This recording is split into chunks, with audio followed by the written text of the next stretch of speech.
we're going to use. All we're basically going to do today is start off by prepping these parts.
back in the SCSR kitchen now with the receptacle for the new jack shaft garage door opener. Now, as you can see, yesterday we did get the receptacle and the cover plate painted black. It does have a tiny little white spot, no big deal. You won't be able to see that. But these are going up on the ceiling where we cut the hole yesterday and got super lucky, and we're like a billionth of a millimeter from the joist up in the ceiling. So first things first, all we have to do right here and right now is to get this pre-wired. And so to do that, we're going to go ahead and open up the back of the receptacle, whatever this is called, the wall box. And this is a type that screws in from like that, and then the tab goes around and holds it to the drywall. It's for just cutting a hole in the drywall. And now we just simply feed our brand new Romex wire. We got 25 feet of 14/2, which is 14 gauge Romex. We feed it right through the box like that, and the rest of which will go in the ceiling before we seal the hole up with the receptacle box. But first, we need to pre-wire this receptacle. Remember, when you do these receptacles, the white wire, the neutral wire, always goes to the left. You see the larger of the two slots on this receptacle, the neutral wire goes to the left when you're facing the receptacle. And now we need a razor knife, which I will go get. Take this Romex wire and strip off enough. Strip off the Romex, strip the paper off the ground. Ground wire is the bare copper wire. Take your scissors. Now let's see if our wire strippers still work. These have been giving me fits lately, probably because I don't know how to operate them. Okay, we got our wire stripped back, and we are going to use the quick connector where you just push through the back of the receptacle. And don't forget, white goes to the left, so white would be this side. So you either use the top or the bottom. You don't use one of each. So the top, left side here, you just push the wire in and it locks in place. Same with the black wire, push the wire in and it'll lock, supposedly. Oh, wrong hole. That's what she said. That's what she said. All right, that is in there. And it doesn't look like I stripped back the ground enough, but we'll make it work. Now remember, when you are doing your ground, any screw actually, when you make your loop, if you're gonna do the screw, your loop always goes in the direction to tighten the screw. You put the loop in like this, the direction of the tighten. Does that make sense?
All right, we have successfully finished the first part of getting our new garage door and garage door opener installed. This is the new Chamberlain RJ101, I believe is the model number, jack shaft opener. Hopefully it's better than this piece of junk up here, which every day or two disconnects from Wi-Fi, and it's almost impossible to get it reconnected. It is the biggest hunk. It will not go into Wi-Fi setup mode no matter what. I have to play with it for 10 or 15 minutes to get it to reconnect to Wi-Fi. And then over here, we did install this electrical outlet and tested it, and it does work. That will be for the opener that will go right here on the wall, and they will just run the plug directly up to the ceiling right there. The garage door will be here on Monday. It is an Amar Vista garage door to replace this. It has frosted glass, and then they will also install the opener for me. And all this up here will go away. All right, welcome back to the channel. We are currently out here in the garage waiting for the garage door to be delivered, and they said they are about 10 or 15 minutes away. So we are just gonna set up the camera and put video up of them installing the garage door and this jack shaft opener here. So let's do this.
All right, guys, we're back in the Supercar Street Racing garage, and you can see right here and right now, the garage door company just left and installed the Amar Vista garage door into the garage and the jack shaft opener. And you can see that up here, it eliminated all of this track, and all we have to do now is just shorten this cord for my extension right here and paint that ceiling black. And then over here on the side, you can see they did install the jack shaft opener where I put the power, and you can see it right there, and it looks so good. And you can see it right there. It looks so different, and it is a Chamberlain jack shaft opener. I had no problems with it like I've had with this garage door opener up above. It joined straight to Wi-Fi and was fine. I just have to tie up the wiring right there. And if you see right here and right now, This garage door looks awesome. Let's take it outside now where we can see the outside. All right, we are outside Supercar Street Racing compound, and you can see the AMAR Vista garage door installed from the outside with the frosted glass. And of course, you cannot see through this, but it is letting some light through, and you can see the hexagon lights here looking so fly and so fresh. And the sprinklers are going off, and I did tie the sprinklers into the city water so that it would not ruin my pavers with the rust. But stepping back, the house looks absolutely cool now with the new driveway and the new AMAR garage door with frosted glass. It's a Vista. I'll put a link in the description to this right now, but I'll step back here now. That is how the house looks from the street now. And you can see all of the fun things that we have done, wrapping up to be a pretty cool looking place. And walking back up right here and right now, we did the mailbox, the tree delete, new sod, tied the sprinklers in, redid all the sprinklers for the new setup.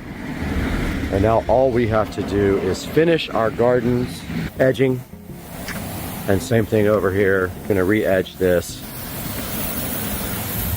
And that should do it. And oh, also the new lounge area right here looking fly as heck.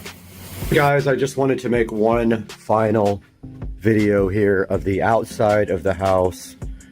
And you can see right here that we have the house lights set on light blue. And we have the garage lights set on red, and this is what it looks like from the street. And we can change the internal colors of the garage as well, but this is what it looks like from the street the way it is right now. It looks insane and just a crazy cool looking exterior now. A million times improvement over what it was before. And I hope that you guys like this video, and if you're interested in any of this stuff, drop me a comment or an email, supercarstreetracing@gmail.com, and I can talk to you guys about how I did it. One more video here of the light blue, and this looks insane. Level 1000, guys. I love it.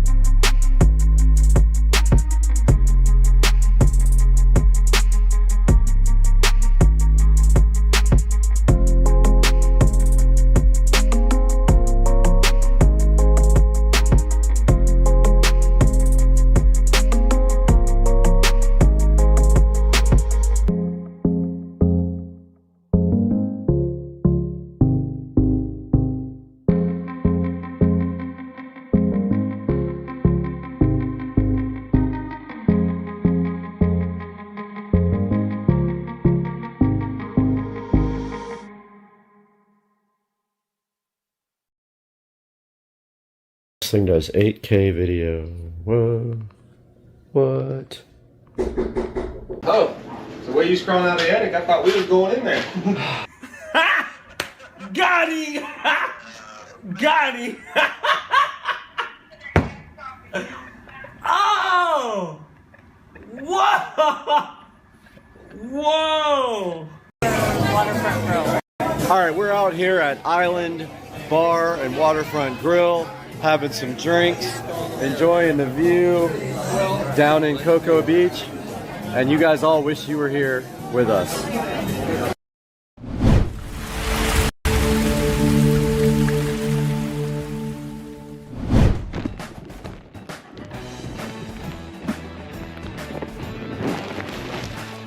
Sick. Hey guys, welcome back to Supercar Street Racing. Brad here. We are so happy to have you back with us today. And if you're a new watcher, we thank you for coming and encourage you to like and subscribe to the channel. And we're back in the Supercar Street Racing awesome garage, as you can see today. And this golf cart has been gone for quite a few minutes, and we got it back yesterday. We had everything replaced on it as far as bushings and the leaf springs and everything, so I'm so hyped for that. But back to the topic at hand today. We have something in front of me right now. We're gonna be unboxing on the channel today, and I want you guys to take a close look at this. It is super rare and hard to find, and anytime one comes up, I go ahead and buy it. Now this item right here, I already own 3 of them. So this will be my 4th product of this one because they're very hard to get. And as soon as they come up online, I scoop them up immediately. And right inside this box is something that's gonna help us with the bedroom home theater system. And today our mission is quite simple. We're gonna get this thing unboxed, take an in-depth look at it, which we have not done before on the channel. And then we're gonna let you guys decide if you are interested in getting one of these for yourself.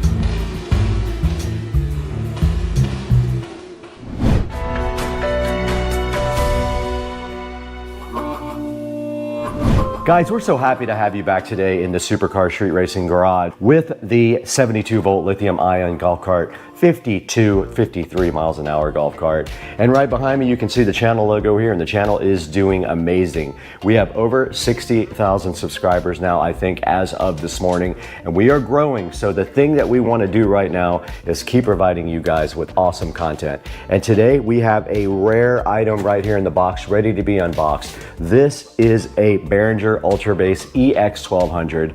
I already have 3 of these inside the house, but my bedroom kind of needs one. So when this came up, I bought it because when they come available, which is very, very rarely, I go ahead and get them because they're hard to find. And right here in front of me, we got the EX1200, so nicely packaged. And I just want to thank Guitar Center for the awesome job on packaging. Check out the bubble wrap on top of the EX1200. They really made sure that nothing was going to happen to this guy when it was in transit. Now let's go ahead and get this bubble wrap off of the EX1200. I hope it's an EX1200. We're going to find out because it was listed weird. It said harmonizer on it, but there is no EX1200 harmonizer. So let's get this thing out of the box right now.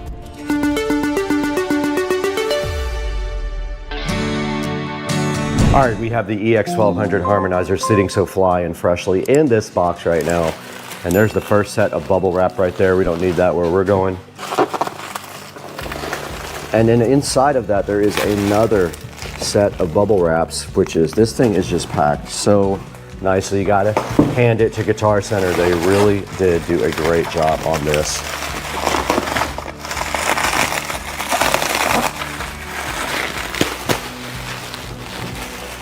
And then right here, we do have the EX1200, and this thing is in mint condition. This is one of the best ones I've seen. Has a little bit of sticky stuff there where the feet were. Looks like the feet were removed.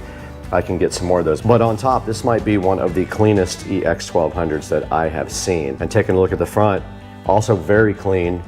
And you can see the Ultra Bass Pro Harmonizer logo right here. So this is exactly what I bought. Now, it did not come with a cable, which is kind of disappointing. I probably have one because it uses the standard 3-prong cable right here. So I'm sure I can figure that out at some point. And yeah, this is a really, really good example of a Behringer Ultra Bass here. It is in great condition, and I am super hyped that I got this from Guitar Center when it popped up, because usually these things are gone within a few minutes. And not only was it available, it also was at a great price. I have never seen these things go for $80. I think I paid $85 for this Behringer Ultra Bass. So I am hyped for this. Now let's go over the features on the front of the Behringer Ultra Bass with you guys.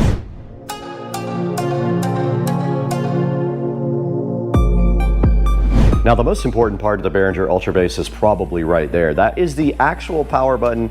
If you want this guy to actually work, put a power cord in it and then press this button that says power. That will apply power to the Behringer Ultra Bass. And then moving from the left side on the controls, the first thing you notice over here is the process. That is quite simply putting this device into active mode. When you press the process button, it will go ahead and start processing bass. Now, important thing to note, when you do have bypass on, the crossover for the satellite section does still work. So keep that in mind when you have this in bypass. All right, this first knob here is simply a frequency control.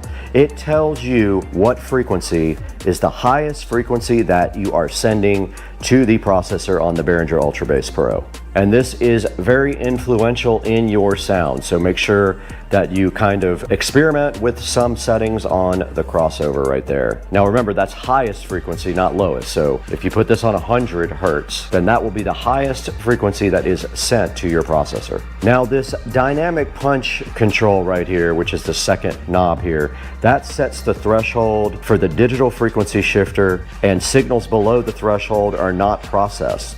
And when this is on, it is also possible to prevent the processing of rumble, and I have noticed that in some songs. So you have to adjust this to prevent the processor from processing rumble. Now there's an active LED right up there at the top to show you guys when it is being processed and when subharmonics are being generated. And that of course depends on the dynamic punch control there as to when signals are processed on the Ultra Bass Pro. Subharmonics, there is a switch here for low and ultra low. What that does basically is set whether the processor is going to process normal subharmonics, or on ultra low, it'll actually go down 2 octaves and process 2 octaves of subharmonics. And it warns you, you should only use ultra low on speaker systems that can actually handle it. This will bottom out a lot of subwoofers, so be aware, ultra low is tough on subwoofers. Now this next knob that says bass mode, you can either turn it to the left for ultra low, or you can turn it to the right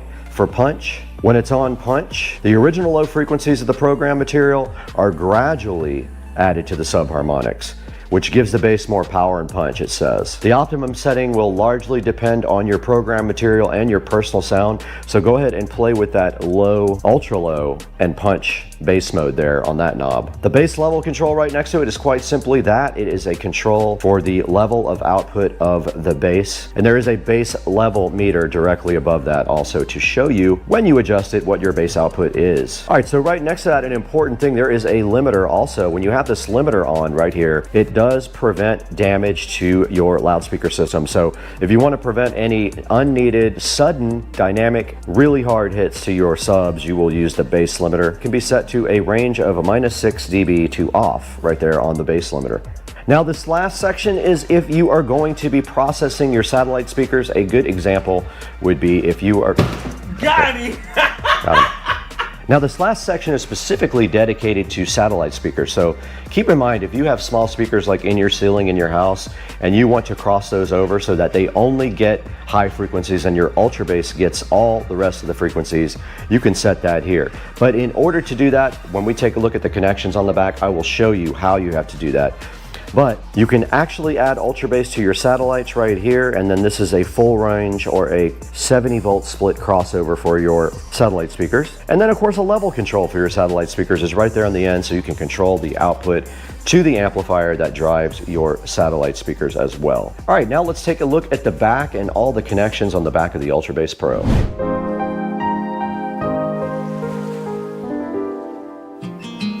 All right, we are taking a look at the back of the Ultra Bass Pro. This is a fine example of a used Ultra Bass Pro. Don't know when it was manufactured. There might be a date somewhere on here, but as we take a look at the back, we've got our standard power cord there. And then going from left to right, our first section here is the output. So this is a output for channel 2. It does have either a 1/4 inch or an XLR. And then there's an input for channel 2 here, XLR female and a female phono. Then we got our sub out. Now this is important as well because if you have a subwoofer which has 2 inputs, left and right, instead of 1 LFE input, you will have to split this off into 2, which I will show you in a little bit. And that does have also a 1/4 inch phono option or a male XLR. You will need a female XLR to output from XLR here. Now moving to the right here, this is channel 1, so this just does repeat what is over here on channel 2. This is the output. There's a 1/4 inch there and a male XLR there for you as well. And then of course the channel 1 input is right here, and it is a female XLR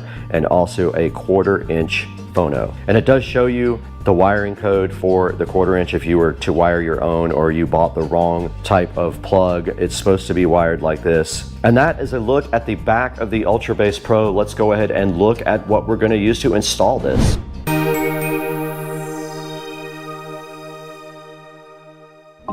Okay, directly in front of me now on top of the UltraBase Pro, we can see some cabling here. Now this is what I am going to use to hook up the UltraBase Pro to the Cinema 70S in the Supercar Street Racing Awesome Forum bedroom. And we do have two things in front of us here that we're gonna need. We have a set of phono to RCA, we'll unbox those in a minute, and then we have a phono to female RCA splitter, and I will show you why momentarily. Let's get these out of the packaging now.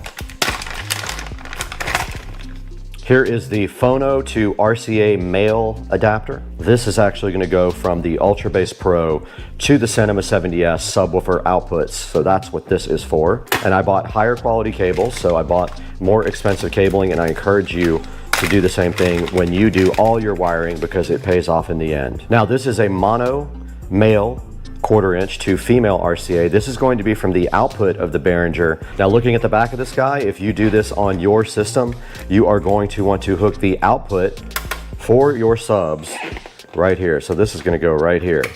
Now inside of the bedroom, which you will see momentarily, the Polk Audio Subwoofer PSW10 has 2 inputs. So I already have RCA cables coming from the Cinema 70 over to this will then, and then this nice high quality cable here, there'll be links in the description to all this stuff. Please pick up from the links. Very high quality, feels heavy.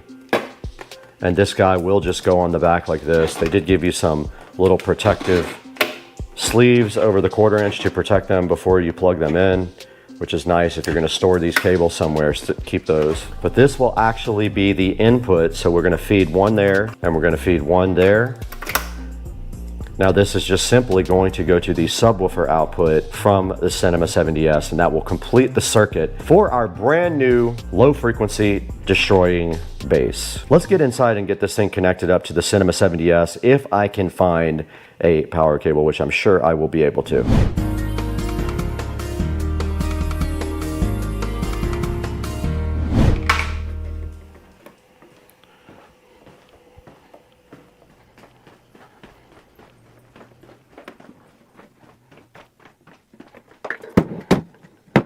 We are right here in the cache of cabling in the Supercar Street Racing bedroom where I store all of my cable hoarding needs. Let's go ahead and dig through here and see if we have anything we might. Aha, these are all power cables. So yeah, let's get these out of here. All right, we're right in front of the Behringer UltraBase Pro, and we do have our power cables out here. We do have a standard power cable here. We have a brand new cable on the UltraBase Pro. Let's go ahead and get this thing cut off the zip tie. Now, one thing I didn't plan for, and I'm seeing right now, is I did not plan for the center channel speaker when I went ahead and thought about this, but I think what I'm gonna do is put the UltraBase underneath the Polk Signature Elite center channel speaker. Let's go ahead and get our power ran first though. All we have to do is simply drop power back behind here to the bottom and then retrieve it. And it is on this side, so we're good to go.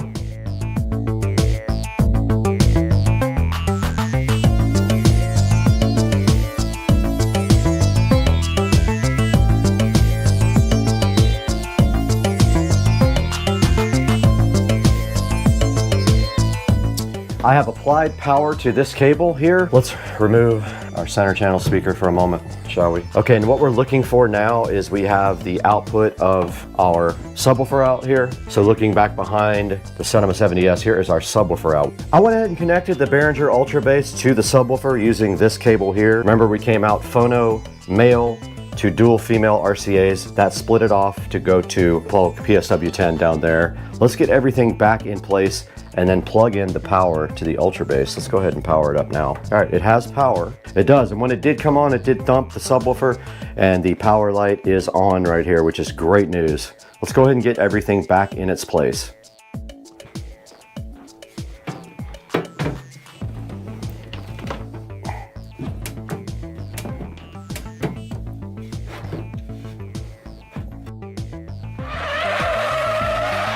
Okay, I'm gonna go with that for now and see if it looks weird. If it does, I can always push this back to the very back, but I kind of like the way that flushes up and then we push everything to the back.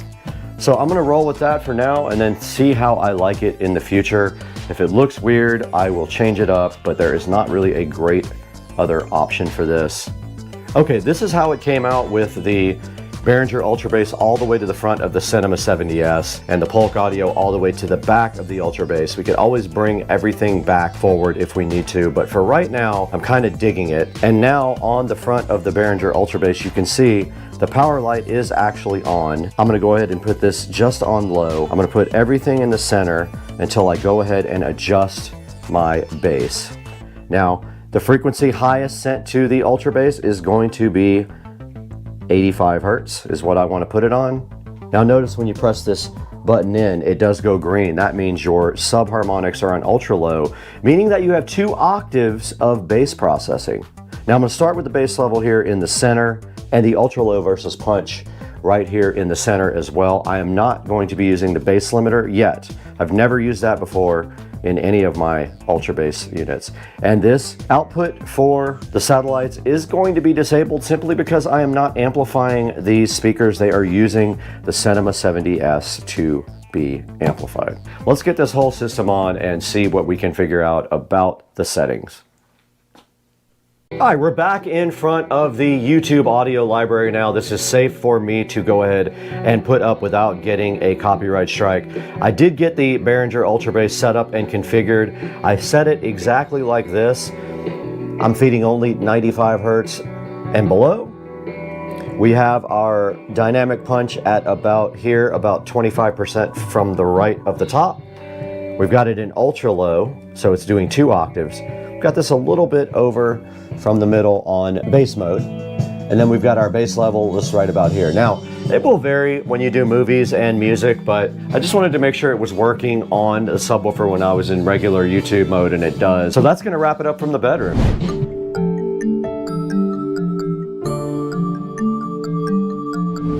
All right, guys, that was a look at the Behringer Ultra Bass EX1200 Pro. They are very hard to find, so when you get one, you'll be lucky because there are hardly any out there at all. What I do usually is about once a month I search on the internet and I just do a shopping search on Google, and you can go ahead and see if any are out there. A lot of the listings that are out there, though, are expired and old listings, so just be aware if you see one on Reverb or something like that. Generally, these guys are completely sold out. They have not been in production for a really long time, and the only thing you can get that's close to this is something like the Peavey. They have another subharmonic synthesizer out there that does almost the same thing, but their other one is rack mountable, so you'll have to deal with that if you want to get one of those rack mountable modules. But there are some of the Peavey units still out there on eBay and stuff, but they are pulling in around 500 bucks, so I opted to go with another Behringer Ultra Bass EX1200 right here. And guys, we want to thank you so much for watching and subscribing and buying all of your products through our official links down in the description. This does help out the channel so much because we get a few dollars for everything that you guys click through. You can also buy anything you want, so just pick any video, click one of the Amazon affiliate links, and go ahead and purchase something from there. And that's going to do it for today from inside the Supercar Street Racing Garage. Let's go ahead and throw it back to Brad inside for a look at the computer to see if we can find another Behringer Ultra Bass maybe one of you can buy.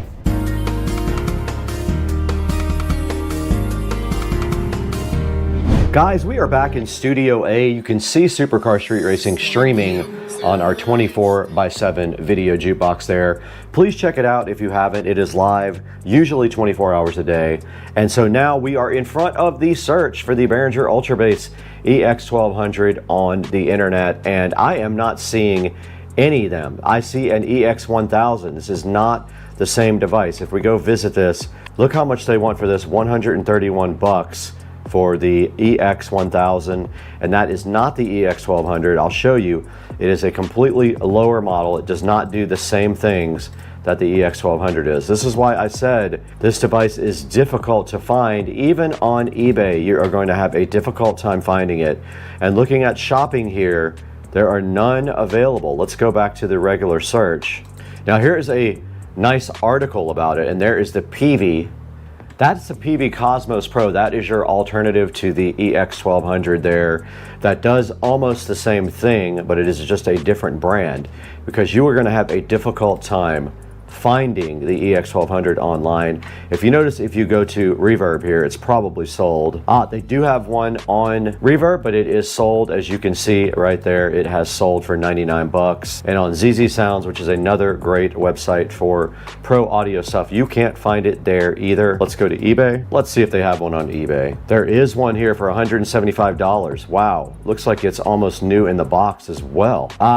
Subharmonics is broken. You would have to replace the pot for the subharmonic. Now here's an entire rack for 650 bucks. You get all of these goodies, and it looks like included in that is an EX1200. You get a Furman power thing, and you get a few other Behringer products. Not a bad deal for 1, 2, 3, 4 rack mount systems. That is one way to get yourself an Ultra Bass Pro, and there are no more at all. Like I said, scoop them up when you can. They go fast. This is the PV version here. You will find them more readily available. This is 400 bucks for the PV Cosmos. There are quite a few, 1, 2, 3, 4 online there. So go ahead and pick one of those up if you really need one. Just make sure that you get one that is not broken unless you have good repair skills, or pick up a PV Cosmos if you like that also. Guys, that is going to wrap it up from the Supercar Street Racing Studio B office, and we are so happy that you joined us today to look at this very, very rare EX1200 Ultra Bass from Behringer, and it should just be called the Ultra Rare because they don't have many of them out there anymore. And right now, we encourage you guys to like and subscribe. We have a lot of subscribers, not enough people liking, and not enough people watching all the videos. The videos have improved over the years. I know some people in the comments section say, oh, that video is horrible. That's right. I have worked on these videos for a few years now to bump up the production quality and only show you important things, not an hour of footage just running like I used to, because I'm more serious about growing the channel. Please like and subscribe. Links in the description to anything you can possibly get. I'll put a link to that eBay auction that has all of the Behringer products in it, and I will put a link to the cables that I just used in the video as well. Please like and subscribe. Please buy from the affiliate links in the description, and we will see you guys next time. We have to get out of here. We are going to eat barbecue.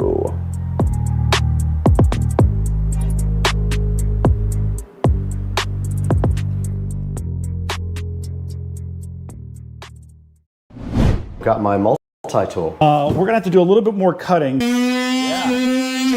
On to overheat, initiated.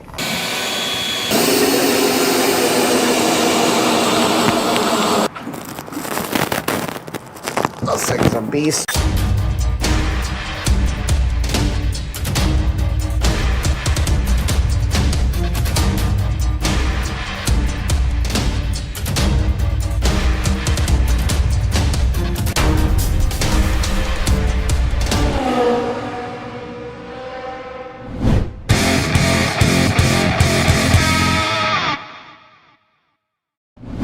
Hey guys, welcome back to the channel. This is Supercar Street Racing. We're out here in the garage. We have Joe's golf cart here, Dukes of Duval, and today is the second part of our battery installation video for the lithium-ion Mousesaur 48 volt 105 amp hour battery. So in the last video, you did see that we got everything out of the golf cart. We weighed the battery, 63 pounds of savings per battery compared to the new battery of what, 105 pounds? Yep. All right, so the next thing we have to do here is prep this golf cart engine bay or motor bay or whatever for the new battery. And part of the problem we have, there is a spine sticking up that runs right between the 50% line here. So what is our plan to get rid of this thing here? Yep, so we'll obviously have to get in here. We want to do a little bit of measuring, make sure everything kind of marries up to what we want. We don't want to make any cuts or do anything that we don't need to do, right? So I think that we're gonna have to do two things. One, we're gonna have to manage the battery to be able to be seated in here, to sit flush, to sit level. Right. And then we also gonna have to manage the wires to make sure that we have an opportunity to have the wires that you cannot avoid that run from the front of the compartment bay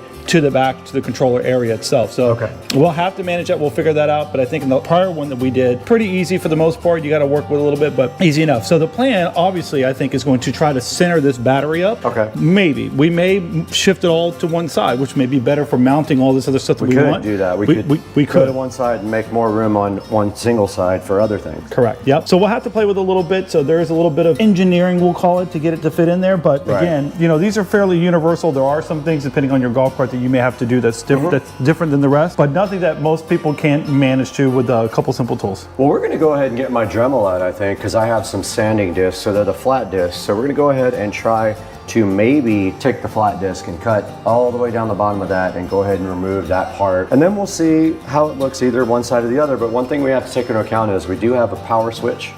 We do have cabling that runs from the side, and we do have the positive and negative cable. So we can't put it all the way until we have our things hooked up and see what if we have any cables that are sticking out, because we do have some battery management stuff and some display stuff that has a little bit of a edge on it. So what do you say we go ahead and grab the Dremel, go ahead and get the vacuum cleaner too, because we talked about cleaning this bay out completely. Got the shop back here, so let's get to work and get this cleaned out. Sounds good. Let's do it.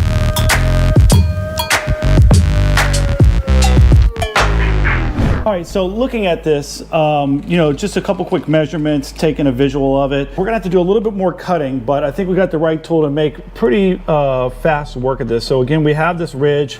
We got a couple of little nodules that stick out here that I think are gonna have to come out. We're gonna cut it right flush to this here, so this thing sits directly on a nice flat surface all the way across, and I think we're gonna be pretty good. So I have this oscillating tool right here. Should make pretty good work of it. It's not gonna be perfect, but again, it's not the end of the world if you have a couple of cuts that don't look good, because it'll be covered up by the battery. You're not gonna lose any rigidity. It's not gonna screw anything up. There's no wires that run through any of this. So if you have this same golf cart setup, you should be pretty good.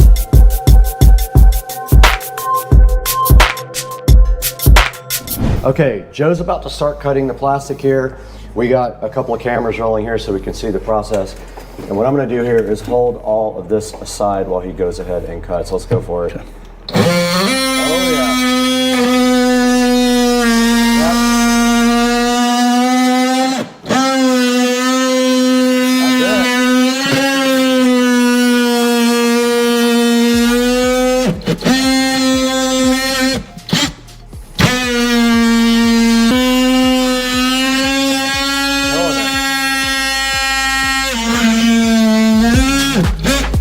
Okay, let's go ahead and do these.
Nice.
Yeah, so leave that because that's for my converter. Okay. We might have to redo that a little bit, so we'll figure that out. Redoing like almost everything. Yeah, and we'll just clean this out and then go from there.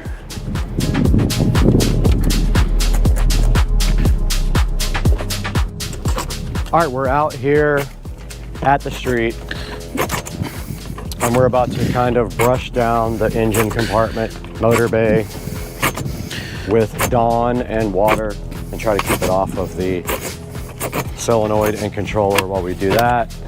And Joe went ahead and ripped out the old stereo system, which is sitting up here on top. That's all coming out, so that'll be clean again. And then the new dash has a spot for a new DIN radio or whatever we decide to do. Maybe it's a tablet or maybe it's just a phone. And that wire is pretty much out now. That took like 5 seconds to delete. And now all we have to do is just grab the hose and we're gonna put some Dawn in there. We have a brush. Yeah, busted the hell out of my finger.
I think that's a 50.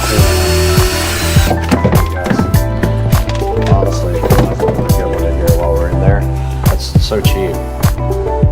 So there's no numbers on it at all.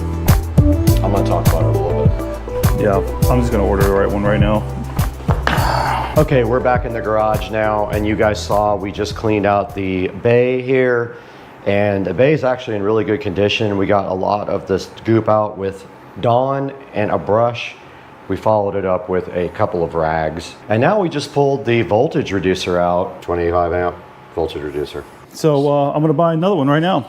right. We're bumping it up because we're putting a big system on here. So yep, so we gotta get something bigger for the big system, and we'll have to run bigger wiring as well. So Amazon has a bunch of voltage reducers. I have one on my cart. I think mine's 60 amp. So you wanna buy one that has enough for not only for your amp, but also the rest of your accessories.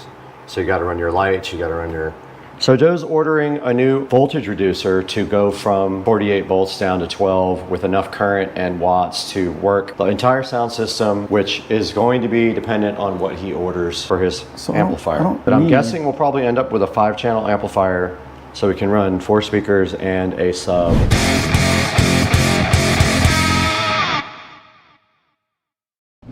Okay, we're back out here in front of the cart and we've made some progress. We actually got a lot of the plastic cut out here. We cleaned the bottom of the cart, and then now what is the current status of this? I see a bunch of cut stuff. Yep. But what happened? Well, so as we suspected, we knew we would have to clear out some of the plastic for it to sit level. We had a couple of other little spots that we needed to do some additional cutting here and here. Yeah. We haven't fit it back in yet, but we're pretty confident that it's going to slide back in there, right? Which is good.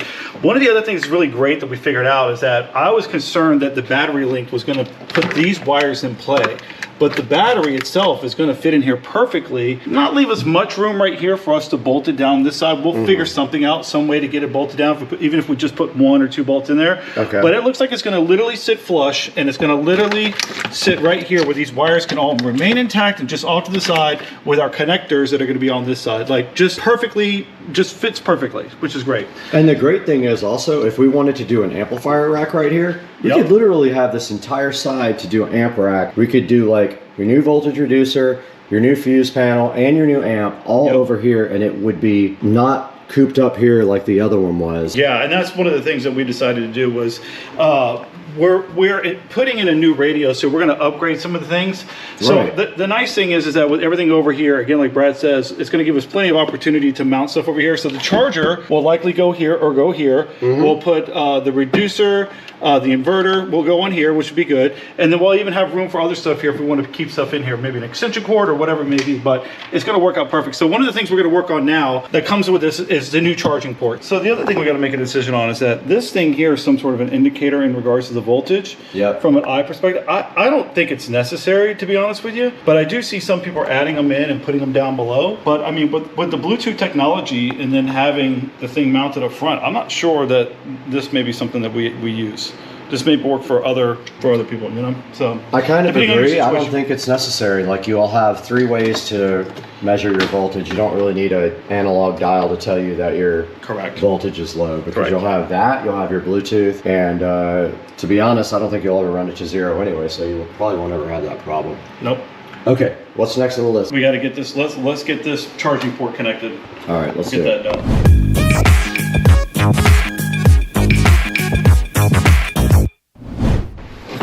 Yeah, that's the first port side, right? Don't want to mount it Oh, here. nope.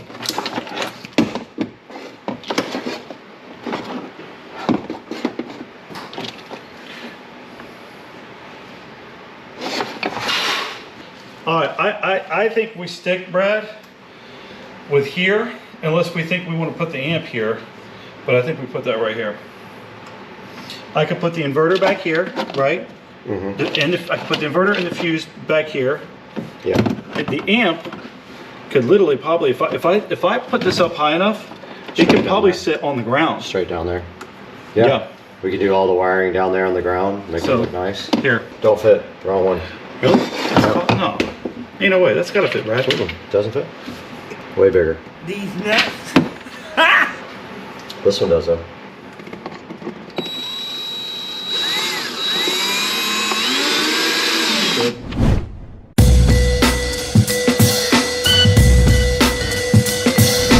So, All right, we're back out here with the hole saw, which Yep. kind of tweaked a little bit to the right, but we're gonna go ahead and try to cut a hole here. all right, so let's talk about this. So what we've done is went ahead and installed the battery charger, which went in very easy, couple tap screws, nothing to it. So one of the things about this particular product is that I've seen in other instances where they supply manufacturer specific replacements for the charging port itself. This one does not. Maybe that's something that they're going to do in the future, or maybe they offered that we didn't see. I'm not too heavily concerned with it, to be honest with you. This is very straightforward to install. So all we're going to do is find an area that makes sense, kind of keep it relative to where it was before. We're going to drill a hole with a hole saw, and this will literally just fall right in. We'll put a couple Tapcon screws, and it's ready to go, and it's plug and play. Very easy. Okay, where are we doing the hole? Yep, so center this, and I want you go right here. All right, you ready to send? Yep, go. Look at that dang. Crawling all over the place. That is Are one. you serious? These nuts. Got him. Got him.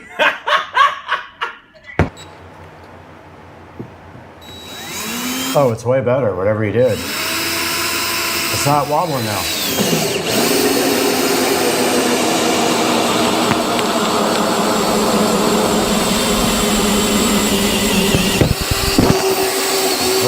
Keep going. Is it through? Yeah. All right, stop. Clear that out, and we'll go from the back side.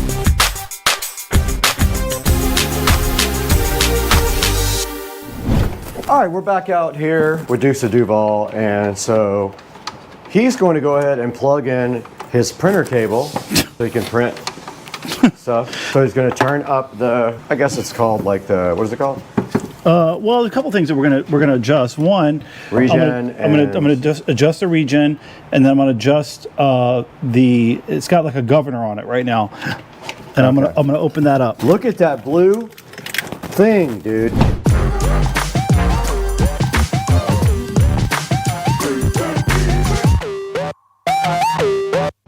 All right, guys, we're about to throw this battery in because the next step requires the controller to be programmed, and we can't program the controller without power. So that means we have to connect the battery. What side do I go to? This thing's a beast, dude.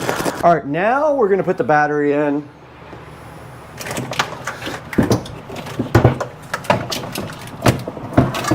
Flush. The battery, after we did a couple little cuts in the plastic, literally fits in there perfect. The control for the runoff switch is able to still be usable, which is good. Having a little bit of difficulty figuring out how we're going to bolt the side down. So we'll figure something out for that. But I went ahead and connected it just to do a dry run. Connected it right up. As soon as I turn it on, I can hear my solenoid engage, which means that that's a good sign. Yeah. Turn the key on, and we're already sitting at 52.6 volts. So in theory, right now, this golf cart will run as it sits. So did you connect the charger to the battery as well? I did not. We just quickly connected it right now, just to check. You still have to connect the charger. Still got to connect the chargers, amongst other things. So this is just kind of a dry run. Okay. So all I wanted to do was get power to see if my controller would come up on my laptop. Yeah. And I'm hoping that it will. So that was kind of the biggest thing. But simultaneously, like, everything's as it is. It's supposed to be. All right. So cool. Let me see if it... Check your laptop. All right, Joe's working on the software for the controller while I clean and vacuum the rest of the place.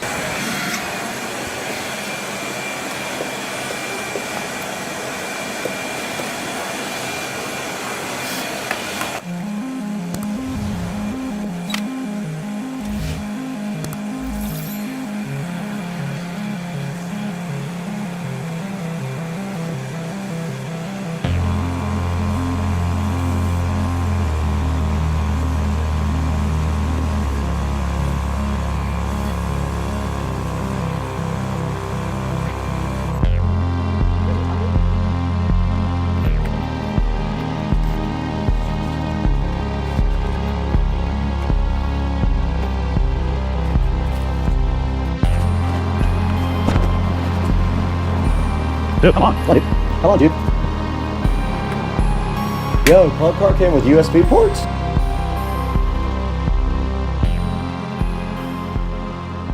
All right, guys, we're back out in the garage with Dukes of Duval and his golf cart, and a lot of stuff happened since we talked to you guys last. One of the things that happened was I cleaned the entire dash.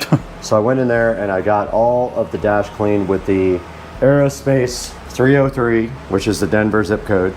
Area code. And it looks so good. And then we also hooked up the display right there. Very easy, super easy to do. Tried to hook up the controller, but it's not responding on USB. Correct, so we're gonna have to look at that. We're gonna have to check that out later because he wants it programmed a different way. But if you can hear this right now, this thing is ripping so hard, and it went up 1% already, but it was 44% state of charge when we hooked it up. We mounted the charger there, and the little charge indicator there, it's flashing, the analog dial, and then his voltage meter right here. We got the cart completely reconnected, and it's really just time to, since we can't change the controller, all we can do is go rip this thing. So that's the next thing. We're gonna see if this thing actually works. Check out this dude, Alligator Ridge, getting a suntan. Alligator Ridge, I hope you put sunblock on because you can really burn your skin. Oh, don't go in the water, Alligator Ridge.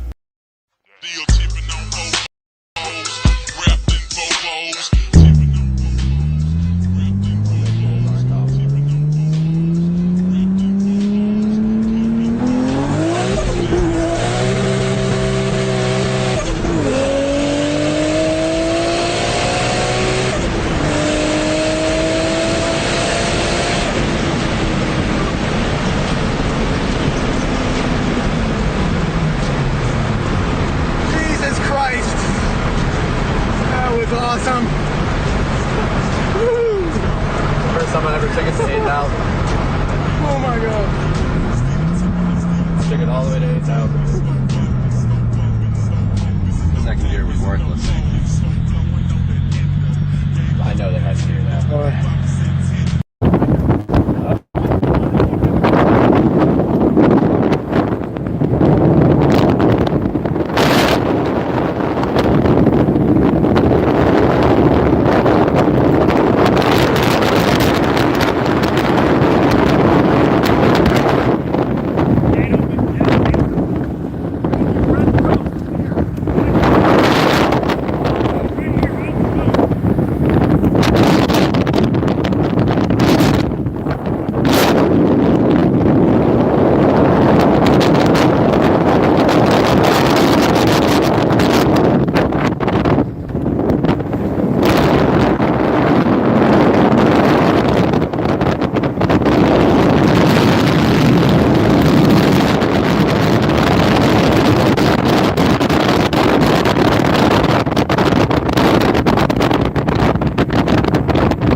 The whole time.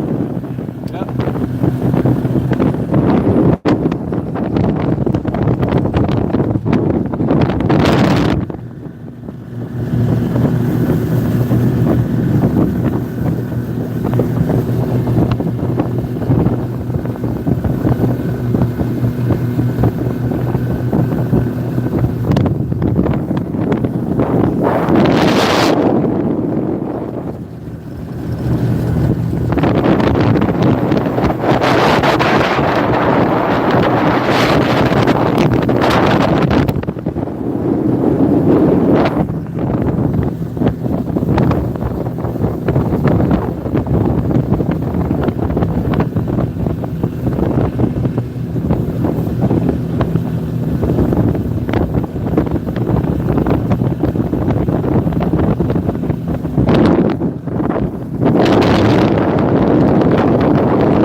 What's up, guys? Supercar Street Racing. And I just picked up a Polk audio powered subwoofer. Been looking for a powered sub to replace one in my living room that failed, but I eventually want to repair. I almost bought a brand new one on Amazon, but oh wow, this guy just pulled straight out in front of me. Speaking of Amazon, just pulled directly out in front of me and almost hit me. And now doing 2 miles per hour. Got this Polk, I think it's a PSW 10. Picked it up off of Facebook Marketplace for 30 bucks. They sell for 150. It needs to be cleaned up and refurbished. So I'm gonna take you guys through that, but I don't know if you can see it there because it's the front camera. But I'm gonna show you guys how I'm gonna clean this up, get it ready to go, and then how I'm going to deploy it in my house. All right, guys, this is my other PSW 10 that I use in my office. I don't run the front grill. I do have this nice, pretty nice grill for it. It's got a few little issues, but the one that I just purchased is ripped. Now, you're going to figure out really quick if you get a PSW 10 that the front grills are noisy. And when I went to pick up this PSW 10, it was already rattling, and when I took the grill off, I wanted to make sure that the driver was in good shape. I took the grill off and it stopped rattling. So this is the other one that came with the one I just got. As you can see, it's pretty shot. Also, we need to clean this up completely, and it looks like the bolts are a little bit rusty. I'm gonna pull one out right now and see what they are, and maybe run to the hardware store and see if I can find something to replace them with. Hopefully they fit. It's going to be close. It's going to be close. They may not fit. We're going to go ahead and try this right now, though.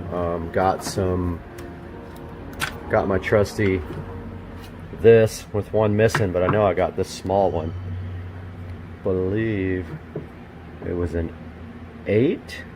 Maybe I don't have that one. Wait, is it this one?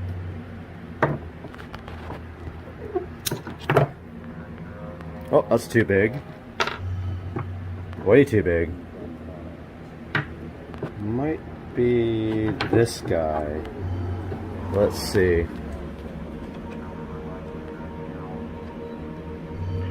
Think it's... yeah.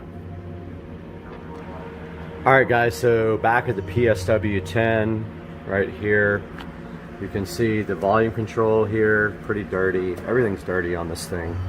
There's an auto on switch, which he just had it on. There's your left and right inputs. You have an LFE only out of your amplifier. Receiver, you'll have to split it because otherwise you'll only get half of the signal because this doesn't have an LFE. We've got the speaker level outputs and speaker level inputs. If you want to feed this with your receiver speaker level outputs, totally fine. No issues with that. Some people like, I don't know if I agree with this, some people think that speaker level have a little bit more punch to them. I'm like, I don't know about that. So you can see there where it had the little issues up there that I can probably either just touch up with my Sharpie or my paint Sharpie pen. I'm gonna go ahead and clean all this really good. All this stuff is really dirty. Should have seen the place it came from. Pretty gross. Switches and the knobs are all like filthy. Hopefully the potentiometers aren't dirty. If they are, I'll take the amplifier out and spray those with contact cleaner. I mean, it's covered with dirt and dust, literally. All the knobs, all the switches, RCA inputs, all super dirty, but it came out nice. Yeah, that came out nice. So we're gonna want this on auto, 0 on phase. Now this is to make the woofer go 180 degrees out of phase. You could try that if you have issues with low bass output. Flip the switch over to 180. Maybe you have something else that's out of phase with it. Here's a low pass filter. We want it all the way down. We have mid bass in the ceiling, so we don't need that up higher than 80 hertz, which is the lowest we can cross over. Now let's walk inside and grab the Sharpie and see if we can clean up the edges a little bit. Ooh, it feels nice in here. It's hot outside today. All right, looking for my black Sharpie pen here. Shoot, did I lose it? Oh, there it is. So you're gonna find on metal, this black Sharpie is more like purple. But we're going outside to try to touch up this speaker a little bit. So it needs a little bit right here. Let's go ahead and touch this up. Yeah, it doesn't match exactly. It's a little bit different. So maybe if it bothers me too much, I paint the whole top.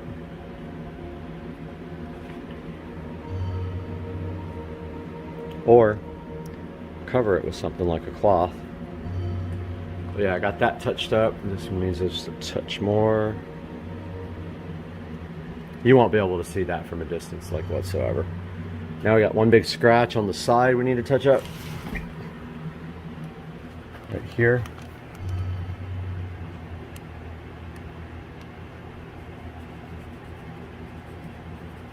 Oh, that's perfect. Can't even see it now.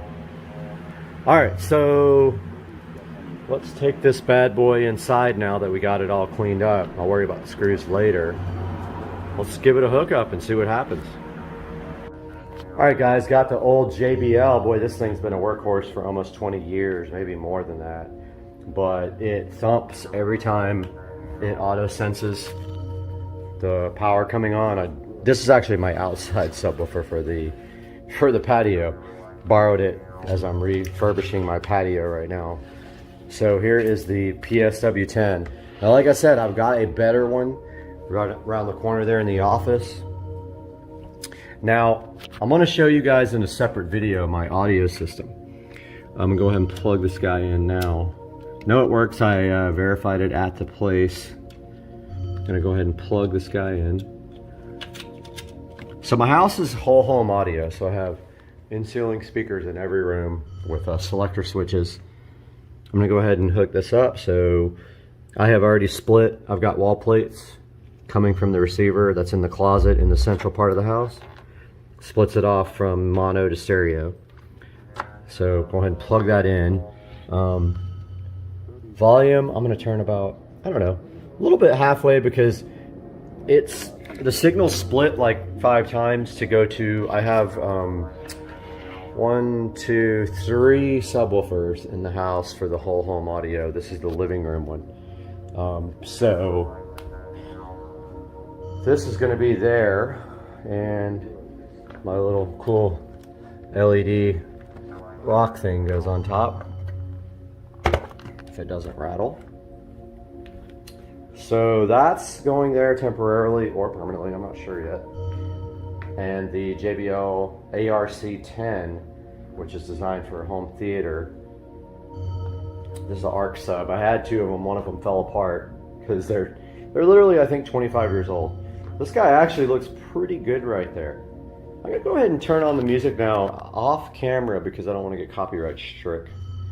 Actually, it doesn't matter because I don't get paid anyway, but Be right back. Spinning up music by State Azure, hoping I don't get copyright stricken, but there is the brand new old PSW10. If we walk around the corner into the office, there's my other PSW10. These guys are awesome for the price. They're really, really good for the price. They say 100 watts RMS, I think.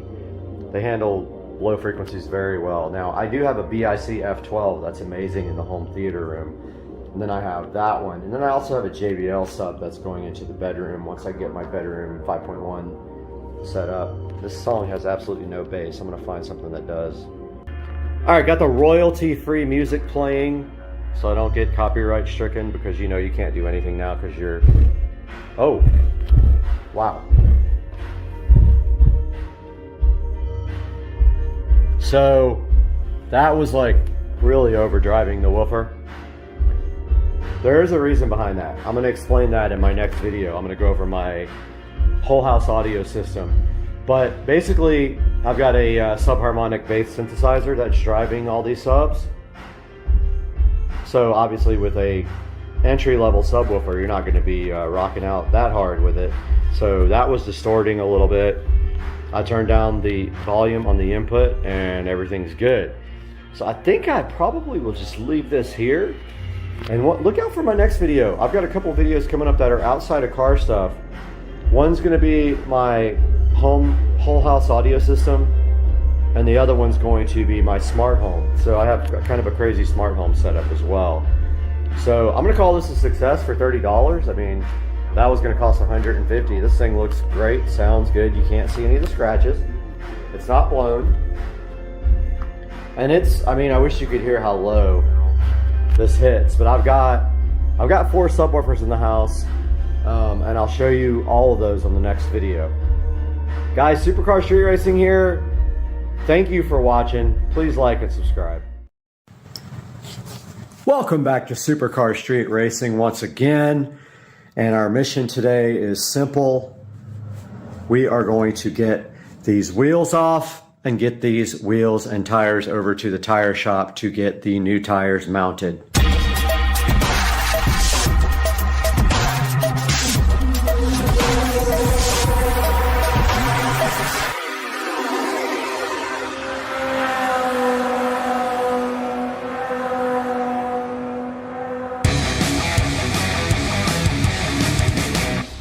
First things first, we got to get this thing up in the air.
Okay, we got both wheels off now, ready for taking to the tire shop here. Once we get the tires on them, we'll go ahead and paint them black, and the sprocket as well. All right, we got Rich. Hey. Taking us to bring the tires and wheels to Tire Outlet, and then we're gonna go get lunch and maybe even a liquid refreshment. That's a very good possibility. And we got the wheels and tires in the back here. I don't know where we're going to lunch yet. Probably somewhere over close to Tire Outlet if they can get the tires ready for us quickly. And then we'll grab some food. What do you think? I think that's a good plan. It's a deal? Yeah. All right, let's do it. All right, we just got back from the tire shop and we got these beautiful brand new Sunf. So funny. Wheels and tires that now need prepping and painting. And so I am going to try to figure out how to do that at this point. I don't have any index cards to stuff right there, but I definitely want to do it while they are on and mounted. And they came with this lovely Sunf thing, which sucks, so I'll have to take that off later. But yeah, I'm going to try to figure out some way to do this without index cards. All right, we're waiting for Dukes of Duval to come over, and we need to start refinishing these wheels. So all that we need to do right here, right now, is start sanding these wheels. And I don't even know how.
All right, we're just waiting on index cards to come in, but we're going to do the first step of protecting the tires, and that is you do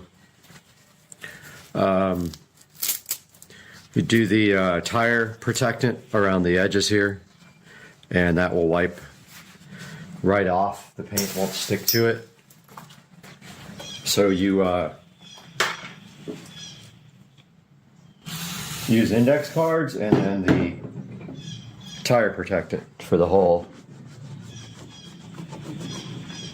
entire protection.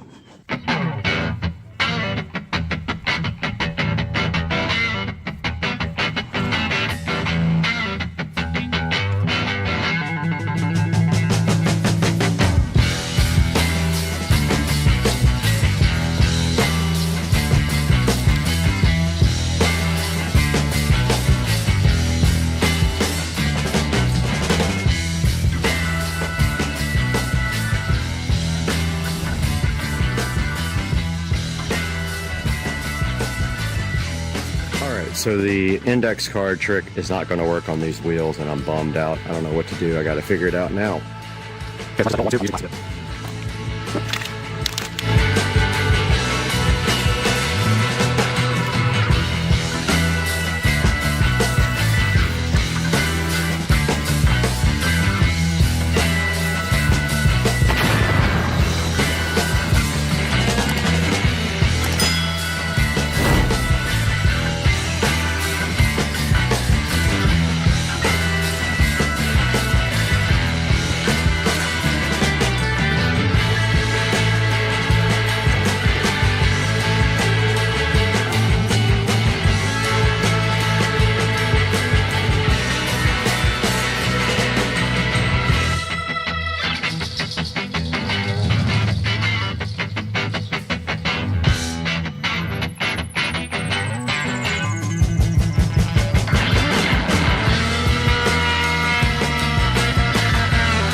All right, little update. The wheels are finished being plastidip. I really did not want to do that because the first time you change the tires, it ruins the dip, but I could not figure a way to do it.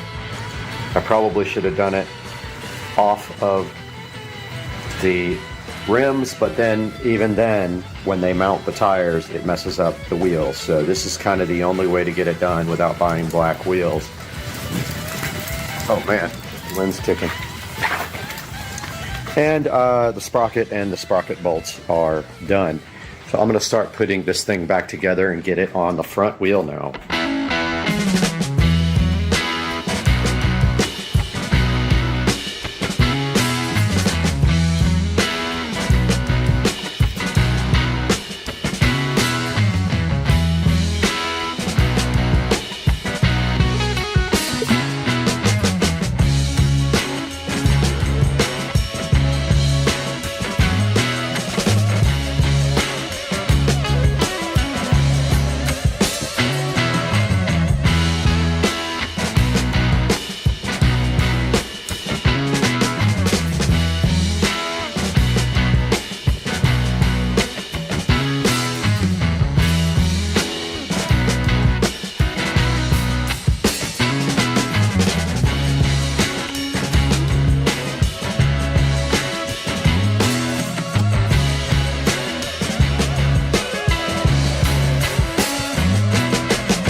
All right, just got the bike back together, and that's how it looks on the new tires and the black wheels. Looks pretty sick.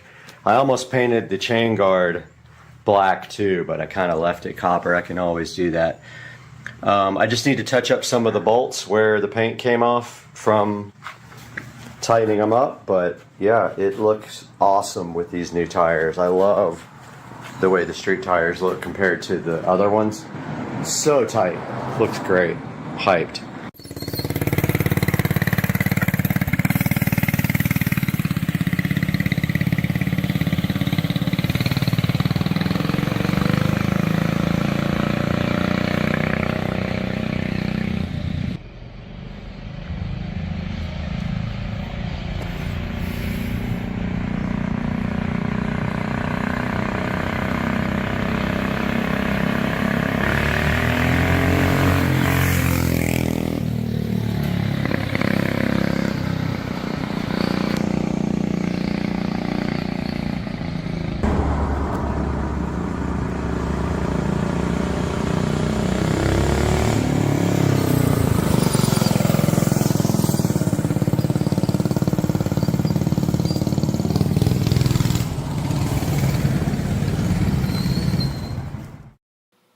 Welcome back to the channel, and we are here in the Supercar Street Racing office with another On shoe to look at.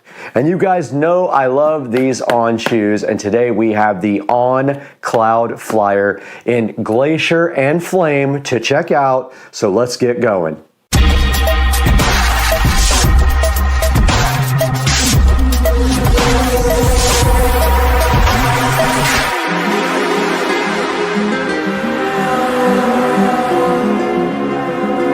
Welcome back, guys, and we are here in the SCSR office with these On Cloud Flyers in the color Glacier and Flame, and I'm so hyped to check these out. I have not opened them yet. My friend did. She said she didn't like them, but I like them, I'm sure, because I like that color. So the color for the Flame is kind of an orangish, reddish color, but I'm super hyped to get these things opened up, try them on, see if they're comfortable, walk around in them for you guys, and then give you a little look at that on Amazon. So let's do that now. Yet another On product here in front of us on Supercar Street Racing, and today we have ordered the Cloud Flyer in Glacier and Flame. And you can see here the box is made of recycled material with the On chicken logo, like I call it, because I think it looks like a beak. It's actually O-N, On, which is confusing for some people, but it just spells On up and down like that. The Cloud Flyer in Glacier, which is an orangish color, and the Flame. The Glacier is like a grayish, and the Flame is the orangish red color, and these are size 9 male, and I have not opened them up, so let's take a look at that now as we open up the Cloud Flyers. Let's go ahead and unbox the On Cloud Flyers now and see if they are as fly as I think they should be, because I am hyped about these. All right, so always you get the logo notice thingy here that says this box is recycled 100%, so they do recycle it. And they use water-based inks too, which makes a big difference on the actual impact on the environment. And then inside you always have this little tissue thing here covering it. And wow, dang, these things are fly. Look at the On Cloud Flyer. It's kind of a silverish color with kind of an orangish color there under the tissue paper, and there's the other. And wow, these look awesome. I knew I would like these. My friend, she opened them and said she wasn't that big of a fan of them. But let's get these things out of the box now and see what they look like in detail. All right, you guys just saw the unboxing of these On Cloud Flyers. So now let's take a closer look at how they look at some of the details and the colors, and see what we think about that. The On Cloud Flyers in Glacier and Flame are right in front of me, and if you look at this shoe, it does come with some packing inside. Now that is to keep the shoe from getting crushed and deformed in shipping, but it pulls right out like this. And they do have like a little shoe cardboard thing, and they have this paper, and that of course is in both the left and the right shoe. And once you get that out, You can see the On Cloud Flyer in its full glory with the orange and the silverish, which is Glacier and Flame that they call it. And taking a look a little bit closer at the shoe, on the top we have the On logo here. We've got kind of a rectangular, like tall, skinny rectangular cloth going right here that leads up to the laces where they have a little orange loop right here, kind of accenting the color. If you move to the side, you can see the On logo here in kind of a reflective, so if you run, this kind of helps you because it's reflective for your safety. Same little rectangular things here, and they are bordered by these thin silver stripes there. We have the Swiss logo here, the little cross, and then it does say Swiss Engineering in silver right here. And again, the CloudTech logo is right there on the side of the shoe. And on the back, it says Helion. And I'm assuming that refers to the little springy holes right here on the Cloud Flyer. Now moving to the back of the Cloud Flyer, we have another On Chicken logo on the back, which is around it is a darker gray. So you go from the silver here to the gray, which is a cool transition. Looks kind of cool. And then on top, we have the On logo in silver with the flame on the tongue. And inside of the shoe here, you do have the orange flame material again, moving into the actual inside of the shoe. Nothing particularly interesting on the back, just a little slit here for the Helion, as they call it, on the bottom. We have an On logo there. It probably has 20 On logos on the shoe, which is kind of overkill, but that's fine. They love their products. And back on the other side of the On Cloud Flyer, it literally just repeats itself all the way through.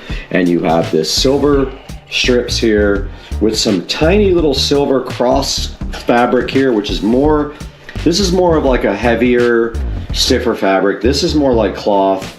So this is a more durable fabric there. Same little stuff moving to the back here. This is between this stiffness and this stiffness, but still a stiffer fabric there on the On Cloud Flyers. Now that we've had a good close-up look at the details on the On Cloud Flyer here, we're gonna actually try these on, walk around in them, see how comfortable they are, and give you a final decision before we take it to Brad in the studio for some more details. We're in the SCSR living room now with the On Cloud Flyers, and as always when we get these shoes, I'm gonna give you my honest review. I have massive bunion problems right here, and I'm pretty self-conscious about even showing that, but it is true. I got bunions here, and I also have really flat feet, so buying shoes that fit me well, I usually have to buy wides, but I haven't had a problem with the Ons yet. They have seemed to been like the perfect shoe for me. So let's go ahead and throw these guys on, get it on, and we'll go ahead and walk around. And once again, very, very comfortable. And you can see where my bunions are pushing against the fabric, but luckily the fabric right here is soft, so it is not causing me any pain. I'm in general pain when I walk, but this is not causing me any problems whatsoever. And wow, they are super comfortable, just like the last pair. Now let's go ahead and take a walk around in the On Cloud Flyers. And they feel really good. And here's the treadmill that I usually work out on in the beautiful Supercar Street Racing compound backyard. But walking around and test driving these On Cloud Flyers, let's see how they feel. Very comfortable. Like, I can compare these to my ASICs, and they are definitely more comfortable. They don't hurt my bunions at all, even though you can see right here clearly my bunions are pushing up against the shoe. It's soft enough where it's not giving me any issues whatsoever. I'm just test driving these around the house now. Don't hit the vacuum.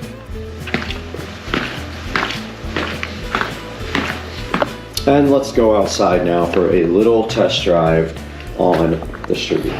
We've arrived outside the Supercar Street Racing compound, and we have the On Cloud Flyers on, and they're actually feeling very comfortable. I could see putting, 3 or 4 miles on these without any issues whatsoever. Now these are actually my shoes for fashion, not for exercise, but I wanted to take them outside and do maybe a couple of minutes in them and see how they feel.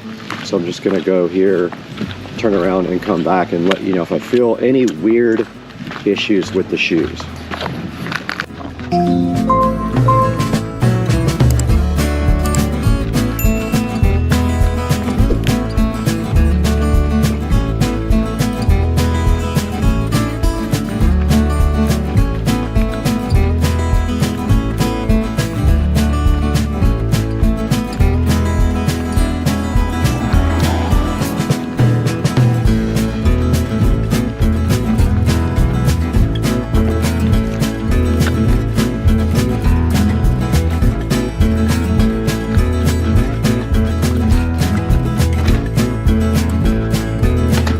We just got back from walking around in the on-cloud flyers and I had no issues whatsoever with them.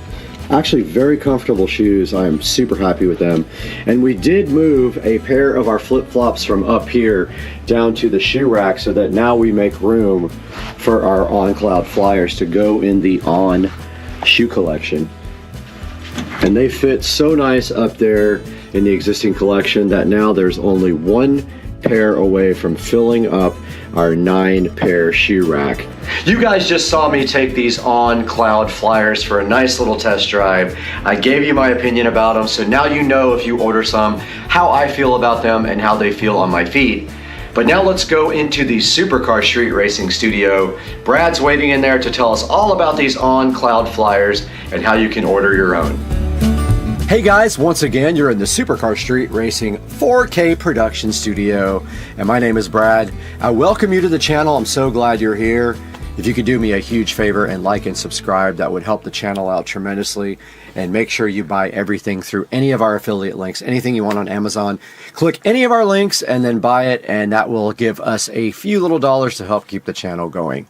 But today we're concentrating on these on-cloud flyers, another fantastic on product. I think that they honestly make the best shoes on the planet Earth. They're the most comfortable for me. They are more comfortable than my ASICs that I wear to work out. And on the screen right here and right now, we have the On website. Now, when you get to the On website, if you want to look for the ones that are last season and on sale, I've got it up on the screen right here where it says last season. You click that. Once that pops up, you can click shoes and kind of filter that down a little bit. And we're looking for the Cloud Flyer. And if you don't see it right away, you can also just click on it. So here are all the shoes that are available from last season. And let's say you want the Cloud Flyer. Here is a Cloud Flyer 4. Here's the Cloud Flyer that I have, the actual shoe. Now, when you get into this is the color I have, Glacier and Flame. You have to click on your size, and they still have size 9 available. The ones that are grayed out here, you cannot get those. They are not available. Now, this style here is available, and that would be, I'm not sure what color that is. I don't see it on here. Oh yeah, Midnight Rust. So that is the Midnight and Rust color right there. You see it, and it is not available in my size. So basically, on the Cloud website, the On website, you just click on the shoe that you want to buy, and if you go to the last season, they'll have sale shoes, reduced by 20, 30% sometimes. And let's say you want the Cloud Flyer 4 here, you click on that. And then you go down here and you go to men's, and then they do have a size 9 available in metal and lapis, whatever lapis is. And these are actually really cool.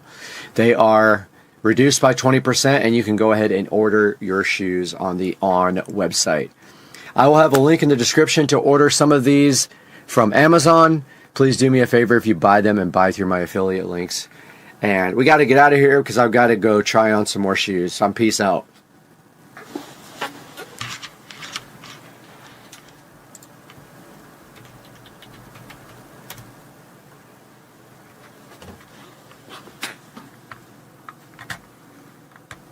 Alright guys, welcome back to the channel, and today we have the Scar Audio SDR12 D4 dual voice coil, 4 ohms per voice coil subwoofer. It handles 800 watts RMS, is what it says. Big ferrite magnet. It's got 2 voice coils rated at 4 ohms each, and the plan is to parallel them to get a 2 ohm load.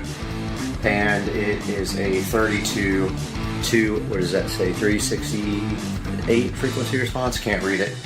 But yeah, I've got that there. I've got the enclosure down here.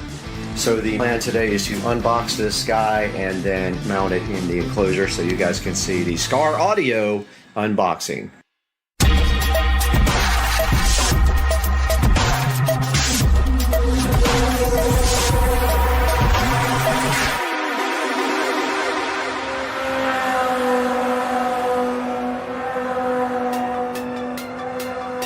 Guys, here we have the SCAR Audio SDR12-D4 to take a look at here on the channel.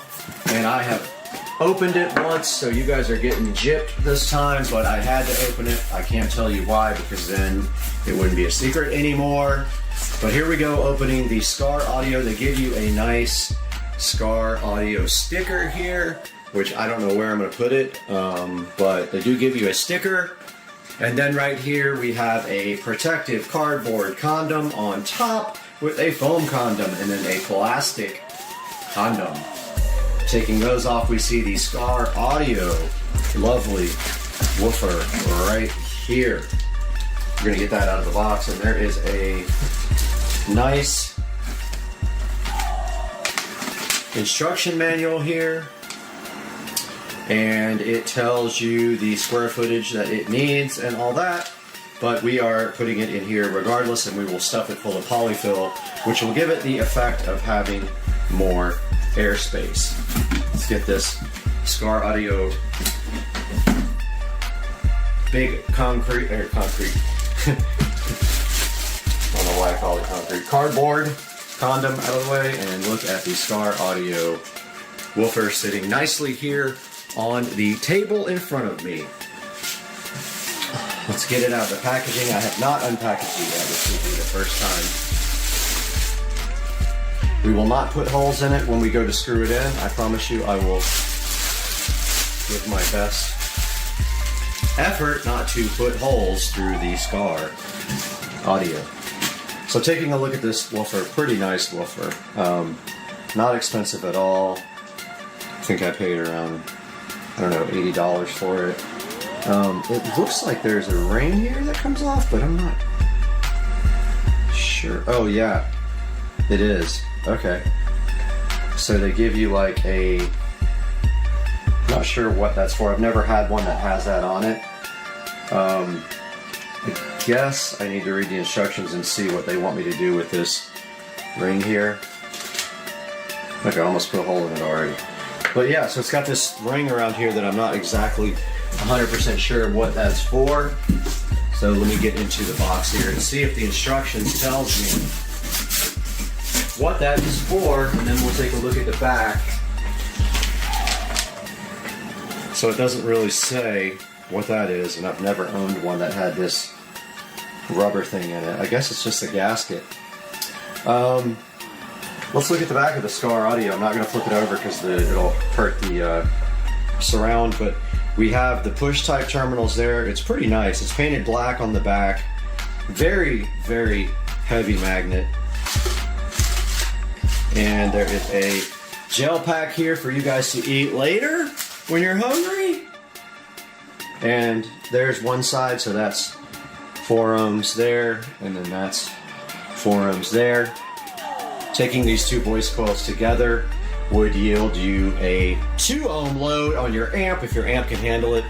You cannot usually bridge a 2 ohm load and make it 1 ohm unless your amp can handle it, but this is going to be a 2 ohm non-bridged load.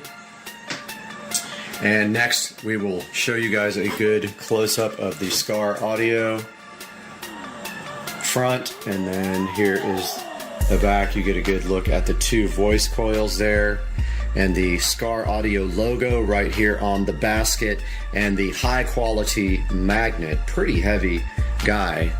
Trying to figure out if I could see how heavy it is, but it's probably in the ad, but I don't know, 30 pounds maybe, 25, 30 pounds on that Scar Audio woofer. And now we'll take a look at how we're going to wire them up. All right, this may be overkill for the amp I have, but if I ever upgrade amps and get a nice subwoofer amp, I want to be sure I have the enough wiring to handle it. I ordered some 12 gauge wire, but I don't have any now, but I want to go ahead and get the woofer mounted, but I've got plenty of 16 gauge wire, so I'm going to double up from voice coil to voice coil, then double up from this voice coil to the actual speaker input on the box. So I'm going to grab all the tools to do that now. This is my new heat shrink kit with all the connectors we need for hooking up the amplifier. Came with all these heat shrink connectors and also this really nice crimp tool. So I'm guessing you crimp then heat shrink. I've never used it before, but I'm going to take a look and see which connectors. It's going to be one of these style that are going to go over inside the subwoofer box. I'll show you guys that in a minute. We're going to need female, probably these spade connectors here, and it looks like you crimp up here and then heat shrink here, which is awesome. So I still need my heat gun, but I'm going to go ahead and test and see which size fittings fit inside the speaker box. Here we have the speaker box. I've got the yellow, which would be the largest connector that is available, so we can put the most wire inside. But let's see if those work. Totally. So yeah, we're going to use the yellow connector and put, hopefully, stuff 2 wires inside of that guy right there. All right, let's go ahead and we don't need much wire at all. This will actually work for the voice coils. I found these 2 little pieces, and I'm gonna go ahead and zoom out here real quick. Much better. So these 2 are for the voice coils. That'll be fine. And then this piece I'm going to double up on and use for the connection from the other voice coil to the box for our 2 ohm load. It doesn't have to be that long, but if you want extra to be able to wire up your woofer, you leave extra. So I'm just going to use this and go ahead and cut it.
multimeter here. Let's see if I can figure out how to do it. 200 ohms. I think I've got this on the right setting. Let's see what happens. We should get a 2 ohm load.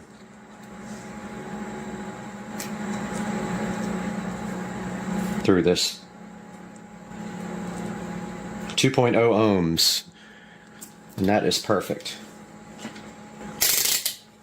So those wired in parallel, those voice coils, gives you a 2 ohm load. We have a visitor, Mr. Binks. Hi, kitty. We got our woofer here. He's so interested in this. But our woofer goes this way. And then we got to hook our wires up, and positive is on the top. Positive is on the top towards me. And I am blind as a bat. This is positive. This is negative.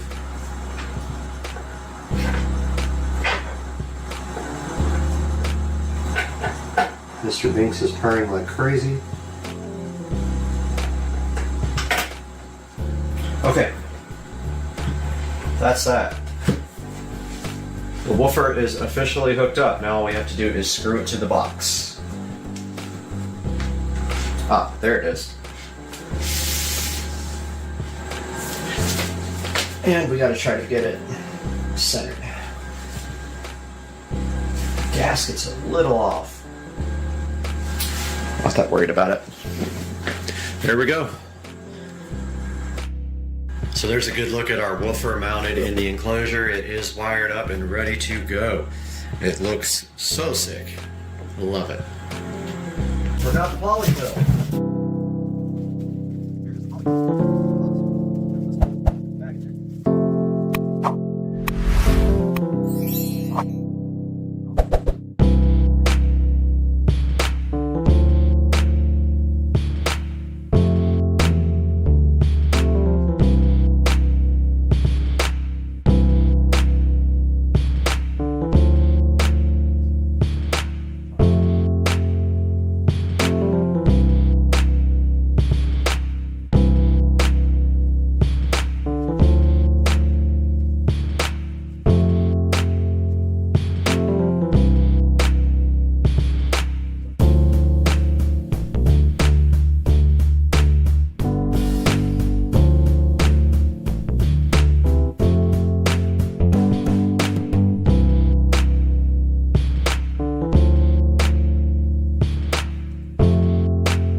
Mr. Binks loves cat TV. He just can't stop watching cat TV. He's all about the cat TV. You would be too if you were a cat, because cat TV. That looks like the car.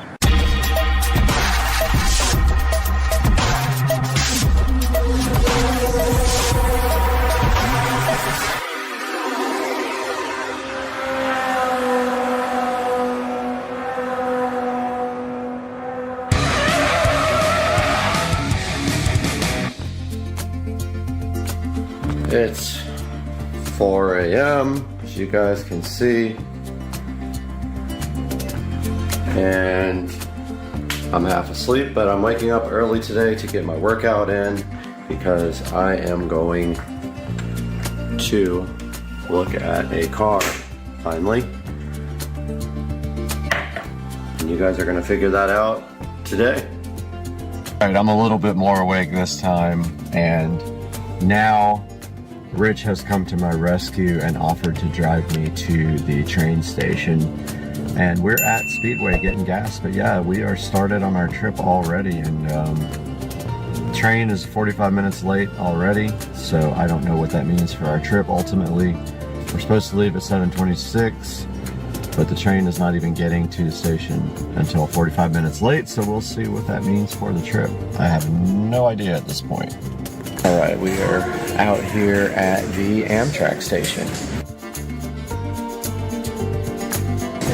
But they said that the bus will wait in Tampa. So So we are headed to Tampa as soon as the train gets here. Good, Nick. Right. Well, I hear the train coming.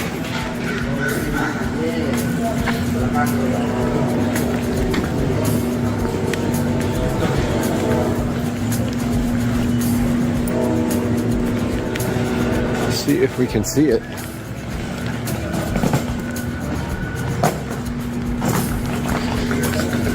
Here's something.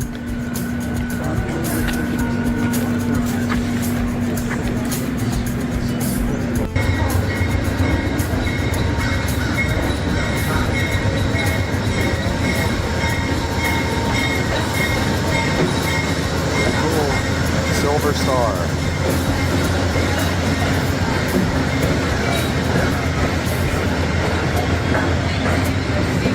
I see people on it. I'm assuming a lot of people are getting off.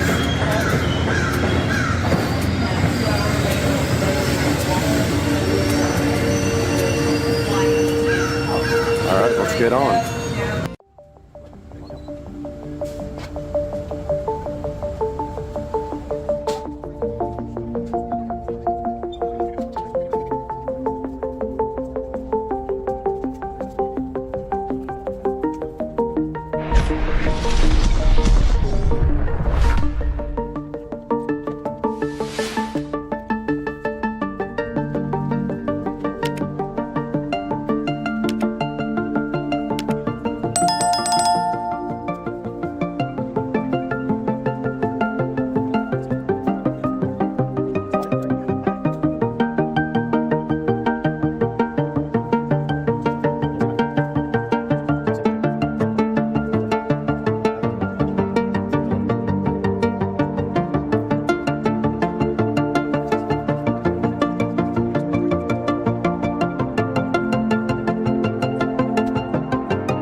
All right, we're on our way.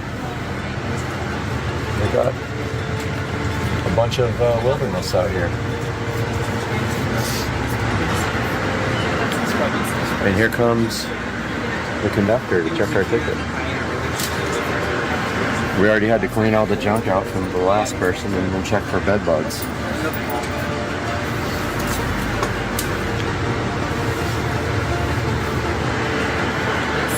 So then we will go to the cafe.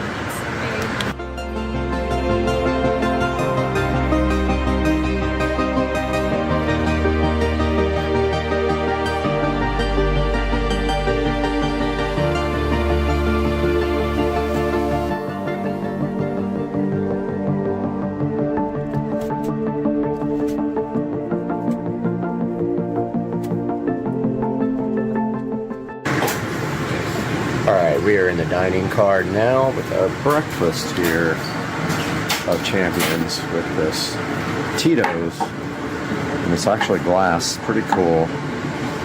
We got our Coke Zero here, glass, and then we got these egg bites, so 0 carb egg bites. I'm gonna go ahead and check those out.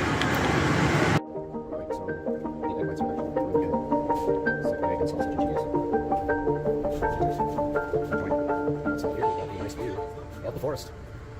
All right, so I think we're on Phillips.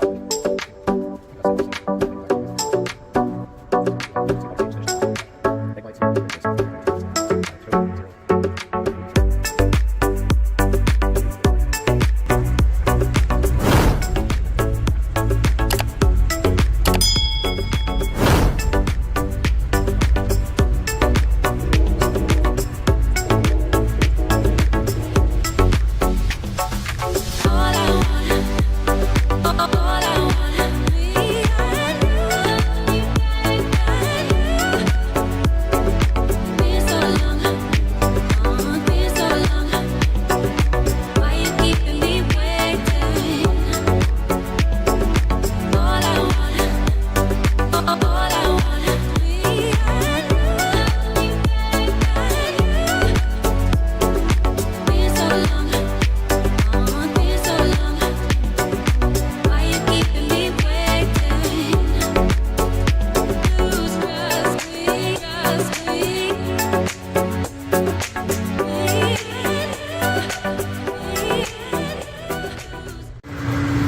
pulling into Orlando now. There is Orlando Station. About 45 minutes late to an hour late, I think, right now. And there is the train.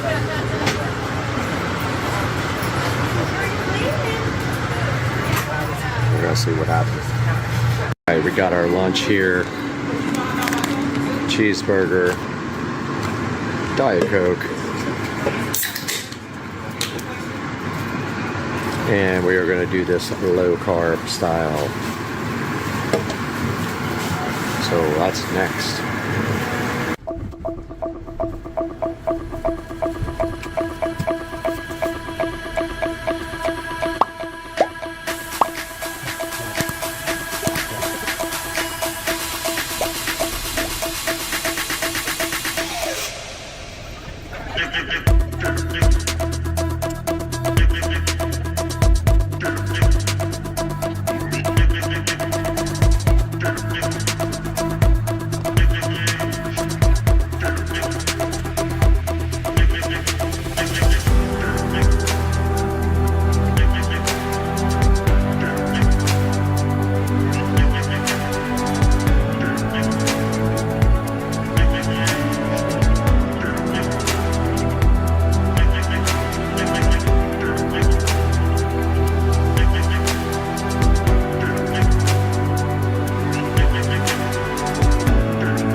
All right, we are almost in Tampa.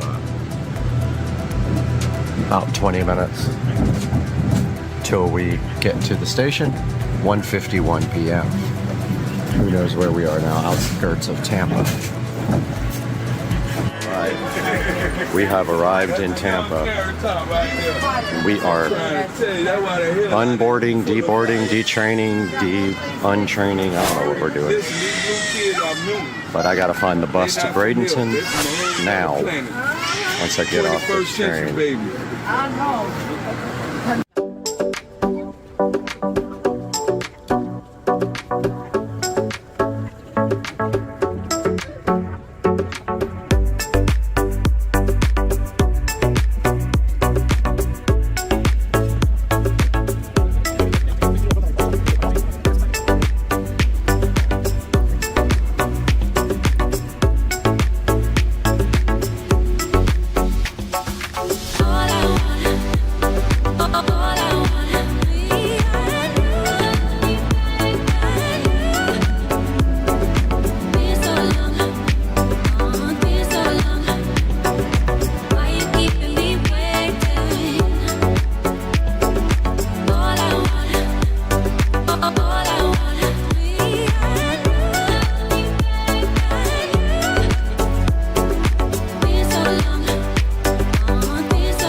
right, we are in Bradenton, waiting for the mystery car to show up. That is not it.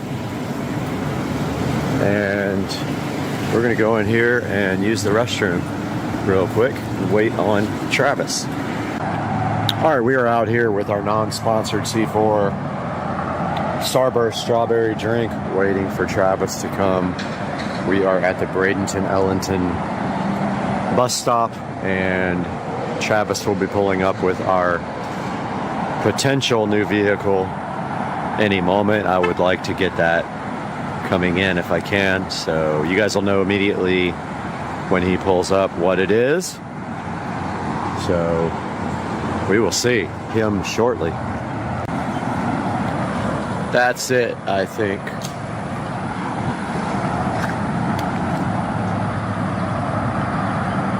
Yeah, that's the guy right there.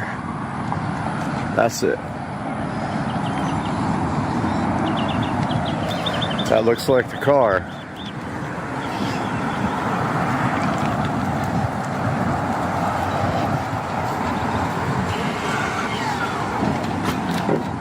Travis, what's up, man? How you doing? Good, man. Is it all right if I put you on? Yeah, I mean, I don't want to be like broadcasting my neck. Yeah, you're good. You can do it. I'll cut that. Yeah, you're good. All right, man. Dude, did you say it was Expel, the film? I think so, yeah. Yeah. I got a buddy that's up by my shop that did it. Okay.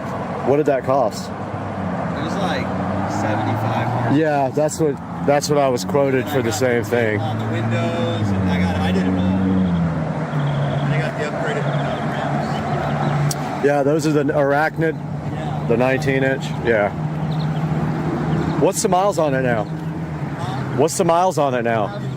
That's driven a little bit. You can check it out if you want. Okay, yeah. Yeah, check it out.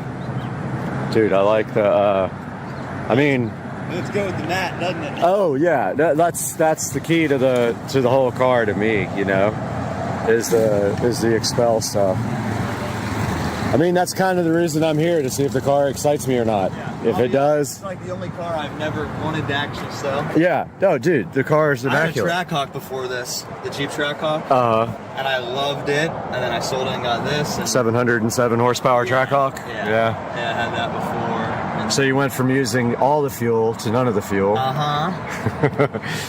So this is the 2021 Plaid, and it has full self-driving option. Yeah. So if we go to software there, Yeah. So there's everything. I don't even use it that much. yep.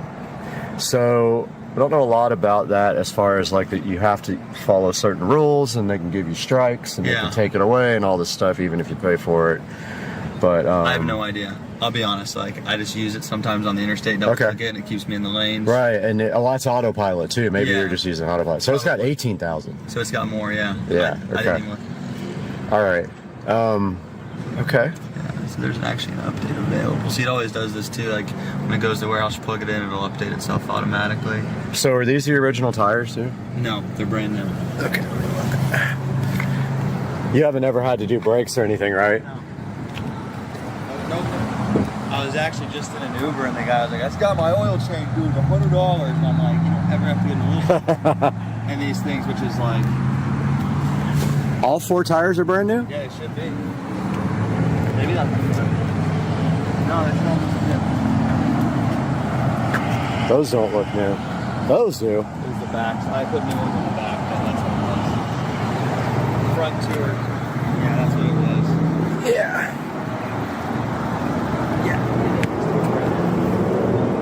So I would have got like tire shine or something on those. That's no big I deal. think it would meet those people out there. Rent.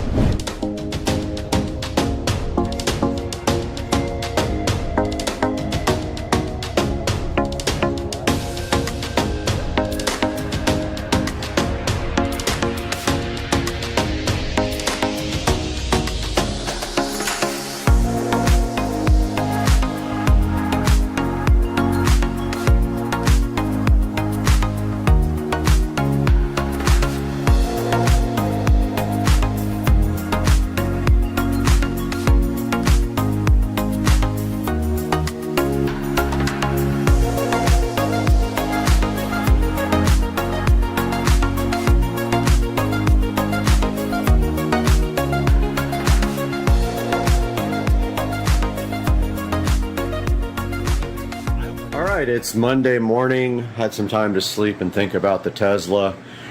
Does have way more miles on it than I thought, and it needs 2 front tires and a rear taillight replaced. This is my Airbnb, and it literally is a loft. It sleeps 4 people. Pretty cool loft up there. There's a lion up there as well for you if you like pets. And this is the other side. And it has a little fridge, AC, and it was about $100, and this is all I needed for the night. It has an outdoor shower and bathroom, so kind of interesting to take a shower in the cold with hot water. That does work. It just takes a while to get hot, but that is the good look at the Airbnb, and we're about to be heading to the bus station to get on the bus. Our first step of the trip back to Jacksonville is the bus from Bradenton to Orlando. This time we're riding the bus all the way to Orlando, then hopping on the train to Jacksonville. So we'll see you guys on the bus.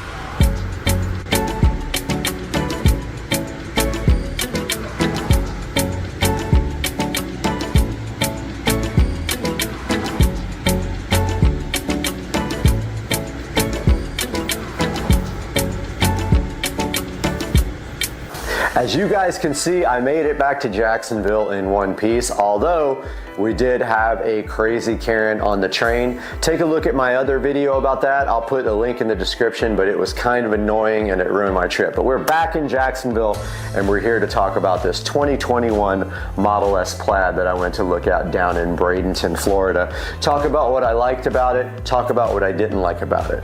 So the first thing that I loved about this 2021 Model S Plaid was the PPF film. It has full paint protection film all over the car, and as you can see here, it is a beautiful satin paint protection film, and that is about $7,000 or more worth of paint protection film on the Model S Plaid.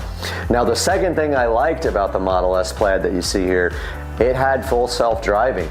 That is a $15,000 option from Tesla, and it can be transferred, or you can subscribe. It's like $200 a month, so the $15,000 option is awesome.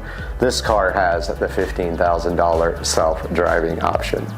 Now, what did I not like about this Tesla Plaid? So the first thing I didn't like about it was it had more miles than he actually said it did.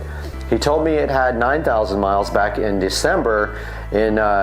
About 2 weeks ago, he told me it had 13,000 miles. It actually has 18,000 miles, and he said his dad's been driving it.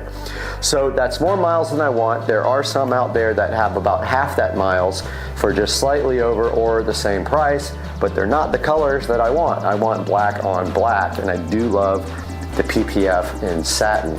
The other thing I didn't like about this car, the front tires are worn out, and they are the low noise tires right from Tesla. There are no, in this size, there are no tires available in the, the Pilot Sport 4S on Tire Rack. So I don't know what's going on with that particular size, but they are 21-inch Arachnid wheels right from, I think they're Arachnid, right from Tesla. They're either Arachnid or I forgot the other model, but I'll look that up for you and put it on the screen.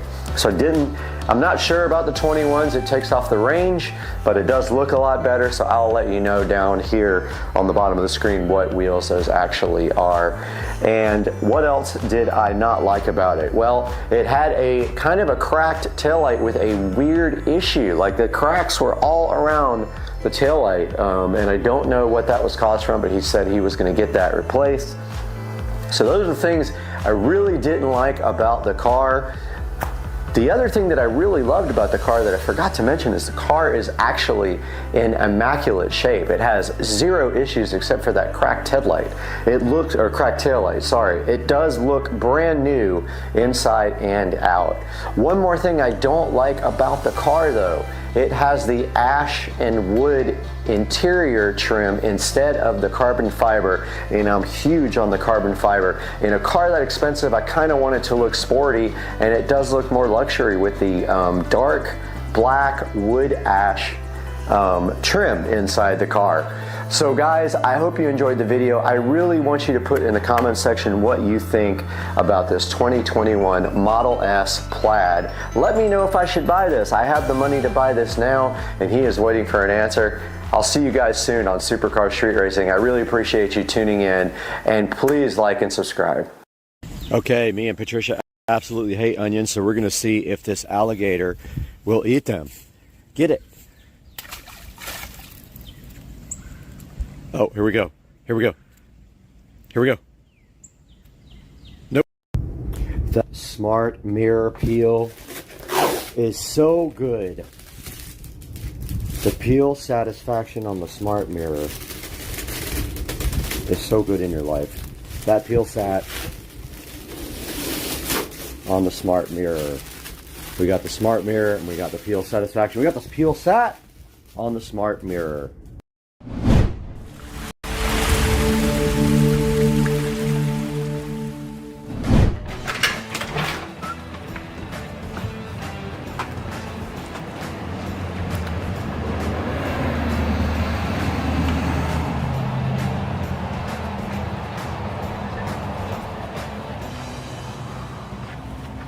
Florida life.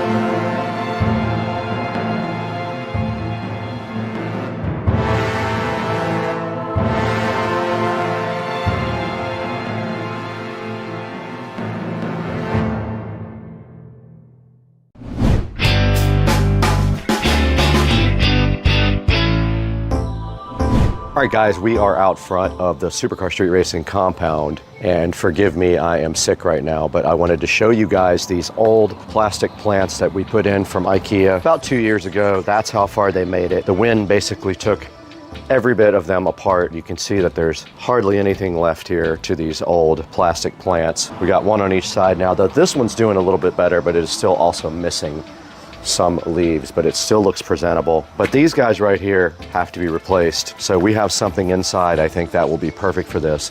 Let's take a walk inside the compound. It's hot out here today, by the way. Let's take a walk inside the compound and go see what we have on the table that might be able to help us out with this problem of Florida life.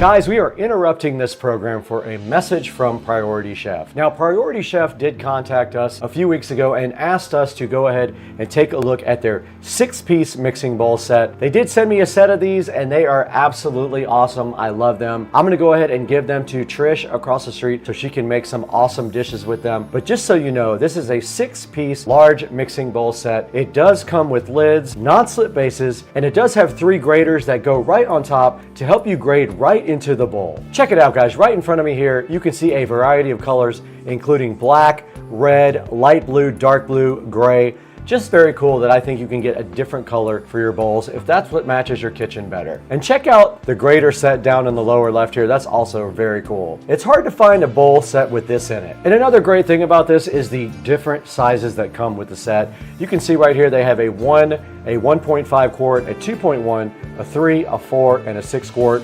You have a lot of options there when you're ready to start cooking. Check it out, you can mix and measure in the exact same bowl because there are etched measurements in the bowl that help you go ahead and put your ingredients in correctly. And these graters are so awesome. Look, you have a fine, a coarse, and a slicing grater. You stick those right on top of the bowl. You can get your ingredients and go ahead and put them directly in the bowl and mix it up right there. You don't have to do it in a separate bowl. Now these guys are awesome for tossing salad, mixing ingredients, serving your dishes. You can bring them right out to the table and serve all your guests there.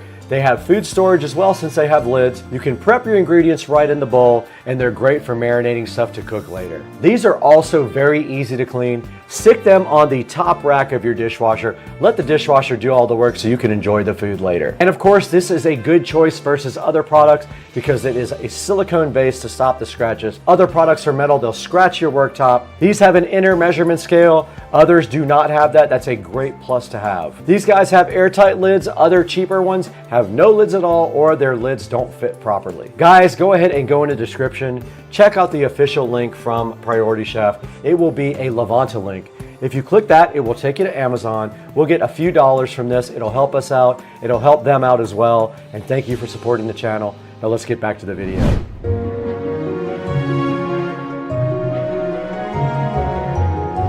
Getting hot in Jacksonville. It's 84 degrees today, and I apologize for my voice. I am sick today. So sitting on the table right here, we do have a nice box that might be able to help us with what we have going on outside. This says a VESA on it. I don't know what it is yet. We got to open it to find out. Let's get this box opened up. We have the patented SCSR knife here to go ahead and break into this package provided from Amazon today, and took a little bit longer to get this because of what it is. So it took about 5 days to get, you know how some of the packages are. You can't always get everything overnight. Can't always get what you want, but if you try sometime, you get this. Do I have to build this thing? All right, well, inside the box we have a couple of palms. These are artificial palm trees to replace the ones out there, and apparently I have to build them. Apparently inside of the box we have palm fronds, another set. Oh. Okay. Oh. Okay, so it says, the instructions right here just say to take the other ones and put them on this. It's got a pot already. All right, so basically what this is an artificial palm, and it comes with extra that you have to put on yourself. It does come in a little flower pot. We'll go ahead and get both of these guys unboxed. We don't need this where we're going anyway. So the first step is to pull off the plastic condom. This is the same size that I used on your mom. And the instructions do simply say, in not so great terms, that you take your other, these are also tied together. Let's get the scissors, that might be easier. There are some palms tied together right here with a little piece of thingy. And you simply just separate them like that. And then you take your extra palm fronds and you place them directly on the tree. They are also tied together right here. These guys are tied together. They do simply just untie like a, now I want you to insert these directly into that. There is a hole in each one of these. Oh, that one did not go in easy. Okay, that one did not go easy. It had some extra plastic on it, giving it a hard time. See if it'll go in now. That's better. I trimmed the plastic off the leaf and it went in a little better. All right, there's two more. What happened on that one, there was some extra plastic right here and it was keeping it from going in. You might have to do that also on yours. It's right here at the very bottom. That one went in easy. Yeah, it says to bend them. It says to bend them on the instructions. So once you get them where you want them, you can go ahead and bend them into place. These bottom parts bend. I'll do that outside. Let's go ahead and get this one built first.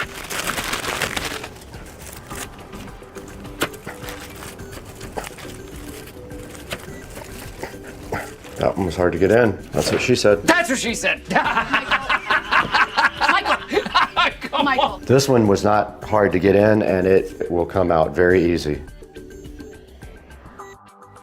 Yep, that worked. I stuffed a little bit of this tape in there. That made it go in a little bit harder. So let's get some shoes on and get these guys out the door.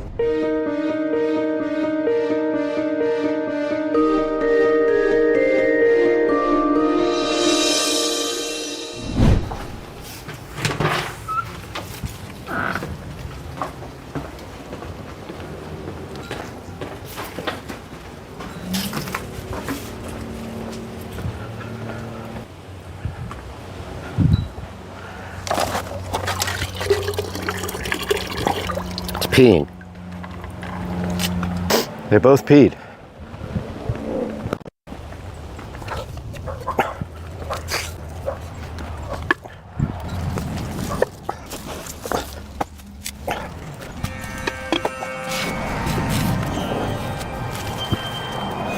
All right, guys, we did get the new plants put out here. All you have to do at that point is go ahead and bend them whichever direction you want. So if you want them to be shaped a certain way, you just grab the root here and you just kind of look at the base of the stalk and you just kind of bend it and it should stay. And then you can bend these to whatever shape you like. See how they just kind of stay where you're going? And then once you get those shaped out how you like, should be good to go. They look awesome. This one I never kind of fanned out. So if you just kind of bend them, they will stay in that position. And if you don't know how, get somebody who does to help you out. Just like that. And we do have 2 plants ready to rock.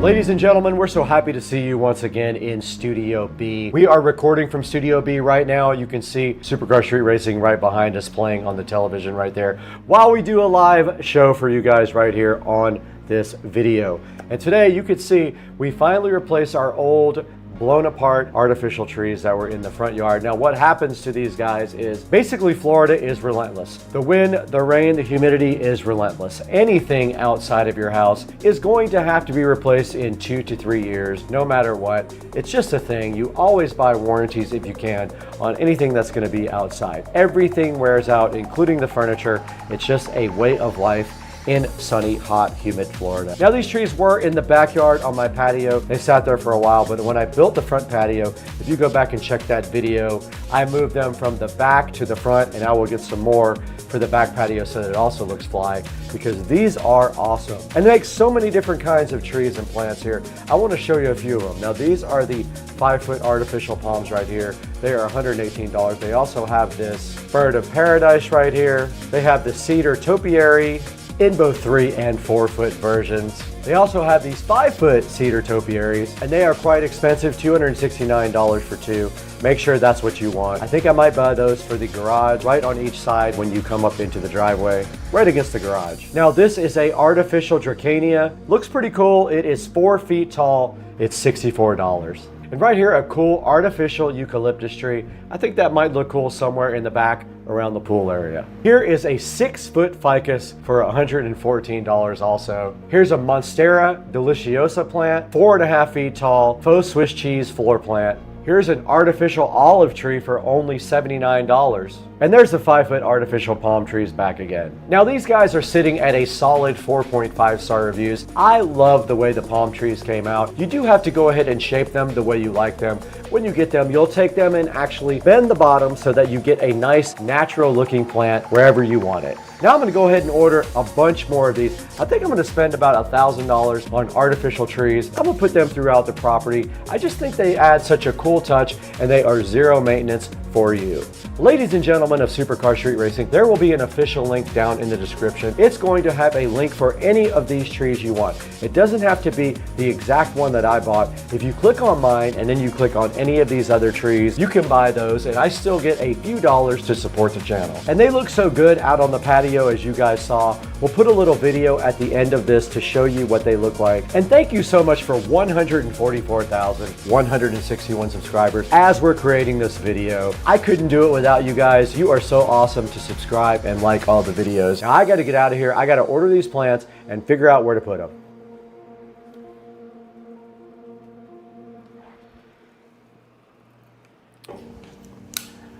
You guys thought we were all done having fun. I thought the video was over. I already edited it, I uploaded it, and then this showed up. Let's go ahead and see what we have inside of this wonderful, wonderful box here.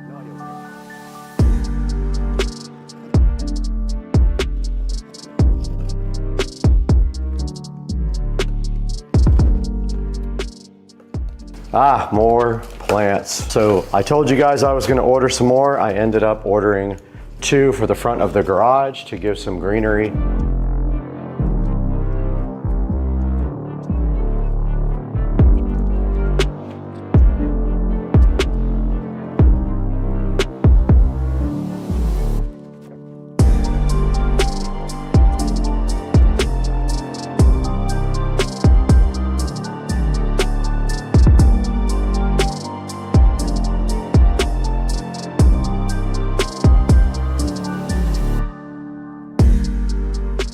So we need something at least 6.5 inches.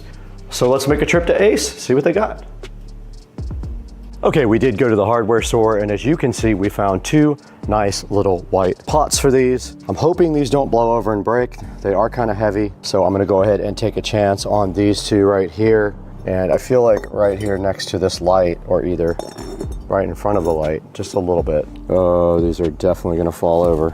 I might have to put a brick behind there. All right guys, I got my plants in place. That's kind of what it came out like. Forgive the garage door, it does need to be cleaned off, but I guess it looks okay until it blows over and breaks the pots, at which point I'll figure something else out. For now, that's what we got. As soon as the wind blows, that's gonna definitely blow over. That's it guys. We'll see you on the next one.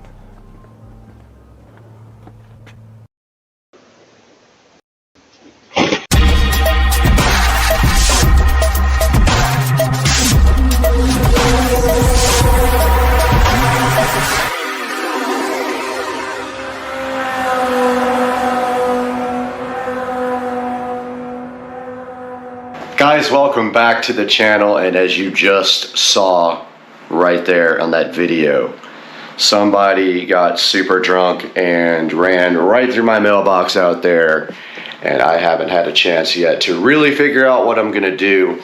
I didn't record the first part of this because I was so mad when I walked outside to get my mail because I'm waiting for mail, and of course I have no freaking mailbox. But as you saw, somebody ran right over it, and so my plan is to take you guys with me now as we finish landscaping this. We're going to be tearing out the existing plants and everything and redoing it, and I just don't know what I'm going to do yet till I get to the hardware store tomorrow. So we've only done a little bit of the tear out, so I'm going to take you guys to do the second part, and then also shopping and all that when I redo my mailbox after it got destroyed.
Taking you guys outside to take a look at this. It's still dark, it's getting daylight right now, but this is basically what I came out to find yesterday. This was laying on the ground, and then I have already torn up a lot of the plants, and I might leave those, but I want to get all those other type of plants out today. As soon as it gets daylight, we'll come out and do some work. And we do have all brand new landscape lighting that we can use if we want to, and I'm definitely going to incorporate this. There were two yard lights there.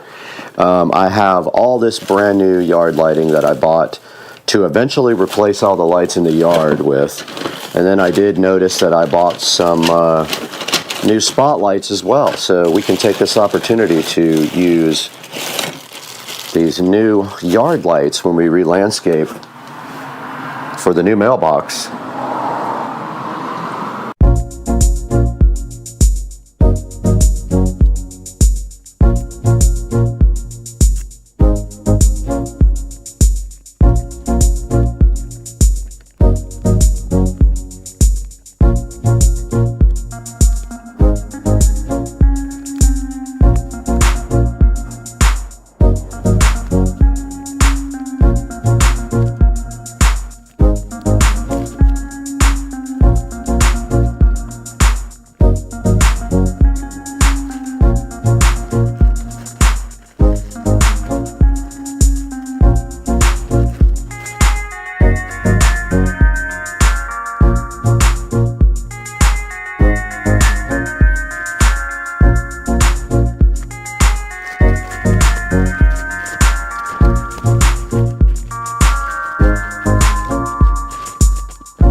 Okay, we did get most of this area cleared out. All I have to do now is just come back through with my edger and edge this out really good and then clean this up with my leaf blower. I'm just kind of waiting for it to get a little bit later because I don't want to do this during the day. But next I'm going to, actually during the morning, didn't make sense. Next I'm going to mark this off. I think I have some landscape paint. Let's go see if I have some. All right, I could not locate any landscaping paint, but basically we're going to go straight. Kind of the same thing we had before. Straight across like that, straight over and down. But this time, I think I'm just going to go with pavers around the edge. Haven't really decided yet. I'll figure it out once I get to the store. But probably going to need a good amount of blocks to get this thing blocked off. I really would like to pour concrete in there, which I might do that after I do the pavers. I'm just not 100% sure yet. But also there's a sprinkler head in here somewhere that I need to locate. but I don't want to get the ground wet yet, but I have to do that at some point. I believe there's a sprinkler head in there, pretty sure. And it is buried at this time, I think.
All right, guys, just a little update.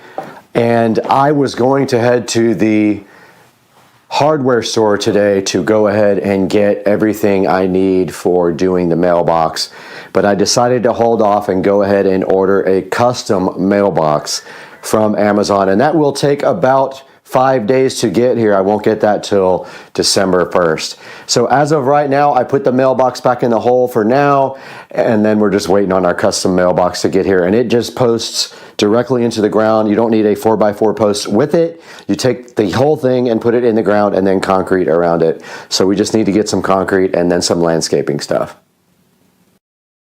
Guys, we're back in the ever familiar Supercar Street Racing dining room here, and we got a package here from Amazon that's going to help us accomplish some maintenance today at the Supercar Street Racing compound. And inside of the box here, we have some garage door lube, 3-in-1. We're not in a cold climate, so we don't have the silicone-based garage lube. We're going to use this stuff today and show you guys how to keep your $16,000 garage door properly lubricated. So hang out with us today. We'll all learn something lubing up the garage door. Let's go.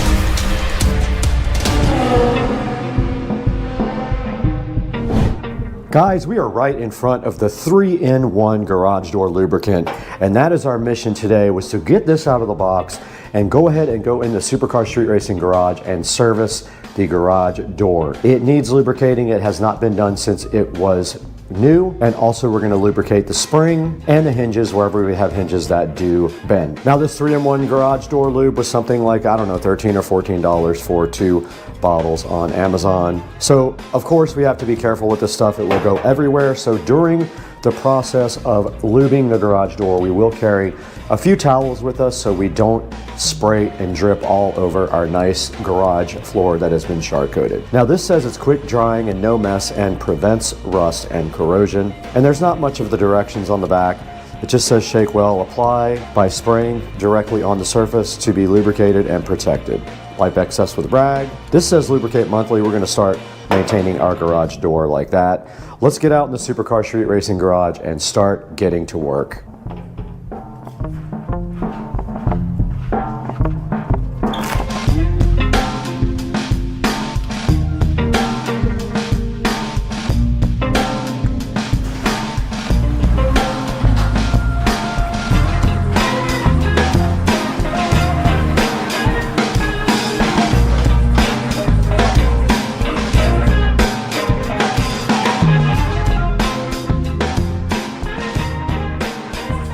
out here in the garage today with the 3-in-1 garage door lube. And all we're gonna do right here and right now is show you guys how to lube up the garage door.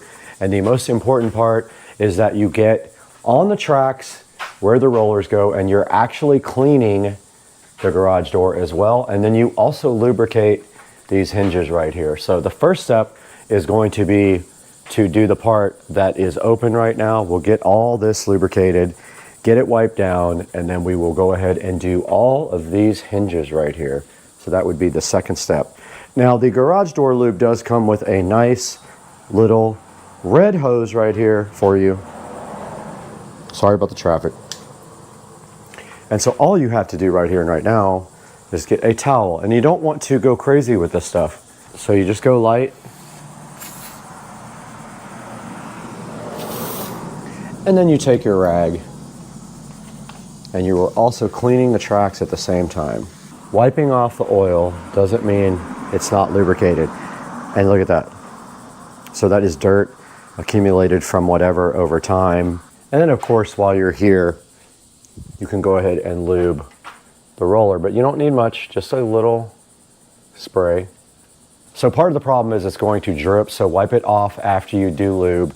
If you get any on your nice floor, go ahead and wipe that off as well. Let's go ahead and do the other side. And obviously that needs cleaning. So I'm gonna get that today also.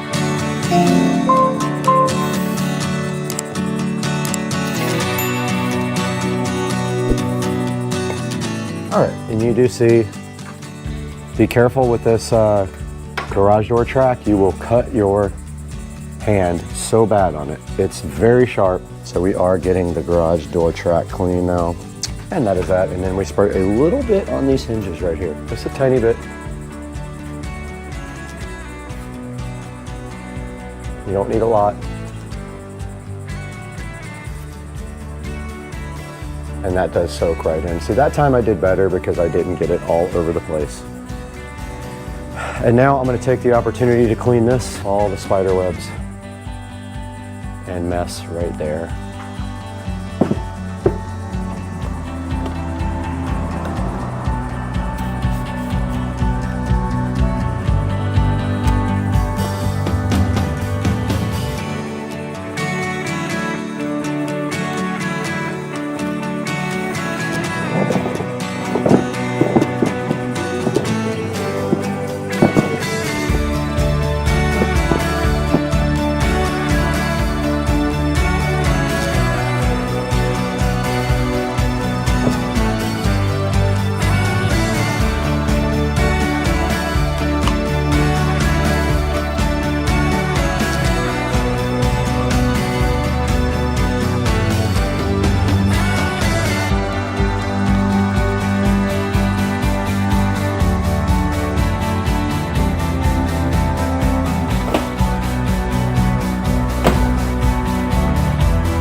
All right, so we are going to continue with our cleaning of the tracks, and we're going to go ahead and do this top part and then proceed to clean and lubricate all of these other parts of the track. Let's get going. We're going to start there, wipe our way all the way down to that side.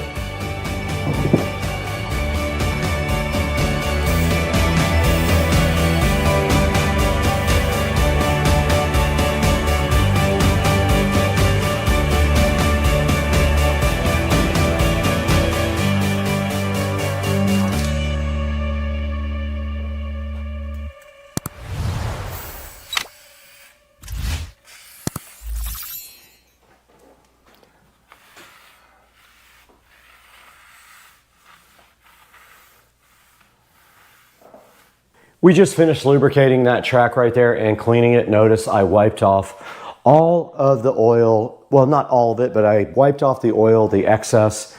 And now all we have to do right here and right now is go lubricate these rollers. Just a little shot. You don't have to push hard. And if you do get excess on there, just wipe it off. Just barely press on it. So I didn't do a great job on that one. And make sure you get both sides.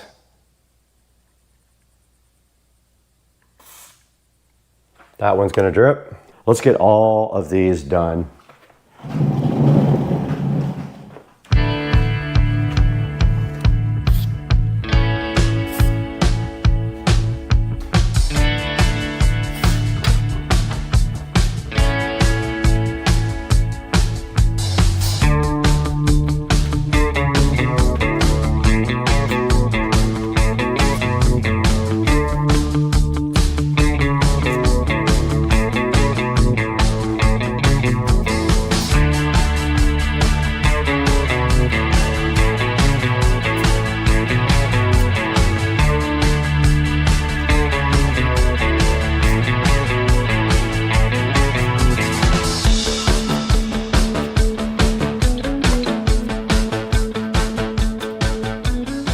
Okay, all that is left to do now is go ahead and get this track done. I got all the other ones done and all the rollers and all the hinges, so that's the last thing left before the spring. Let's go ahead and get this thing done now.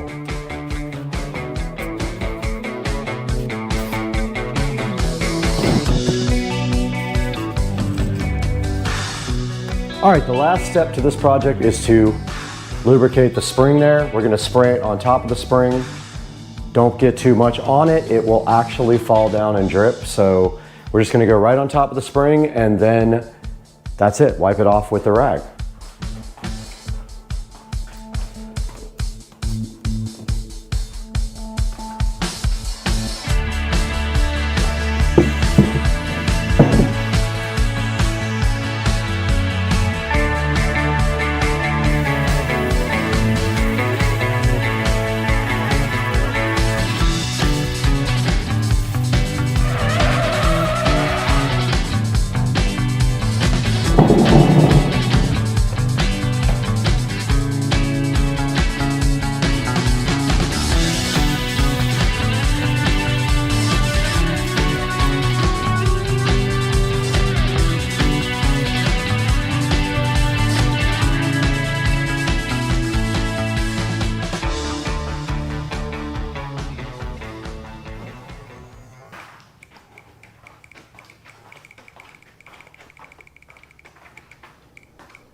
All right, we're gonna go ahead and exercise the garage door a couple of times now that it has been lubricated.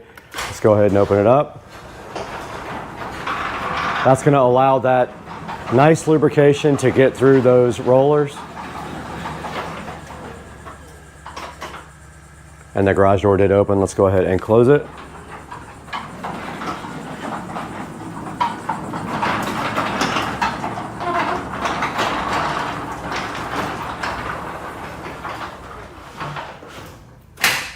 Awesome, so you should be doing that once a month. This is a $16,000 garage door. I'm gonna take care of it, you guys should as well. I'm gonna leave a link in the description to this lubrication oil from Amazon. And I hope that you guys do maintenance on your garage and don't pay a garage door company $200 or $300 to come out and spray some oil on your garage door. Do it once a month, you should be good to go. And that's gonna do it for today, guys. I appreciate you guys so much. Please like and subscribe and buy all of your Amazon products through any of our links. It doesn't have to be the one in the description. You can click the description link and buy anything you want. It helps me out greatly. So we'll see you guys next time on the channel. Thank you for joining, liking, and subscribing, guys. Peace out. Hey, what's up, guys? Supercar Street Racing here, headed out towards the pool. I'm gonna show you guys exactly what's going on out here. And it is raining. Might put up a live video here shortly. So we are going to start this pool remodel here within the next 3 weeks or so. It is about a $35,000 pool remodel. So just so you guys know, this pool is a Marsite pool. So basically like a cement type of mix.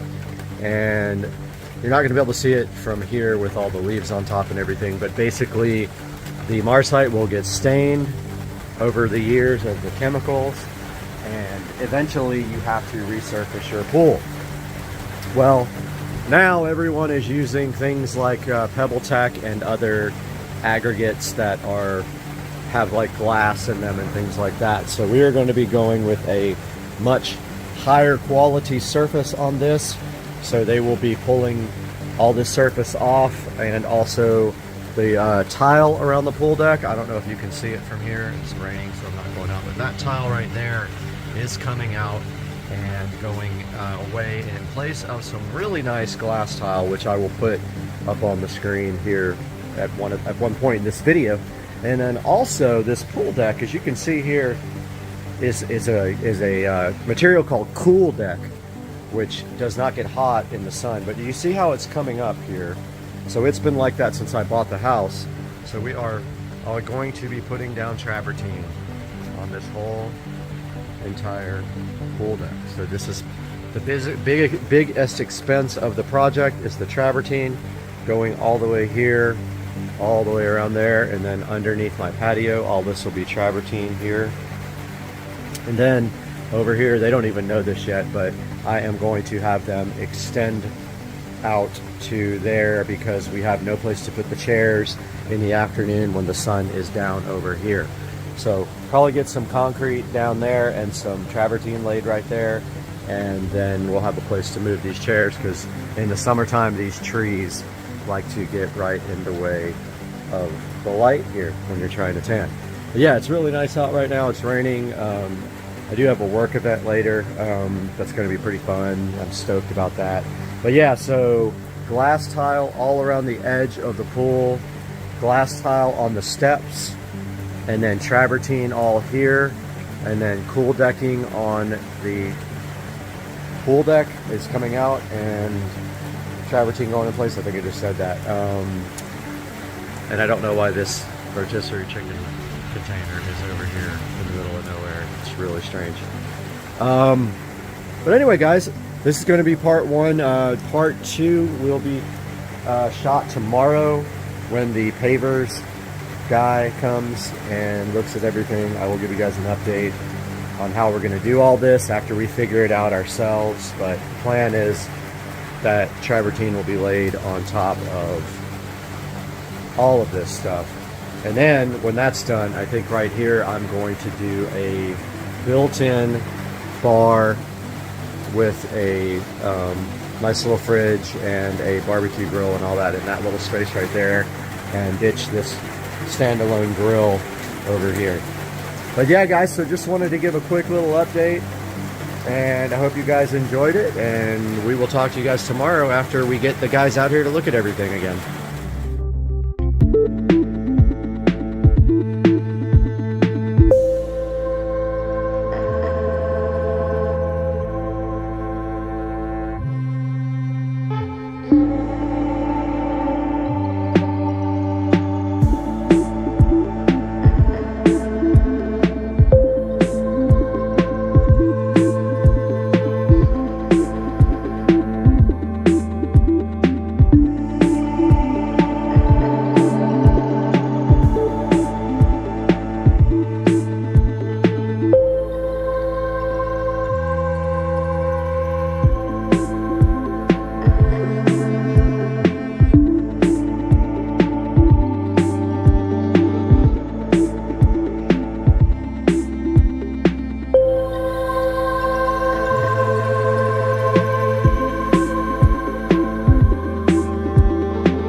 Guys, welcome back to Supercar Street Racing. Today is an exciting day because we have a new sponsor. Imalaza has sent us one of their smart irrigation controllers for you guys to go ahead and check out. And today we're going to be removing the old Wise controller and putting in the Imalaza controller on Supercar Street Racing.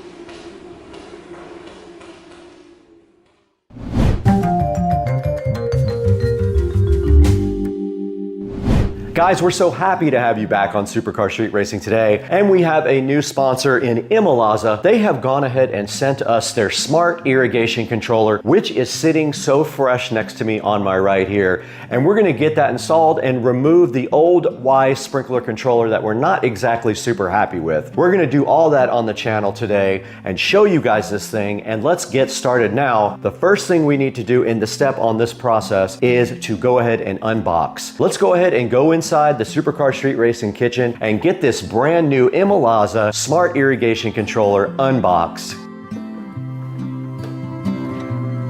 All right, we are right here in front of the Imalaza ET Master Smart Sprinkler Controller. This morning on Supercar Street Racing, and our first effort of the day is going to be getting this Imalaza ET Master directly out of the box and unboxing it. But first, we're gonna take a look at the front and see what is actually on the box itself. You can see right here, it does say it has real-time evapotranspiration master technology, and it is the pioneer of intelligent watering decision model. The smart and simple way to water your yard. It's for hassle-free watering and a healthy lawn. You can see right there. And then down below that, it works with existing weather stations. It is synchronized 24/7, 365 a year with these weather stations. And it does say it has a ultra-stable network connection. We'll see if that is the case. And over-the-air technology gives you nice updates to keep your device fresh and updated with the latest software. Now down at the bottom, it does say, see this on almost everything now,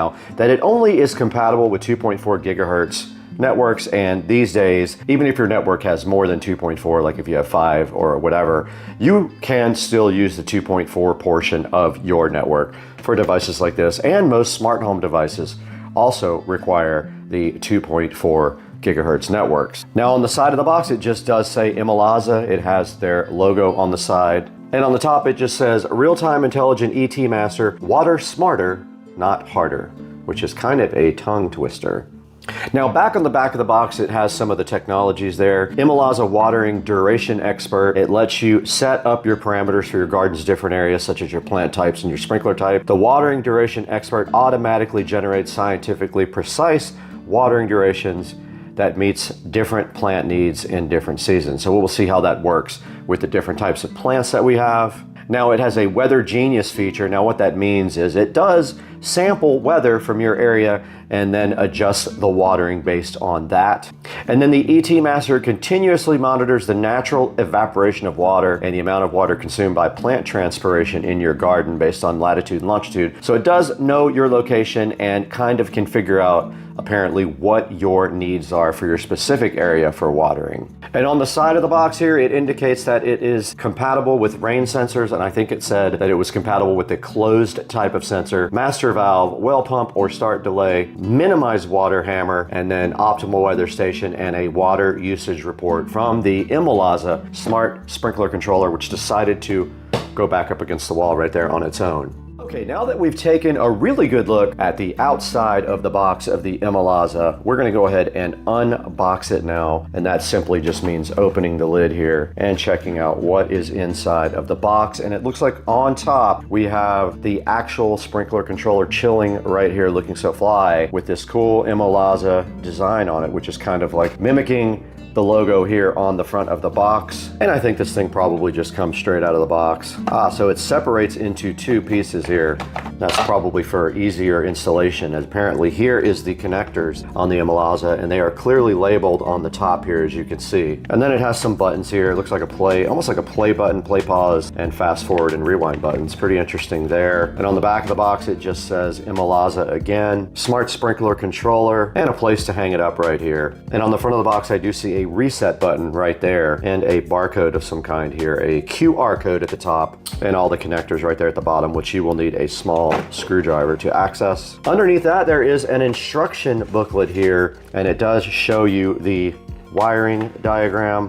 Looks like M is the master valve pump, 1 through 8 are your zones, S1 and S2 are rain sensors, and then your common connector is the common for all of the zone common for your zone valves. Now they give you cool little wire labels here. I already have some on my Wise sprinkler controller, but I have not figured out the wiring yet on that. We will do that out in the garage momentarily. Don't return. It says if you have questions, go ahead and scan that QR code there, and another one of the same thing. And then here's the manual for the Imalaza, and I have not opened that yet, but we will take a look at that next. And there should be a power adapter at the bottom. There is, and some anchors to put into the wall if you need those. We are going on a pegboard. We will be able to screw it directly into the pegboard. Now, a brief look at the manual here. It shows you what you'll need to actually install the controller. You're gonna need a screwdriver, possibly a hammer, a drill, and a drill bit, and then of course you need the transformer. It says to test your old controller that it is working properly before you change this out. It wants you to take a picture of your wiring. That's pretty smart because you may need that in the future. And then it says to remove your old controller, but it says make sure you turn off the power first. And then it has some instructions here for installing your new controller, and it does say using your previous photo to go ahead and wire your new controller up. Now it says right here, if you want to wire up a rain sensor, it does work with a closed rain sensor, a normally closed rain sensor, and it shows you how to go ahead and wire that on the next page. And there is such a thing as a wireless rain sensor. Shows you how to wire it up if you do have a pump. I don't have one anymore. How to download the app and add the new controller to it, and the ways to do it in iOS. And Android comes up next in the list here. And then there is a Wi-Fi indicator here and some instructional videos you can go ahead and scan the QR code and get to. And some network troubleshooting if you do have problems, and then a FAQ on the last few pages. And that is pretty much everything that's inside of the box. Now we need to get outside to the garage and go ahead and take a look at what we currently have out in the garage.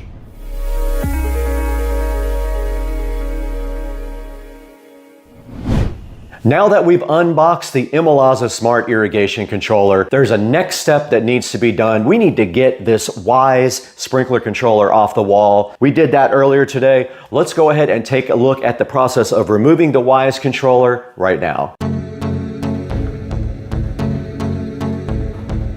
All right, we are out here in the SCSR garage, the ultimate compound garage, and we are looking at our sprinkler controller here. We have the Wise sprinkler controller sitting there that has been doing its job for a long time, but to be honest with you, it doesn't do a great job of watering, especially when you have it on a rain program. It does sometimes not water for a very long time. And so today we are going to be removing this and putting in a new Imalaza sprinkler controller where we are hopefully going to improve our watering experience. Now it's a little bit tricky to put this in because there is a wire that has to run down through the bottom here. Now this is the Wise sprinkler controller. You can see right here it just connects to the wall just by this little, it just has a little clip that it goes into like that. The back of the sprinkler controller is right there. You can see the wiring is labeled. So I'm gonna go ahead and take a picture of that before I disconnect it so I can get it redone if I have to. Okay, looking at the back of the Wise sprinkler controller, there is a 3, a 2, a yellow, and a white, and there is maybe a little bit of slack, that much slack. So that's all we have to work with right there. Let's go ahead and get a good picture of this while we can. Okay, we went ahead and took a look at the back, and this is very clear now. Very, very easy to understand. The white wire is the common wire right here. You see a C on there. The yellow wire is zone 1, the blue wire is zone 2, and the green wire is zone 3, and that is specifically labeled on these tiny little labels right here. Now there is not much slack here, so I can't pull this out very far. I don't know if this is compatible with the new sprinkler, so let's go ahead and compare power. If it's compatible, we will reuse the power. Okay, the current power adapter is 24 volts AC out. And I think that that is exactly what the controller uses, 24 volts AC. Let's go ahead and see if it is labeled as such. Output 24 volts AC, 1000 milliamp hours. I don't think it'll be a problem. We can go ahead and try it though ahead of time by taking our controller out and plugging it in and seeing if it does boot. All right, and it is firing up, no problem. And it does have some lights on in front of it. So this current power situation looks like it is going to work. So let's go ahead and disconnect the existing wiring and go ahead and rewire it. And you can see here, this is much easier than they give you for the new controller. The new controller has screws. This just has a little thing that you press down and the wire pops you right out of the thing. So green was zone 3, that fell off. Go ahead and rewire, relabel zone 3. Blue is zone 2. There's zone 3, labeled. Zone 2 is blue. So I don't have a master valve apparently, because there's not enough wires for that. And yellow is zone 1. Make sure that when you put these on, you pinch onto the wire or they just fall off like these other ones did. And then this is the common. So we'll take the C on the common, just like that. My labels are wired. That is power there. We're gonna need our drill now. Take the Y's out, which it actually broke. You can see here it's broken.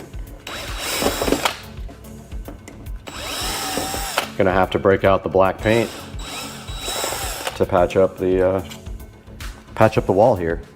Now let's see how we are going to mount our new unit. Well, look at that. It covers up the existing almost. I'm gonna do it just like that actually. And look, it also has a place here for you to just run a screw straight through. You don't have to hang it. So this will be easy. And then I'll be able to just come straight up with my wires right to here. This is gonna work out really good. Go ahead and run the screw in right there. The wiring is just gonna go just like that. Common 1, 2, and 3 right over there.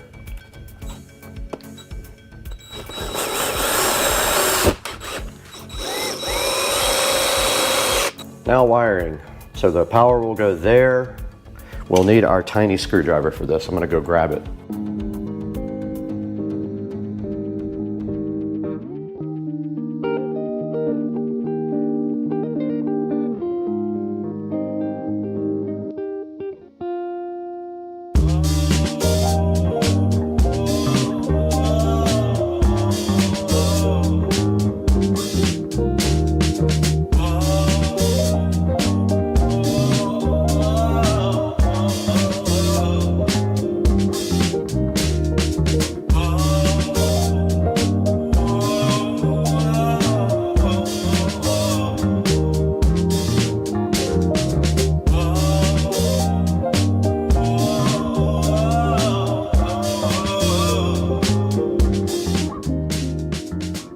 All right, we did get the Imalaza controller up on the wall. Now the next step in the process is to go ahead and download the app and get this controller added to the app. And to do that, we have to download that from the App Store and then go ahead and create our own Imalaza account. Let's go ahead and get that done now.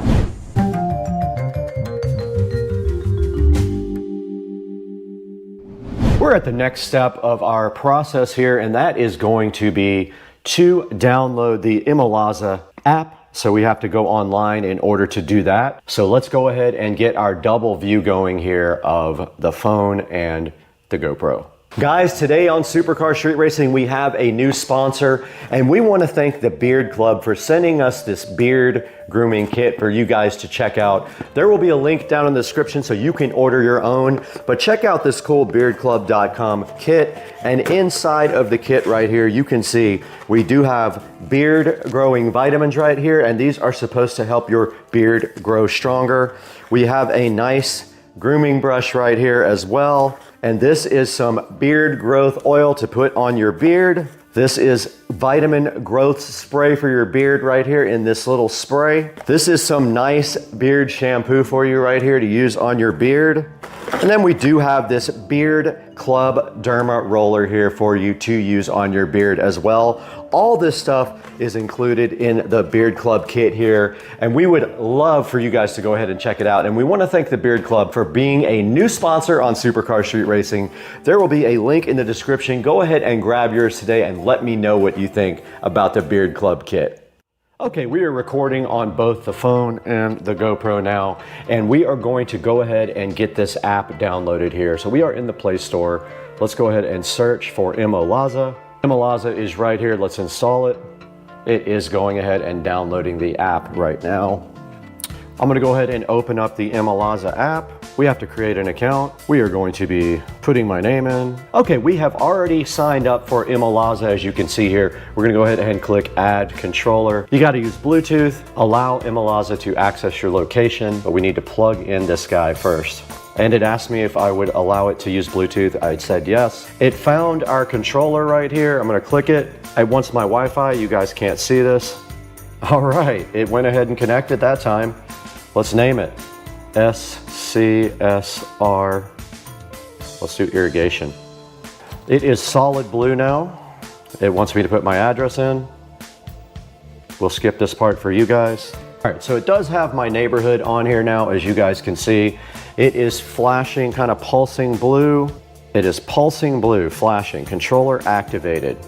And you can see on the screen here, a kind of look at my address, set up zones. Now it wants us to move outside for this next part. And we need to go outside to do this part. So let's go ahead and move outside.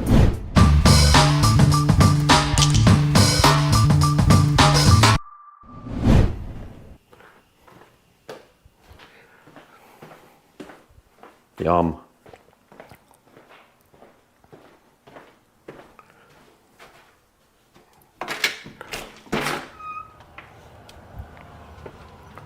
I went ahead and set the picture here, and let's see a quick run on this to see if it actually works. We're gonna do a 5-minute run. Let's see.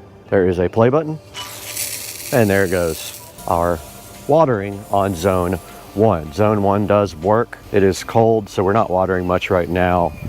Let's go ahead and stop the zone. Let's move on over here to zone 2, get a picture, add a photo. All right, let's go ahead and do a quick run on zone 2. All we have to do is hit the play button, and there is zone 2. And we have a problem with this head right here. So we might have to call the irrigation company on that one, but zone 2 is working. Let's go ahead and stop down zone 2 and go backyard to zone 3.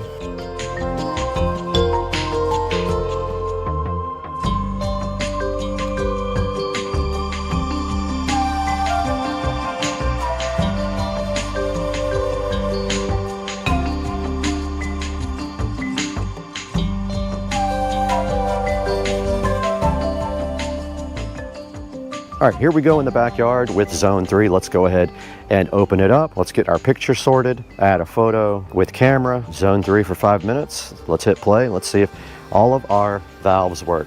Looks like they're all working. That one has a little issue, but we're gonna call Millennium Irrigation before summer and get a tune-up. So that is all 3 zones functioning properly. Let's go ahead and stop this one.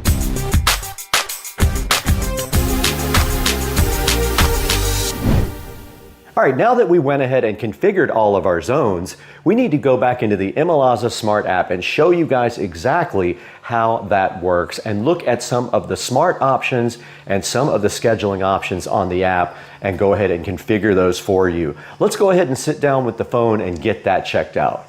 All right, we're on the front page of the app right here where it does show our weather, and you can set up a schedule by going down to schedules and hitting the plus sign. And now it says, let's create an optimized watering schedule for your yard. If you hit next here, it says that you can choose between a new grass schedule and a fixed schedule, or an ET Smart schedule. It is pre-selected on fixed schedule. If we go down to ET Smart schedule, let's see what it wants us to do from here and how it knows what to do for us. We're gonna turn on all of our zones and hit next.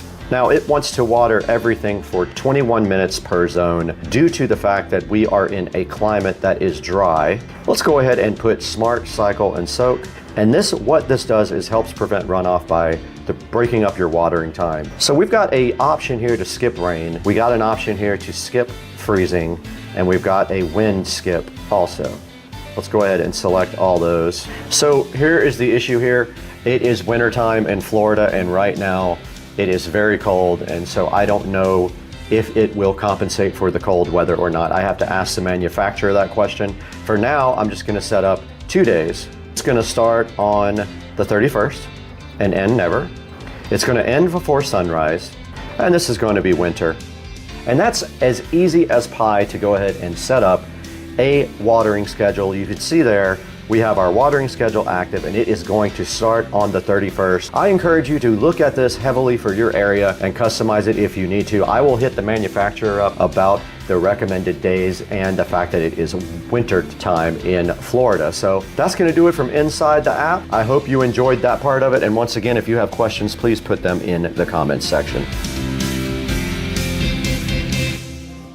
All right, guys, that is going to do it for today for Supercar Street Racing. We are so happy that you guys have tuned in today. The channel is really growing immensely. We have a lot of subscribers coming in now, but we need those video views up and we need your support. Please make sure to like and subscribe and check out some of the older videos where you have time. And we want to thank Imalaza today for being a new sponsor on the channel. You can go ahead and find a link to this in the description down below. You can order one for yourself, and let me know if you guys have any questions that you want me to ask the manufacturer. I'll go ahead and ask them for you and get an answer as soon as possible. But meanwhile, please like and subscribe to Supercar Street Racing. We need that more than anything. We need your support as a viewer, and we need you to go ahead and buy all your products through our product links down below. Thank you once again, Imalaza, for this. Oh, yes! Talk to me about your Heck yes, you nailed it. That was That awesome. wasn't as good as I've been doing. All right, let's do It's it. still backwards though. So let's go back a little. Where's Coop? Coop nuggets coming right up. Coop. Damn. Dang! She's getting good. Yeah, but I'm nowhere. I did hit the center. Y'all were inside. Let's see. Ah! You're getting there though. You can definitely do way better than My me. ass picking that up. Cooper, get over here. Do not put that on. No, I'm not. All right, y'all leave are it. right back to this. Too late, he already did. Whoa! All right. Hey, this girl's getting it. All right, y'all are up. Hey guys, Supercar Street Racing, welcome back to the channel. Got the itch to kind of record, and I got some requests for the wall mount for the Echo Show 5. Now this is from Mount Genie, the company that makes this amazing wall mount. They are very smart with what they've done here. So the Echo Show 5 is actually just a device that's designed to sit on top of a table.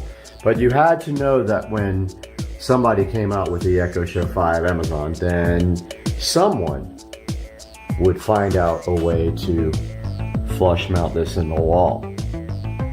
Now let's talk about the challenges of flush mounting the Echo Show 5 into the wall, which by the way is kind of an ideal device to do smart home with. It is very thin, so it will fit between your two pieces of drywall. The 8 most likely would not, and the speaker on the 8 is in the back. So the good thing about the 5 is the speaker is right underneath there, right there. So that means when this guy is flush mount into the wall, you still get good sound right there. So Echo, tell me a joke.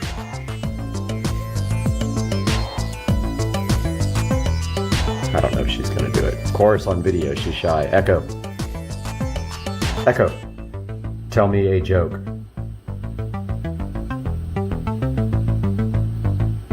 Why are tennis pros always hugging each other? Because they start their matches at love all. Oh, wow. So the speaker controls and the camera control are still available with this mount. Now, this mount basically is cut into your drywall. So what are some of the other challenges of this guy? Well, okay. So you need some electrical skills at least. You need to be able to sacrifice your wall. So, I mean, it's a permanent hole cut in your wall. The electrical skills being that this guy needs power. Now remember, Echo devices aren't rechargeable. They need an external power source. Even though someone makes a rechargeable connector for it, rechargeable pack. So let's talk a little bit about how this guy gets power, and then we'll go look at everything you're going to need to install this guy. So you'll see right below this that there's a standard 2-gang wall plate with switches. We got a blank here, we got a smart switch here. Okay, so electrical code will say that you can't put a plug inside of a wall, but there's a caveat to that, okay? There is a except, not a caveat, there is an exception to that rule. This is not permanently sealed, so this thing comes out very easily. Unlike this, which is like you have to unscrew it, this just pops right out. So that saves you from that. You can't cover up that electrical connection inside the wall. So that's how you do the electrical. Now there's other ways to do this with electrical. You can do power over Ethernet, which I will put a link in the description to a power over Ethernet switch, which means basically no network traverses over the Ethernet cable, just power. So you would put your power over Ethernet switch in a central location, and then up through the wall in the attic, you would come down, drill a hole in the top cap, and come down and power this guy with a power over Ethernet cable. Or the easiest method is that you get power from the switch below it. Now, how do you do that? How do you get power from the switch below it? Because with an Echo Show, you are supplied basically with a power adapter that looks like a, it's a wall plug. It goes right into the wall there. So how would you do that? I'm going to show you how you do that right now and show you what it's going to take to install this guy. All right, so we got the 10 South Moonshine for the big game party. We're doing shots. What do you think? Are we ready? All right, let's do this. You pour, I'm a drinking. YouTube hates it when we put alcohol on, but hey, who cares? Boom, there you go. Okay, all right, cheers. Wow.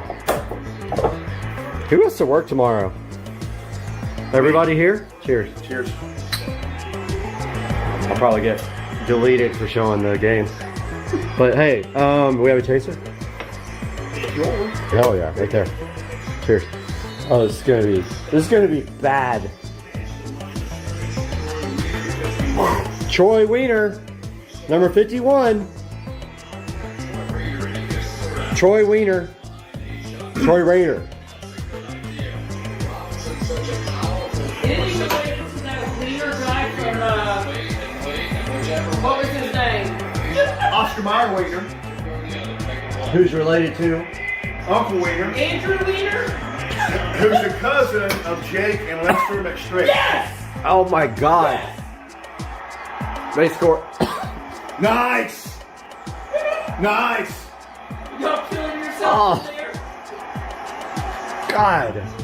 Where's the nearest trauma center? That shit will let you up. God. It says Almighty. Oh my God! It goes straight to your gullet. It goes in your gut. All right, guys, we are out here in the garage. I'm going to show you guys some of what this is going to take to install. So the first and foremost you are going to need is either a standard level like this guy.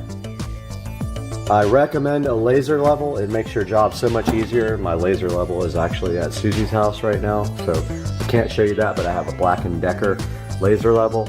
Links will be in the description. First thing is a level or a laser level. So your second thing you're going to need, now let me explain why you need this level here.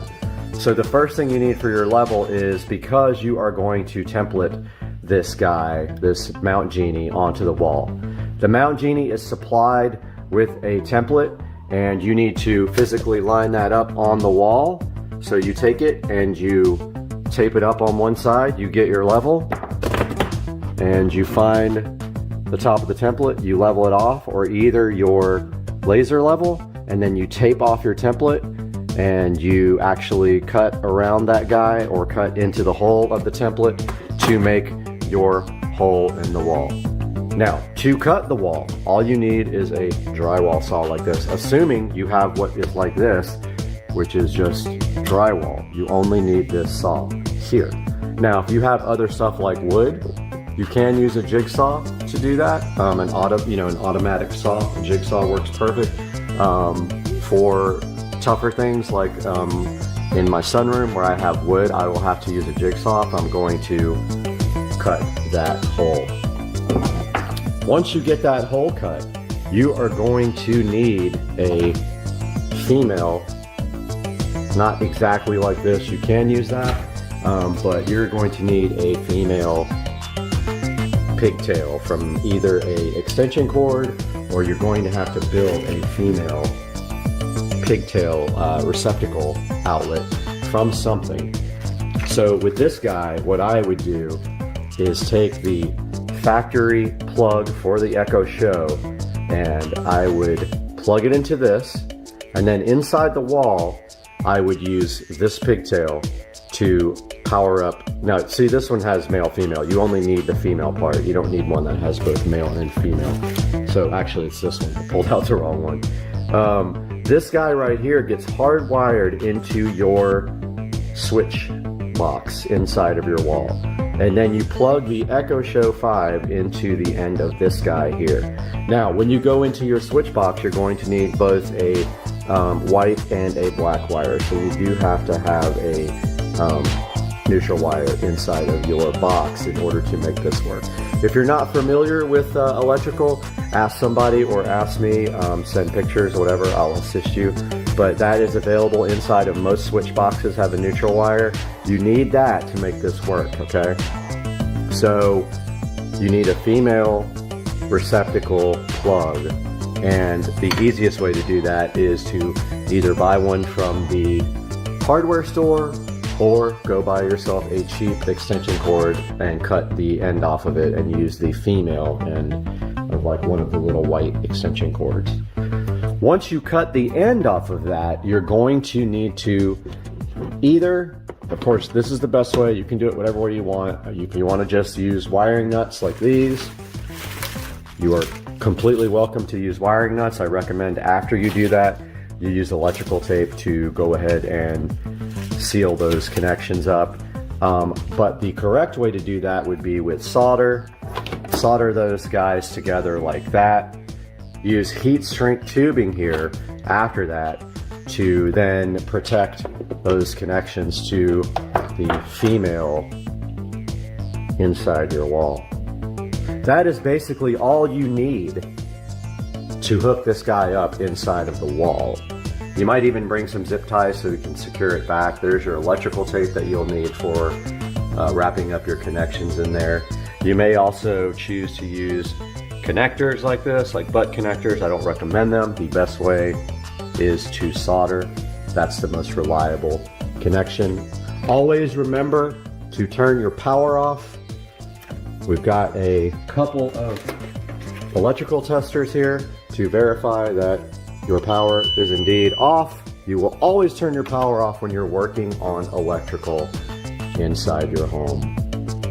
Now there's some other nice could have things that you could buy to make this job even a lot easier.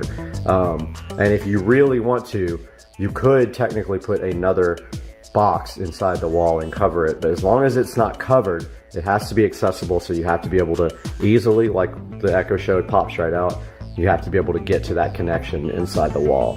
And now we'll show you how you actually do the hole cutting and hook up the Echo Show. Which means they got all my goats. Puppage. Lion King, the goat. Avengers Endgame. You guys send me that video, man. Of us doing shots? Yeah. Okay. Oh, you'll see it on YouTube when we're famous. Oh my God. All right, guys, I've got the wall opened up here so you can take a look at how this actually installs. So when you get your Mount Genie, and I wish I had one that was still packaged up, you will get a template for it that will allow you to put the template on the wall.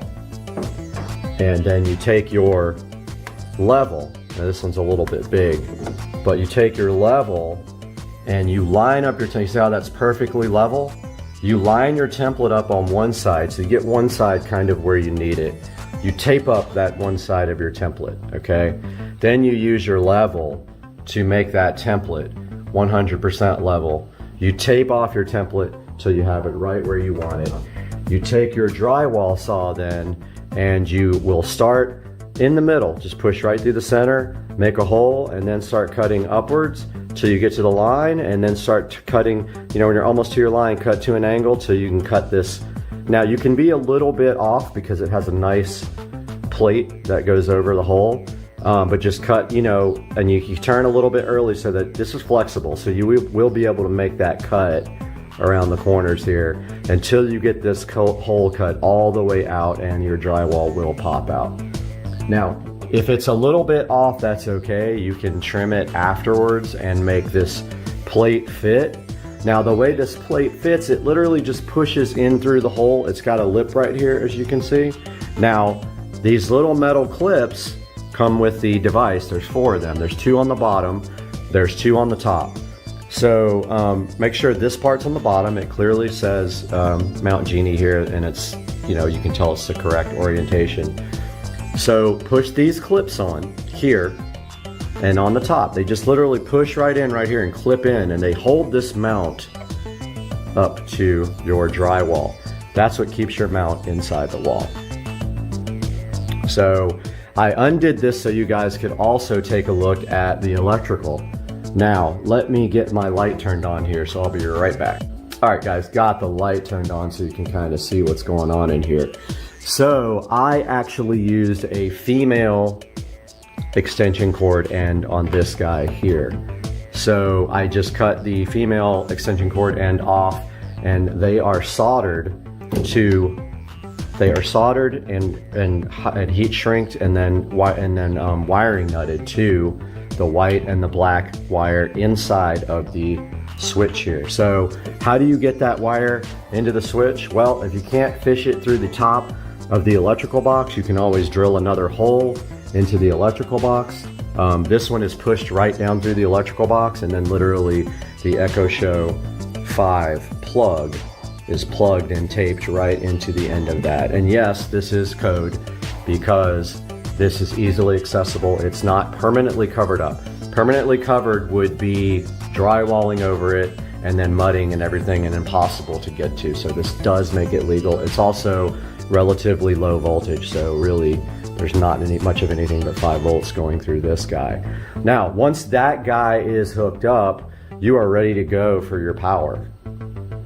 Yes. What was the years of that? Forget it. Bubba. I hope he slots it. It's Bubba. Look at the video though, how good is that? The aunt's had it. Did you like it? Oh, you gotta see this. This is the coolest thing ever. It's okay, dude.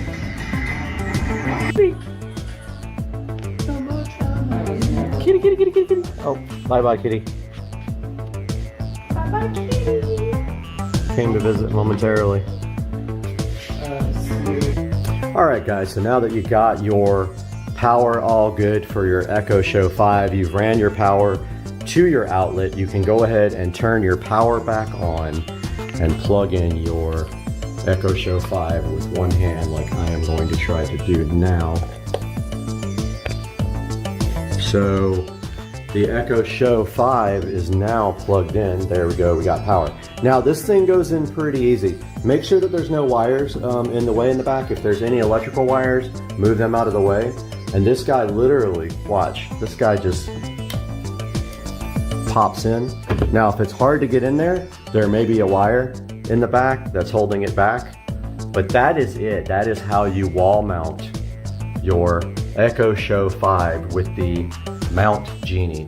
Now, the reason that I did not do a electrical is because I am not a licensed electrician. I'm not going to be giving you electrical advice on YouTube, but you should get someone to help you that knows electrical to go ahead and make this connection, or you can use the power over Ethernet, which makes it easier, but also you have to fish wires like through your attic, and you have to purchase the power over Ethernet switch and adapter for the back of this guy. But you can see here, this guy is powering up right now from power off this switch.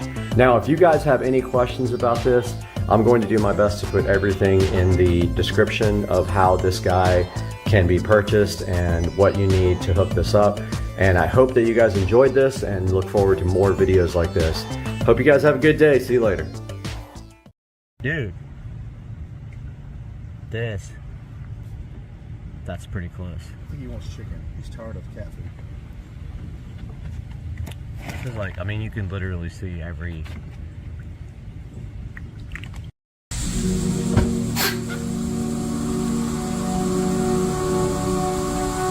Guys, we got to do something about this old sprinkler controller here. Check this thing out, the old technology, the Rainbird. We're gonna do something about this today.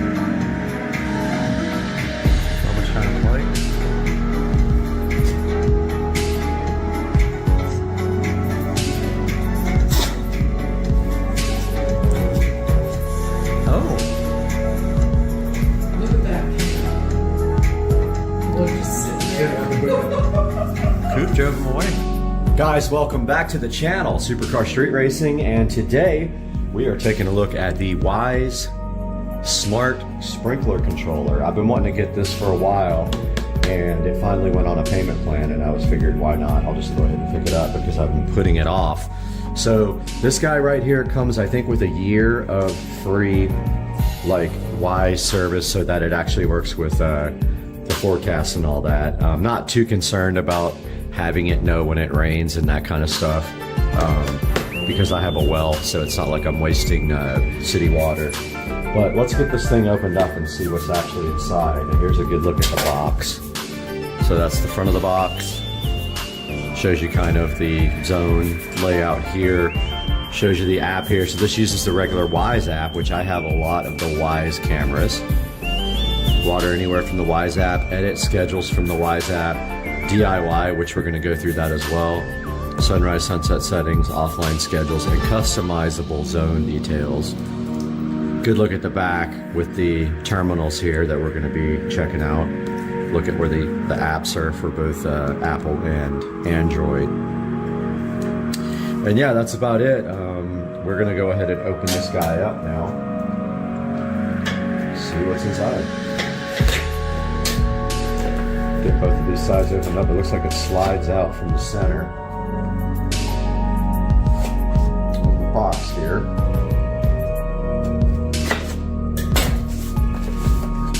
Yep, it does slide out from the center, and then inside the box we have this lovely green box, which is also colored grass. If you didn't know. Take a look at the green box. Got the presentation here. There is the Wise sprinkler controller with this nice peel back. How fulfilling was that? And then take a look how sleek this is compared to the old Rainbird. And then on the back here we have real easy push terminals for doing wiring.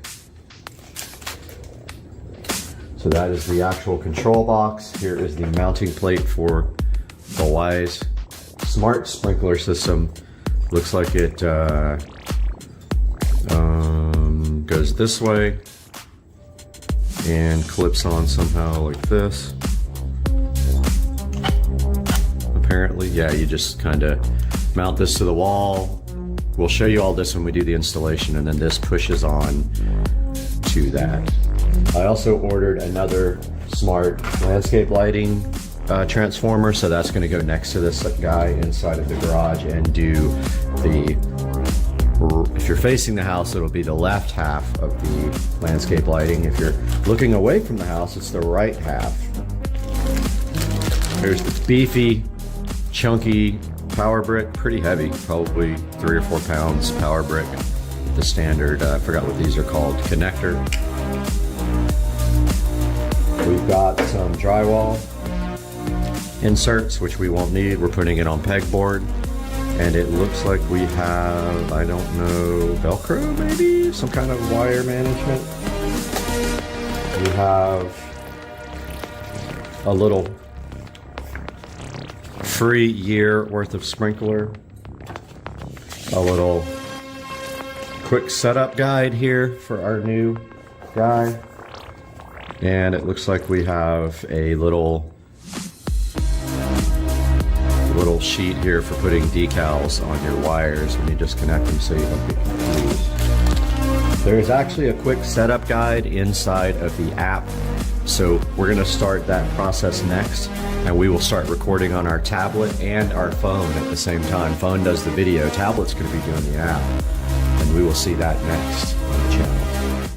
Alright guys, we are here outside in the garage with the old school Rainbird controller. We've also got some recording going on our tablet. And so you guys can see this installation progress. And clearing the bench off here a little bit, make some room for the install procedure. And let's go into the tablet now. Click the plus. Let's add device, home, Y sprinkler, mounting. Okay, first steps. I think we got everything we need here to do this. Drill bits, screws, anchors, power adapter, all here. And I've unplugged the power to my existing controller. I have not unplugged the power to my existing controller because it is, oh, it's behind so much stuff that I can't get out. Okay, we're gonna have to pause here while I figure this out. All right, it took me a minute to clear some stuff away, and I got the power undone on the existing Rainbird controller. Here it is. So we are back in the app now, and it says I've unplugged the power. I have, so I'm going to click begin. Take a picture of your current wiring. Not a bad idea. Let's do that here. Allow.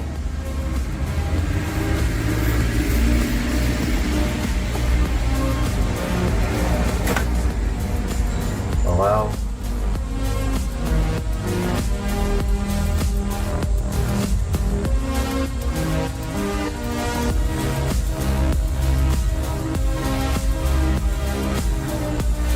Share a photo with live? Sure, why not? Select the terminal wire, terminals with wires connected. Okay.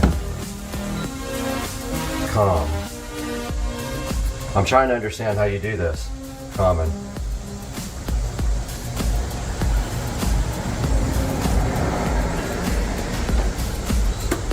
My eyesight is so bad, I need to get my flashlight.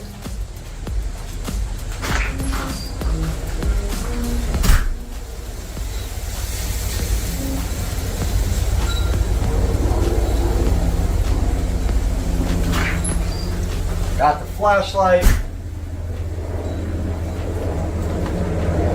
Okay, it looks like we have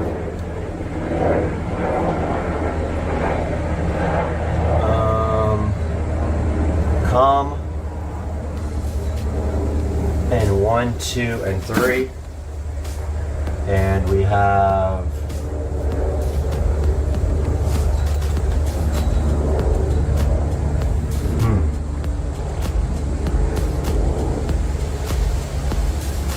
all right, well, obviously this is power. So red and blue are power. Master valve or pump. Master valve is not connected. C or COM is connected. And we have 1, 2, and 3 connected for 3 zones. I don't know what. Let's see. Ground. S. It looks like SNES. Sense. Looks like I got a sensor too, which I don't use that anymore. So I'm going to take the tablet here and get some better pictures.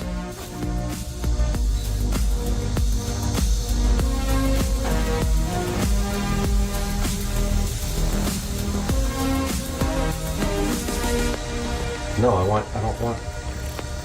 Tablet's trying to do video.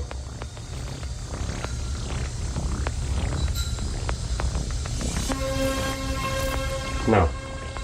I just took a bunch of pictures with my phone,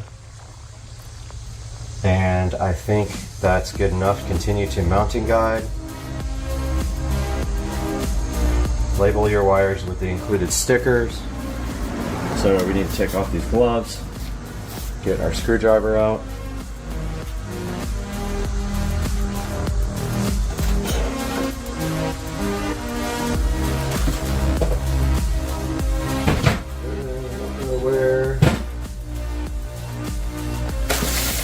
Don't know where the screwdriver adapter is. Guys, I'm sorry that I am not prepared here. I don't know where the screwdriver end is.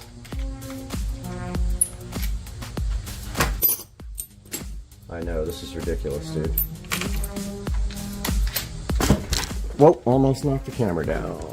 That makes for good video though.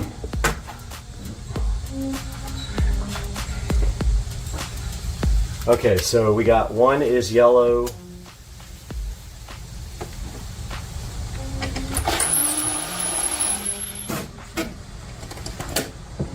And we need the label. So basically one is probably zone 1.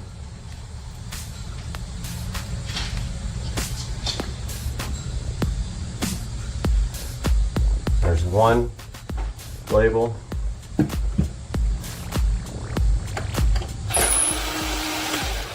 Blue is 2. These are the zones, so these are the valves.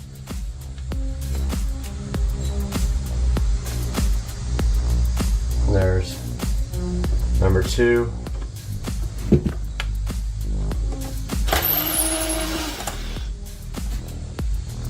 These are all the positives for the valves, and then the white is the common, which would be the negative. Ground, common ground. There's 1, 2, 3, and white is C.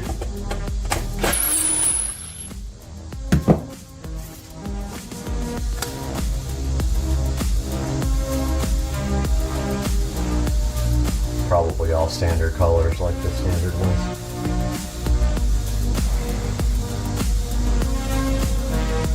And the rest is just, this is the sensor, the rain sensor, which we're not using anymore.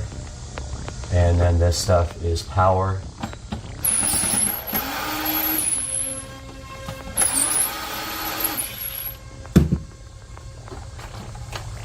And ground. Actual wall power and ground are right here. They run down here and down over the wall. This is all coming out. I'm going to run the new wire down the back of the pipe to hide it. So it says click next. Disconnect and remove your own controller. All we have here is 2 screws holding this up to the wall.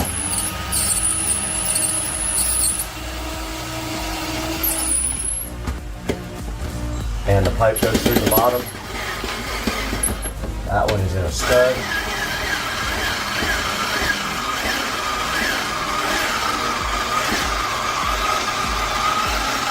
the screwdriver, so good. We won't use the same screw going back in because I believe I just stripped it out. And that is fine. Ah, we got some other. There it goes.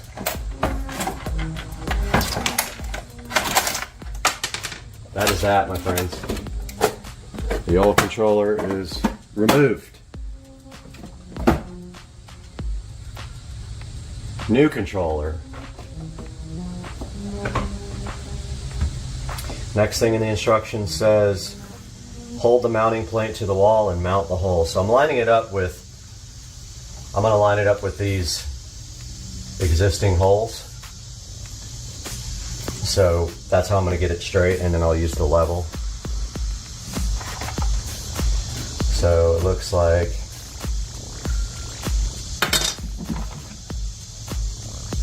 we're probably going to want to put it about right there.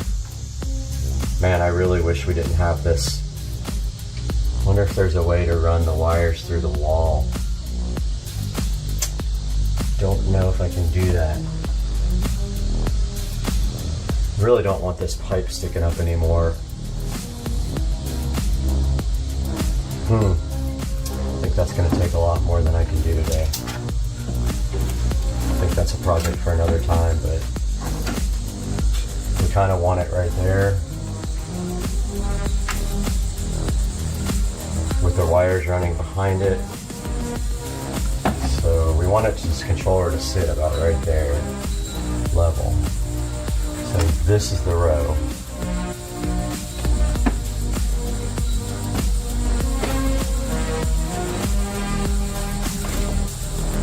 Let's see what that looks like. Here's the mounting plate.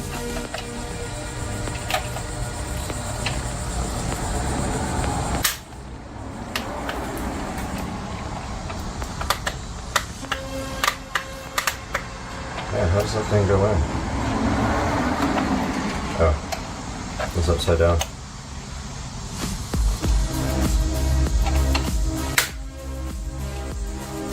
So we need it to sit about right there.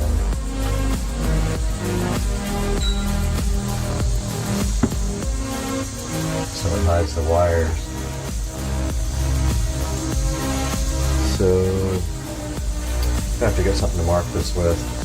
I really want to get this away from, I want to get this,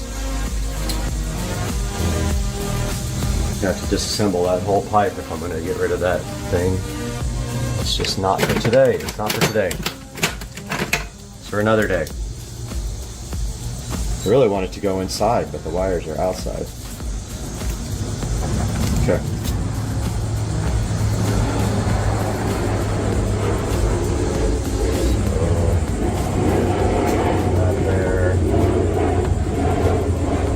There puts it about midway there.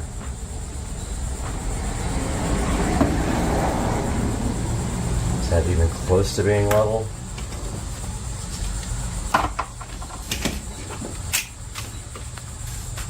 Level is right there. Levels right there.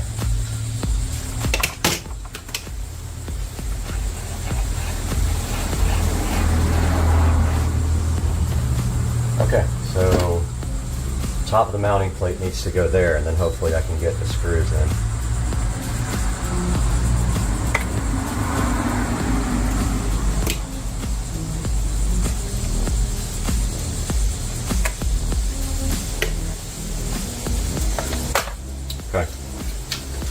So it's got it's got a word on it that shows you which way it goes up, and this is kind of what we're going for.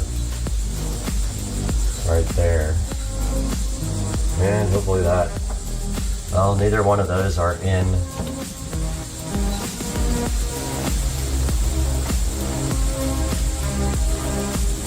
I didn't mark the center either.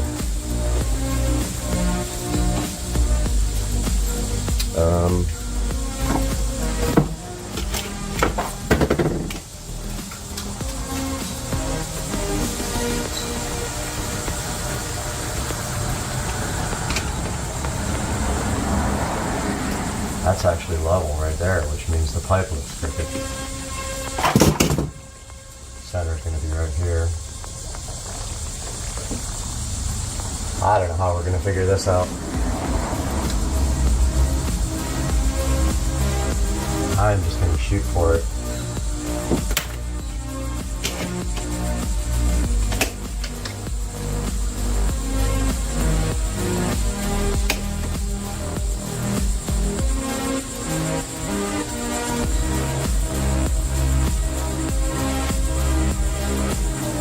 I'm leveling it out right now, and then I'm going to put a screw.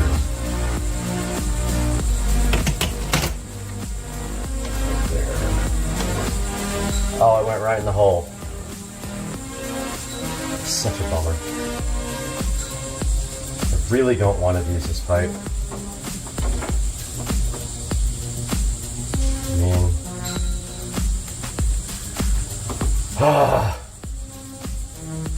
I don't want to do it this way, guys. We'll have a meeting in 5 minutes. Little update. Big update. 45 minutes later, 2 hours later, I finally got the stupid wire pulled. Must have pulled that wire 40 times to get it through. And now I lost the mounting plate. I gotta find the mounting plate now. I found the mounting plate. We're gonna mount the mounting plate right above where I pulled the power wire up through with these guys, and so this should be it, and then these three should be not used, so we can probably clip these three. We only use 3 valves and 1 common and power, but I will just tuck those back in the wall just in case, just like that. There's our 3. So now we gotta get our mounting plate done. And for that, guys, you don't even know what I went through for the last hour and a half. Like, it is the worst. And it's probably 95 degrees out here. But now, we can take this out because we don't need it anymore. And we need to mount our mounting plate in such a place where our wires can go up through it and connect. And if we lose this, it's going to fall on the wall and I'm going to be super mad.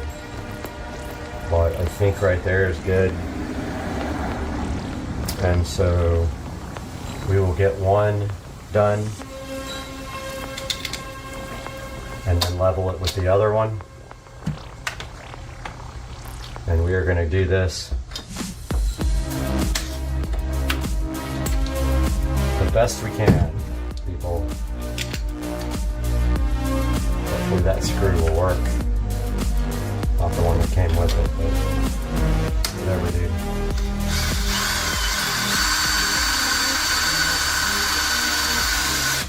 Okay. So now what we're going to do is level this guy off. Then put the other screw in. Way off.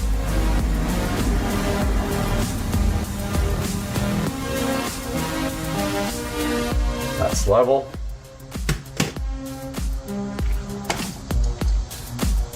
Let's get our other screw. Hopefully these screws will work. They do kind of have like bulging out.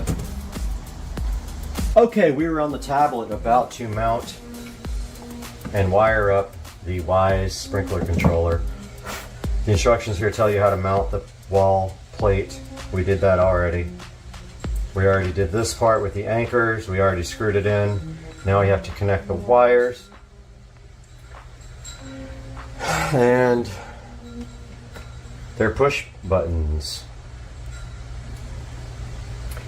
So there's 2 C terminals here, which I see one. Get it? C? Okay. So basically the white is the C. So we just, either one of these, we just push back. And then clearly marked 1, 2, 3. 1 is yellow. You push the little retainer black clip back.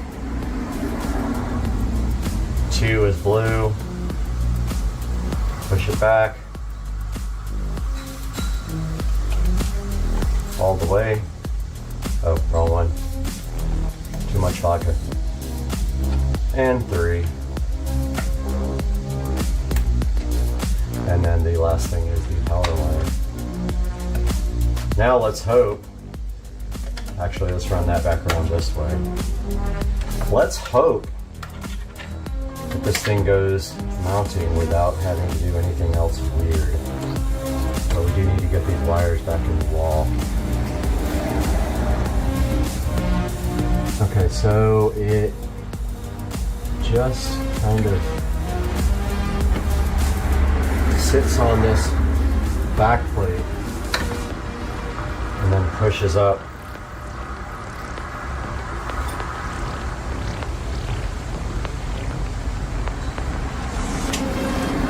Tucking the power cable under.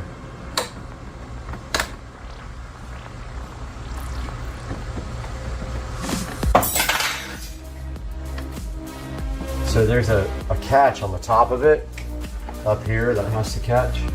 So it goes underneath the whole unit, and then you rotate it up. It just doesn't like to catch as good as it is when it isn't on the wall. But yeah, there's tabs that catch.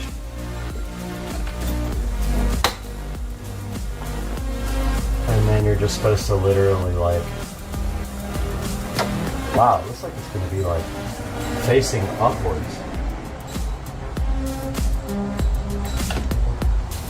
That's really weird. Alright, I'm kind of fighting with this right now. Wow. It's angled upwards. Wonderful. That is not good. Alright, so we got to fix that right away. It's angled to look up at you. That doesn't work for us. So what we're going to have to do is shim these guys way out. Hopefully that'll still mount. I don't know why they do that. Why do they do that? That looks absolutely terrible. That's got to go like way down.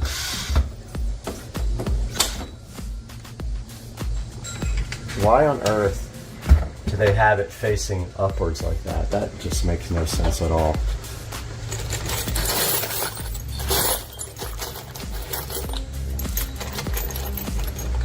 I'm going to try to find something to put behind this.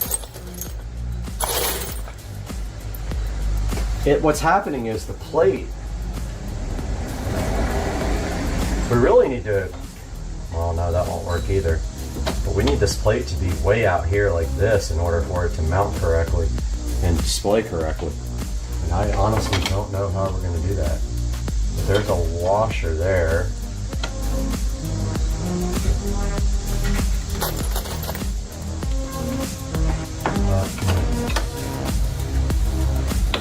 Well, that's too thick. That is just insane, guys. That's not a great way to mount this thing.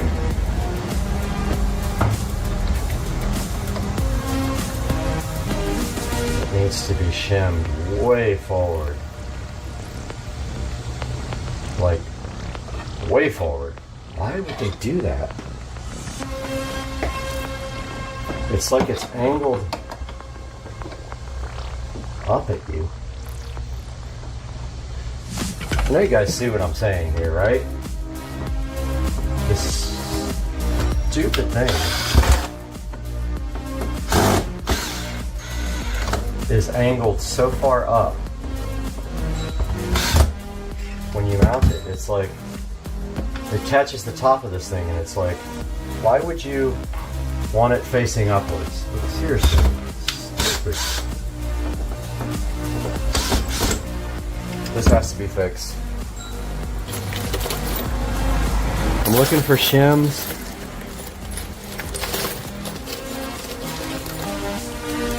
I found like 2 or 3 washers. that I can use.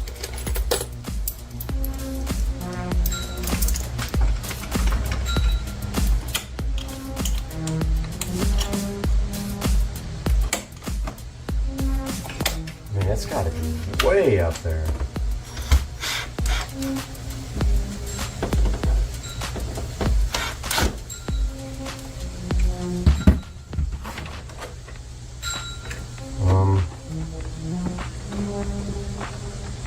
Let's see what that does. Why would they want it like so? And the display already looks scratched and I didn't touch anything. I have not touched this display whatsoever.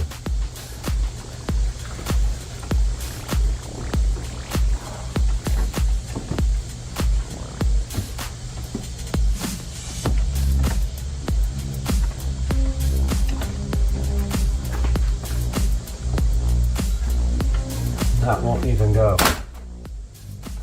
Yeah, that won't count.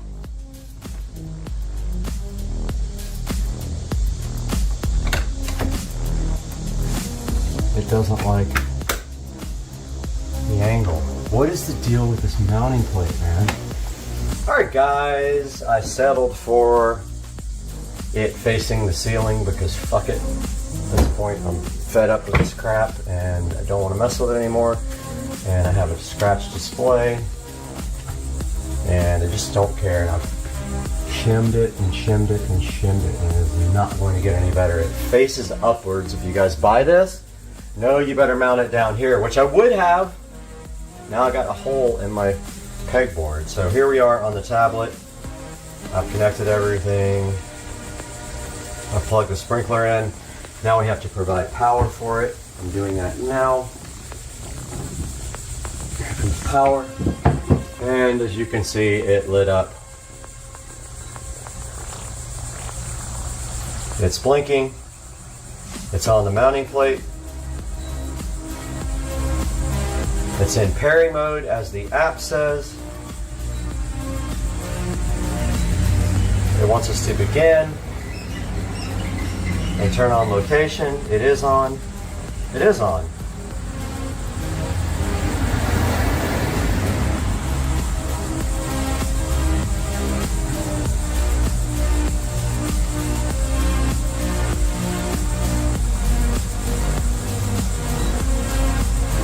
Okay, it's on. What do you mean turn on location, you dumbass? It's on.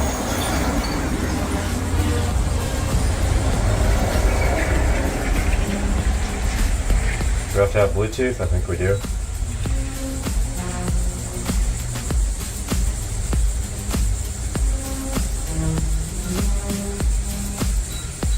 It's not gonna find it. I'm gonna have to use my phone.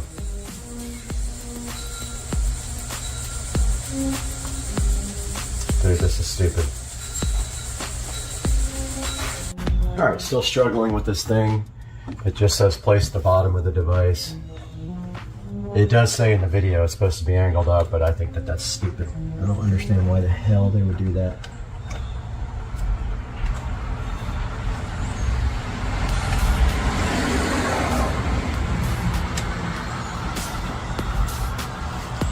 This thing is just...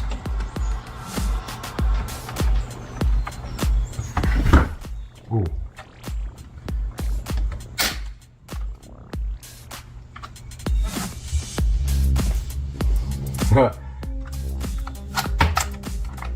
It's worse than it was before. It's not going to get any better. Well, I'm disappointed in that design. I'm not understanding, unless it's supposed to be way down here, which I would have mounted it lower. Yeah. It sticks out, man. It sticks out. All you can do is like put some stuff behind there to keep it from flexing back, but that's the way it's going to be, guys. It's angled upward. All right, guys, taking a look at the Wise Sprinkler app now. While this other footage copies over to the computer for editing, we can see here we got our sprinkler at the top. We can hit that guy Now, if you look at the very top, those are our 3 zones. And if we go inside the actual zone, it has some details about the schedule and the soil moisture, and I'm not sure how accurate that is without an actual sensor for that, but there's the front. And what is cool is you can actually take a picture of the zone, which I have not done yet. I think I am going to go do that right now and then come back and continue this video. All right, guys, so I was not successful in taking pictures of the zones. There's something about the tablet that the app doesn't really like the way the camera is, so I will have to probably do it on my phone. But as you can see there, I tried to take a picture of it and it's absolutely goofy looking. You can go into each zone here and look at this, look at the current status of the zone. Looks like there's a little indicator here that shows you how far through the cycle it got. This is the mailbox side of the house and how much it watered. Shows you the weather forecast here. You get a year of free Sprinkler Plus service with Wise for this guy. And then if you go up in here, you can see right there, Sprinkler Plus is activated. I think it's like $10 a year after that or something. It's not super expensive. There's the name. You can get notifications for it that are pushed to the phone. If you look at schedules here, I'm on the default schedule and the name is default. Zones, all zones are on. I have them all set to 30 minutes and to end by sunrise. So here are the days of the week that they're watering. And you can tell it to skip on temperature, wind, rain, and saturation. This is supposed to use weather to, like the weather forecast, so that it doesn't water when there's rain expected. You can share this with other people in your house or other households. So there's how you set your skips. If it gets below 32 degrees, it's not going to water. If it's going to be more than 0.125 inches of rain or 100% saturation. Here's the device info. It is connected to my wireless repeater. Obviously great signal strength. The repeater's up in the front of the house close to the garage. It shows you the firmware revision, and it actually updated the firmware when I got it. So yeah, this is a look at the Wise sprinkler. Integrates well with the rest of my Wise devices here. And so far so good, and I will update you guys as I use this more and get some more information for you. Have a good one, guys. Welcome back to Supercar Street Racing. I'm Brad, and today we are here in the brand new Supercar Street Racing bathroom. And you guys probably just saw the episode where I remodeled this bathroom a little bit. I didn't do the whole bathroom, but I did some things. I did the mirror, I repainted the whole bathroom, I wall mounted the Echo Show 5 here, and also changed out this puck light. And today we're going to continue this project because we have with us the Amazon Basics Smart Dimmer Switch single pole. And we need that here because basically this puck light only comes on at this level. So we want to make the on be right at that level with this switch, and we're going to review that as well today and get it installed. Hang out.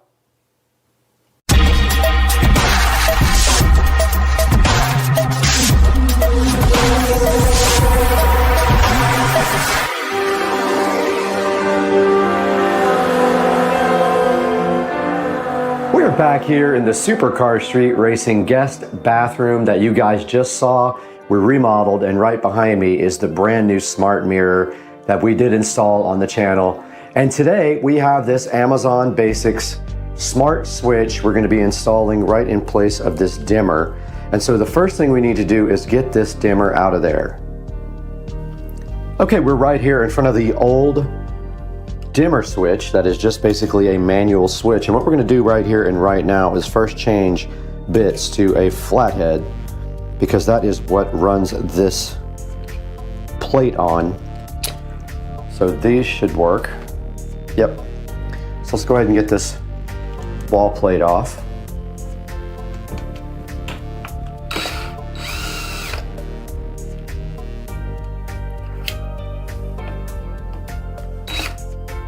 Wait.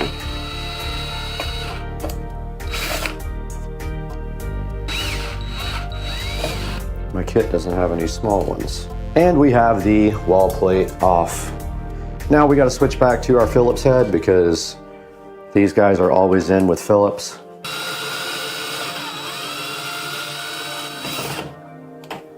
Go ahead and take that all the way out. Yes, the power is on, if you are asking or thinking. So basically what's happening here is we are split off between the puck light, the ceiling light here, the ceiling and ceiling lights, and the light right here on the wall are all connected to this one switch. So all we have to do right here and right now is unwire the switch, but we need some lights first because we don't have any lighting in here. All right, unboxing the Amazon Basics switch is next on the list. The connections here. Looks like they gave us some wiring nuts, some screws to hold the actual receptacle, or not receptacle, switch into the wall, and then here is the switch. Appears to be about the same size, maybe a little bit thicker than the other one. Yeah, it is thicker. And it does need a neutral wire. So we're gonna have to find neutral. So the way this works is, this thing gets a neutral because it needs that to actually operate. It needs power to operate. You can't use this one with just your hot wires. You have to have a neutral, which is the white wire here. All right, I took a look at the wiring. We need to get this guy out.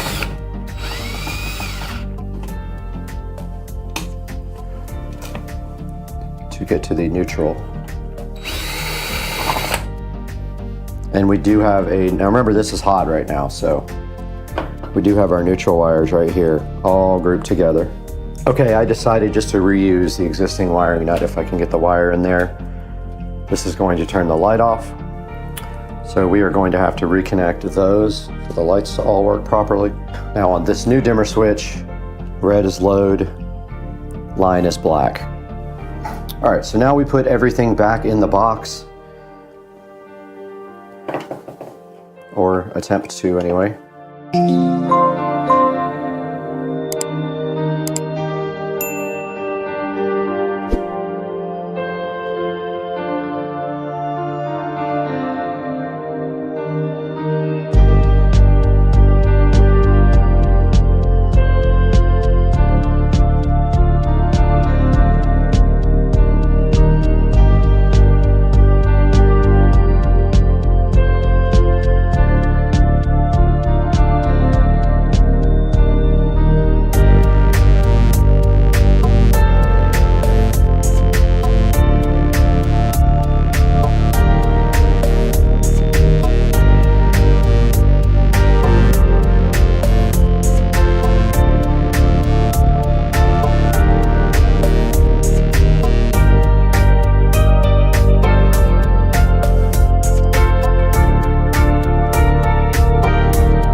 All right, I had to put some shims inside there and all kinds of other stuff to even get it close. It's just way off and it still doesn't look perfect. They're loose inside here in order to get them to be more level with each other. And of course, doing that, the wall plate is a little bit off the wall, but I could fix that with white caulk without any kind of issue. Just a tiny little gap there. And this, I had to shim both of them, but this one is still off a little bit on this side. But it would take me probably another hour or two to get this box looking right. I don't know why it's so bad. There's just a slight little gap with the wall plate and the wall that I can fill. But yeah, it's all done. Now we got to get this thing programmed. Okay, we are on the Alexa app. All right, I've got the barcode here so I can do that. But you go into Alexa, you type the more icon on the bottom right. You tap add a device. Switch. Device. Switch. Amazon Basics. Single pole. Oh wait, back up. Yep, it's Amazon Basics, but it's a dimmer single pole. Is your switch powered on? Yes. Locate your barcode. Okay, so the barcode is on the back of this. It's looking for the switch. It found it. Okay, I'm just going to call it guest bathroom. Put it on the minimum settings you want and then hit power. It'll come back to that. It does. Okay, cool. Doesn't look perfect in here, but that's as good as I could get it. Now we just need to clean this area.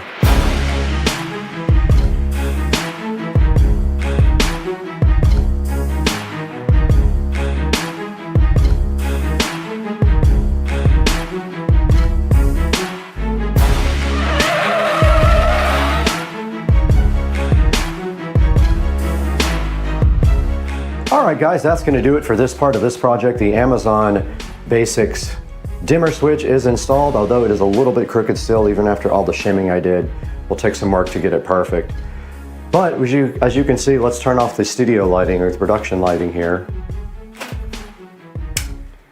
Now you notice we have this preset, and when you press it, it turns all these lights off, and when you press it back again, it turns everything back on, and just enough to get that puck light to come on, because the puck light comes on a little bit later than this guy and these top lights. Now, if these start flickering, we may have to increase the brightness a little bit just by doing this. Now, every time we turn the switch on, it'll get a little bit brighter. Now let's throw it out to the studio and take a look at this on Amazon.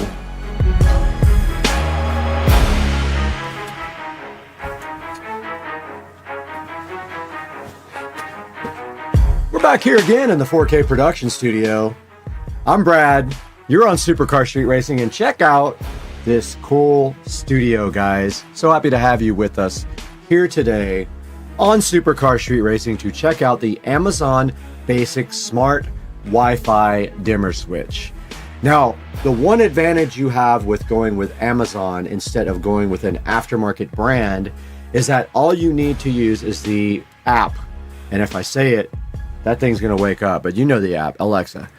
And when you, yep, it woke up. So when you use the app, you don't have to use a third-party app to interface or link accounts with the Alexa app. You can just use it directly with the app, which is very cool. It works the same way with their plugs, their smart switches, their dimmers. Everything works natively in the app, so you don't have to work outside of that app. And today we have installed the Basics single pole smart dimmer switch. You have to have a neutral wire. Not all houses have neutral wires in every electrical box or receptacle box, or, well, your receptacle box will. Your switches won't always have a neutral wire. Now what you're looking for in there is a white wire would be the neutral, the black is the hot. So make sure that you have a neutral wire or you cannot use this switch. Now there are switches out there like from Lutron that don't need a neutral wire to work. It's pretty crazy how they work, but they've figured out how to do it without. This guy has to have neutral. Make sure you have it. You can see right here, it is $19.99. It's got 4.2 stars, which I don't understand why the ratings would be so low. If we go take a look at the 1-star, unreliable, doesn't constantly connect to the internet, high defect rate, exclusive to Alexa, but that's a bonus. Garbage, there's over and over. However, I had zero problems with this guy. It installed, except for the fact that it's pretty thick, a thick boy. It installed pretty easily and I had no issues with it whatsoever as far as connecting it to the brand new Eero Mesh Wi-Fi network, guys. So I have no issues with this guy at all. Now this is going to be linked in the description, and you can see here, like on the pictures, they make sure you know that you have to have a neutral wire. I told you guys this, it will not work without that. And also, you have to have a 2.4 gigahertz Wi-Fi. These smart devices do not work on 5 gigahertz. They have not figured that out yet. I know it's coming one day. It's not there yet, but they were stuck on 2.4 gig for now. It says it right there clearly. You need tools. You need 3 steps. And of course, if you're unfamiliar, you should definitely get an electrician to come do this installation for you. I am available for $1 million. Now here's a look at the actual switch and what it looks like on the front. There's some brightness indicators here. And then you have an increase and decrease brightness button. And then this other button here is the on-off switch, and you have a status indicator here. And of course it is 4.6 by 1.6 by 2.91, which is basically a standard. It would be a duplex outlet, like it would be a, not a duplex outlet, it would be a 2-gang outlet, pardon me. And that is how it fits in the wall. And then right here you can see a picture of it looking so fresh and fly, installed directly onto someone's wall. And this guy, I'm sure, has sold millions and millions. But it is $19.99. There's going to be a link in the description below. Click through that link to buy it, or also anything from Amazon. It doesn't matter in my links if it says it's a switch.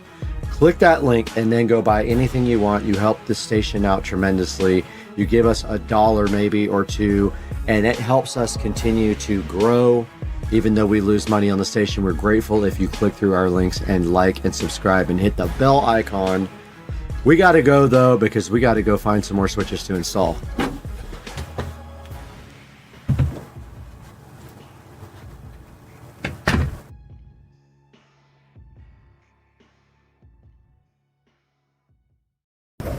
The sunsets come after the storm. Look at that right there. Look at that beautiful sunset over Florida. Goodbye, Hurricane Debbie. Today on the channel, our mission is simple. We have removed these appliances in prep for our new appliances to match the internet fridge there. Down here, we don't have anything to do. I removed the old range. I gave them to my friends, and now I cleaned under here as well. So this is ready to go for the new bespoke Samsung stove on Supercar Street Racing.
right, the installer just left and he finished putting the dishwasher in. This is a Samsung Smart dishwasher. So to add it to the Smart Things app, you turn the power on and you hold down Smart Control until it says AP, which stands for Access Point. And what it does is connect to your phone via Wi-Fi and then add this device to your Wi-Fi network. However, I was not able to get it to add earlier, and I actually have been having issues with the internet for the last hour because we turned the breaker off. So I'm gonna go ahead and try that again and report back to you guys how that goes. All right, the installer did just install. This is the Samsung microwave, and there you can see it sitting in all of its glory. And now we have to register it on the SmartThings app, just like we did with the dishwasher. And this dishwasher literally cannot hear a single thing it's doing. It's the craziest thing. And they are coming in with the stove now. Okay, they did just finish installing the range, and this is the brand new Samsung range with all touchscreen induction cooktop, and it does have ambient edge lighting right here that is adjustable via this menu. I will do a full tour of this range, but now I need to get the range and the microwave connected to SmartThings.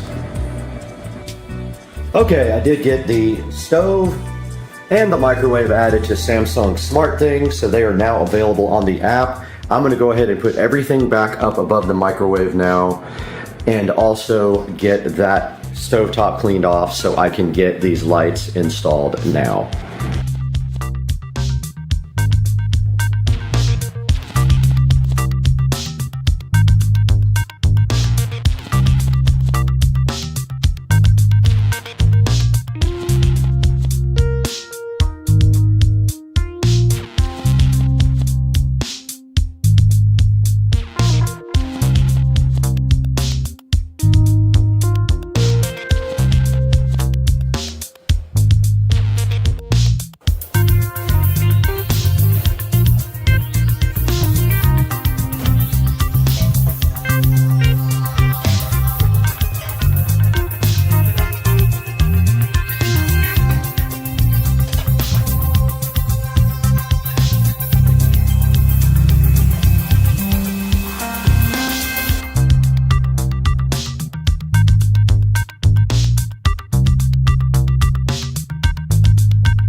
Welcome back to Supercar Street Racing, and you got Brad here, and I just wanted to talk a little bit about the Samsung bespoke appliances. Right here on your screen you can see the refrigerator that we got. This is a counter depth 4-door flex refrigerator. It's a lot smaller than the fridge I had, but I never had a lot of food in that fridge anyway, so this worked out perfect. Here's a bigger picture of it for you on the screen right now, and you notice basically it runs on like an Android type operating system. Now you can't put just any apps you want on this. There are limited applications available for it, and I did check and there's no way to sideload anything. People have not figured out how to get around the security and sideload, but it does have some pretty cool applications. You can do things like Samsung TV.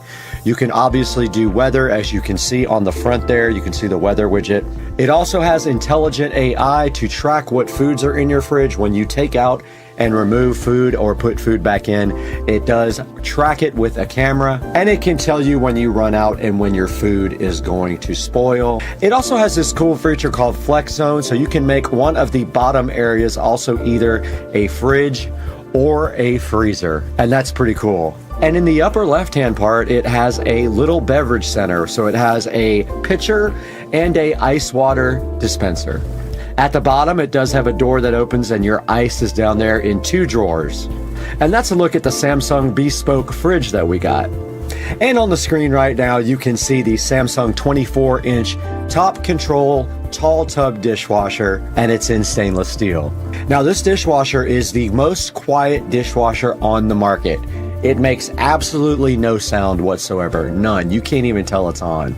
And it does have smart features as well. You can hook it up to Samsung SmartThings. and it will tell you when your dishes are done, or you can start it remotely. It's very nice. I like it a lot. It's a big step up from my last dishwasher. Here's a good look at the dishwasher up close, and you can see on the front, it does have a nice digital clock to tell you when your dishes are going to be done. Here's a Samsung bespoke microwave here. Pretty nice microwave. I like the design of it. It's very clean. There is no handle on the front. Light-in induction stove. Now this thing is awesome. It has an air fryer or an air sous vide. 6.3 cubic feet. Pretty big. And this thing does all kinds of cool things. But the thing I like best about it is the edge lighting on the front, and you can change the color of the edge lighting as well. I'm gonna go ahead and put a link in the description to all of these guys, and I'll put a couple of videos at the end of this video of some of the appliances, and I hope you guys will enjoy your own Samsung bespoke appliances. We'll see you guys later. We got a million things to do, but watch the video at the end.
Hey everybody, Brad here. Just wanted to give a quick update on my home theater room. As you can see here, I have my home theater room in pieces. Wanted to let you guys know exactly what's going on here with this guy. So my projector died, my Epson projector, which is now sitting on the shelf up there. The bulb died finally after about 7 years. And I did buy another bulb. First I tried a generic bulb off of Amazon. Installed the bulb. It looked absolutely terrible. It was really cloudy. The picture was distorted. Thought it was probably the generic bulb. So I ordered a genuine Epson bulb, put that in.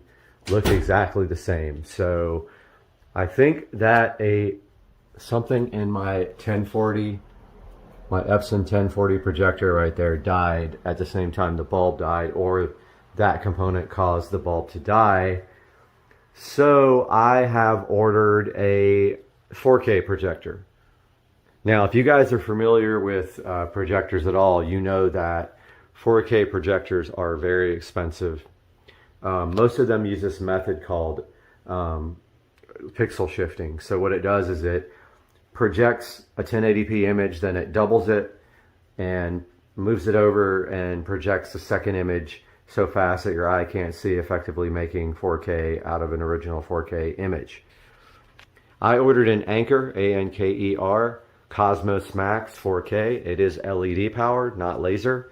The most acceptable laser projectors that do 4K are about $3 grand. I've spent $1,000, actually $1,100 on a renewed Anker Cosmos Max.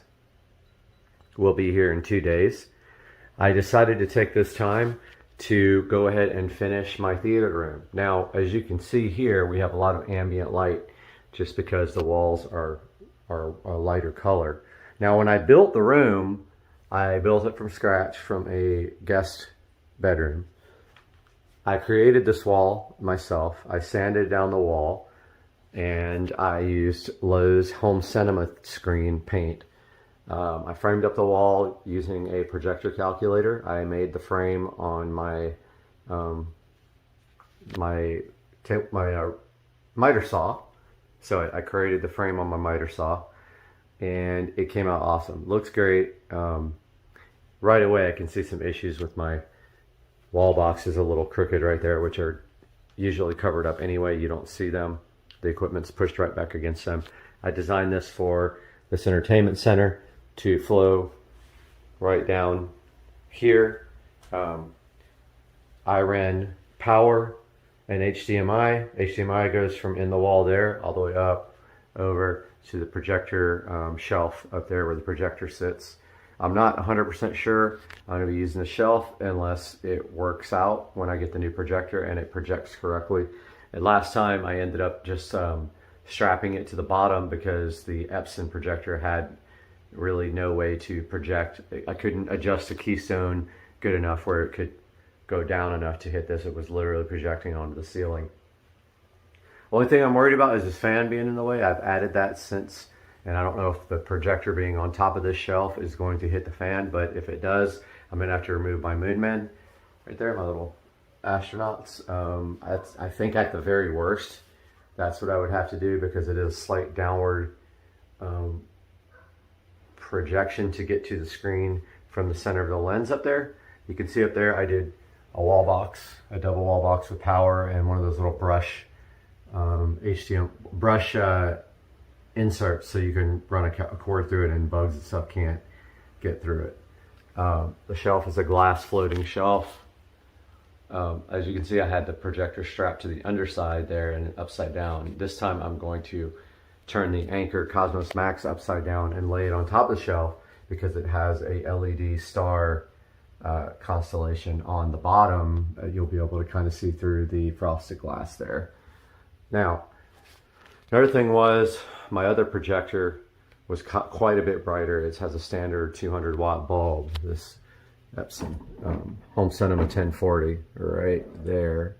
The new one is LED. It's quite a bit dimmer, maybe half the brightness. Now I ran this projector up here on eco mode the whole entire time I had it because it was so bright. You could actually have the window open here and still easily project on the screen and see the picture. The new projector, LED, going to be less bright, so I'm making strides to get this room brightness down quite a bit. First thing is the whole entire room is going to be that color.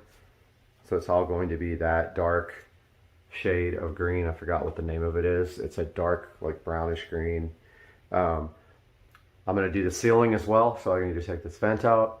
I need to remove my rear surround speakers there and get this room prepped and go ahead and paint the whole entire room. Now, if the shelf doesn't work or I have to lower it, then that's going to be a little bit of work, but I think I can manage to figure that out. I'm going to leave my shelf here that has my artwork on it. It's just all movies and TV stuff that sits on that shelf. It's been there forever, even before this was a home theater room. So I want to show you guys this hilarious mistake I made when I first put the surround speakers in. It's so visible up there where you can see where I cut the hole, and I was right on top of a stud and I had to move it and fill the hole. Unfortunately, you can totally see what I did there. It's not noticeable unless you really look. But yeah, so I am waiting for my projector to get here Wednesday. Meanwhile, I've got work to do in this room. I already have everything taped off. These closet doors are going to be permanently removed. They are going to be curtains here. And I'm pretty sure I'm going to get rid of that door as well and just do a curtain on the outside of the door. So I think what I'll do is a curtain rod up there with two curtains that hang straight down to the ground right there, black. I think that's what I'll do. Not sure yet, but I think on the inside here you'd be able to see a lot of ambient light from the other room, and my concern there is that. So maybe I'll do two sets, one on the inside, one on the outside, like two on the outside, two on the inside, for a total of 4 curtains that you walk through.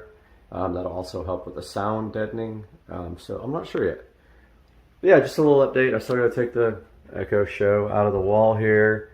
I got to remove these speakers, this vent, pull the bell off the fan and slide it down a little bit so I can paint underneath that, if I can even get that down without removing the, might not be able to, get that down without removing the fan blades, which is gonna suck. So I'm gonna start working on that now, and I'll update you guys in another video. Have a good day. All right, walked out this morning to see this amazing sunrise right before I'm about to get my walk on. And this is what it looks like in the morning in the Florida Keys. A little chilly. Moon is still out here. And that is what I am waking up to.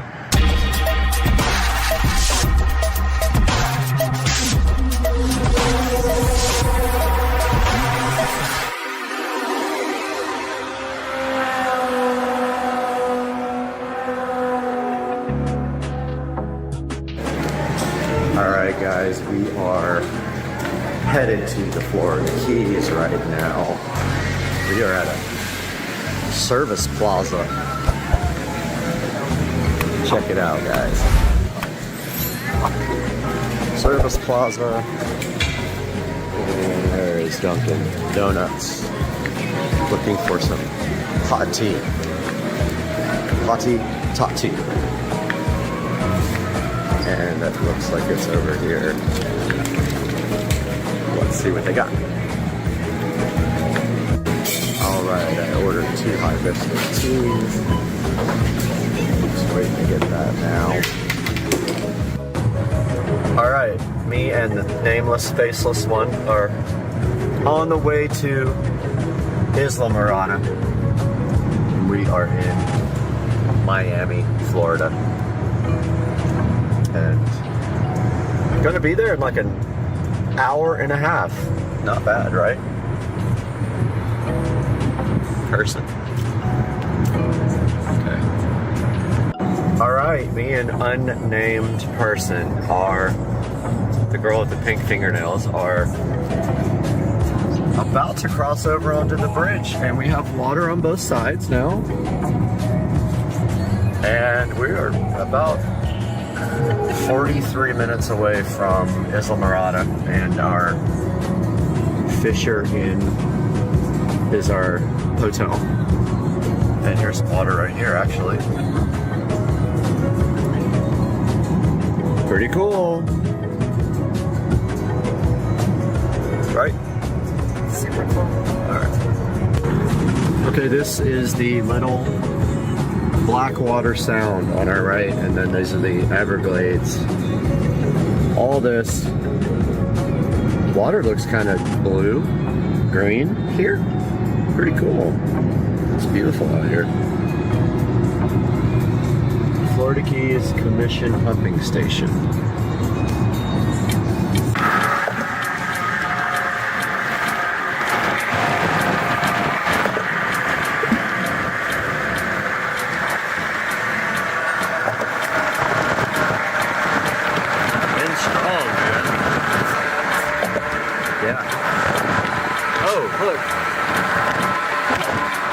Motel Tiki Bar.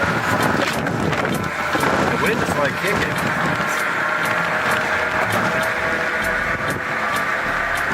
Oh, look at all the boats, man.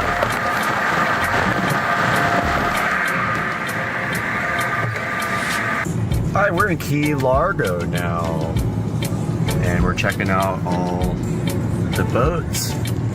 And there's a lot of like diving shops, and there's a Lazy Lobster restaurant, and there's just like a lot of tourist shops and things like that. It's pretty cool. Lots and lots of these though. Look at that boat. Wow, 3 big old engines. And look, there's all the wave runners. That's what we need. Yeah, cool. Well, this is the place. And that is the beach right there. We have this cottage right here. So awesome. We've got our little porch with our beachfront view here. Absolutely beautiful. This is our resort, and there's boats right there. And this is the spot. Wow. This is cool. This is the place, man. We got a little kitchenette, and We're gonna be opening this window. All right, we found Hog Heaven Sports Bar, and it looks like it's popular. Like I like how this guy blocked the road. Where are we gonna park? Oh, Yeah, we should have just walked, huh? Yeah, this place is packed. Yeah, we can go in there. We can't go in that way, but we can park there. Look at the outdoor pool tables. You know, everybody's getting ready for the game now. Yep, they are. We might be out of luck. I think we're out of luck. Like, if you lived there, you would be at Hog Heaven. Every day, all day, party. And why can't we park right there? We can. Yeah, not reserved. Good Do deal. you think we're gonna get food in time? I guess whatever. Let's try it. See what happens. Look, we can just try. Yep. All right, lunch was so good. This place is so cool. And it's getting packed for the Super Bowl. And we found some cool people here for sure. All right, this is Super Bowl Sunday. I don't know the name of this place, forgot, but it's right on the water right there. And then we got the game right here. Fell asleep at like 8:30 on Super Bowl night. Didn't even watch the first whole quarter. But I'm out here in Isla Mirada at 5 a.m. getting my walk done. Sunrise is until 7. There's a Starbucks here. No way they're actually open.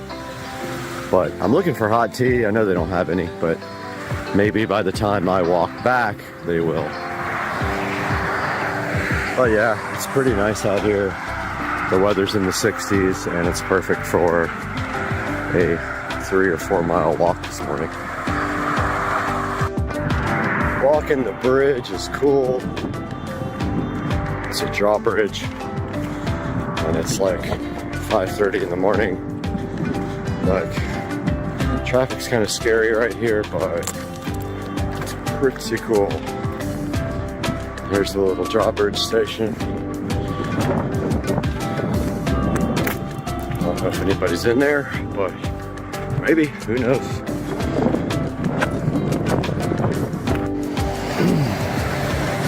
Never seen a way station up close. Guess it's nothing exciting, but it's one of those things you pass by constantly and never get a really close look at it. This one's in need of some pressure washing, looks like.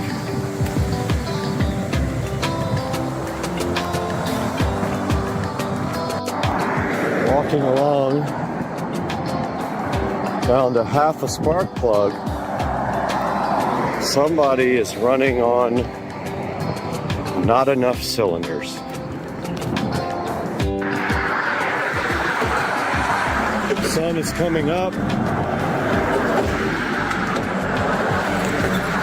This bridge is so sketchy. I don't like it that much walking it, but beautiful sunrise is going to happen. This bridge is sketch.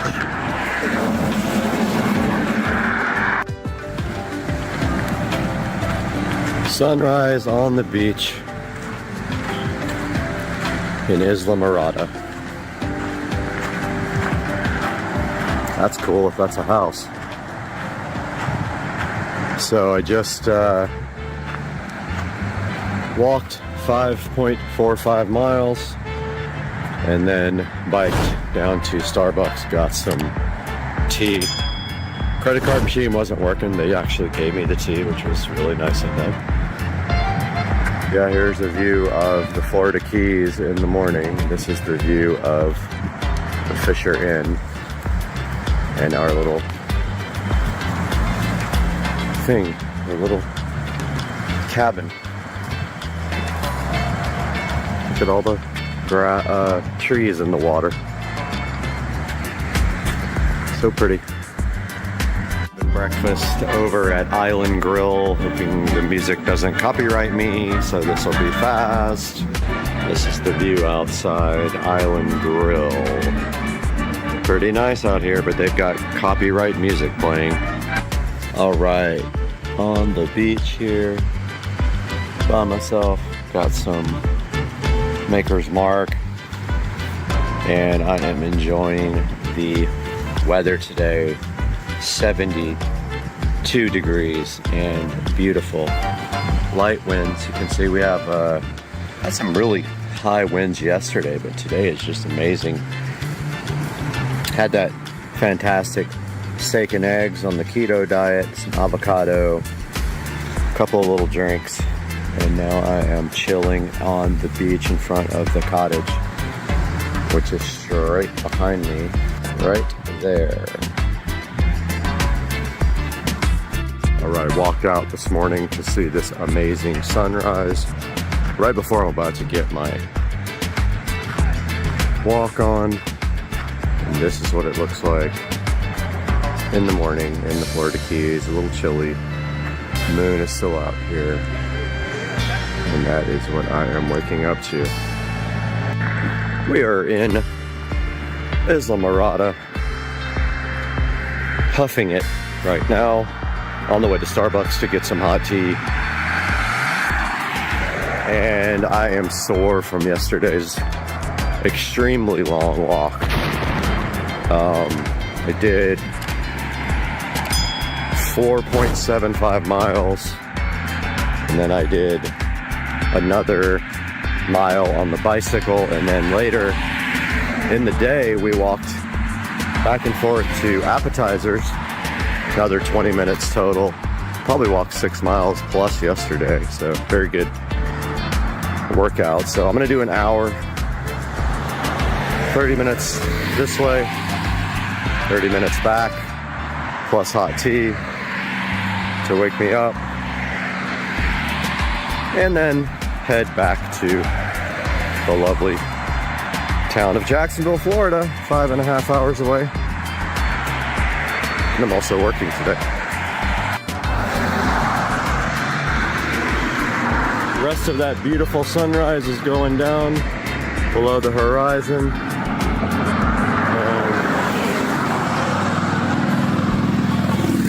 This is my view on both sides. Of course, we got the gnarly traffic.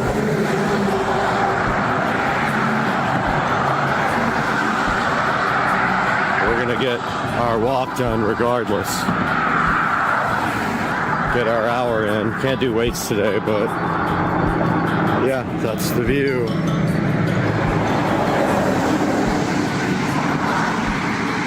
Of this beautiful city, Isla Mirada.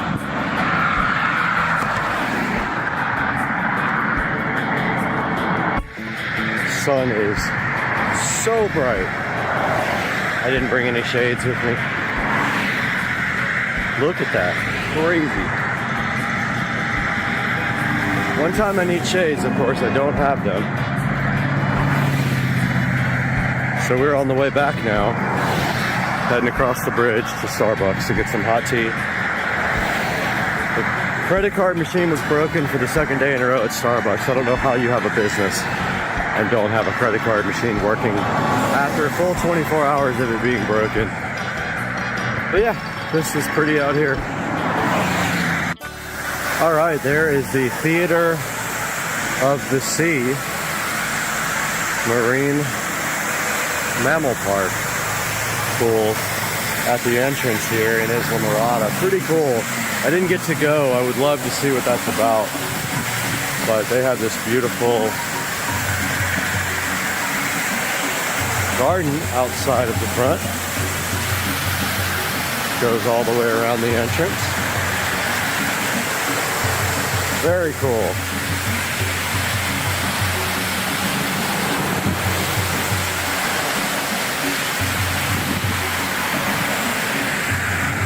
Alright, there's the Guitar Hotel, or the side of it. Not a good view right now.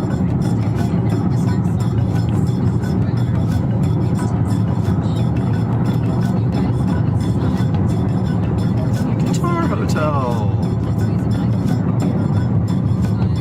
Bunch of trees. That's the Hard Rock. In the front. Huh? I don't think it's part of It is. I just saw it. No, I know that. You're getting more. Hard Rock Hotel.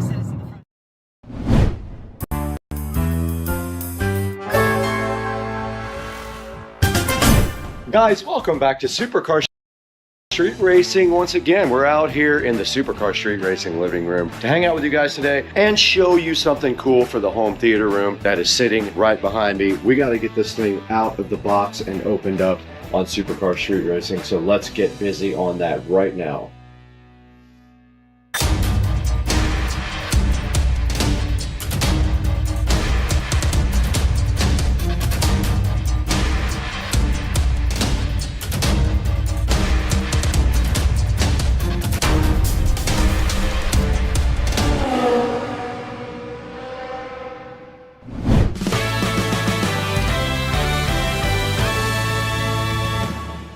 Welcome back to Supercar Street Racing, guys. You got Brad here once again, and today we have a piece of furniture sitting right here, so fly and so fresh for the home theater room. Now, we are going to get this thing out and into the theater room real quick, and then we're going to get it unboxed and built. I have not looked at it yet, so I don't know what it's going to take to build it. This might take an hour, it might take 5 minutes, who knows. It's supposed to be exactly what I need for my entertainment center in the theater room for the new Marantz Cinema 50 and all the other gear that goes in there. So why don't we do one thing right now? Let's get this thing over into the theater room and get it unboxed and see exactly what it's going to take to build. What do you guys think?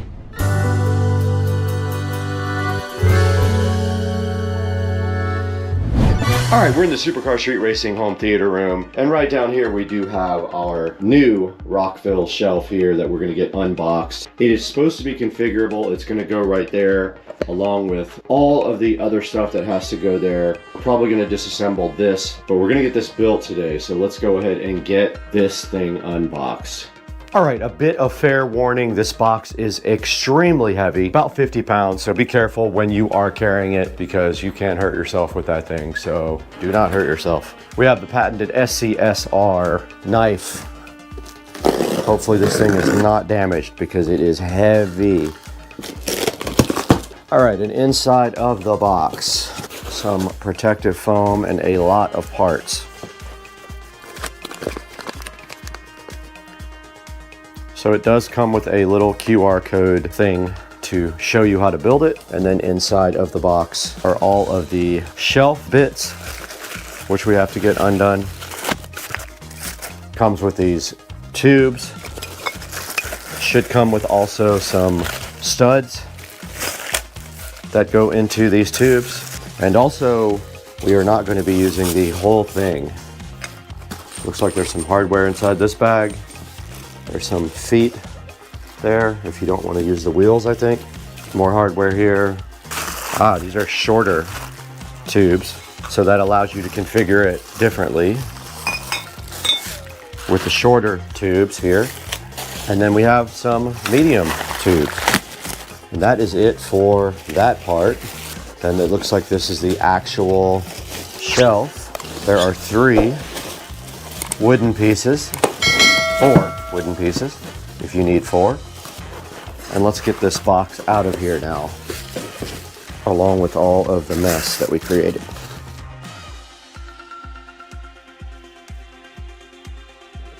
All right, also in the box was this bag of hardware. Let's see what's in here.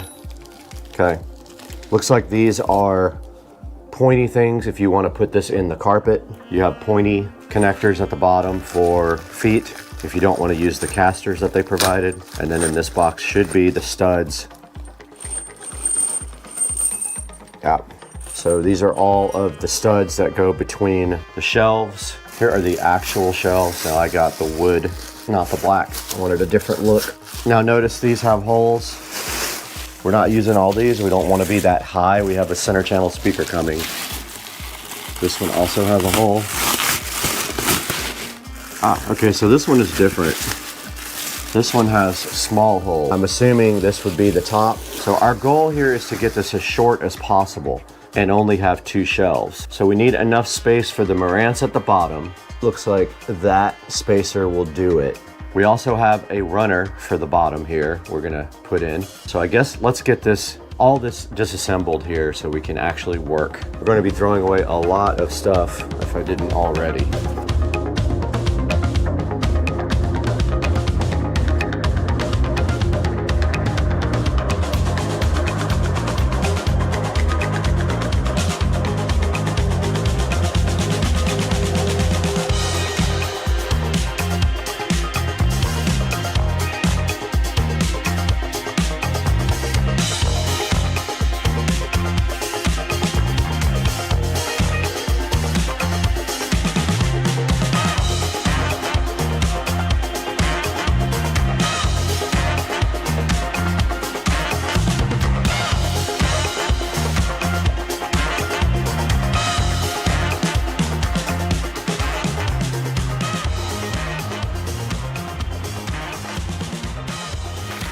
All right, I didn't show you guys this. We have a runner for this side here. Should be wide enough to cover up all of the wiring. There's some instructions inside here on how to open it, how to use. Ooh, it's shaggy. Cool. That's actually cool. I didn't know it was shag. This is perfect. Check out the rug, guy. This is awesome. This is so cool. All this is for is to hide wiring.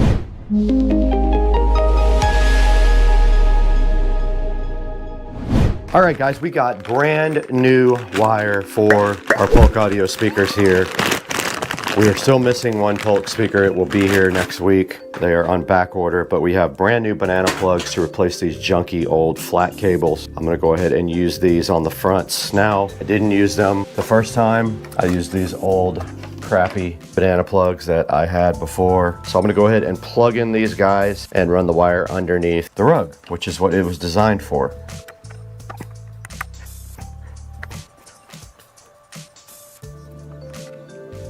Yeah, so we have these pre-made cables, which are awesome. You don't have to worry about making them yourself.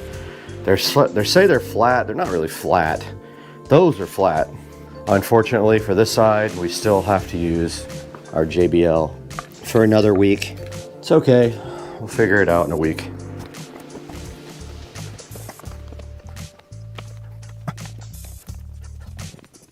It's going to show just a tiny bit on both sides. We will take care of this one when we actually get our new Polk audio speaker.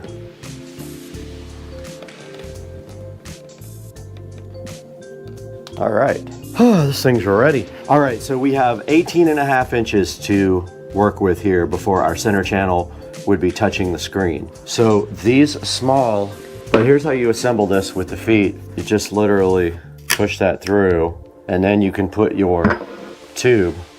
Now you take your other threaded rods,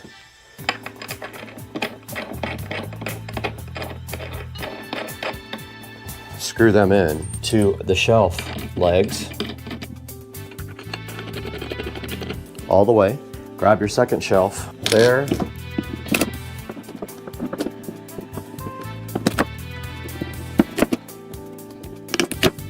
There.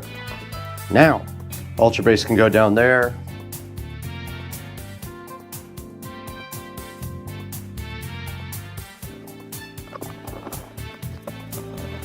These were bent. The mounting is bent on these, so don't know what's gonna happen now. All right, and then to finish it off, you get these. The holes aren't big enough. Okay, huge problem here. The holes in the top shelf are not big enough for the screws to fit through. So I have to drill them out.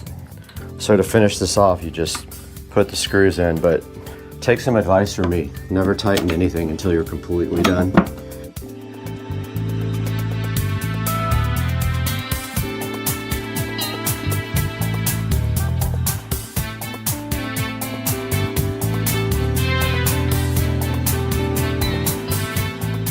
Fits in the bottom. It does, just like that. Perfect. Push it back so I can wire it. Marantz goes here, center channel here, and then I just have a couple of little things to put in after that.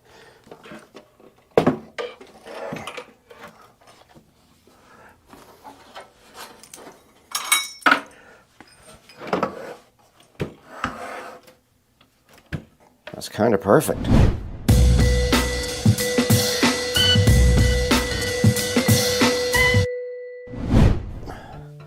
Okay, so wiring this is not going to be too bad. A lot of the stuff will be hidden under the rug. I'm going to order new cables for this guy. I'm going to go ahead and order some really nice cables for this, actually. These go to the wall, power.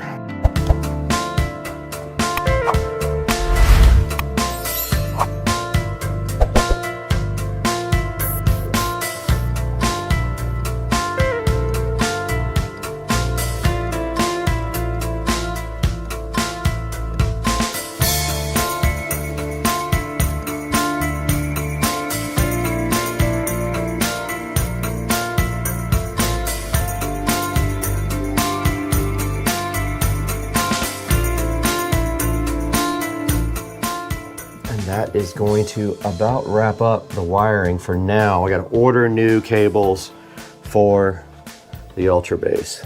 Now, this can sit back a little bit more, just like that. Aside from the center channel, this project is done. The center channel is going to sit nice right there. It is 7.5 inches. So if I did my math right, we have plenty of space, and it actually will hide all of these plates back here, which I'm hyped about. I did forget to hook up RCA cable there. I'm going to order something for that too. Now we just got to clean this mess up.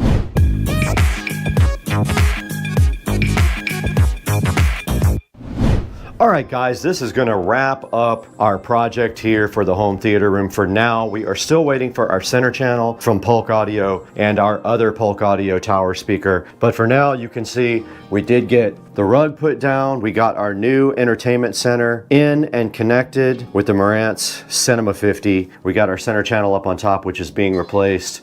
So this project is done until we have our new center channel and our other Polk tower speaker. But that is a good look at how it turned out. You can see we have our Behringer Ultra Bass down here at the bottom chilling. It just needs to be straightened out a little bit. And then right above that, the Cinema 50. We got our Fire TV Cube on the side here, and we got our Advent on top. And we also tied the wiring up and ordered some better wiring to shorten up a lot of the cables in the back. So for now, guys, that's gonna do it for today. I'll leave a link to this guy in the description so you guys can go get your own. I only use 3 out of the 4 available shelves, so I have 1 leftover shelf that I can do something with if I really want to. But yeah, guys, thank you so much for watching. Please support the channel by liking and subscribing. And when you purchase anything from Amazon, not just this, not just anything, you just click through one of my links and it will take you to our affiliate program and pay us no matter what you buy. As long as you use one of my links in the description, you're good to go. Does it work? It does work.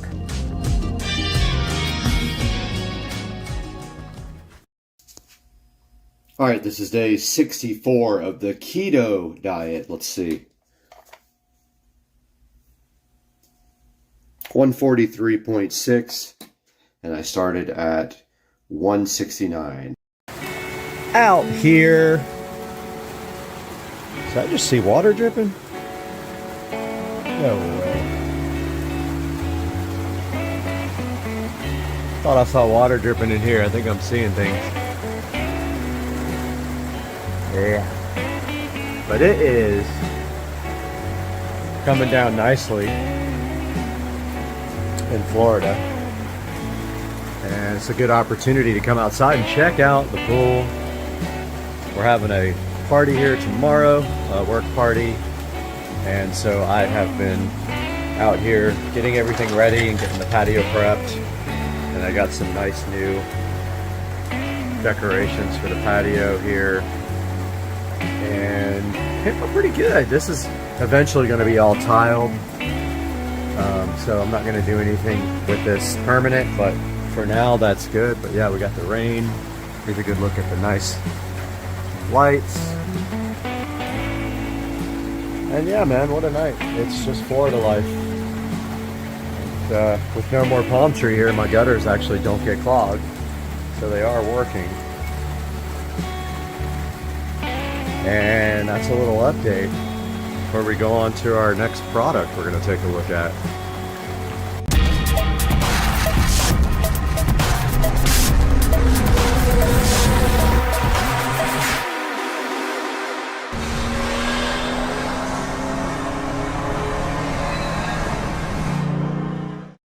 Are you guys enjoying the pool in the rain?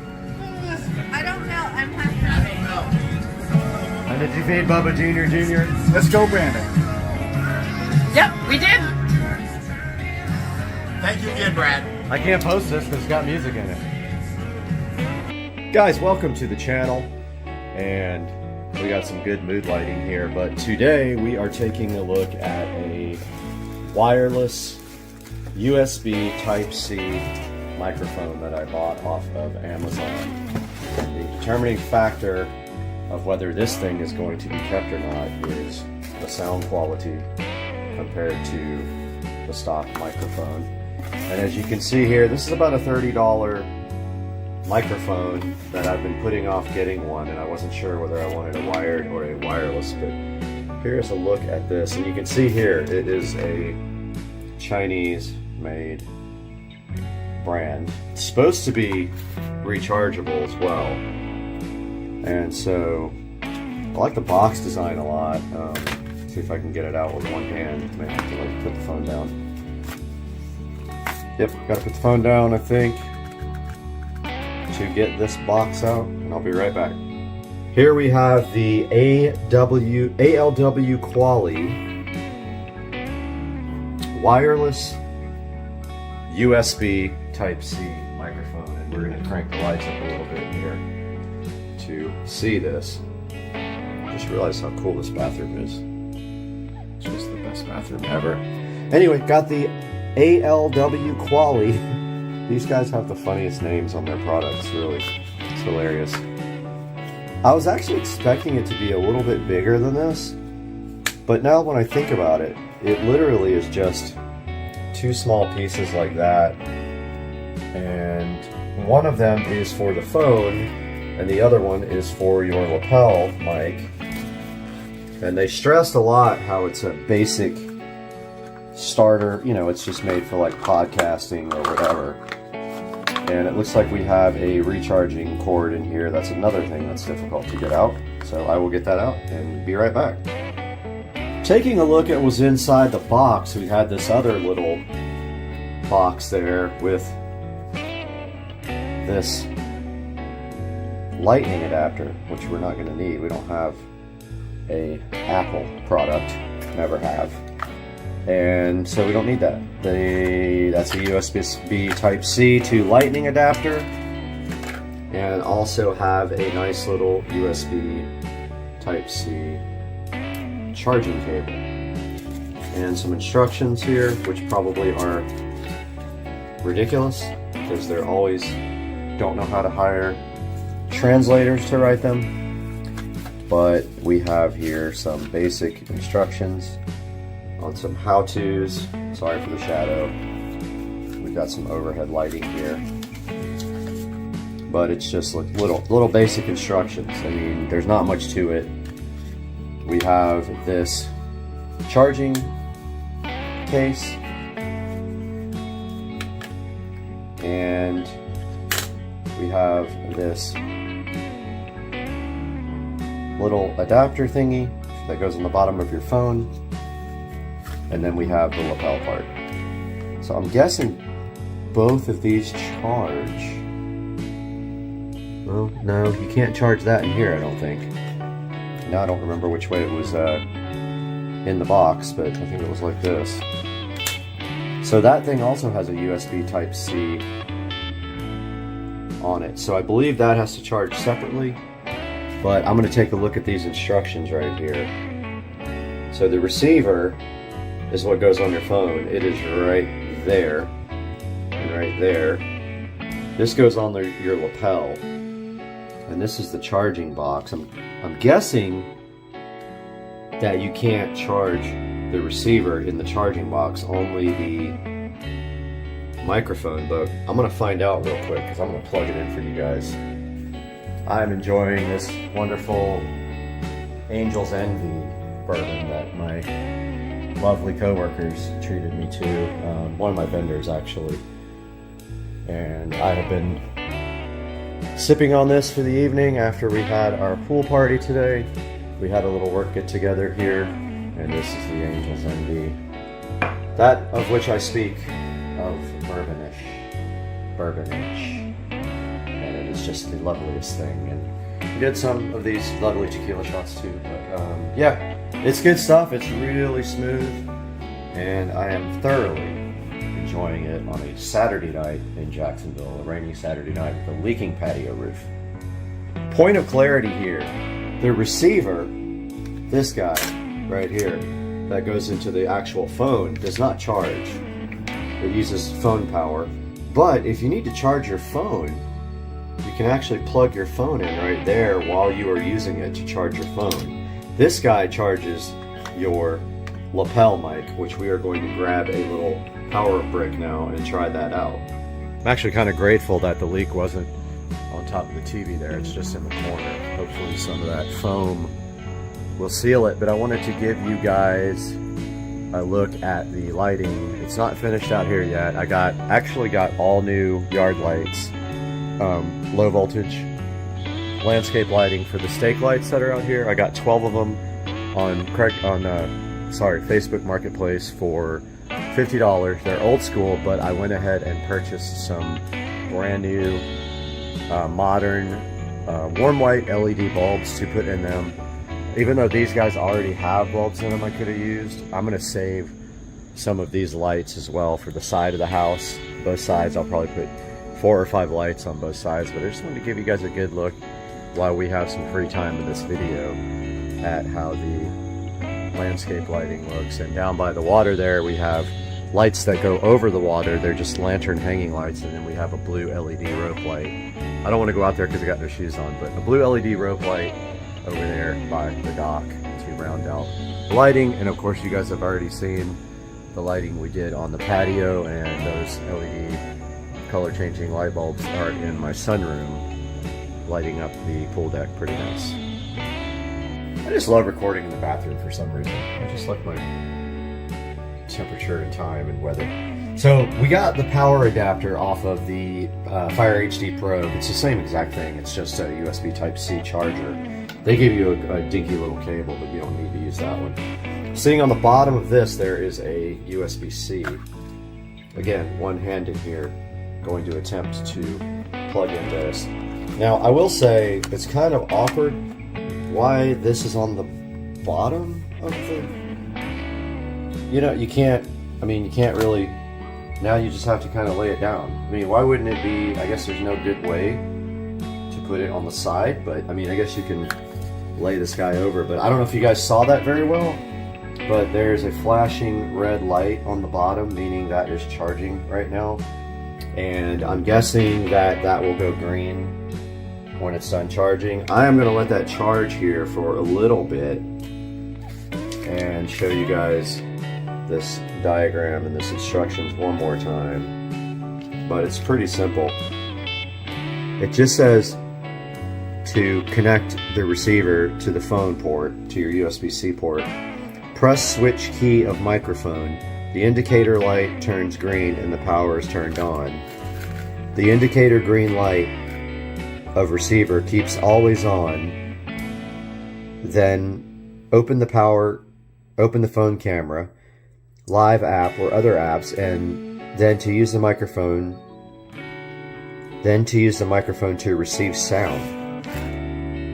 And then here it tells you that there's no battery inside the receiver, that you just use your phone is basically what powers the receiver here.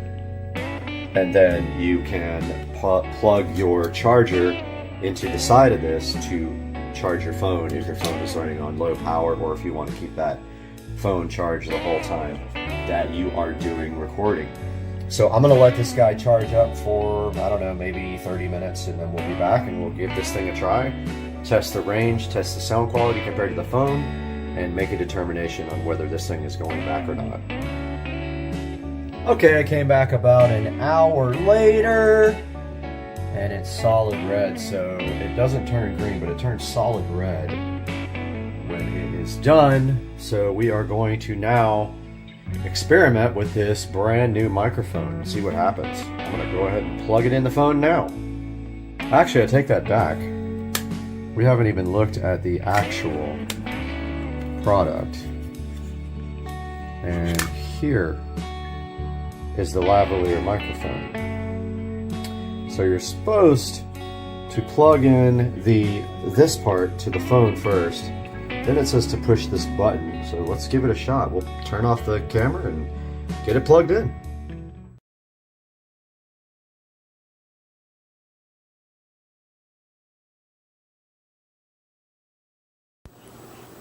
Okay, so the light is green now. I'm assuming that this guy is working. It's got a little clip here.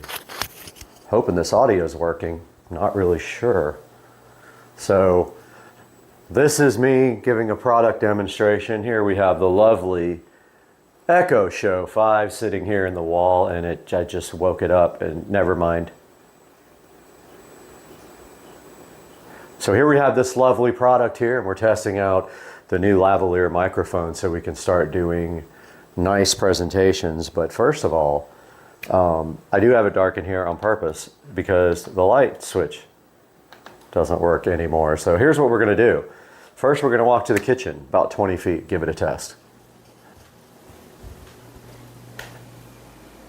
Okay guys, we are now in the kitchen. Hopefully this audio is coming through loud and clear. We are now walking into the guest bathroom. We are now probably about 100 feet away from the microphone. We are now heading from the guest bathroom to the bedroom, maybe 150 feet away. We're in the bedroom now. Can't wait to see if this actually works.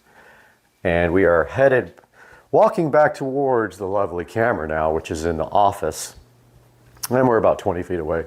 And here we are, and we are gonna see how that worked out.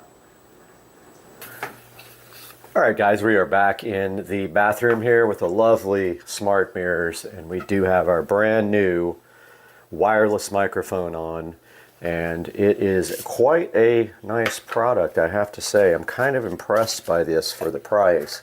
It is not a professional microphone by any means, but it does the job quite adequately, and I think with some slight tweaks to the audio in Premiere Pro, like maybe a little equalization on the high end, we can make this actually work for our videos. So this is staying in the Supercar Street Racing family. I do recommend this product if you do blogs or any other type of recording on your phone, even day-to-day recording, making videos. This thing seems like a really nice addition to have to your collection here. Reminder that it does come with a short white cable like this, and I was using my Amazon charger for my Fire HD 10 Plus, which is not a super fast charger, but it is a higher current than a normal USB 5-volt charger.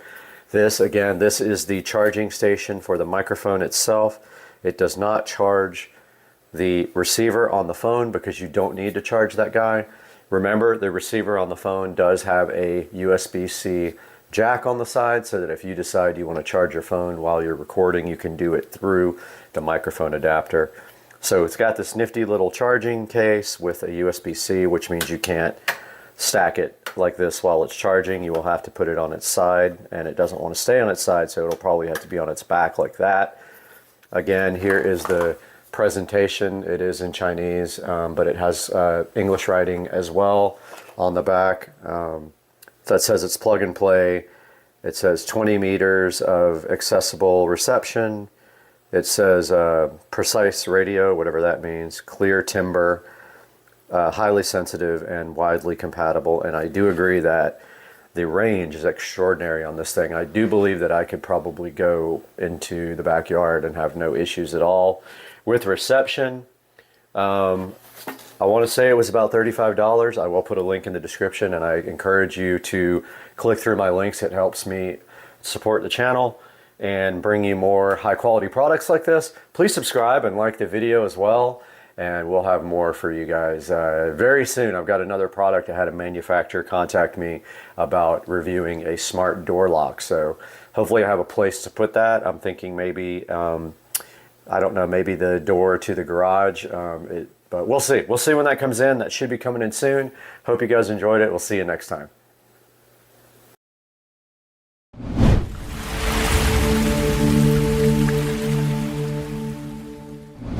What's up, everybody? It is a crisp and cold 32 degrees in the Supercar Street Racing compound on a Sunday morning. And we are up early this morning because we had to go see Jared and get breakfast. Be sure to check out his video ripping the Tesla Model S Plaid this morning. But today, we have something behind me interesting. This bed is going to be exiting the compound this morning, and there is a good reason why. We're going to tell you that after this short SCSR open. What's happening in the compound, at the forum? Let's go.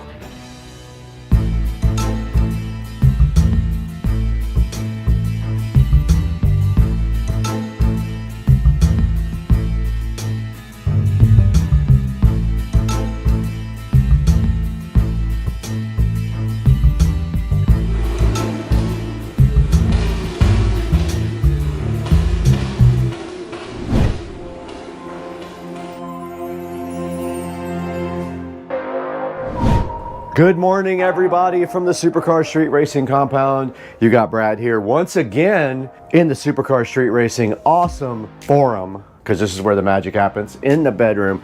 And today we have something cool for you guys. We are getting a new bed and a new base for the room. This bed has served me well since 2015, but it is time to get something else in here, and it is something special. So there is a truck coming a little bit later today with a crew ready to set up and hook up the Supercar Street Racing compound with a brand new bed. But the first step to getting a new bed is actually getting this guy completely out of here. So we got to get this guy completely up, completely out, and I'm not doing that. So there are movers coming to get this bed because I gave it to Dana. So all that's coming up today on Supercar Street Racing. Let's get this thing out of here.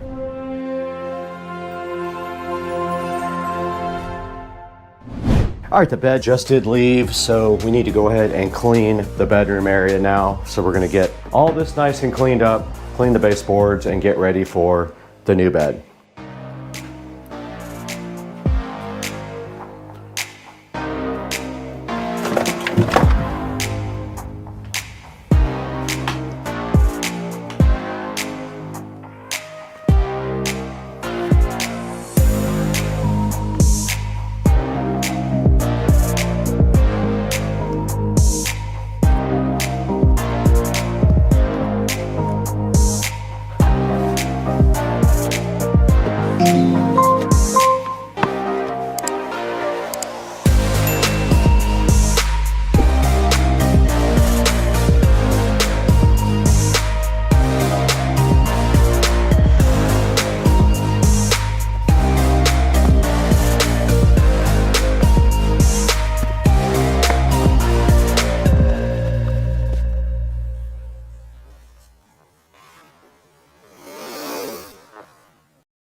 Where's the cleaning stuff?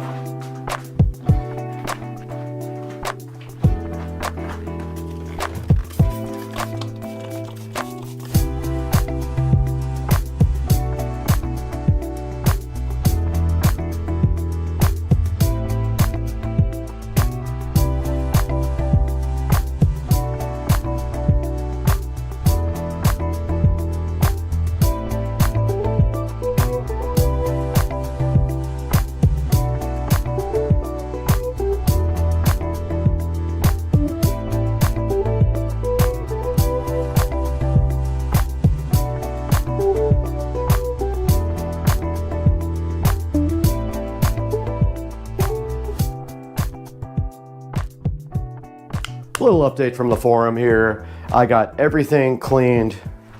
The room is looking great now. It is ready for our brand new bed, which you guys can't see yet because you're not allowed to see it till it actually gets here, which is probably in 5 hours. So we're gonna stop down for now, and once the bed gets here, we will give you guys a little update.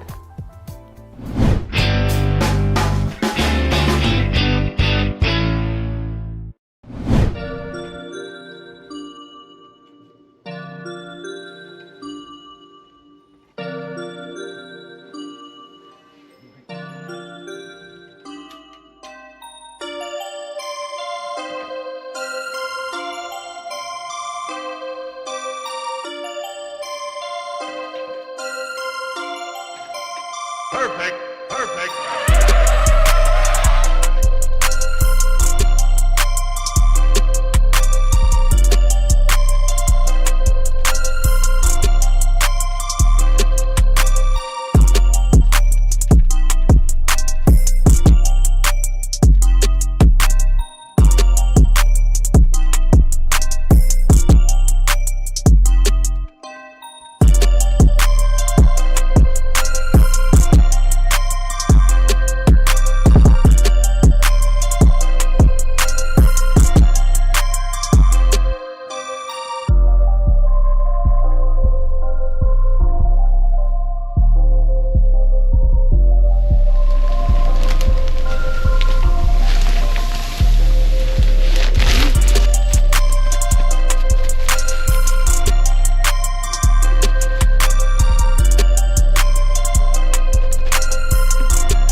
So people run it this high? That depends. Like they got the zero gravity function on here, where it elevates your feet above your heart. Okay. And then if you're reading, you want to get the head up all the way. You can go pretty high, almost 90 degrees with the head. Oh, when it's flat, it's like right. Oh yeah, when it's flat, yeah. Yeah, no, that's fine. Yeah. Yeah, perfect. I figured this would be the best height for you. Yeah. And then that's the... This is the cover? protector. Yes, make sure you wash it before you put it on. Okay. I'll do that now. Warranty information right there. Awesome. Finally got a decent bed. Oh yeah, this is a nice one. Very nice one. It's more than a car. It's very expensive. Yeah. Thank you so much. No problem. I really appreciate If you it. have any trouble with the mattress or anything, just give the store a call. They'll be able to take care of you. Okay. We also have a 120-day trial period on the mattress. If you don't like it, you can go in and reselect something else. Okay, cool. All right. So I had to figure out what the remote does. And the All right. operating Have a manual nice is day. right there on the side. Okay. Appreciate Have a it. nice one, man. You guys have a great day. Yes, sir. Take care of yourself, all right? You too.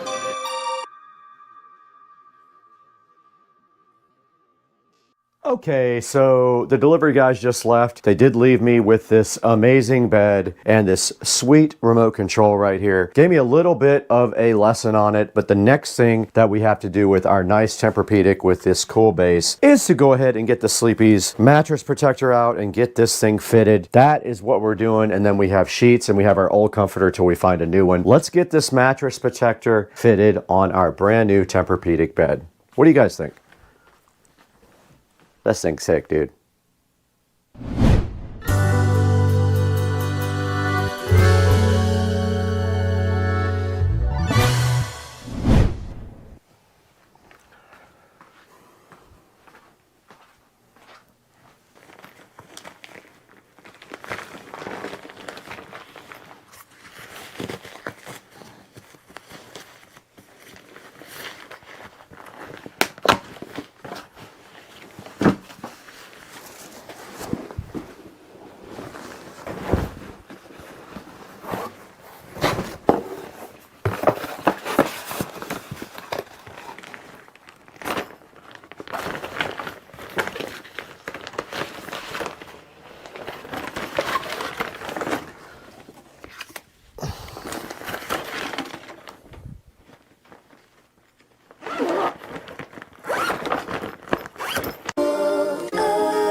All right, guys, we're back in the forum with the new SCSR bed, and guys, this is the Tempur-Pedic bed. This is a Tempur Ergo base Tempur-Pedic mattress, super expensive. Got everything set up here, and the only thing left to do is figure out how to use this guy right here. Apparently, this thing lights up from underneath. Let's see.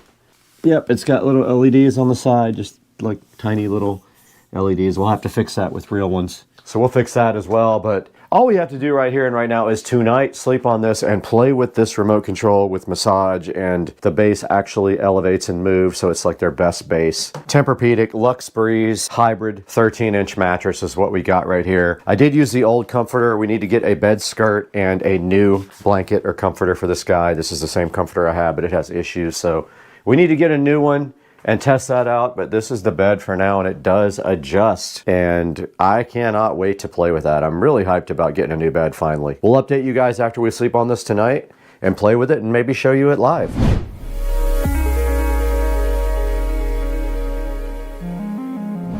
Okay, I have spent a total of 3 days with my new bed, and something just came in last night. Let's not go crazy when we open this, because you know, we could slice right through it. Yeah, this package came in yesterday. Didn't have time to open it because I had to go to a party. All right, these are Tempur-Pedic Breeze pillows. I liked the flat ones. Didn't like the super thick ones on my neck. So these might be flat pillows, and we gotta be careful when we open them for sure.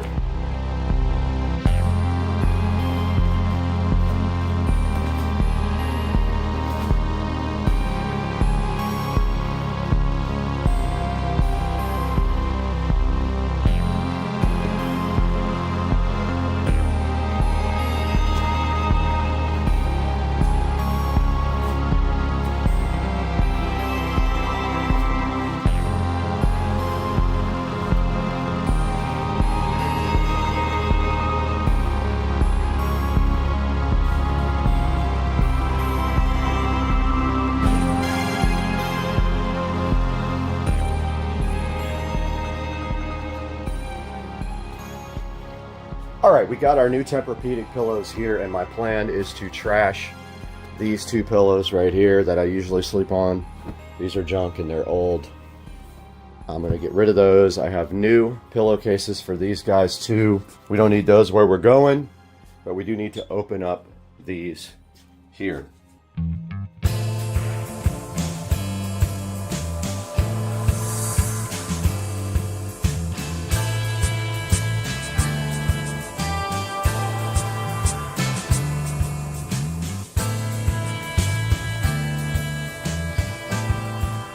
Okay, we're back in the forum after having slept on this bed since Sunday night. It is currently Thursday, so I've had 4 nights of sleep, Sunday, Monday, Tuesday, Wednesday nights, and I wanted to just kind of go over my experience so far. So far out of the 4 nights, I have slept amazing 3 out of the 4 nights. Last night was the first night that I didn't sleep perfectly all through the night, but I blame that on alcohol, not on the bed. I have had a good experience so far with the bed. It is very comfortable. It's a little more firm than I would like. It's supposed to soften up though. I did call Mattress Firm and ask that question, and you have 45 days to actually swap this out. It's called their sleep guarantee or whatever, and you can actually go ahead and get a different bed if you do like at that time. It is a medium 13-inch king size mattress, and the price was, well, let's just say it was a lot, because we also got the Ergo adjustable stand, and that's one thing I wanted to show you guys. So this is the Ergo stand here underneath the bed. You can see right there, that's Tempur-Pedic Ergo, and that's what is underneath the bed right now, which is nothing.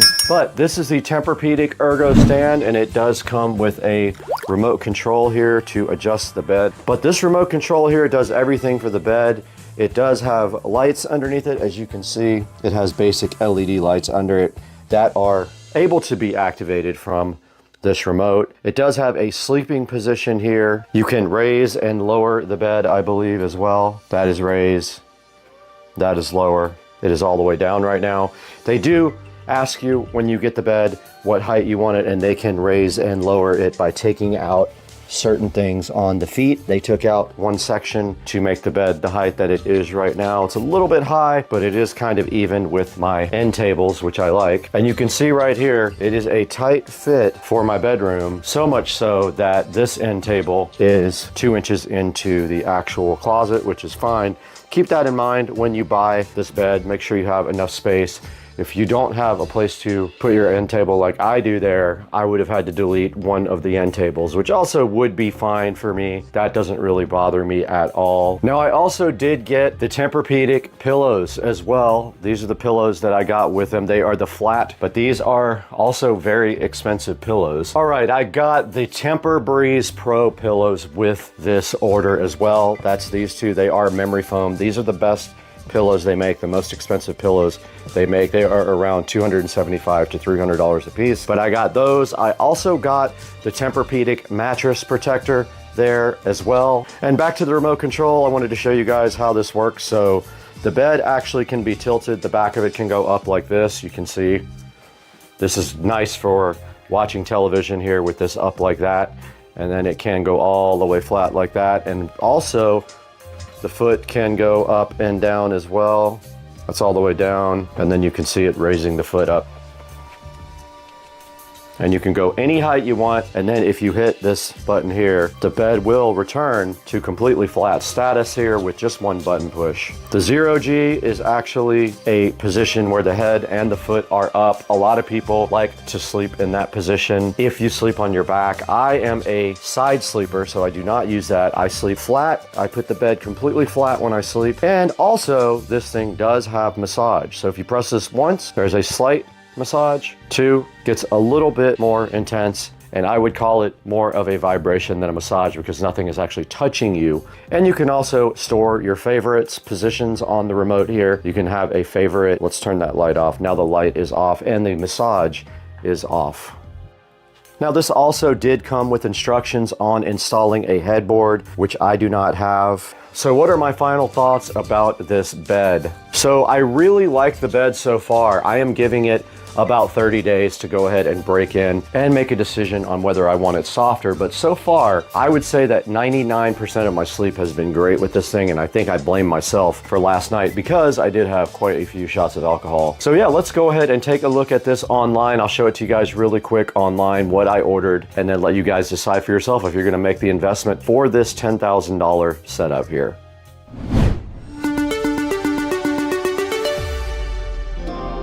Okay, we are in front of the Supercar Street Racing Studio A control room right here to show you guys online what exactly I bought. Now, mine is a Lux Breeze. It does say Pro Breeze Medium Hybrid here. Mine is a Lux Breeze according to what I saw on the actual receipt. Now, this size says it is sold out here on that screen right there, and it was about $6,000. It's the same price at Mattress Firm as it is here online on the Tempur-Pedic site. They do have a $300 thing going on. It says it ends Monday, and that is $300 towards anything you want. I did put it towards my mattress cover and towards my pillows or the base. It doesn't matter. It's $300 off of anything that is not the mattress. So I went ahead and got that. I also got the sheets from Mattress Firm. I got the sheets from Mattress Firm. I got the Sleepy's sheet set with them, and then I went online after where they were having a BOGO, and I did order some Egyptian cotton sheets and 2 more pillows. So I spent another about $600 on another 2 sets of sheets and 2 more pillows. Now they do have financing available, which I did do. So I did do the 0% interest. You can see right here, you can go up to 36 months. I did 2 years. So I will be paying this off with way sooner than 2 years time. So I did take advantage of that. I also got the delivery done with them. So they did come set up my base and my mattress. But yeah, so I encourage you guys to go online and check out the Tempur-Pedic mattress and maybe buy yourself one. But I will go ahead and put a link to this in the description. But I hope you guys enjoyed the video. If you get a mattress, let me know what you think. And we'll see you guys later on Supercar Street Racing.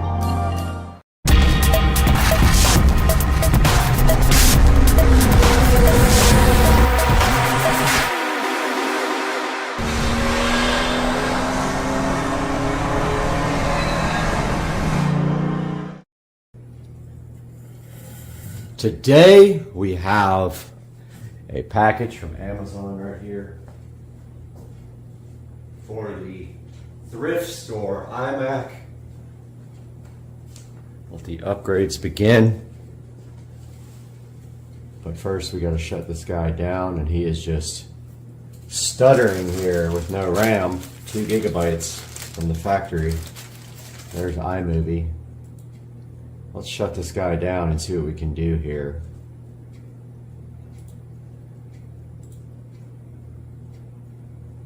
Spent the last like 3 hours copying videos from the phone, which are so big that there's no way they're gonna play. That's why we're shooting this video in 1080p, even though this guy doesn't even support 1080p. I think their resolution is 1680 by 1050. We got something here to help this computer. While this shuts down, let's unbox this bad boy. This new packaging.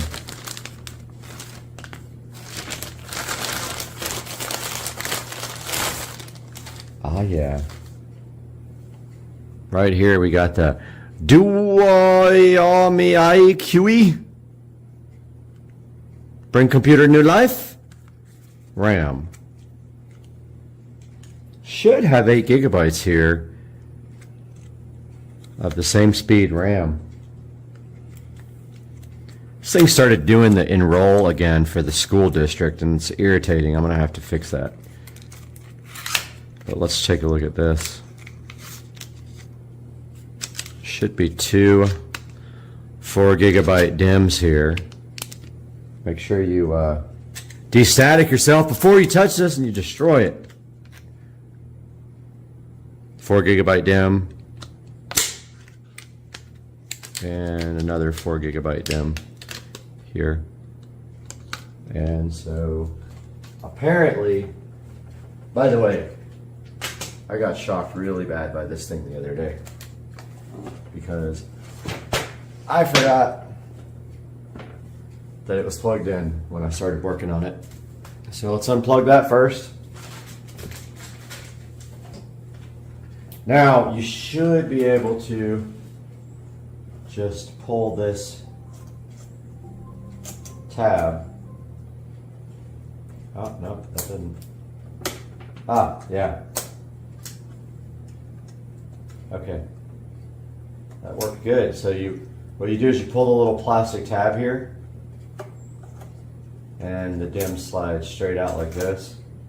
And you'll see it's keyed. See the slot there? Now our other DIMM should match this. If it doesn't, we have a problem. And it perfectly matches. So yeah, so then you just take your new DIMM and slide it right back in the same spot.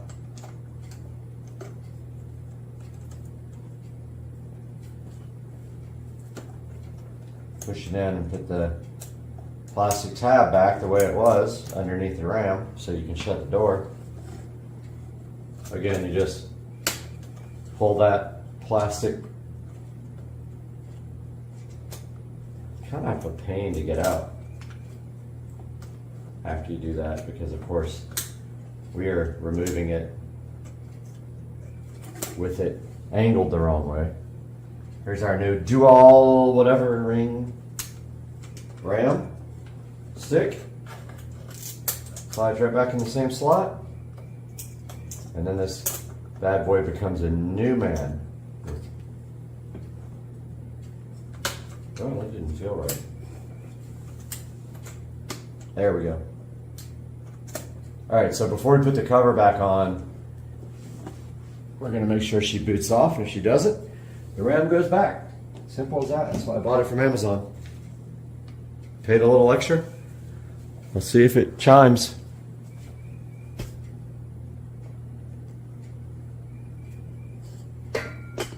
Nothing.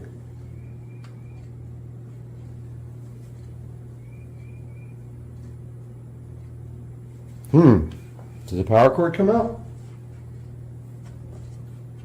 Yep. All right, let's see.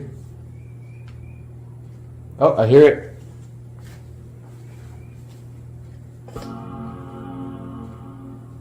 Started right up. See what it says when it boots. So far, so good, my friends. Everything about this Mac should be different. Went from 2 gigabytes to 8 gigabytes, so definitely a big increase in RAM.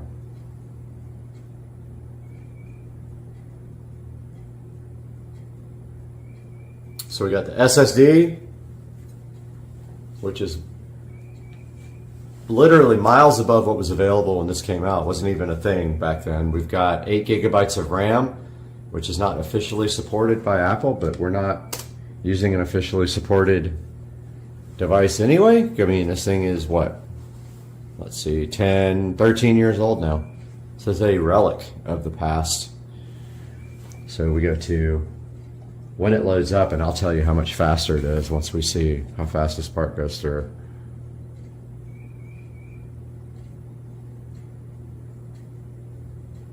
It's always normal for it right here to just spin for a second.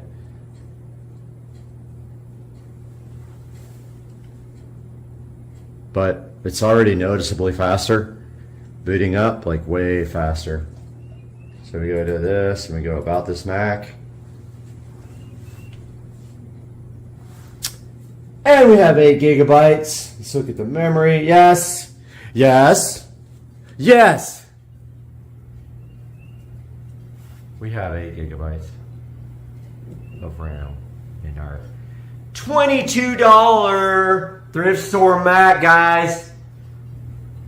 Peace out. I hope you loved it. Just gonna tan here, but wait.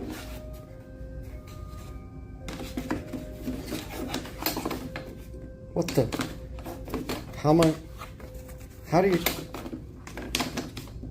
Welcome back to the channel, and today we got Dukes of Duval. We got his 2013 Chevy Silverado here, 5.3 liter V8. And tell us about the problems you're having with this vehicle right now. Well, about a couple weeks ago, I started feeling some like stuttering. I felt some backfiring going on in it, so I knew something was up. So I took it to a friend of mine's house that's got a computer that we hooked it up to. Okay. And we got a failure for a sensor, which is a Bank 2 Sensor 1 failure, which is an O2 sensor, which is not a good thing if those things fail because they cause a lot of issues. I'll let you speak on that, but definitely causes some pretty good issues, specifically really bad gas mileage. So I've been sucking through gas significantly with this big V8. All right, we're going to take a look at that today. We're actually going to fix it. We've got everything we need. Yep. It's pretty hot right now. We're trying to let it cool off, but we're going to look at that today on the channel, so hang out. Yep.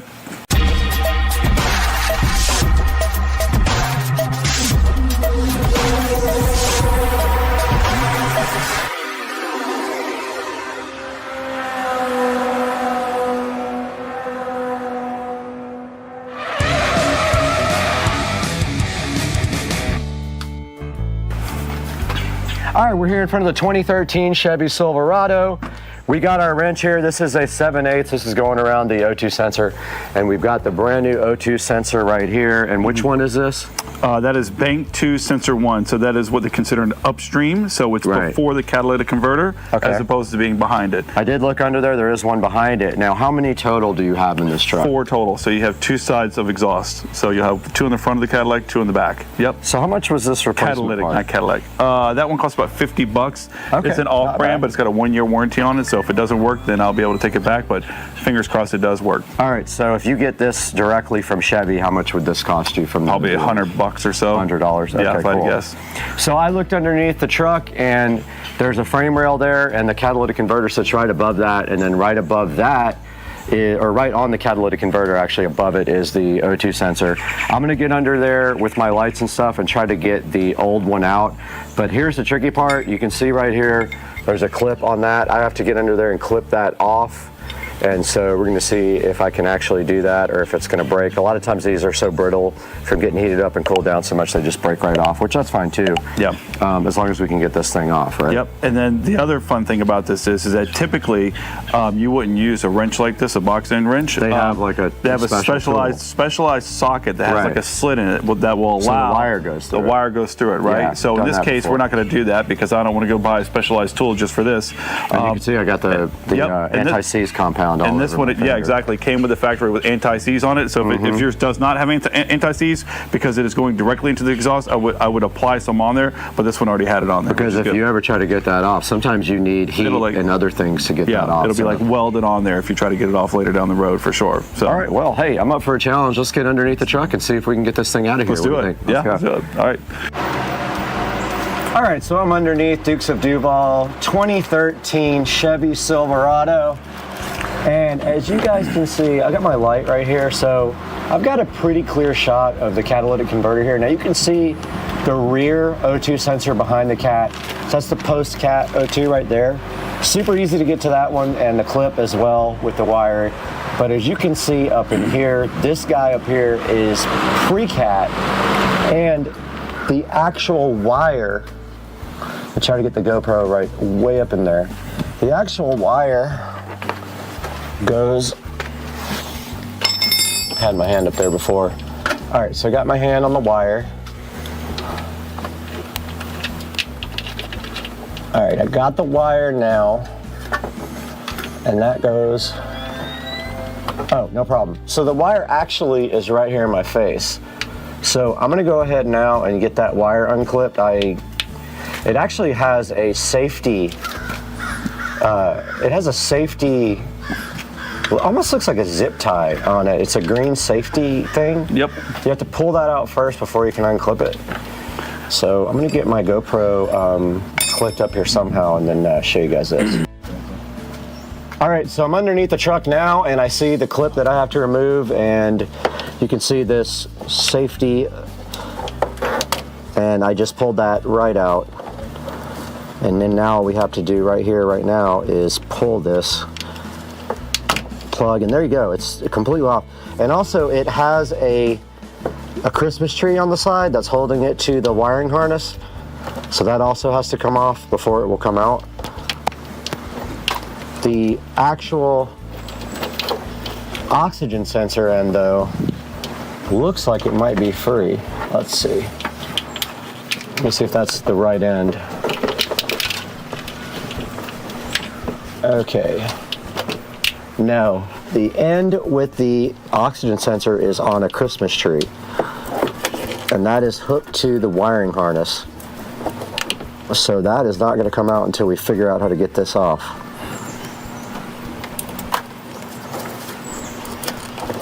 Oh, that thing is on there.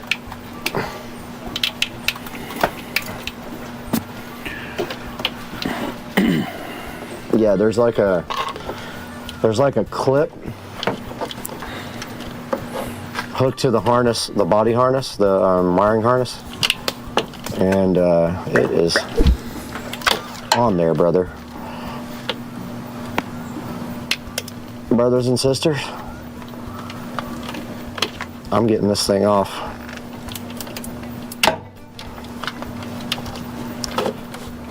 You get it? Yeah, we got it. All right. You guys can see right here and right now, I got the actual pigtail disconnected from the wiring harness. It was Christmas treed to the actual vehicle. And now my mission is up there. I've got to get this O2 sensor out. It's the pre-cat O2. And guys, you can see that that is a squeeze right there. So let me get my wrench on that and see what I can do real quick. Take the box in. Now, if you've got it loose, if you could slide it over the wire, use the box in so you got more meat on it. I can, yeah. Actually, I think I can literally get all the way around it. It's just not fun. The only reason I'm telling you to use the box end, or the closed end, is because actually, in case we got to put another wrench on it to give it more leverage. Oh my God, dude. All right, so now you know. You want that fan on, or you're not worried about it? No. Now, when you guys know when you do this, this is what you're in for. Also, filming it and doing it at the same time, that's fun. Oh man, this is a fun time.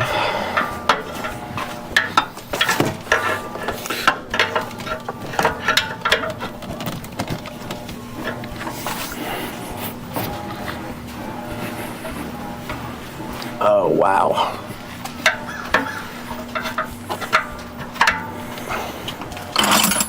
All right, I've got the wrench over the O2 sensor now. There is just a very, very little amount of actual room to do this, so you can only get your wrench on there with one. Do you want to double your wrench up? No, I'm gonna see if I can power this guy out with it like this. If I can't, then I'll do an extra wrench. Let me think about this. So I think you gotta go towards my feet. yep, go towards you. Not like when we were doing the calipers. Yeah, the opposite way of that, the right way. Yep.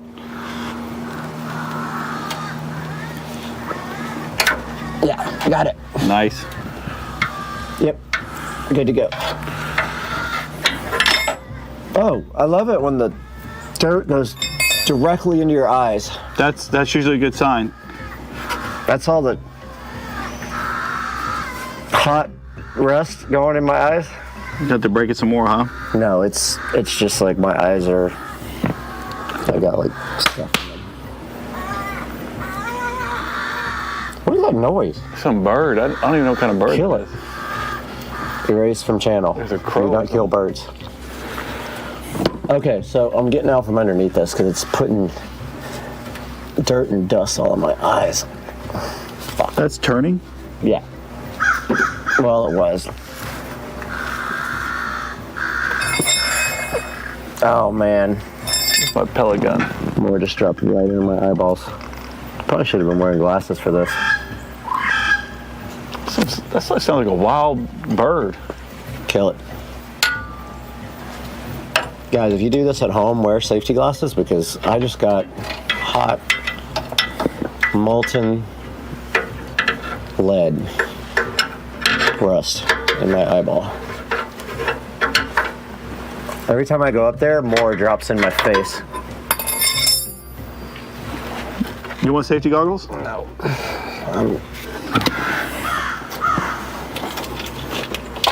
The hard part is trying to record while I'm doing it. Let's pray this is bank 2. I'm pretty sure this is bank 2. Hopefully this is bank 2, brother. The thing. All right, I have the old O2 sensor out. I've got the new one in my hand. It has anti-seize compound already on it.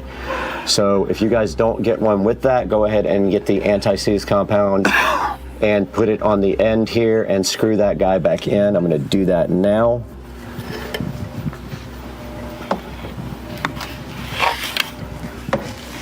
And so you guys see, there's a kind of a, like a plastic shield down here blocking, and that's what's making it so difficult to get this guy in.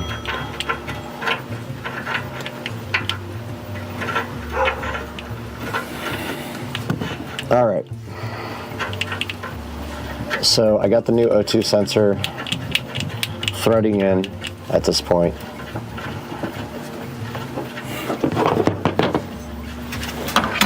Turn it as much as you can with your hand, and then you'll tighten the rest up with your wrench. It's not really, it's an awkward position, and I'm gonna go ahead now and tighten this up off camera because I can't hold the camera and tighten. All right guys, so I got the O2 sensor replaced now, and I got the little pigtail plug back in, and now we are going to go ahead and start the truck. After this, I'm going to get out of here first, and we're going to see if that was the culprit of all these issues. But yeah, it looks like everything is good to go now. Just going to stuff this back up in here, and we'll go test the wire. All right, cool. All right, well, Brad just finished up putting everything back together, so I'm going to check to see if my sensor turns off and everything starts running normal again. Fingers crossed. All right, still showing a sensor. I do have a low tire pressure that I got to fix. Still feels pretty rough right now. I don't know if that will correct itself after a minute.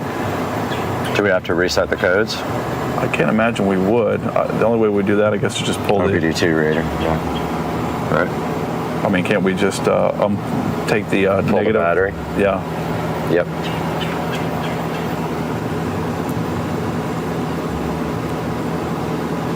Hood open.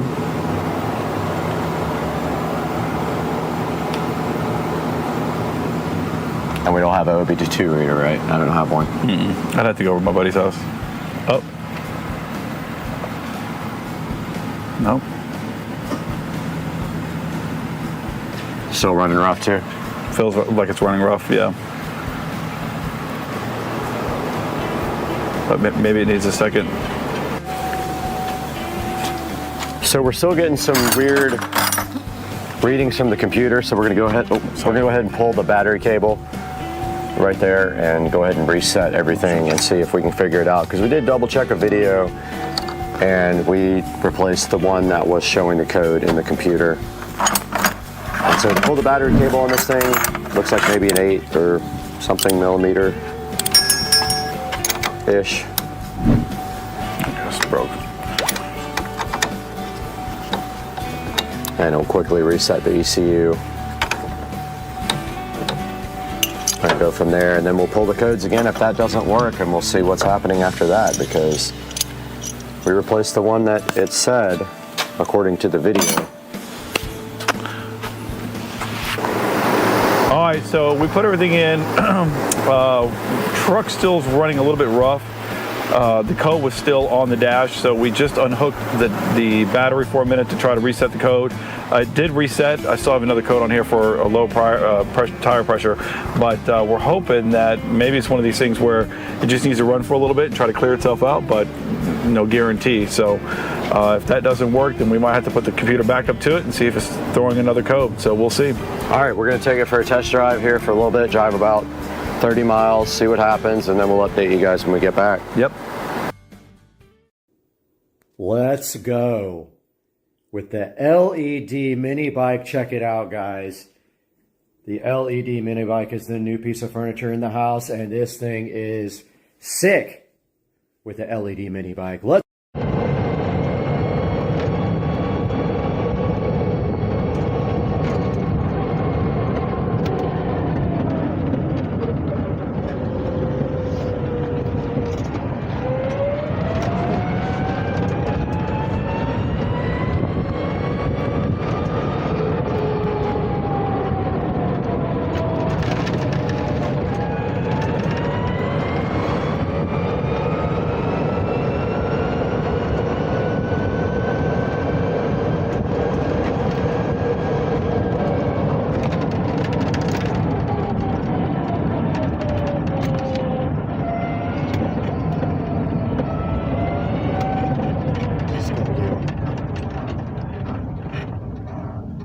Thanks, dude.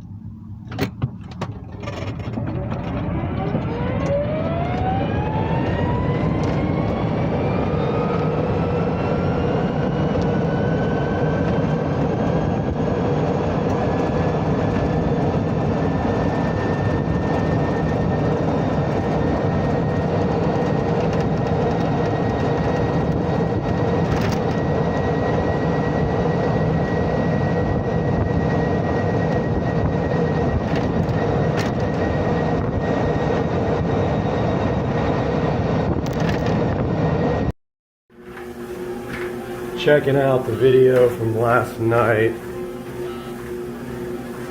Of course, I'm so critical. I see some spelling mistakes, which are just careless, but I was editing it late at night and it was getting close to bedtime, and you know, things happen. But today we're going to be taking a look at how you wire up a regular receptacle in the wall. But remember, I'm not an electrical, I'm not an electrician, I'm not certified, but I'm going to try to show you guys how to do it anyway.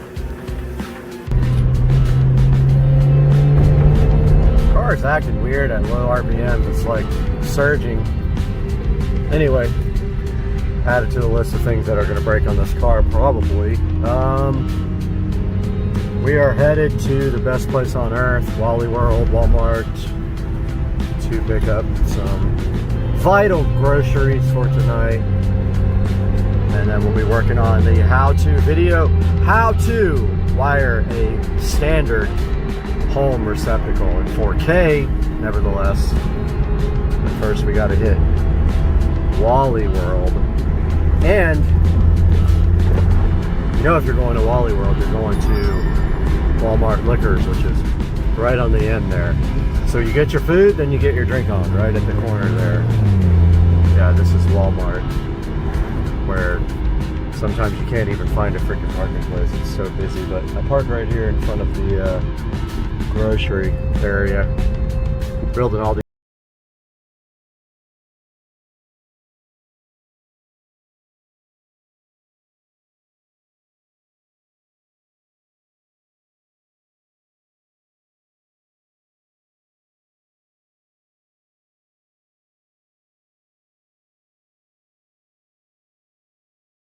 And want to talk a little bit about what it's going to take to wire up a receptacle. Now this is just a standard receptacle that you can buy at either Home Depot or Lowe's. It's a duplex receptacle. That's what it looks like right out of the box there. It's your standard Decora. This says decorator. So it's either Decora or decorator. Now the difference being Decora is the square type of plug, and the standard plugs are the round kind. So these tend to be a little bit more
is basically the voltage across the wire sees the magnet as opposite poles as it passes by them. So that's the difference between AC and DC. And then when you have your AC wiring versus your DC wiring, so your AC wiring generally will have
Where the wire is. This is probably 16. So it's not.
These are workman pliers. These guys are designed to deal with cutting Romex. So they're thick, they can cut through this no problem. Workman's pliers, you gotta have those, link in the description. Standard Phillips screwdriver, gotta have that, or a flathead for these. Don't rely on a power tool. That last little crank is what gets you your accurate and your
And so you take one of your really small, they make little electrician screwdrivers. You take this little screwdriver, you push it in this notch here to release the wire out of these small holes if you ever need to replace these guys.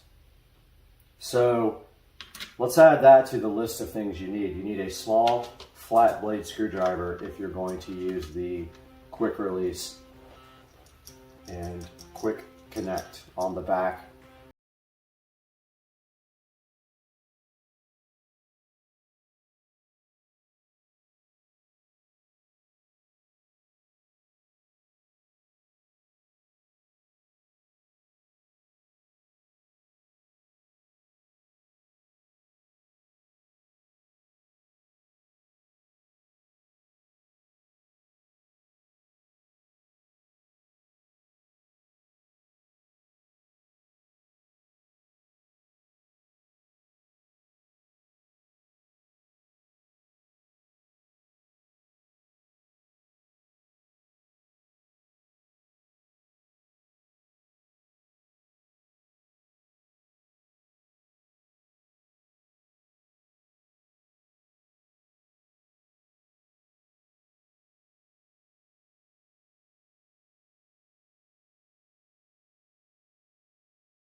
If you can, to the receptacle, and then inside the box, you're not going to be able to terminate that anywhere, but go ahead and hook it up here. Now what you want to do for stripping the wire back is take off about 1/4 of an inch of wire. These handy auto strippers don't work well with this solid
So how do you do that? Well, it's pretty simple. There's a little tab right here. It's a little copper tab. And if you have a set of needle nose, which I will get out now. You know I have some needle nose in here somewhere. Any pliers will work. You take this tab, you squeeze it with your pliers here, you turn it and turn it and turn it, and this will break off on both sides. You got to do it both times. What does that do? So that separates the circuits here. That makes the top two screws independent from these bottom two screws. That way you can have your bottom part of your receptacle switched from a switch and your top part constant, or vice versa. So in that case, if you're not familiar with electrical wiring, you would need assistance from an electrician, but basically the output of your black wire from your switch would go to here, and your white wires would all combine together inside the box, and that would go to here, and then this bottom would be switched, or the top if you do these top two screws. Doesn't matter if you do top or bottom. But if you separate this little tab here, this becomes a separate circuit. But let's concentrate now on how you do the wiring. And I can tell already this is a little bit too short, so I'm going to take off some more of this guy. So you just squeeze and turn, not too hard, you'll clip right through the Romex sheath, but okay, that didn't do it all the way. So if it doesn't, just try again, and that time I got it. Notice I made a little notch by pressing too hard. And now that we have our bare wires, let's look at the back of the quick connects. There's two holes right here where you push in. All you do is push. Clearly labeled white right here. So take your white Romex wire, push that in. Now look at this. It went in. Look at that. I want to show you guys up close, but it went in and that guy is not going anywhere. See how I can't take it out now? All right, so that's what you want on that. Take your black wire, and once again, it's clearly marked. Hot wire here is your black. The other one's neutral. Take your black wire. Get a little bit closer here to the camera. Take your black wire, push it right inside that hole. And notice how it went all the way in with no bare wire. It went all the way. So about half an inch was good. A little bit less than half an inch maybe. Went all the way in to the back. Now this is good. It's wired. Now, if you are just using quick connect, now you can take your nice electric drill and run these in.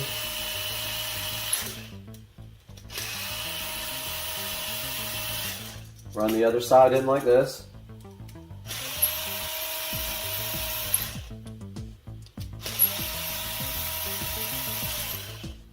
Now, more than likely inside your electrical box, you're going to have more peeled back than this from the Romex insulation, because you need to be able to bend this about like this, like that, to push it inside the box. And notice I made a U shape.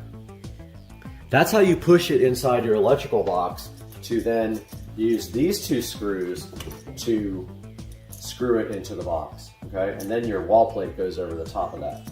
Now, don't forget your ground. Now let's talk about the way you bend the wires for screws, because we got to do that for this ground right here. So you always want to bend your wire the direction that your screw is turning. So in this case, it's clockwise. So we take our workman pliers, we go to the end of the ground. Ground doesn't have a quick connect. All we do is turn like that. Notice I made a nice hook right there, okay? All right, now we take our ground. You'll see the green screw at the bottom. You always want to go the direction your screwdriver is turning. It's got some safety catches right here, and we just wrap it around the safety catch so that the wire touches these two little metal tabs that are there. That keeps the wire from backing out. I don't know if you can see it there. There's a little tab right there, and there's one on the other side. Now, we take our manual screwdriver, since we're using screws, and it wants to pop out, of course, and we tighten. And a lot of times it's going to come out, so you got to keep pressure on it. Like that didn't stay in all the way. It's not properly in there. It's got to be in all the way. And if it gives you problems, take out the hook and make it a little bit more pronounced. Put that bad boy back in. Hold pressure on it like this while you're screwing it in. So I'm pushing on the wire with my thumb to keep that pressure on so it doesn't back out. Give it a good, nice twist there. Really tight, all right? So check it out. So that's how you properly put in the ground. And then you take these back wires, you make that U shape, and you push it right into that electrical box. And then you screw that in, okay? This receptacle is ready to go.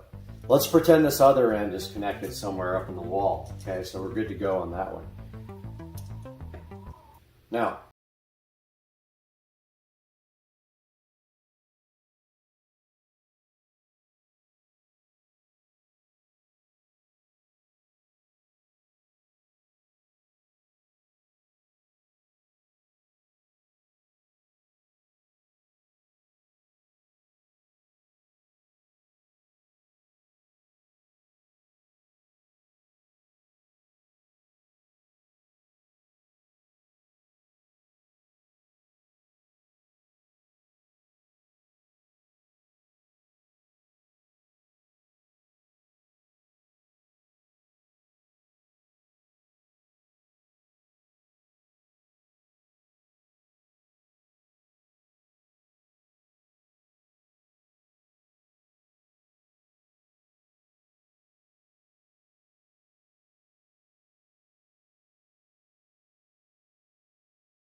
set up a little bit if you have to, and also manipulate it. That's what they're for. Makes working with wiring easy. Now I've got a nice U right there. See that, guys? All right. Take that and put it around the screw now. And now what you do is you pull pressure towards, you put pressure on that screw. Go ahead and tighten that up while you have pressure on it. And once it gets tight, go ahead and bear down on it. That guy's in there all the way. See that? And it's always white on the left, remember that. Now this other guy,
or into the quick connects. Now, one last thing that I like to do, and this is all just literally up to whether you feel like doing it or not. Take your electrical tape here. Got a set of regular electrical tape, a roll here. Of course, it's annoying, you can't find the end, but take that electrical tape.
It is properly wired, and you have put a receptacle in, guys.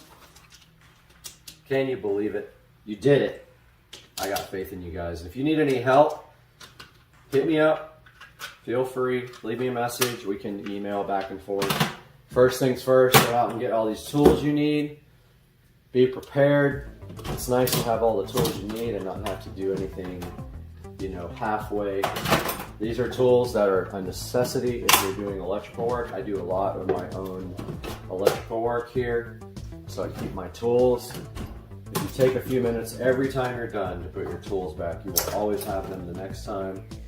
And the Romex and everything that you need, all the electrical tape, I'll have links to that in the description. And I hope you guys enjoyed this video, and I hope to see you next time. Peace.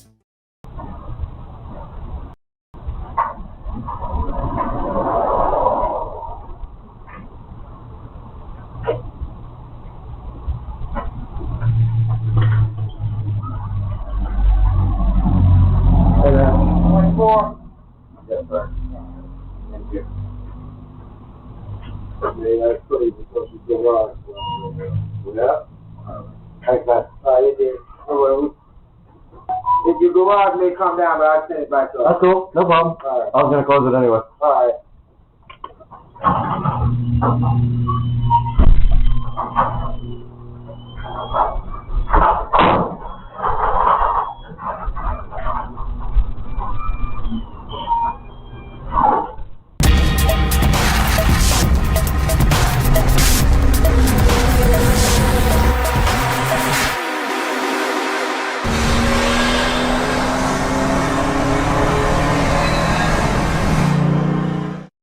Hey guys, welcome back to the channel. Today we're taking a look at this 8-inch in-ceiling speaker that died who knows when, but the sound has been gone for a minute. First I thought it was just a bad connection on either the switch side or the speaker side, but I grabbed my test speaker and I tested and the actual speaker died. It was a pile a Polk 8-inch in-ceiling two-way speaker. I did order a replacement speaker, and I am pretty sure if we walk out here, we might get a miracle.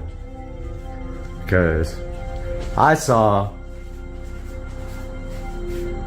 yep, I see it. There's the Amazon van. So my speaker is on that van. It's a Micca, I believe, MICCA, 8-inch in-ceiling, about 44 bucks. So today we're gonna get that thing installed and replaced, unboxed, and see how it sounds. All right, here comes Amazon with my package. Yep. He is pulling straight up in front of the house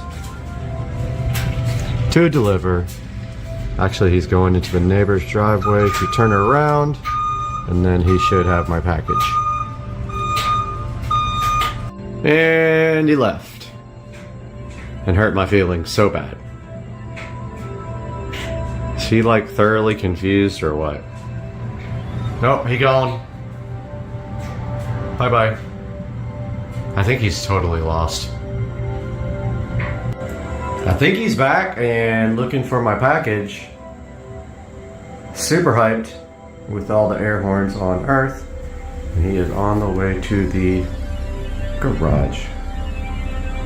I don't want him to see me because they'll think I'm weird. We have the Micca M8C in-ceiling speaker here to open up. So this is replacing a Polk audio in-ceiling speaker. Wanted to try a new brand. Probably a little more expensive than the Polks, which is probably a good thing. Of course, the more money you spend on a speaker, the better that's going to sound in your home, and the more power handling usually they will handle. So if we take a look here at the box, we can see the Micca M8C two-way in-ceiling speaker. Tells you what's in it. It's got the speaker, a painting template, and installation instructions. And on top, they've got a new product seal to keep you honest. So we're gonna go ahead and open this guy up and then install it. And this is replacing a Polk audio speaker that failed after a certain amount of time. Now, to be fair, this is in the bathroom. It's moist from the shower constantly, so I'm not surprised it actually failed. And looking inside of the box with the Micca M8C, we have a nice little instruction manual here for you guys. And kind of explaining how to mounting of the speaker, mounting it and painting it. If you do so, feel like you want to paint the grills, match, and then let's go ahead and get the Micca, or Mica, however you want to pronounce it, open in typical fashion. For these cheaper speakers, they have a very small magnet comparatively. There is a notification that this was delivered. Now if we notice here on the back, this is how it mounts to the drywall. They all do this. They have little ears that swing around when you screw it in, and they swing and then clamp down on the drywall. And right here, we notice we have a crossover. So we have a passive crossover. An active crossover would be, you would have a crossover before your power amplifier, so you would only send low frequencies to this speaker. So a passive crossover takes the full range amplified signal from your receiver, crosses it over with the full power output, and then sends the rest to the speaker. One thing of note already I see that I don't like, very small wiring from the crossover to the speaker, and that is something we could remedy. If it has distortion or anything, this could be a good clue as to why. It's a short audio cable run, so the shorter the run, the less the wire matters, but it's probably like 18 to 20 gauge wire they cheaped out on here. If you want to remedy that, you could make a small jumper wire here and put your own higher gauge audio wire. It does kind of sound like something we might want to do. Let me look into that. I might do that right now. All right, I wanted to give you guys a better look at this inferior wiring from the actual crossover. So actually we cannot change the wiring from the crossover to the voice coil because it is permanently wired, and actually the wiring from the terminals. Okay, that's interesting. Huh. Okay, so I'm not sure what this is about, but your inputs go here. Yeah, I've never seen a design like this before. So usually you have into a crossover and then a speaker. It looks like we have, this would be the normal input for the speaker coming from the crossover. That's confusing to me. Oh, I get it. Okay, so here's what's happening here after further review. All right, so what is happening is they are, okay, so they have this crossover actually as a two-way system. Yeah, so this output feeds the woofer, and it is a very, very tiny cable. Funny thing is, this feeds the tweeter. Oh no, opposite.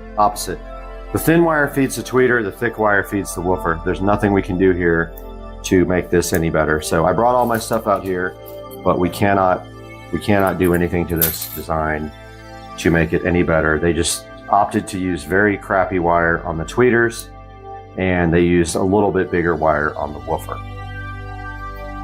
So what we're gonna do now is go ahead and pop off the grill, but I want to zoom out for you guys. Okay, we're with this out view, and to get the grill off of these, you can either just pop it off with a little included tool, which they give one, which is pretty cheap. They usually have a tool you can push in the grill or put inside the grill and pop these grills off. But the easy way to do it is to rotate the tabs like that. So you rotate them away from where they're in the lock position, and usually, okay, that didn't work either. Usually you can push down, but that does not work. So we need to get our grill removal tool, which I saved from our other speakers. It's right here. And that just literally goes into one of the holes on the sides, if it will fit. And you just pull up on it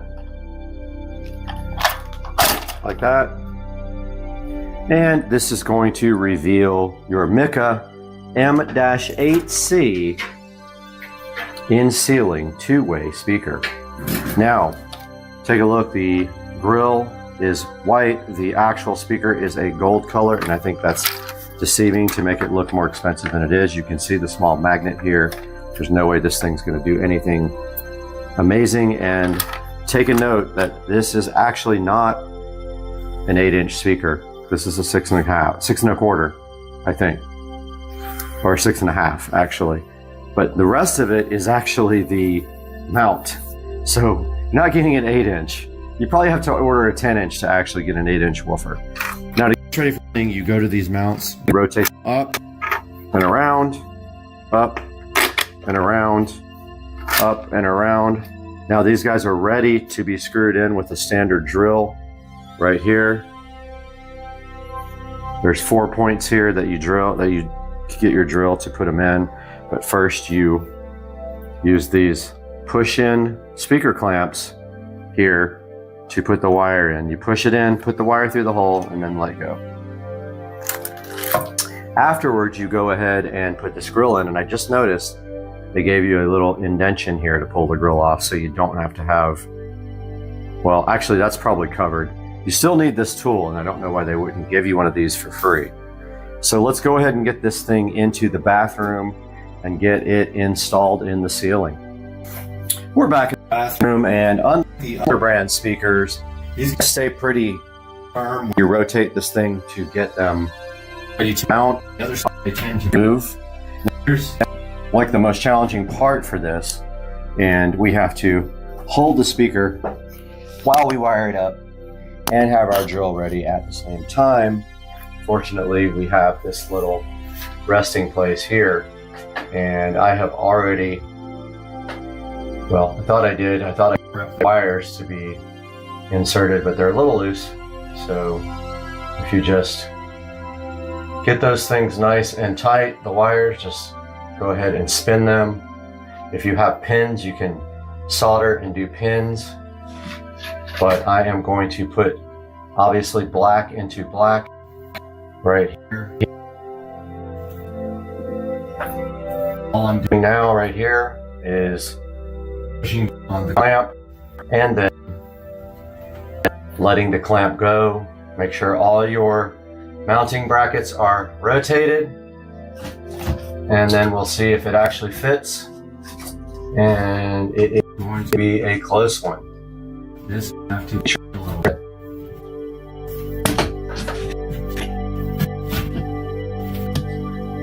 This does not fit, unfortunately. Great.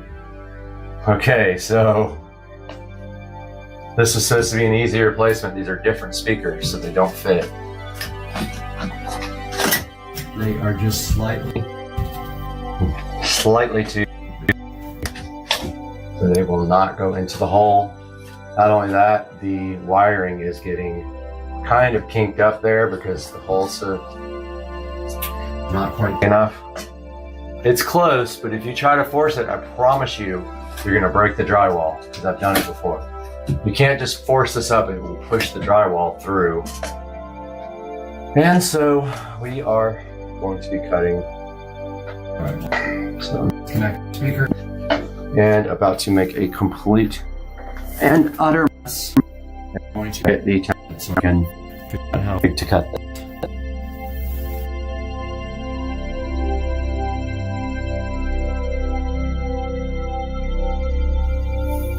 Okay, we went ahead and got our template, our drywall knife. I hate that we have to do this, but hey, it is what it is, as they say, which is the dumbest statement ever, but that's what they say.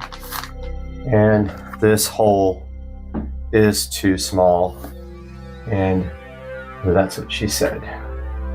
So we know we're in the middle, we don't. Honestly, all we need to do is just take off a little bit. Since we can't center this guy and keep it centered, we're just going to take off.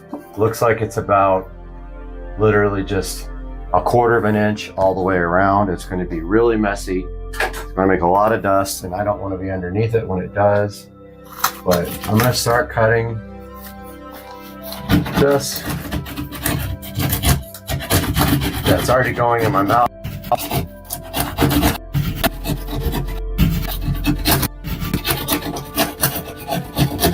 So I'm just trimming off 1/4 of an inch all the way around.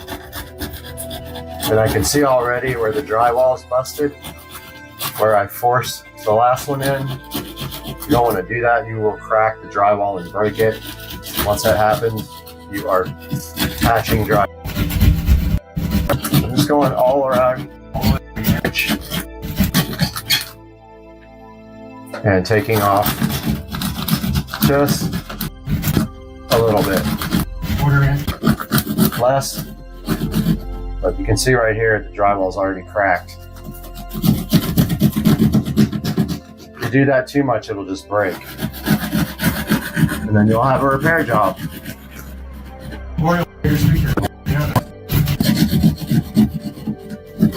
It's always nice to just cover stuff up. I'm getting covered with, speaking of getting covered up. Covered dust. These are some of the most messy things to put in. You have a little bit of way because you have a lip. You don't have enough where you can go crazy.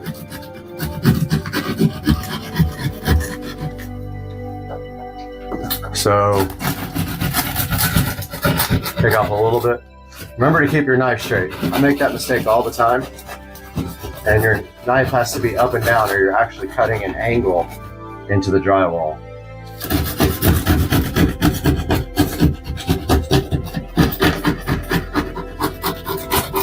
Okay, so we made a complete mess. I'm covered with drywall dust. And let's see if that is closer to fitting. I've done probably 1,000 of these in my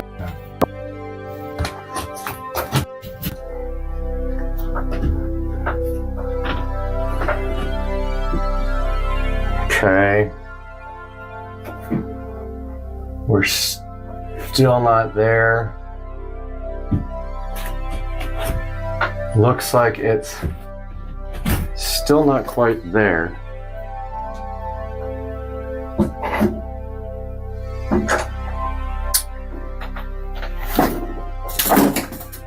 Oh, that's not good. All right, so we're still not there.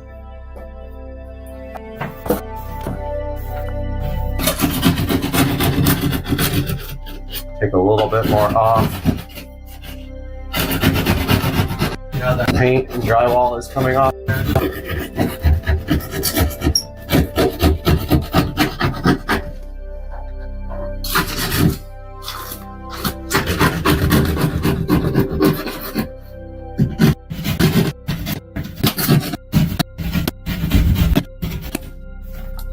Make sure you try to take this off uniformly. Again, keep your drywall soft, level, meaning don't tilt it to the left or to the right.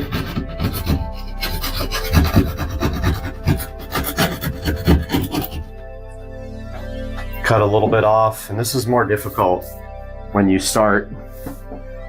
going from a smaller one to a bigger one. You have nothing to put your template in the center to measure.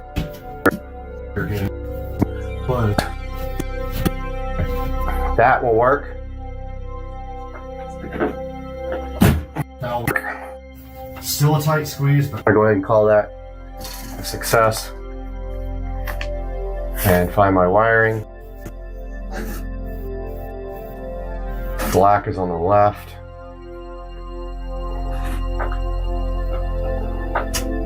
When you do wiring in your attic, by the way, leave tons of extra wire for yourself. Don't make the mistake that I did on some and have just enough or like maybe an inch or two.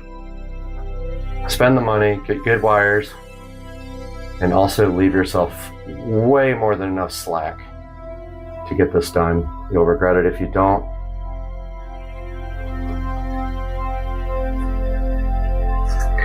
We have that ready to go.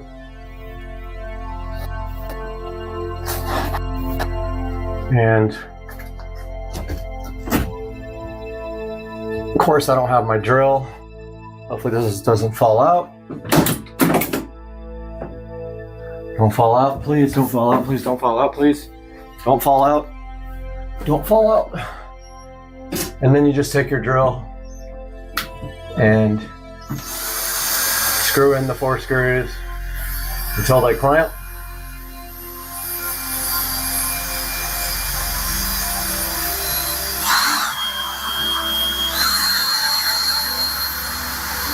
Or don't clamp, like that one.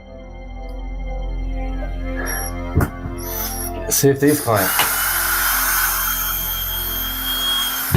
Okay, so this clamp didn't work at all.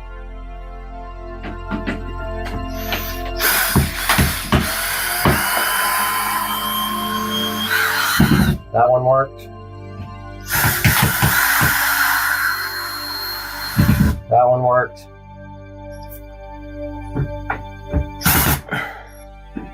That one worked. And that one finally kicked in. So there is our speaker installed. And then we take our cover plate, or speaker grill, try to call it a cover plate. Sometimes these are a bit hard to get in. Sometimes I have to bend them. But the key is getting them even on all sides. And I've fought with these for 20 minutes sometimes. Because of just this, it doesn't quite fit. And then you have to bend. Make sure it's like even on all sides. Oh man, my arm is burning so bad. You might have to bend the grill to get it in.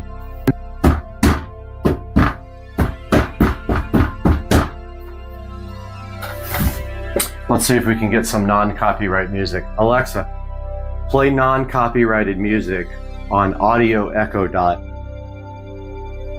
I couldn't find any non-copyrighted songs. What other music do you want to listen to? Alexa, play songs with no copyright on Audio Echo Dot. Here's some music by no copyright on Amazon Music.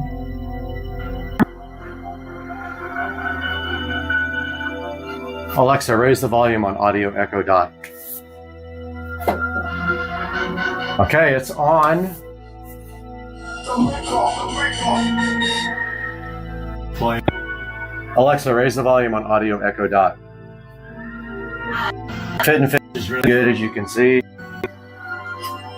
And I'll let you guys up here. That's what it looks like. I'm gonna go ahead and stop and zoom out. All right, we're back playing hopefully non-copyrighted music. Got good bass, good treble, good frequency response. Fit and finish is really good. You can actually see the gold through. I don't mind that. I kind of think it's cool. This one is black. This is I think that's an old school pile or polk. While this one is a newer one, you don't see the actual tweeters anymore. Alexa, stop the station on Audio Echo Dot. All right, so in conclusion, the Mika is actually, sounds pretty good. And I also am going to be putting a subwoofer in both of these rooms in the ceiling here. And in my outer bathroom, I want to do two 10-inch subwoofers. And that's going to be it for today's video. The Mika will be in the description if you guys want to pick it up. And I hope you enjoyed this video. I'll talk to you guys soon. Hey guys, welcome back to the channel, and today we are at Dukes of Duval's brand new house here, as you can see, and we got something special for you guys. We have a T-Mobile 5G gateway internet set up here. We're gonna get this thing unboxed and see what it's all about, and then we're gonna test it out. We're gonna do a speed test and walk around and see how the Wi-Fi coverage is, and that's all today on the channel, so stay with us.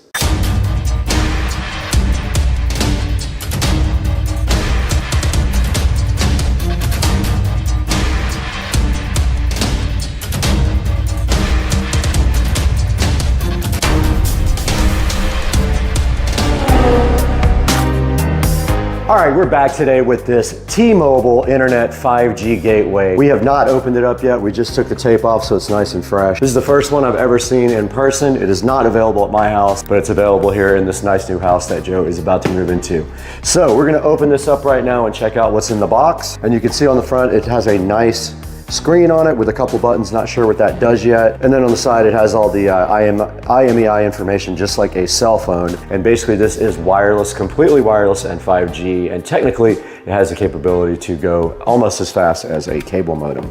Now inside the box, it has a 5G gateway quick start guide, which we will check out here momentarily. It's almost a few steps here. It says you position it and you power it on, and then you download the T-Mobile Internet app, and that is how you set up the gateway. Moving further into the box here, we just have a notice right there. We don't really care about that. And then looking into the gateway itself, it is packaged in a plastic bag. And if we look on the back, it has spots for 4 antennas here, which is interesting. It also has a USB Type-C connector here, and a USB Type-C for power, and then a couple of Ethernet jacks here, and a SIM card, which is also interesting. So it does need a SIM card. And then further into the box here, it does come with a nice stand. Looks like you can actually rotate it with the stand. And then here is the power adapter. And this power adapter does just have, again, just a USB Type-C end connection there.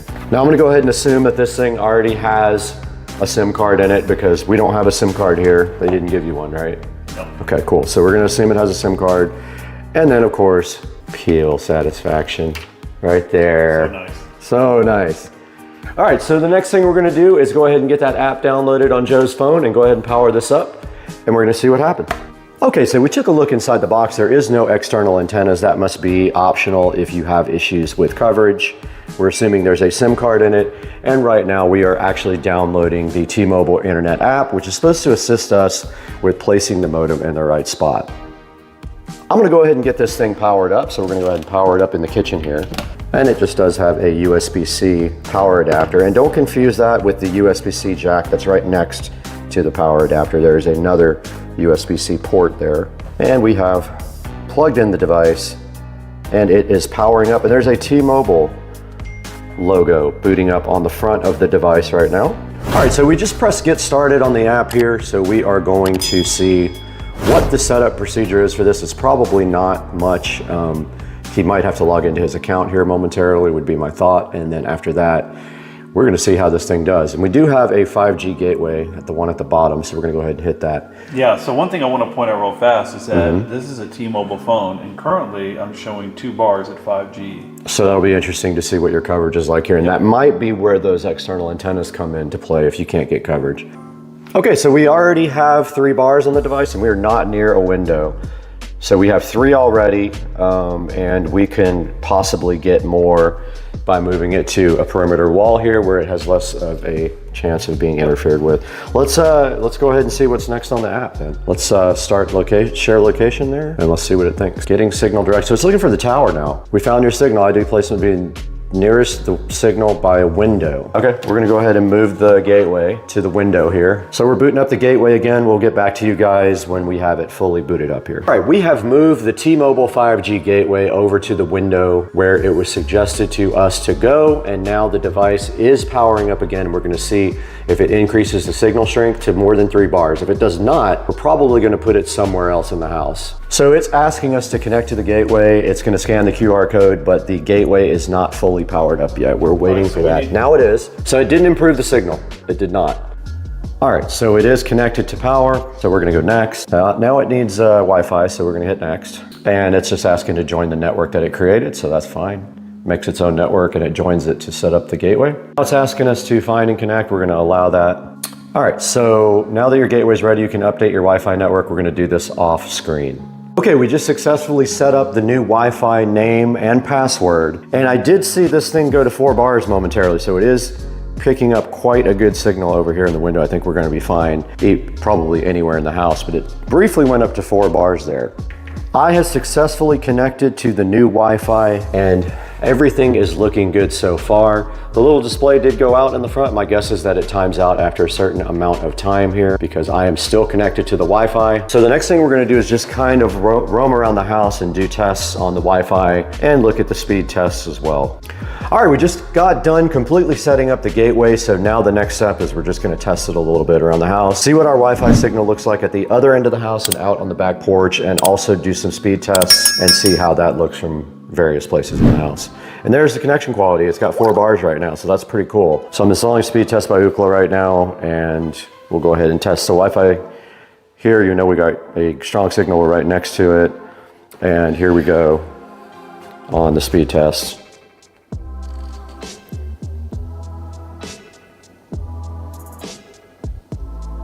"260 megabits, very impressive. Very good speed, very good. That's really good. Your upload speed is always going to suffer on 5G, but that's still not terrible. So yeah, we got 279 megabits download speed on the 5G, standing right next to the unit. So I'm going to move to the porch and see if my Wi-Fi signal is still strong. 210 megabits. That's good. 170, definitely suffered. 130, 110, 100, 90, 70, 80, 90. It's definitely not as good, but it's still good.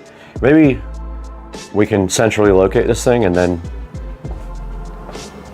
or over here, either way. You can see right now we got 4 bars now on this thing, and we lost a little bit of speed when we went out to the porch, but no big deal. We still had over 100 megabits. The most important thing is that this is usable from the office area. But that is going to do it for the T-Mobile 5G gateway setup. It was really simple, and you guys can see it's working really good, and it's going to be a good thing for this house, and it's good for the kids and for work. And now let's talk about it more in the studio. We'll go take a look at this online and talk about how you can get it. Hey everyone, and welcome back to Supercar Street Racing once again. My name is Brad, and we're out here in the 4K production studio, and today we're talking about the T-Mobile 5G home internet plan. Now, T-Mobile offers this plan for $40 a month, as you can see right here on their website. And Dukes of Duval did get this installed at his house, and we did it ourselves. It didn't take very long, and it was up and running in no time thanks to the app. Now, there is one thing here that you have to know is that this might not be available at your house. Now we have an issue getting AT&T fiber as well here at Supercar Street Racing. So we just use Comcast here and it's been working out great for us. But right here on the screen, you can see the T-Mobile internet service and it says it's fast and reliable and it is $40 a month right now. You can also get a $200 prepaid virtual MasterCard if you go ahead and hook up the T-Mobile 5G home internet service. Now this thing says that you can lock in your rate, and if they ever change your rate, they will give you your last month for free. And it also says you can try this for 15 days worry-free. Now, in order to get T-Mobile 5G internet service, you have to make sure they offer the service in your area. All right, so I went ahead and just put in my real address here, and of course, it is not available at my house. I don't think I would get it anyway because I have 2 gig Comcast, and of course, being a content provider, I need the fastest internet possible, both upload and download. And as you saw in the video, your upload speed will suffer with this 5G service. I get about 5 times faster upload service, and I really need that because I'm uploading huge videos to YouTube almost every day. Now, scrolling back up to the top here, you can see here that there is a number for you to call and check on this as well. It's 866-586-1454, and hopefully 5G internet service is available in your area, and it does have a good enough signal strength to provide you what you need if you decide that this is right for you. Guys, we want to thank you so much for your support here on Supercar Street Racing. Our video about the shark coating is over 200,000 views, and it's all thanks to your support. And please like and subscribe. A lot of people watch the videos, but they actually aren't subscribed to the channel. And buy all your products through our links in the description. It helps out the channel greatly when you do that. Even if it's not the product you need, you can click any of our links and buy anything from us. And it does give us a few dollars here and there to keep the channel running because we do lose money on the channel. Now, we want to thank Dukes of Duval for hosting us in their house. And we want to thank all of you one more time before we get out of here. We have to go climb a cell tower and point it directly at my house.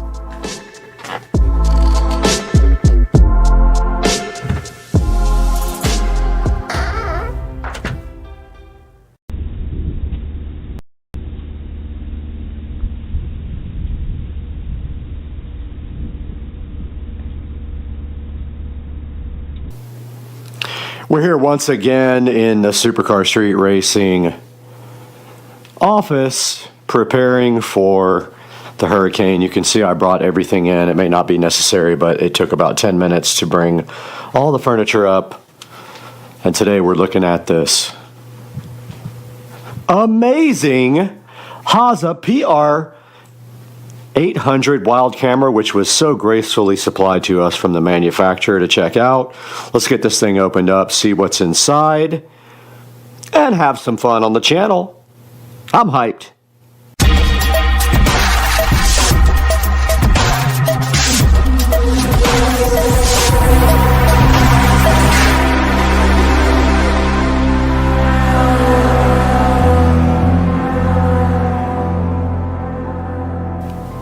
We are back in hurricane prep mode now at Supercar Street Racing, and we got a hurricane coming tomorrow, and we're hoping we don't get too much of it. There's a little bit of wind out there right now, but nothing major. Today we get to open up the VESA PR 800 Wildcam, which was so gracefully provided to us from the manufacturer to check out. And right here, right now, we are going to open this thing, and then we're going to test it out and see what it's all about. And unboxing this, already like the packaging a lot. And let's see what's inside this guy right here. And immediately opening it up, we can see that it is looking all camouflaged and nice. So definitely will be camouflaged on the trail.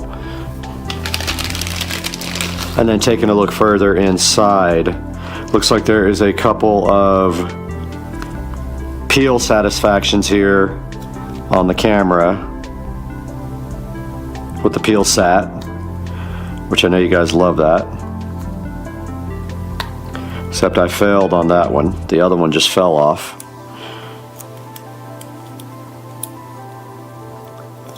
And there's your peel sat.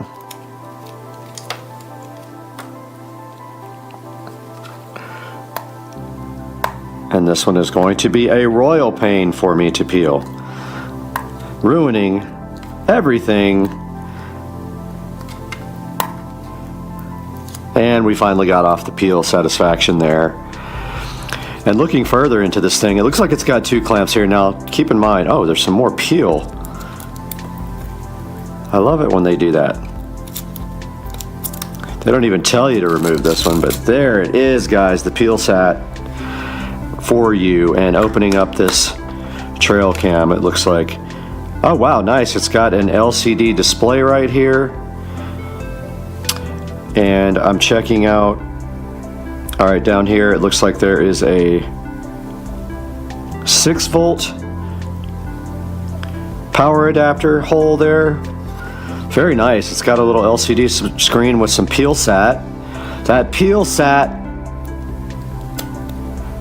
oh, I messed it all up for you guys. That peel sat is so good. All right, we got everything peeled on this guy, and you can see right here, right now, it closes like that and clamps shut, weatherproof, just like that. Looking further into the package as we dig deeper into the trail cam, the PR800 looks like we have some kind of strap right there. Maybe it's to carry it around your neck, I'm not sure. Be pretty cool. And then digging deeper here, we have a USB, and I forgot what type of USB that's called. It's not USB-C. It's like micro USB or something like that. And even further here, it looks like we might have a charger right here for a USB. And inside here is the hunting and trail manual with kind of an overview of everything. And it says use the 6-volt power cable in the camera. Since there's no built-in battery, the camera will power off when unplugged. Okay, so it looks like here it has to be powered all the time. Ah, or it has batteries, I see. So it looks like maybe we could use a battery bank on this, or we can just throw batteries into it and use it that way. And I guess it opens up in order for you to install the batteries right here. Looks like. And there is the 8 AA battery slot there. I'm more interested in trying a battery bank. And the batteries will not charge on this, so don't think this is chargeable. What you're doing here is just powering it with batteries, or you're powering it with 6 volts through this port. And that leads me to go grab my battery bank and see if we can figure out how to use that. And we have returned with my generic battery bank here, and I'm really curious to see if this guy, oh, that's looking neat in the display. I'm curious to see if this guy will power via the power plug here, the battery bank. So let's get that power wire undone here. And you can see it has that little round type so you don't mistake it for anything else. And somewhere on here there's a USB port. Haven't found it yet. And that must be for getting, there it is. So it's for getting the stuff off of there, I'm assuming. Right here, right now, let's go ahead and plug in this power to our power brick and see what happens. All right, so we're just inserting the power cable right there, and then our power adapter pretty much has USB-A and C and every other type. So let's go ahead and plug this in and see what happens. And I believe the power is off, but we do have power supplied to it now. Let's see what happens when we turn this on. Robert, it goes down. And nothing happened. Interesting.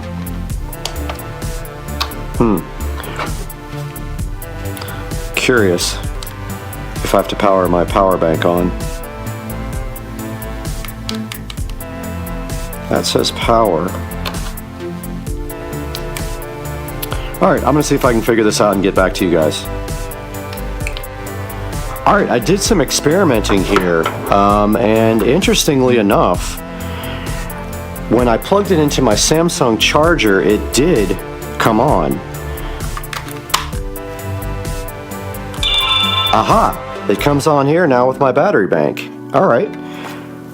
So yeah, it didn't power up the first time with either the power on my nightstand or with my battery bank, but now it is on, and you can clearly see on the screen there is something on the screen there, and that is the front of the camera, what you're seeing. And notably, there is a SD card in here, 32 gigabyte SD card that came with it. It says it doesn't come with it, but it absolutely did come with one. So that is interesting that it wouldn't power up before. I'm going to try now in the nightstand power bank and see what happens. And it does power up there as well. So not sure what was going on before, but it absolutely works now. So digging a little bit, it just gave a low battery indicator as if the cable came disconnected. So I'm wondering if there is a short in this cable somewhere. But this does not charge. There are no batteries in here from what I can tell. So we're just running off the cable right now. But we are going to set this up with the battery pack outside and go ahead and play with it and see what it will do. And then we'll go from there, because this does not charge, and I'm not going to load it up with AA batteries at this point.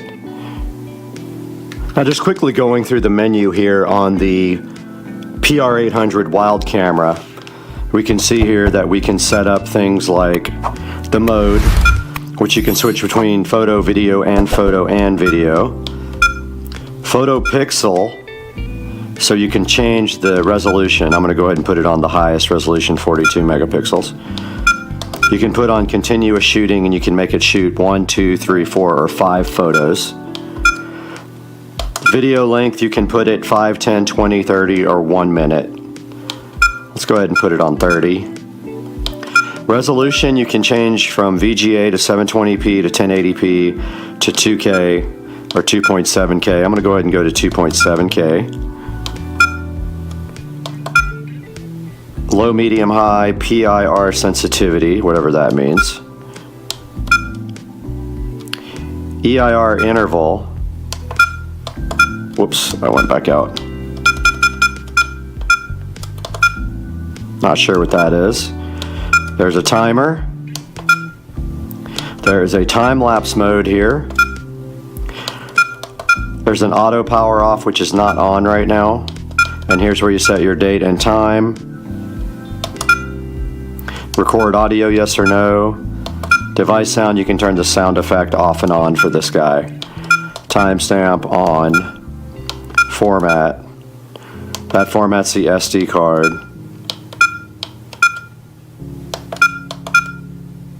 And there's the software version. Let's go ahead and set the date and time if it's not set already. So it's set to 1/1/2023, when in fact it is August 29th, 2023.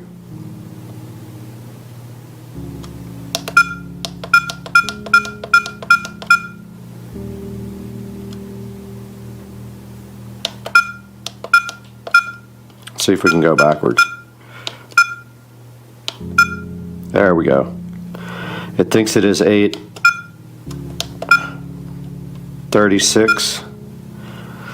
Well, that's not good. How do I get to the time?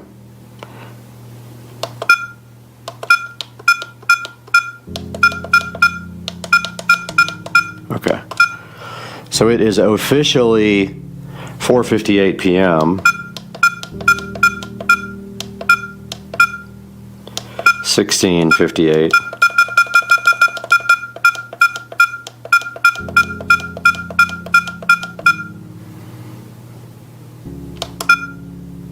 Let's see if it saved that. Yep, it did. Okay, cool.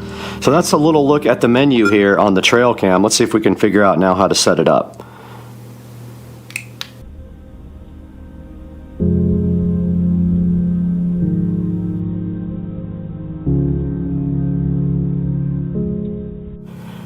All right, I've been trying out the trail cam for a minute, the PR800, and now I'm pretty confident I understand how this guy works. So The power switch right here has two modes. One is setup and one is on.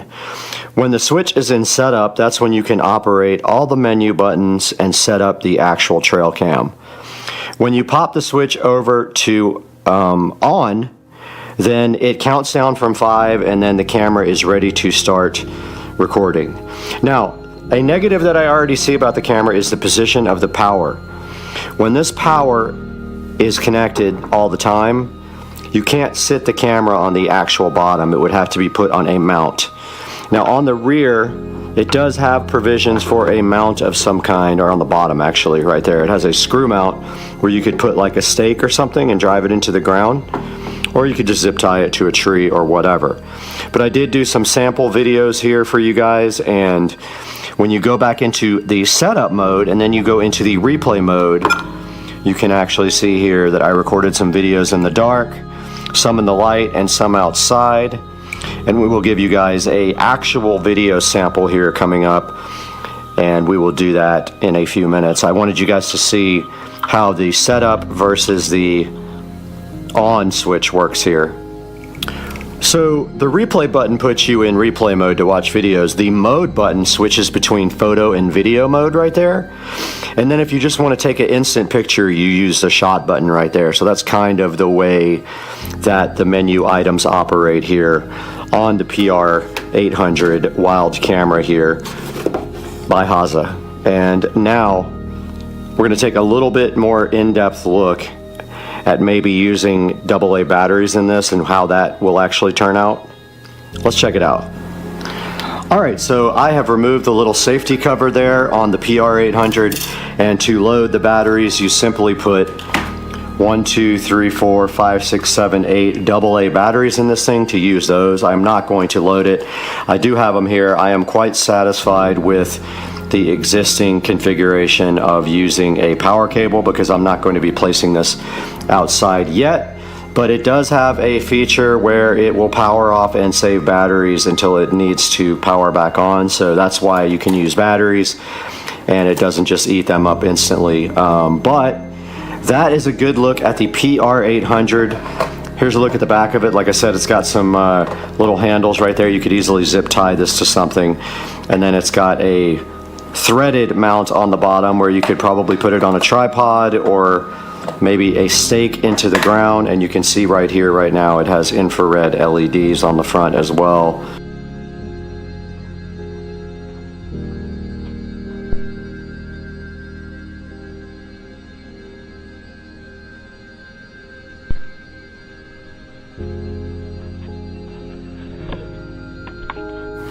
Alright, so I have been playing with the trail cam for a few minutes now, and I actually left it out here to play with the wildlife. It's been running for about 6 or 7 minutes, so I'll show you guys how I set it up.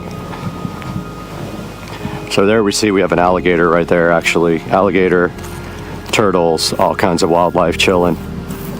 And the camera is set up right here, and it should have gotten some shots.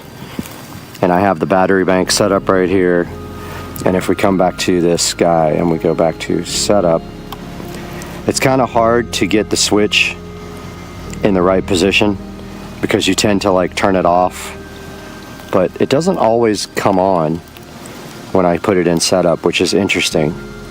Kind of the problem I had with it in the very beginning. Yeah, there it goes, finally.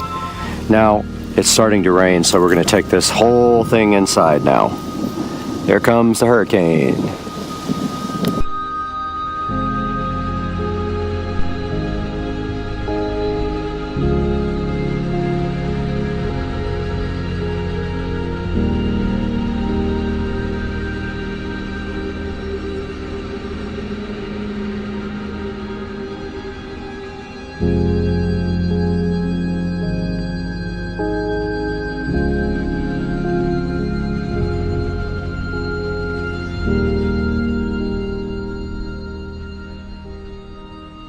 And yeah, so that is a nice look at the trail cam and what it can do. And now we will take it back into the Supercar Street Racing Studios to take a in-depth look at the actual ad for this trail cam.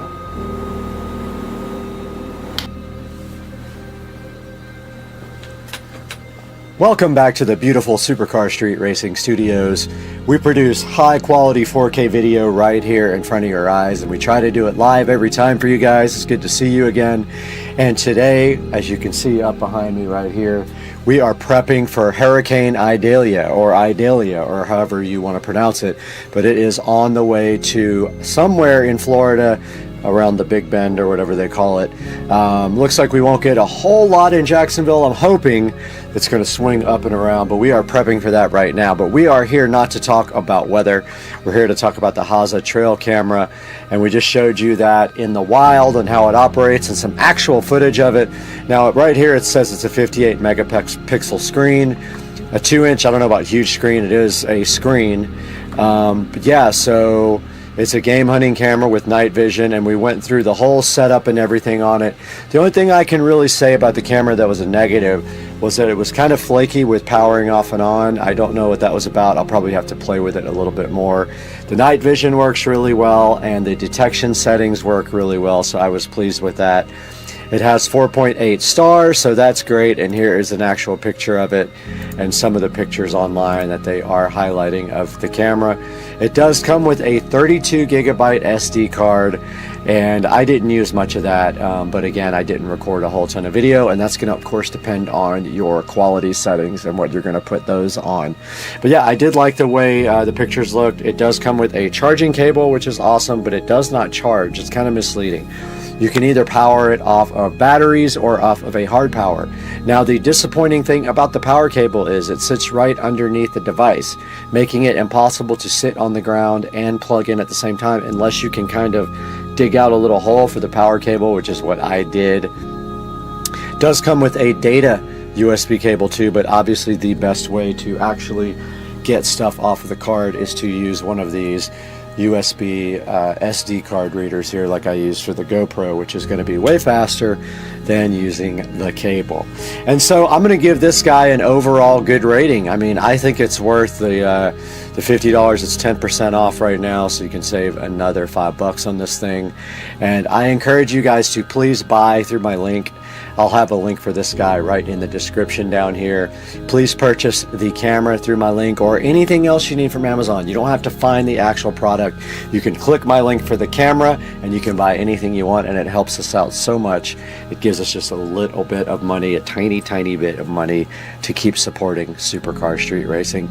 Wish me luck with the Hurricane, guys. We'll check in with you. We are also live on Supercar Street Racing with our Hurricane Idalia cam. If you just look on the channel, you'll see that right now. Please tune in and give me some comments and suggestions in the Hurricane cam and tell me what you think, and we'll see you guys next time. I'm out of here.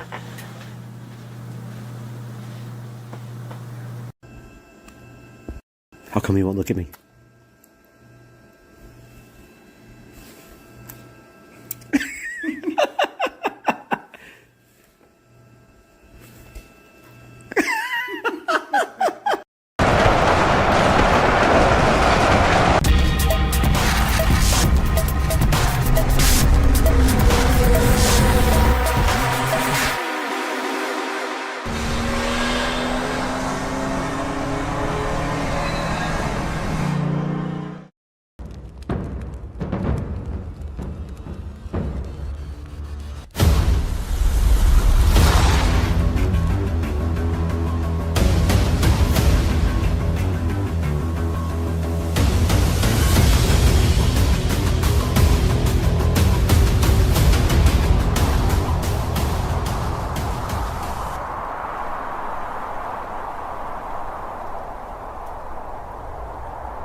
All right, looks like we are live now. We're just waiting to see if anybody is going to join, but we are here to address some of the issues with Amazon possibly removing the download folder. So to put a little history into this, it's been going on for a little while now.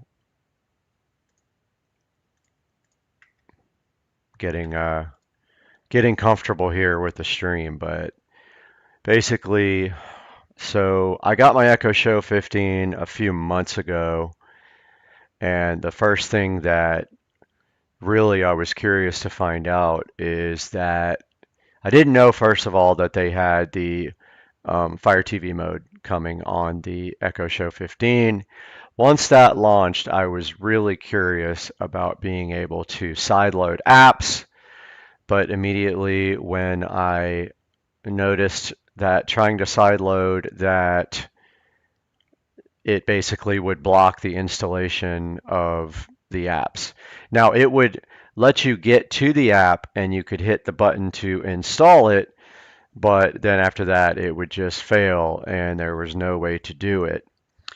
So I did a little bit of playing around with it, and I was able to come up with a way to sideload. And let's see if I can get that video pulled up. So that's this video here.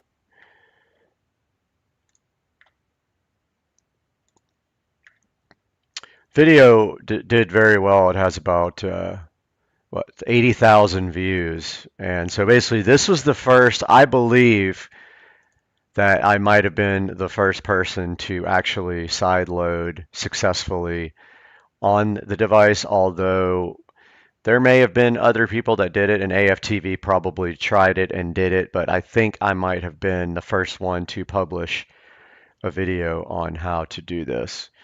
So yeah, this video has about 79,000 views, and it has 146 comments. It no longer works because Amazon has decided to block the downloader app from the Fire TV. So you have to have a different way to get the software from the internet or from your house onto that Echo Show 15.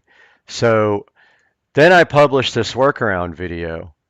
So this is called Workaround for Installing and Sideloading Kodi or any other app on the Echo Show 15. Now what this does is this works around it by getting the files on there a different way. So you can get them there a number of ways, and actually I pinned a comment here just now. You can do wireless file manager to transfer the files from the phone.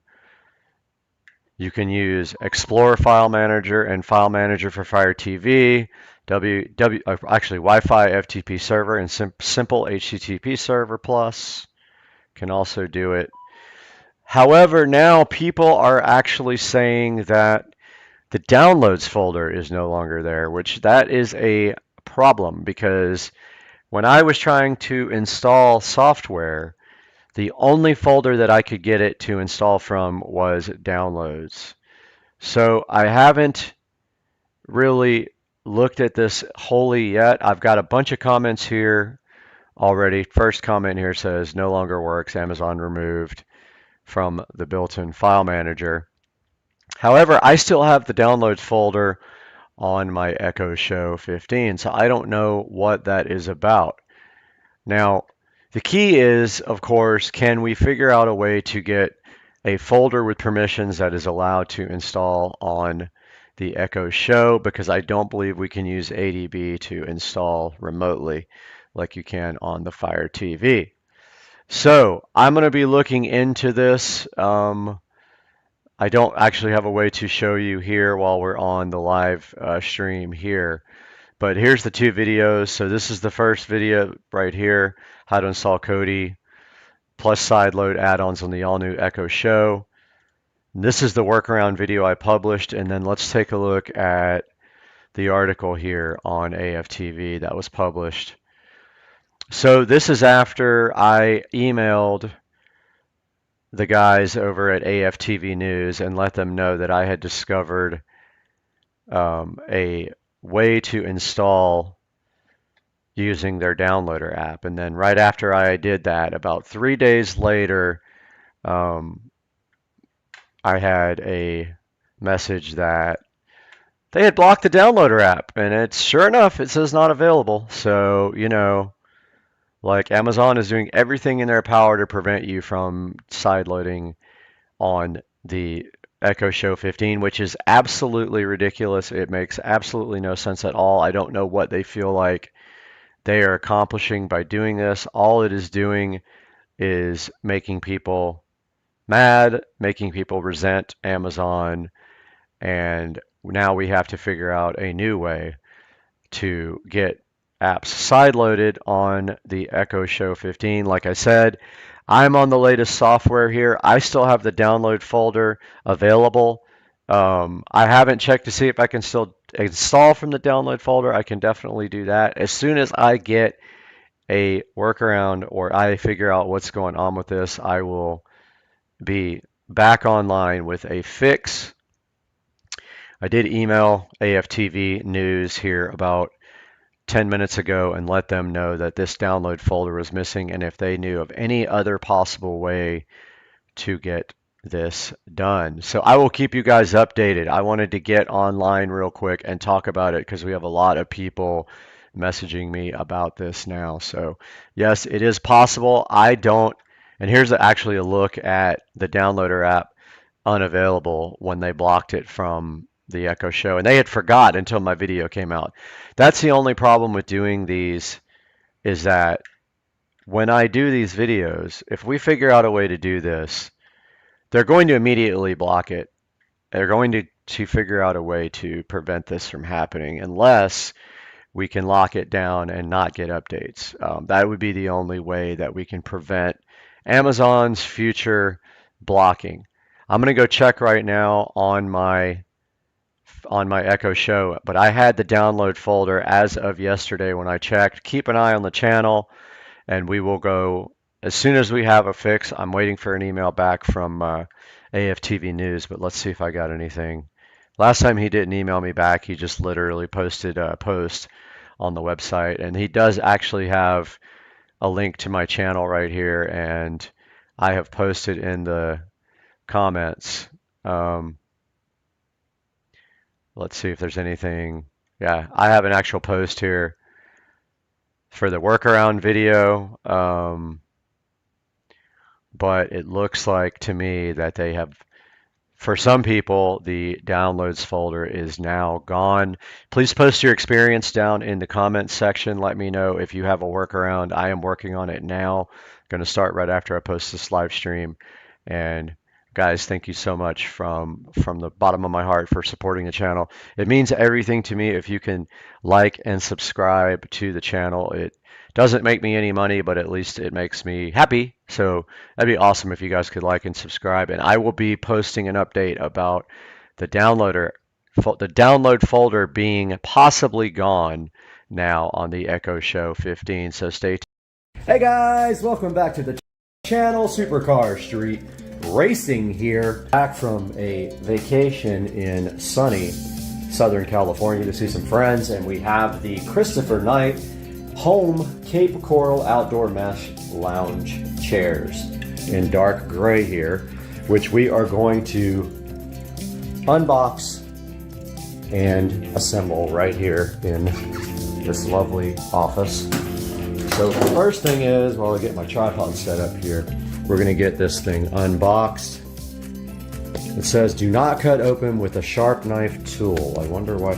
Oh, because they don't want you cutting the mesh on the chair. So let's not cut it open with a sharp knife tool, but let's use sharp scissors.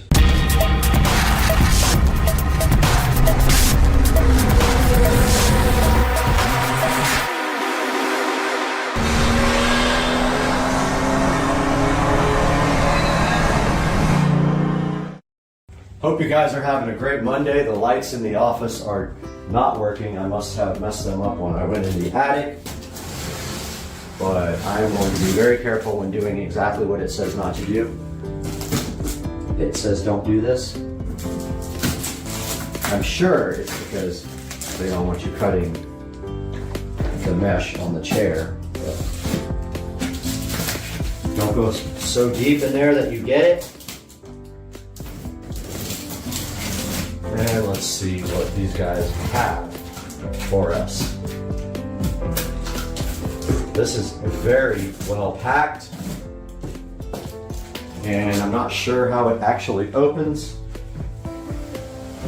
So I don't know if the whole top comes off or what, or if it opens just on one side. Apparently it might. Oh, oops. Yeah, it might open. I need both sides cut. Yeah, it does. Do not cut open with a sharp knife.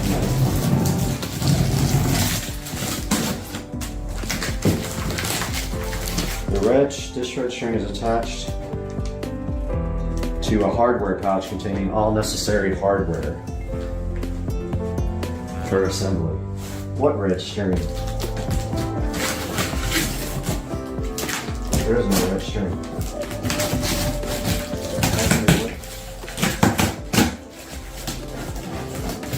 So I've heard a lot of things online about how these are difficult to put together. Your best bet for installing these types of things is to keep all the boot bolts really loose when you do it, because sometimes they will not line up if you don't do that. I've put together plenty of these things and it almost caused me and my ex-girlfriend to break up prematurely, or we actually broke up. Okay, so there is a little string here on the side, and it goes inside the box, and supposedly it is connected to the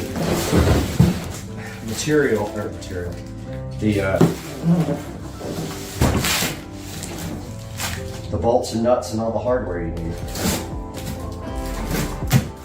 Wonderful, extra taped.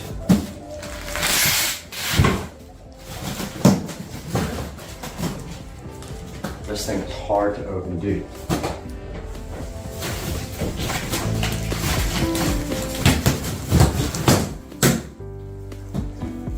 Okay, yep. So there is a. It's going to take up some room to assemble, I'll tell you that right now. Here's the bag with the hardware. They kind of strap it there so you know you actually got it. I guess some people maybe lost the hardware in transit.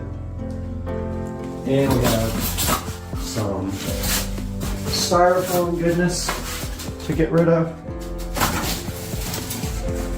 And some cardboard to burn.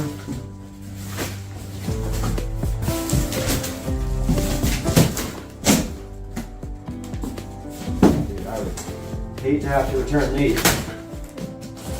I would just drop it at the UPS store and be like, sorry.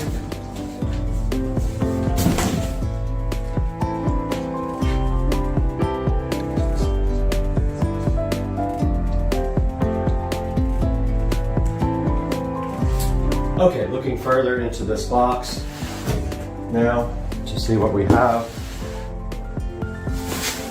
We've got some wonderful bubble wrap here.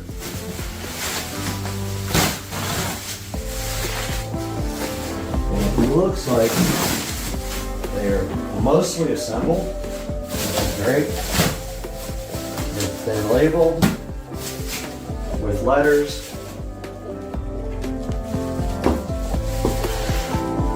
And we're gonna have to move this back a little bit so you guys can get a better view. And I'm gonna stop down and get my microphone as well.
right, so I got a bit.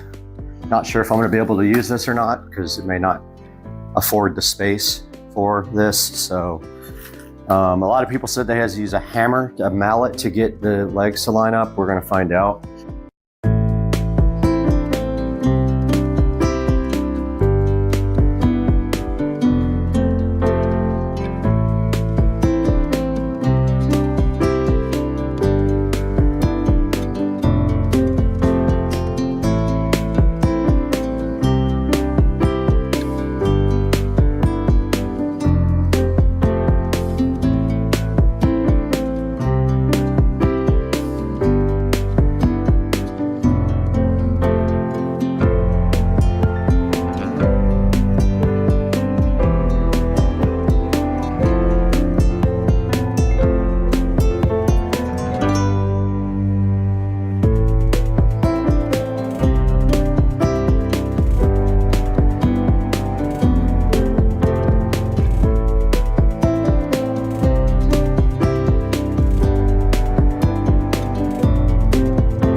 All right, guys, here is the finished product out on the pool deck. And as you can see, these things look freaking awesome. I love the modern look and feel to them. They were easy to put together, although I made a mistake on this one, and it was totally my fault. I stripped out one of the bolts, but I got a self-tapping screw and put it in there to fix that part. But yeah, so these are all done. I'm going to take some B-roll glamour shots. I hope you guys enjoyed the video and that you are enjoying all the content that I am putting out and working so hard for. If you could please subscribe and like, I'd appreciate it. Supercar Street Racing.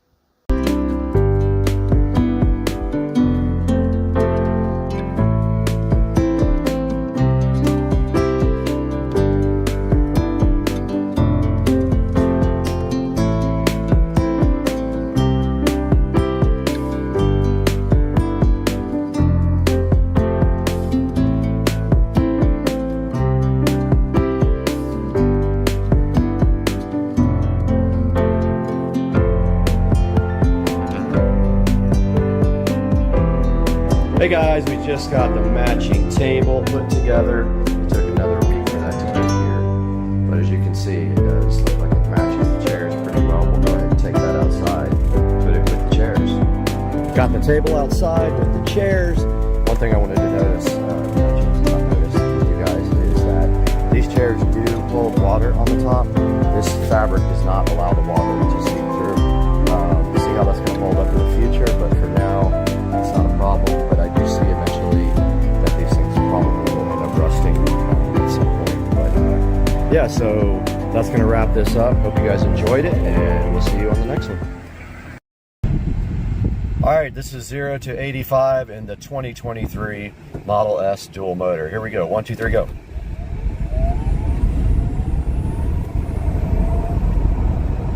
And it's limited there.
There he is. He's tiny though. I think he's a baby. Little guy.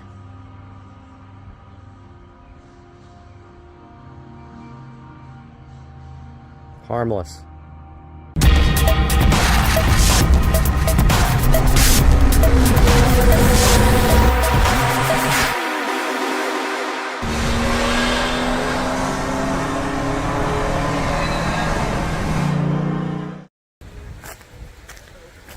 Trish went fishing and caught a monster. Oh, he's cool. He can't let it go. Oh my God, that is crazy. You guys try to get him off there. Yeah. That is insane. That's a snapping turtle too, by the way. Oh, yeah. They'll hurt you. Come here, dude. How the hell are we gonna do this? I'm just gonna freaking bring him over here and grab it. No, you want to grab him? I'll grab him by the back.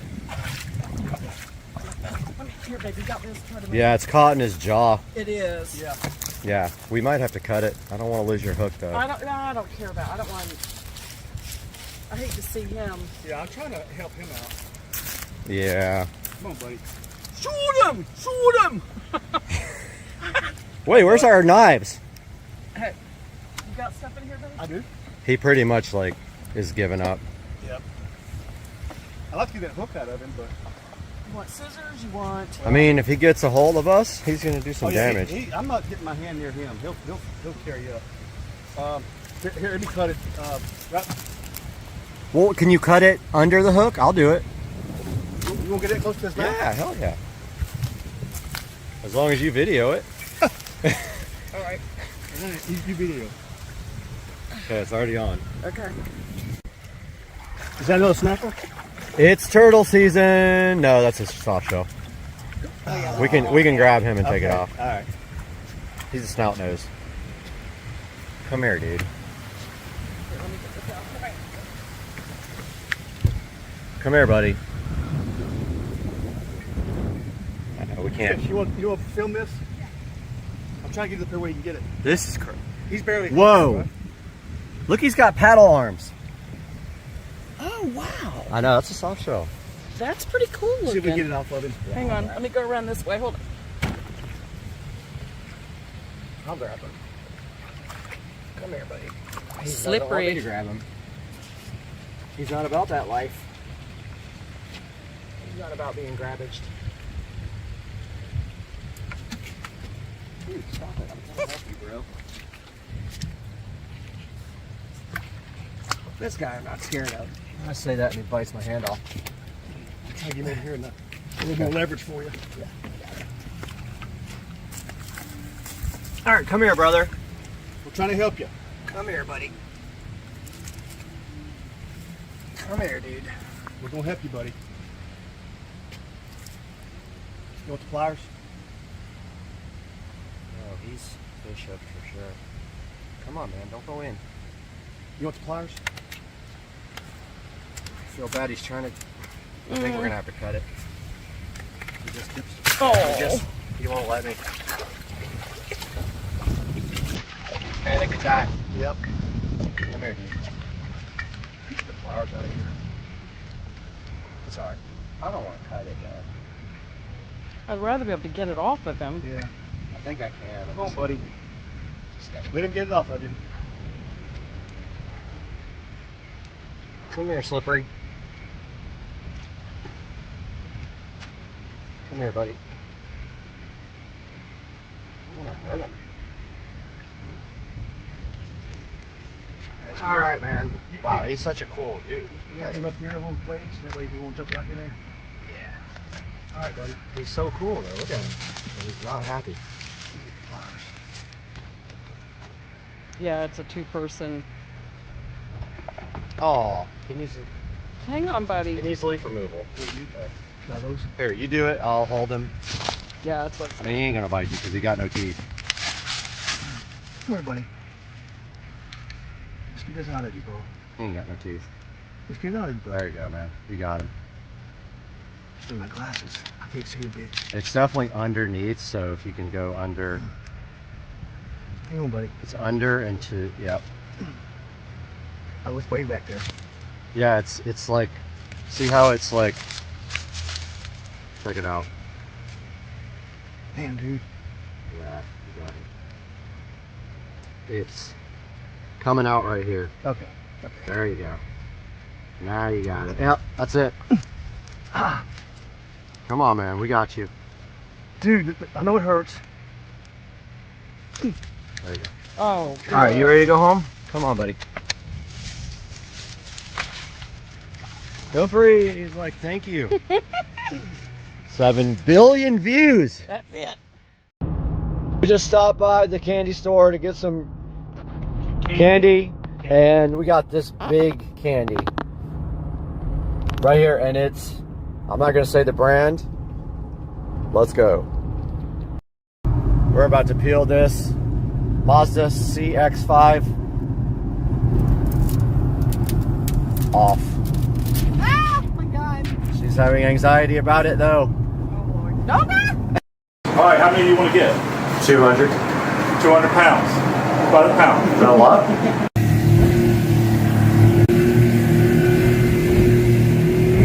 Biggest boat ever driven up this river. One Blue Jay, big ol'.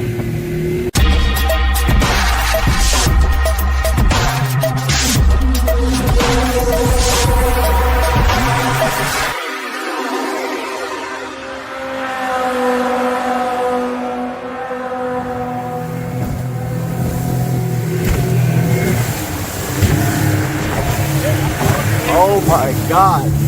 One Blue Jay. Drive my motor. You got a video? What the hell? Dude.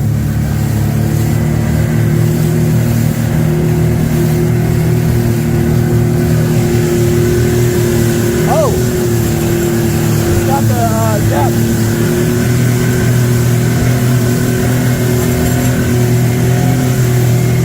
This thing is insane.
It goes down. It goes down. It don't go down.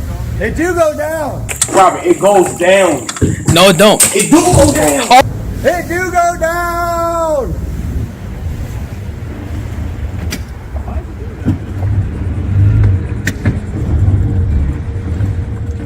Oh shit balls.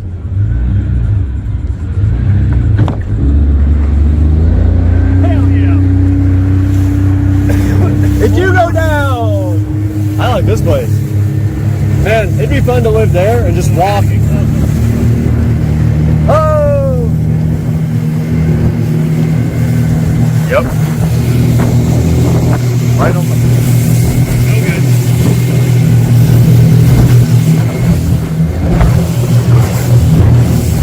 Right into the tornado.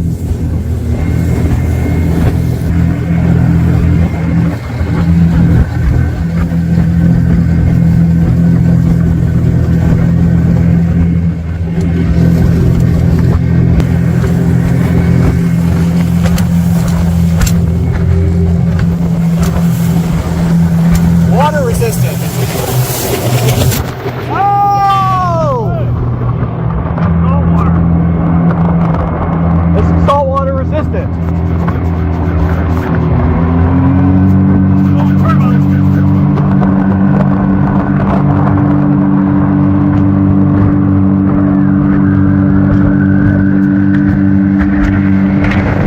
Oh! Water resistant.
Good shit.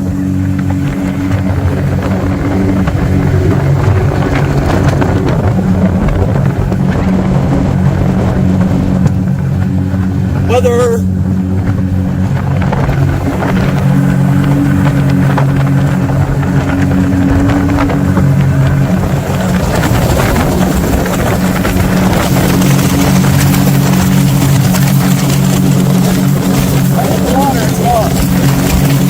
It'll be live underwater. For like a minute.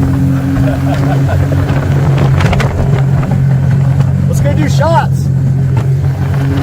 Alright, here we go. Okay.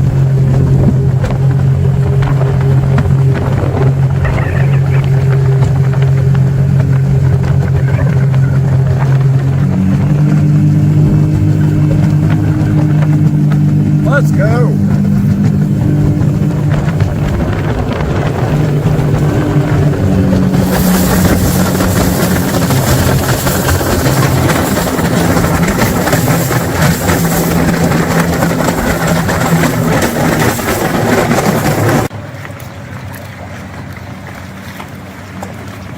This thing's kind of sick. It's big.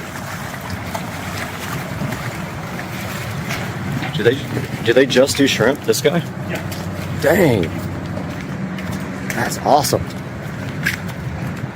We need to buy like how many pounds? I don't know. 10 pounds of Royal Reds. They usually buy. Hopefully they got Royal Reds. I don't know if they have them or not. They usually do. But the price is so good, and they're like that IQF frozen, I think. So they're phenomenal. Like fresh when you defrost it. Got some good video today. Camera got ruined. Phone got soaked.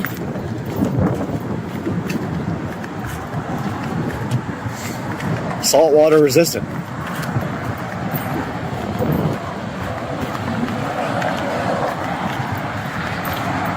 Shrimps. We bought some here at one time, me and you. They were fantastic. I remember.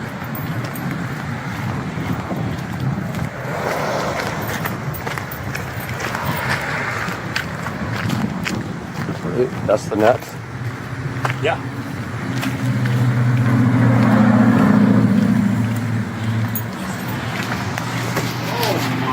God. You was waiting. You're looking at. You're not looking at. I didn't catch you looking at porn, did I? No. I don't blame you. Where'd you come from? We pulled up on our own shrimp boat. We got our own shrimp boat. But we're no good at catching shrimp, so we figured we'd just borrow from you. What's up, man? No, I was watching some HBO show. Yeah, no, it's okay. You got royal reds? I don't have royal red. I got small white shrimp for 3, really big white shrimp for 4.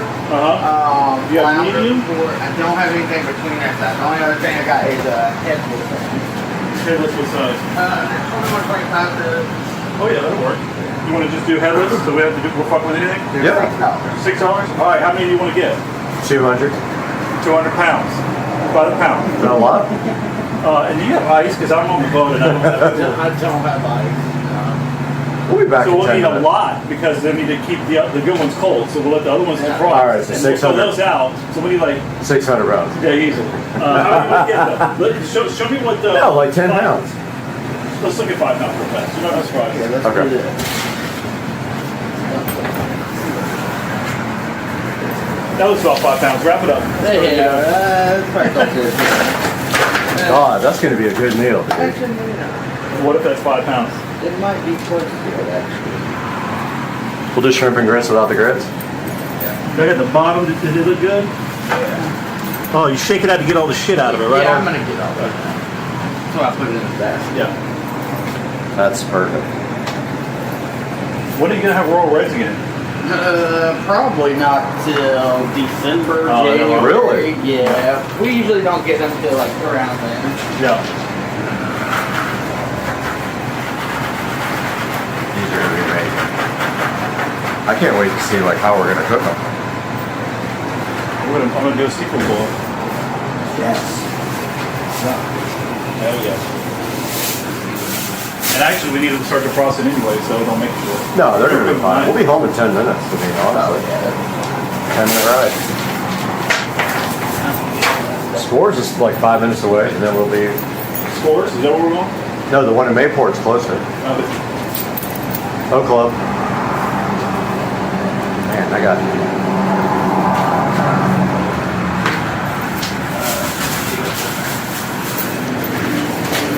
Smell tomorrow, boy. Woo! 5 pounds. Man, let's go, man. You were like, I don't know, man. You want that? Yeah, we'll take that. You want more? Man, that's 5 pounds. What do you think? Who are we going to cook for, though? Like, just us? Well, we can sing because they're frozen, so you can use what you want and then put the other. Is that enough to cook for, like, neighbors and all that stuff? I mean, it's fine. That's 5. That's probably around 110, 120 shrimp. Dang. A half pound. Most people, like if you put it in a boil grade, about a half pound maybe. I say about a half pound to a pound when I talk about a boil usually for most people. So that's 5. So that's 5 people. So what do you want to do? You want to get more? Yeah. All right. Can we do like the same for me? Like you get 5, I'll I'll get get 5. 5. You get 5. Okay. And then we'll You just take freeze credit them. card, right? Yeah, it's 5% charge on That's Oh fine. hell no! 5%. But I pulled up on our own shrimp boat. We have a discount. Not you. Nah, man, you scared We have an the hell out of electric. me. That's the charge. Should be more. But our boat's electric, so we get an It's true. electric negative discount. You get a tax credit, huh? Yep. Yeah, I'll get some too, and that way if we have... flounders, how do they get these flounders? No, I'll catch them in the net. They're smaller. Yeah, they just come through. How much you ask for flounders? They're $4 a pound. Let's get a flounder. I'll buy a flounder. Get a flounder. Can we get a 200-pound flounder? 200 pounds? Or 200 one-pound ones? But you got to fillet. No, but like what? I mean, just give us He knows. I don't know anything about You him. know how to play him? No, you're gonna fillet. Okay. You got a fillet knife in the boat. Give us a flounder, You want flounder? please, sir. Yeah. You probably want two, to be honest. 2 flounders. Yeah, they're not that big. What are they, maybe pounders, 1.5 pounders, maybe? 2 pounder flounder. Big bag. Yeah, dog. That's good. This thing feels good. There's a lot. Why are you sitting here? You're gonna have fucking blowing on you. Oh, what? You're missing out on all the good cold air. No, it does work pretty good though, don't it? It does. You got a lot of shrimp, brother. Oh, this ain't nothing, man. Dang. This is literally probably 0.01% of what we get. And you guys, do you freeze them on the boat? Yeah. That IQ, what's it called? IQF or whatever it is? Yeah, IQF. Yeah, what does that acronym stand for? Instant? I think it's like instant quick freeze or Oh, something like that, yeah. or individually quick froze, something Yeah. like that. Look at that, it's pretty much 5.5. Dude, your skills are on point. But yeah, I mean, some boats do it with like nitrogen and tank, Oh, yeah. like squeeze boxes, but we use like a brine tank, so Yeah. I think it's a little bit better. That's a We poke. don't use any Look at kind of this sick preservative. It sucks that they have to poke the air out of every little shrimp. They have to put like little pokers in them, I'm sure they do like that. the thing. Yeah. Terry, whatever his name was. The descending? Yeah, when you descend your shrimp, you got to poke a hole in each one. Exactly. What's going on, man?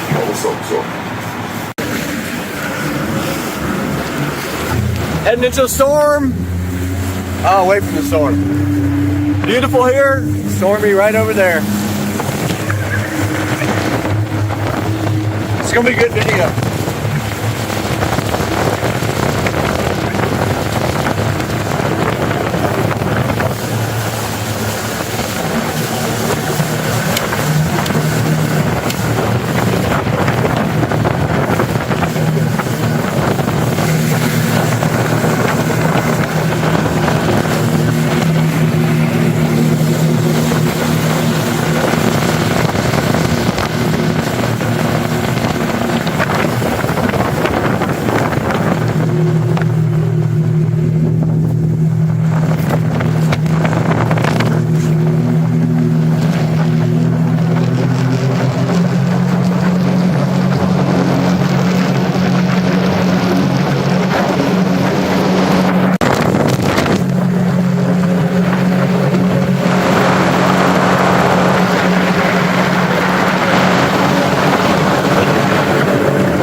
car in the backyard.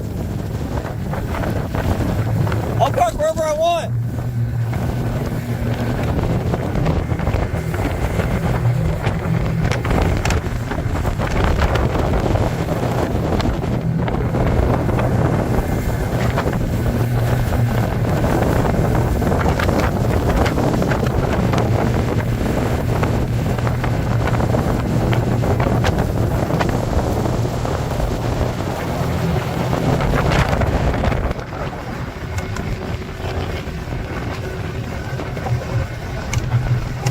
Fixer upper. Yeah.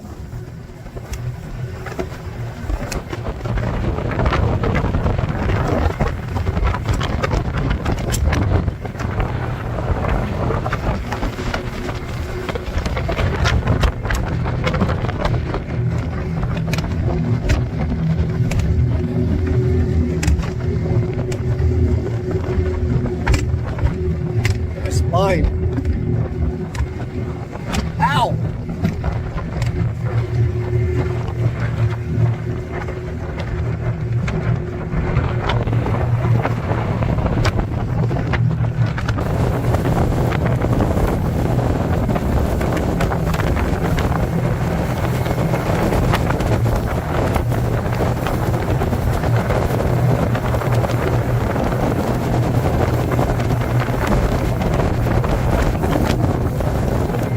Oh yeah. Ow! Sick. I love that one. Dude.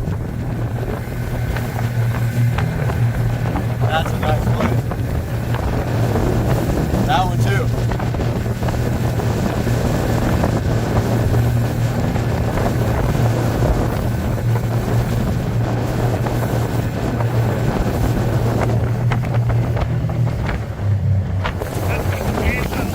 What? I remember. I haven't seen that boat. That's like a different one. Alright, let me show you the big house. All right, let's go. The house with that. Oh, that one. Yeah, they got a boat house. Like they got a. Ow! Like. Ow! Ow! My balls! Ow! Fuck! I can't even.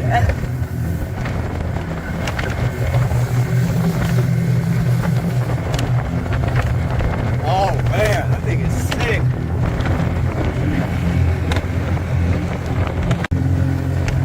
This thing. Whoa, what is this? No way.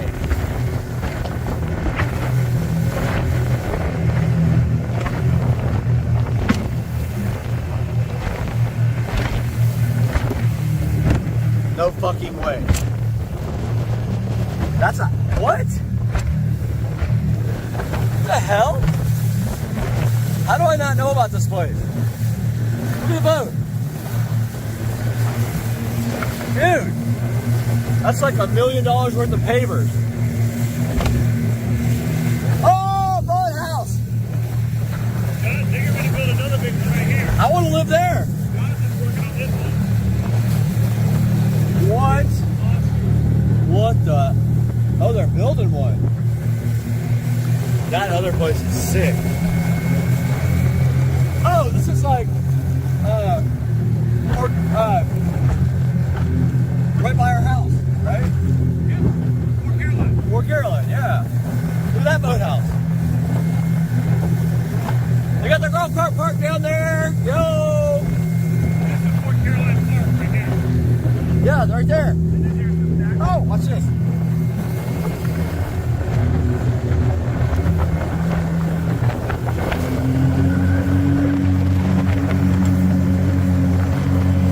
What? Look.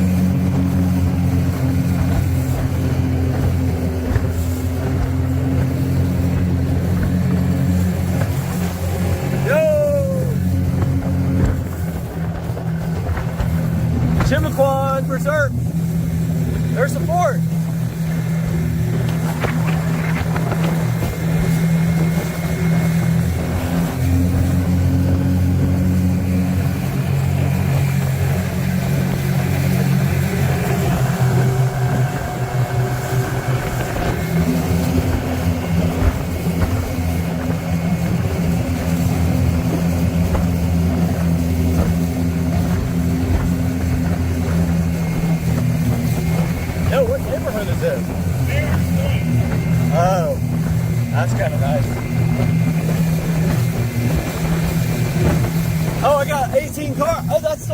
That's the where we always drive with the golf cart, right there. Okay, I know where we are. Ow! Balls! Ow! Fuck! Ow! This thing needs better shocks.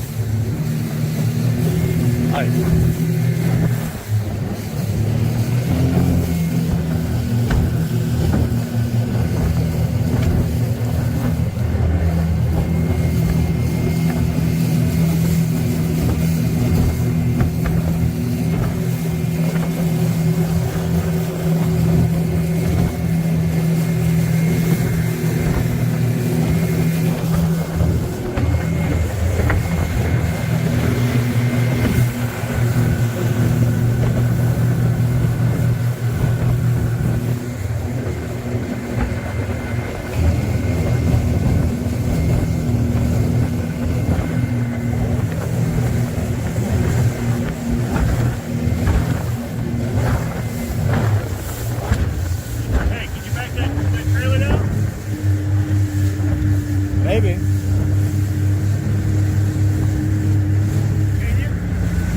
Probably. Yeah, figure it out. We'll either not or do it. One or the other. Yeah, I think I can. Oh, nice scout on top of that one. Go ahead somewhere. We passed this guy on the way up. No. I thought we passed that dude. All right, laid you off, right? All right. Bubba loves Cat TV. He can't stop watching it. Right, Bubba? It's Cat TV. Look at the tail going. He loves Cat TV.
What's up, guys? Welcome back to the channel. Today we are going to be working on my well pump, and we are going to refurbish this pump with this amazing international blue gloss for the pump. We've got brake cleaner to spray the pump down with first to get it all nice and ready to paint, and then I will also paint the pipes and the tank with gloss white here. If I have enough, I have some here as well. And the first step is to prep the whole thing. So we need to put some stuff down on the ground to keep the rocks from getting painted, and we need to tape off some things, so we can do this in steps. Let's get that done now. All right, guys, out here at the well pump, and the first thing we are going to do is prep this guy for paint. So I've got the towel down here, and we are going to spray this guy down with brake cleaner first, all of it, then come back and do white on the tank and on the pipes. Then we will mask off or cover the tank and the pipes and do the rest in international blue. So let's get the brake cleaner. All right, we got our brake cleaner out here and our paint. Stuff should dry pretty quick, but this is just to make sure that the paint sticks, gets all the dirt off. You really want to do it properly. Not saying that this won't work, but you can lightly sand all the metal. This will dry quickly.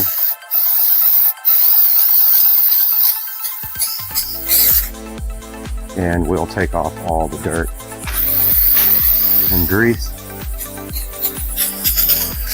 from being outside for years.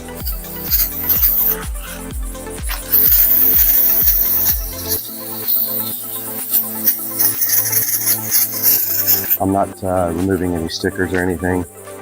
I'm literally just going to paint directly over everything. That would be a lot of trouble. But yeah, this stuff, you can see it's already starting to dry. So it's really good for taking the dirt and the grease off. And then we will paint everything white that is going to get white. I need to cover the rocks up more back there. I don't want them getting painted. Let me find something to do that with. Okay, I decided to take a little bit more time and prep the concrete because we don't want that sprayed blue. Actually, we could come back and do stone on that one if we really wanted to make it look cool. The tape is not going to stick, but we can still get some tape in there. Otherwise, we're going to have blue paint all over our concrete. Yeah, that's not working great at all.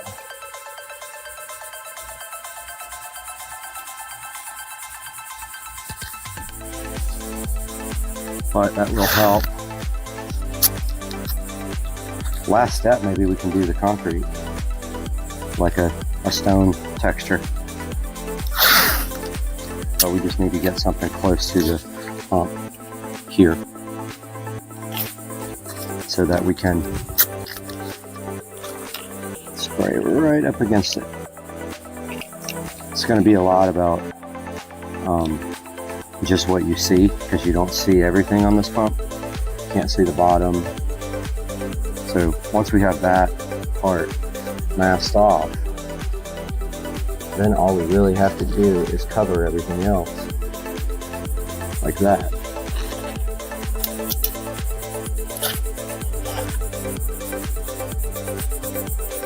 And we can get kind of close without getting the concrete in all these places and the rocks.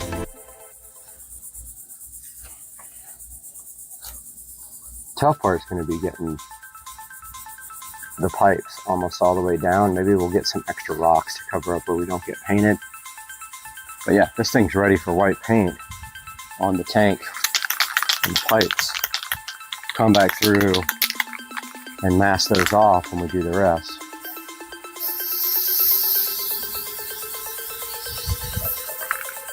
Oh, it's not coming out very well. It's splattering a lot.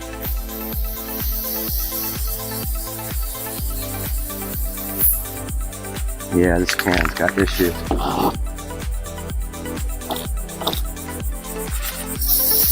Not sure what's going on with the can, but it is enjoying splattering instead of coming out properly.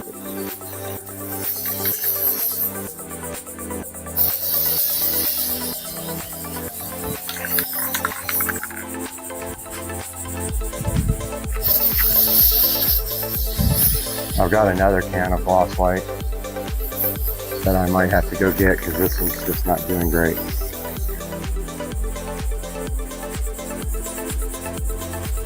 It's okay. Let me go see if I can get my other can.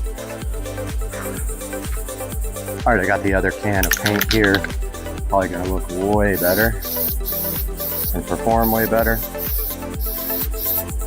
Yep, this sprays a lot better.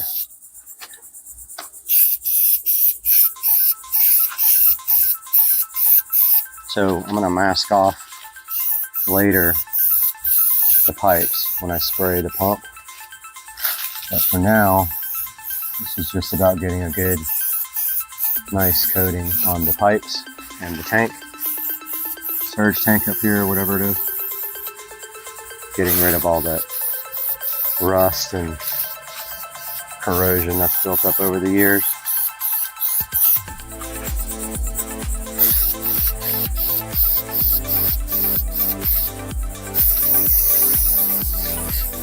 Come back and do this cap on top. Blue.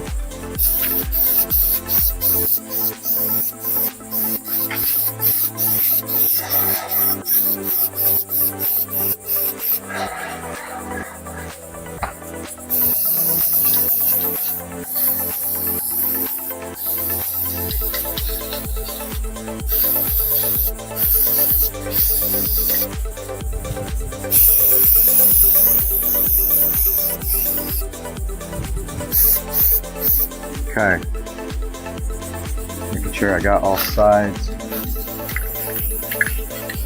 can see anyway.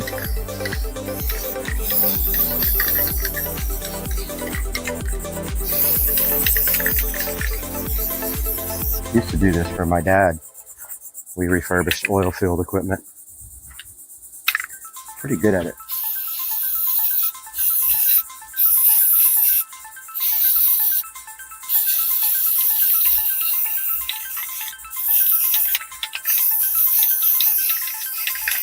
Hopefully when I tape the pipes, the paint doesn't come right off.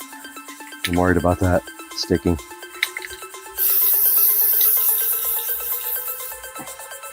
And also getting all this down by the rocks. Pretty good.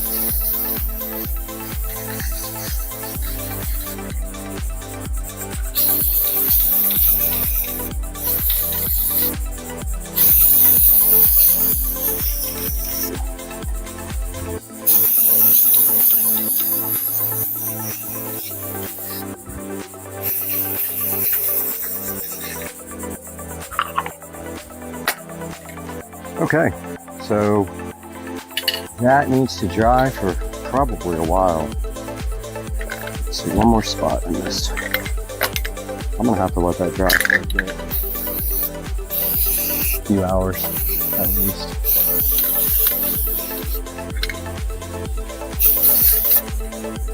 Especially because it's on plastic.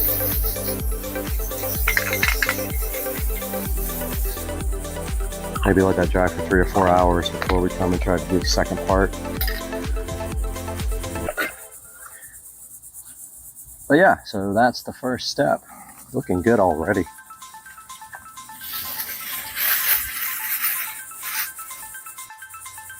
Right, we are back out here. And we need to mask off the pipes.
It'll take a minute.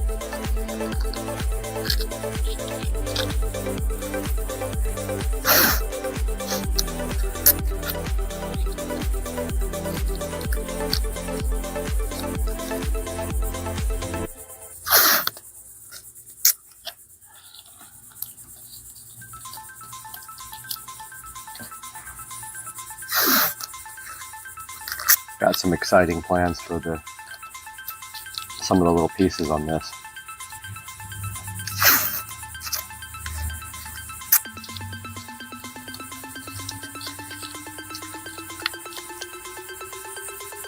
I'm just using regular painter tape here.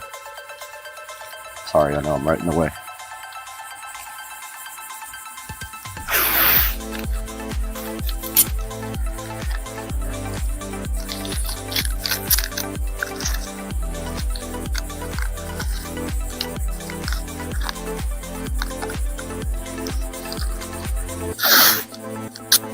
Masking off all the pipes.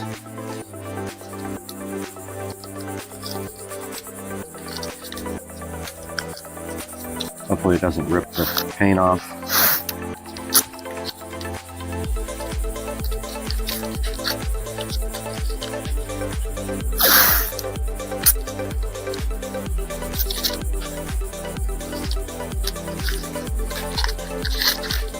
It's hot.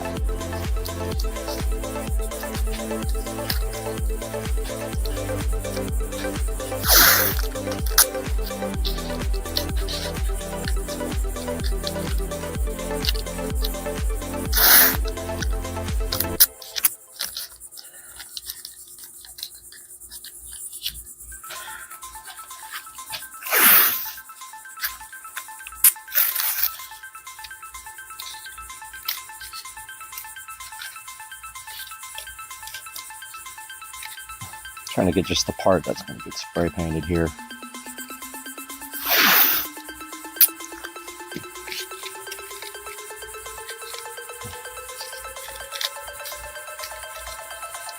Okay, that should be good for that. Tape's not sticking to anything.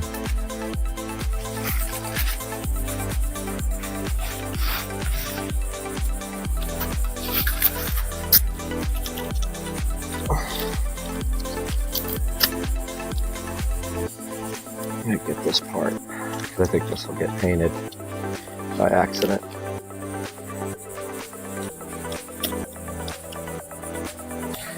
When I get the side of this thing, I see a couple other places I need to get.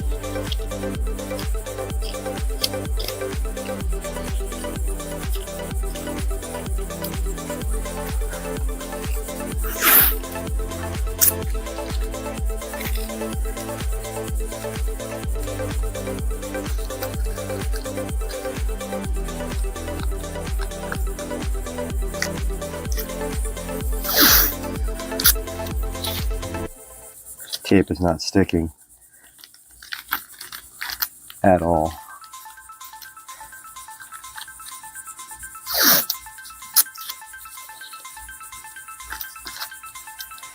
Now do some copper accents. Don't think we'll get the underneath of this.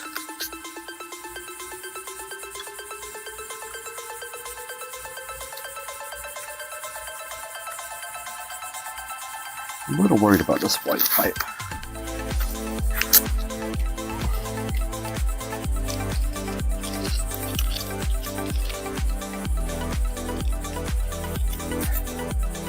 This.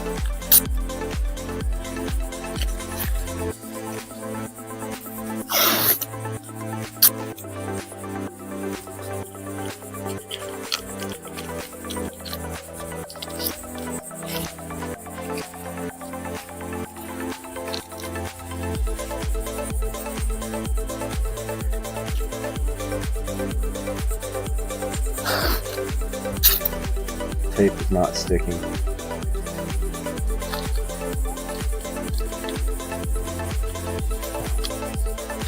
To itself, even. Which is a joke.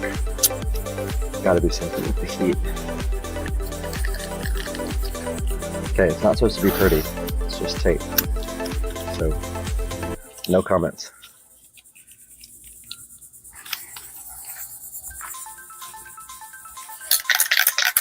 And we have this international blue gloss.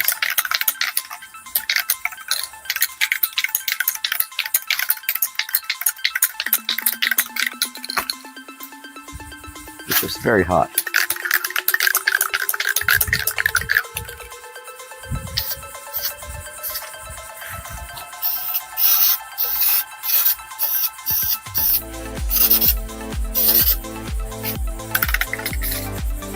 Not coming out very well. It can.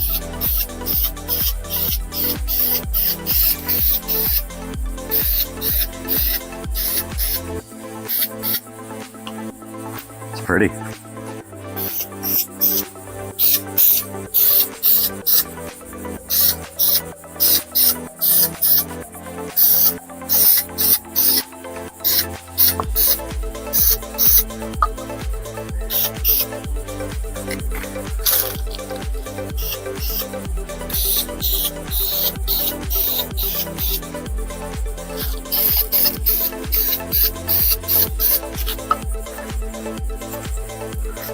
Awesome paint.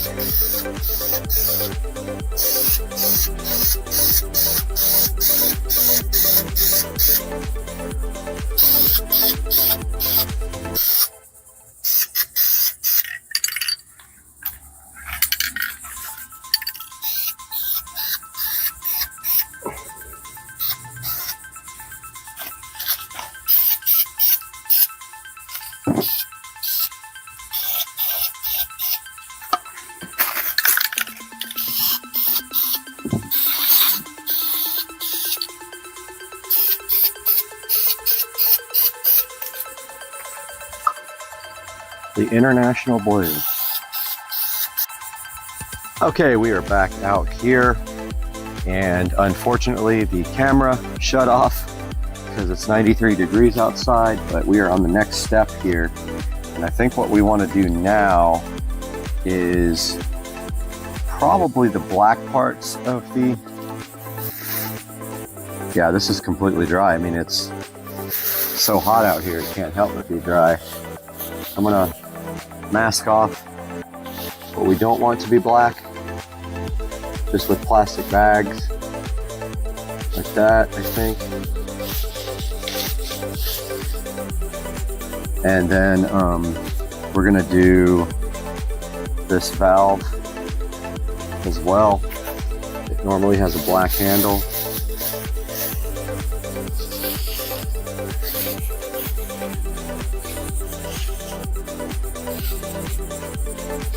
So that's going to take some tape also. I don't know what happened to my other tape.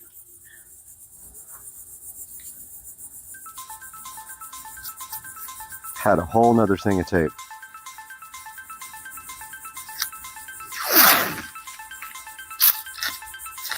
Ouch.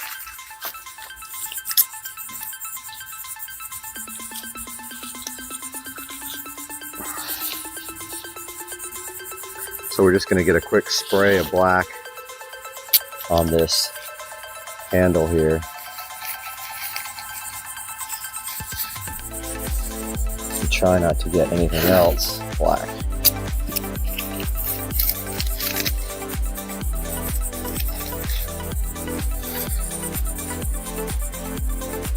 Just the handle.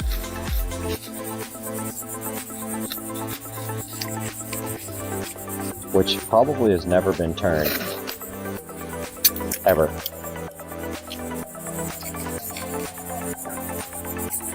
And we're going to do the controller box as well. So we got to get all this mask off right here, so we don't be painting anything black that's white already.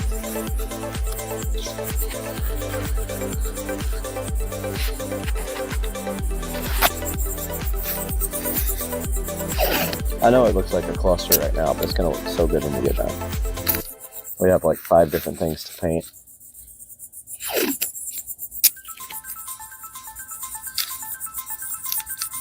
This handle has never been moved.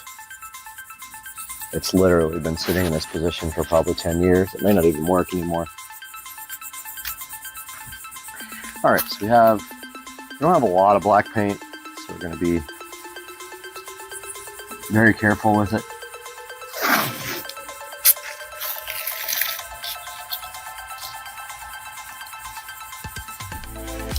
And not use too much. But I think we can get it a lot of it like that.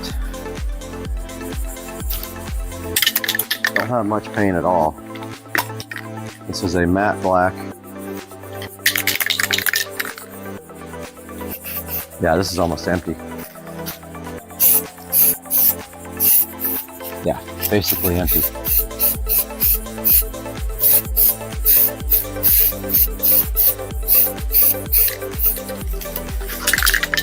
I might not even have enough to do this.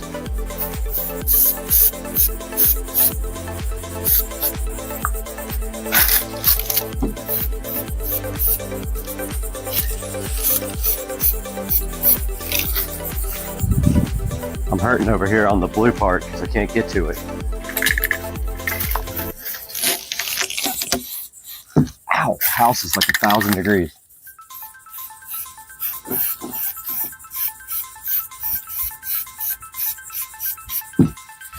Okay.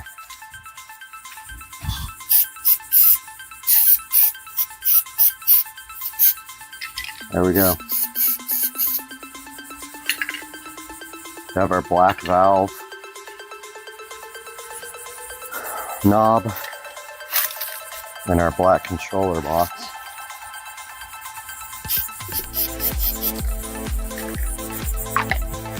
And I want to do both the little plugs in copper.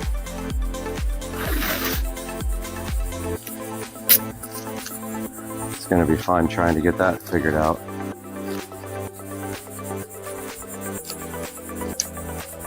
Oh, okay. You can go underneath the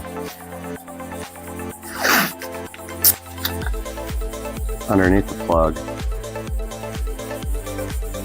at least partially.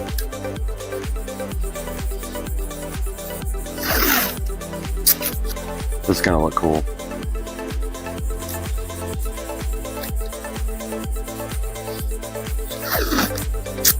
As far as the camera's not overheated yet.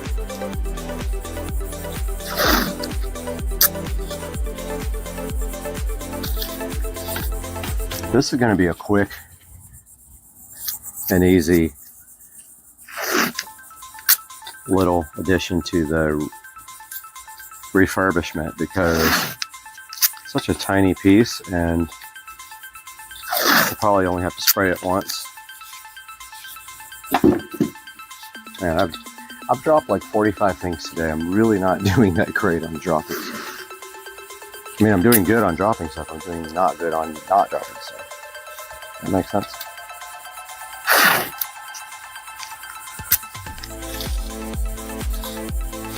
It's going to be a quick spray on this part and not get any copper on our white, brand new white paint. Yeah, we're using metallic copper paint on this.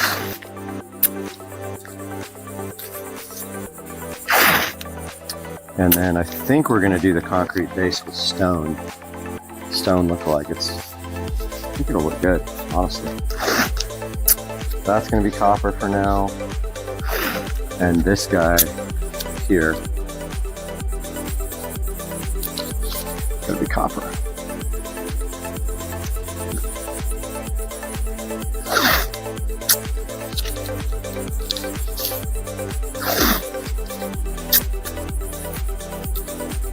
I don't know, I think I want to redo that.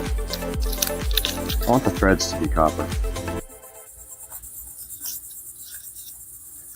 which is going to take a little bit of, yeah, that's perfect.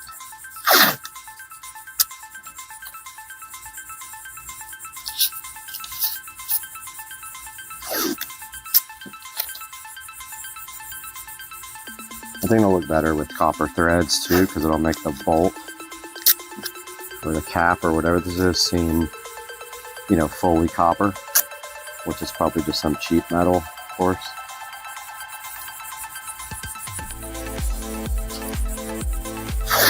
So then we will mask off some of this so we don't get any copper on it.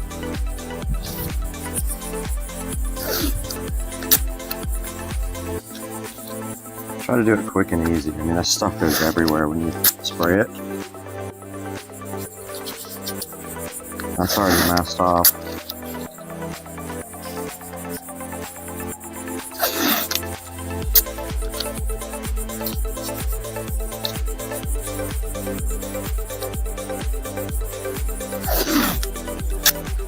I haven't quite figured out what to do with these valves yet. We got our copper.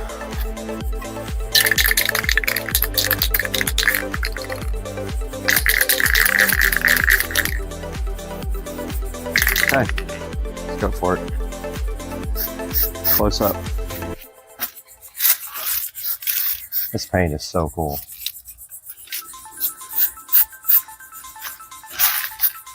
Ah, I love this stuff. And that's not sticking right there for some reason. Oh, it looks so good. I'm stoked. Get close.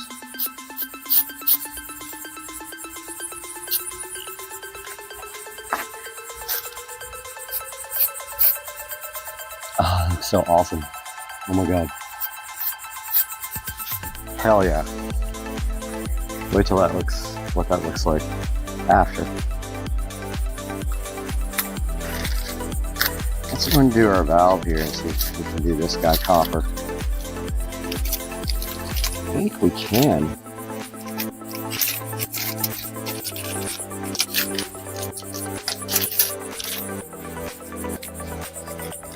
Yeah, I think that's the jam. I think we're going to try that. This is the hose bib if you want to connect a hose to the well pump.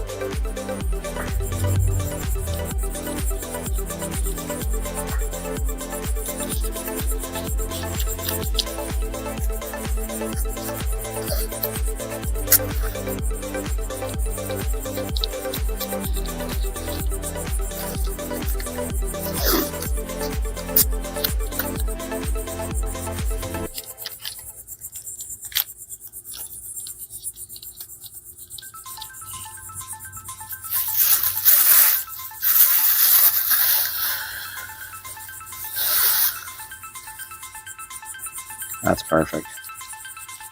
I think it's getting copperized. Alright, I got that one. I probably should cover up this part.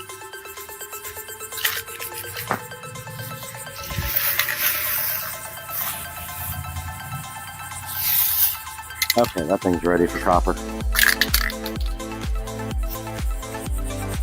Oh, here comes the wind.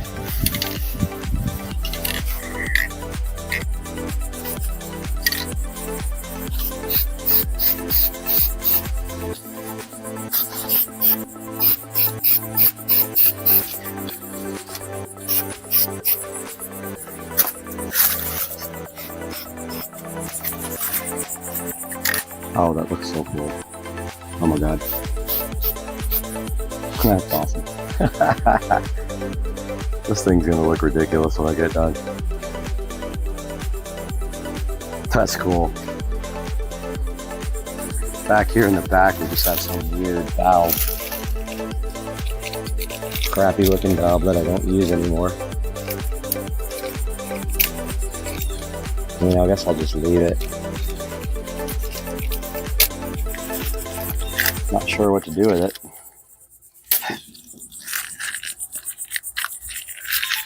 Copper? Copperize it, I guess? I don't know. It's not used.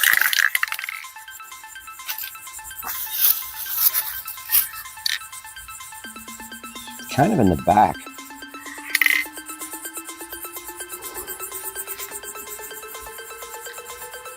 I don't know, but that looks crazy cool. The copper on this looks ridiculous. Ridiculous.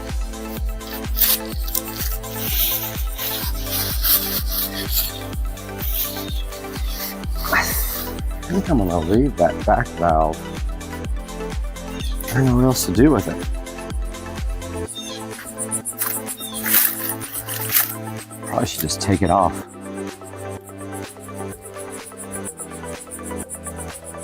Maybe black, I don't know.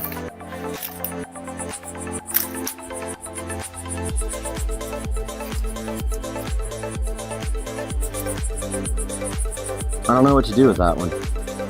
It's kind of half white now.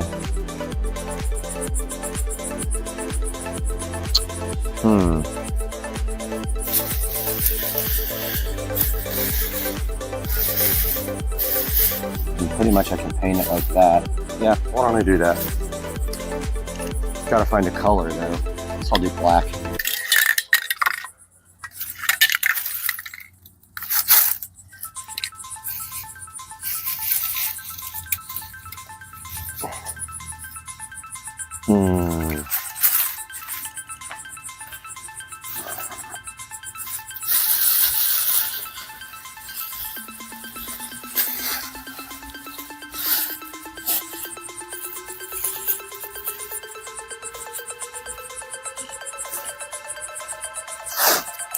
The copper just looks sick. Not gonna lie. Ah, okay. It's a whole valve.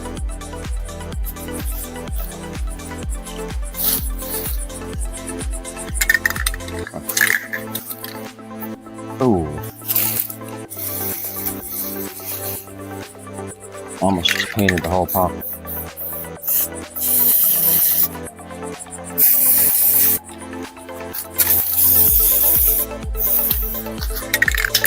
This thing is so heavy.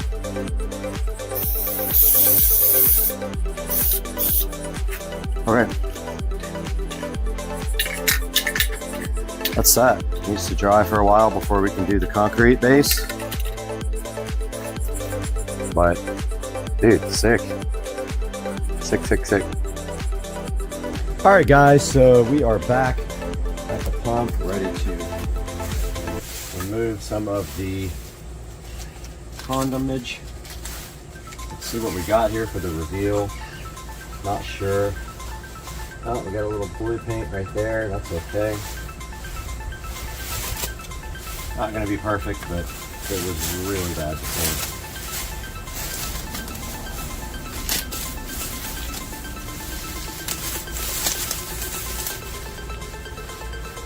Okay, so we're pulling off all the tape.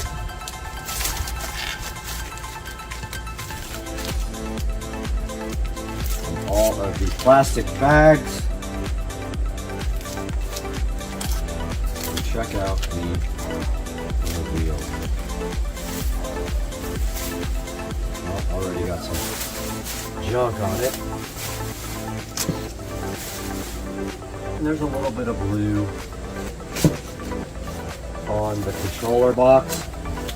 I can touch that up later. No big deal. The main point is to get the whole thing done. Oh, I see some blue on the concrete. So I think maybe we will paint the concrete later with the stone. So we'll mask off the pump and paint the concrete.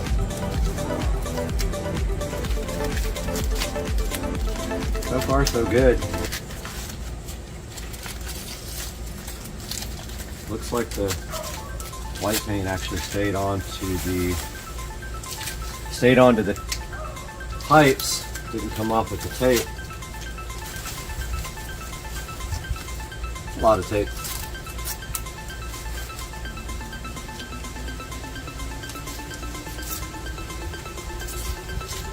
Probably come off easier if I tore it off in the order that it was put on.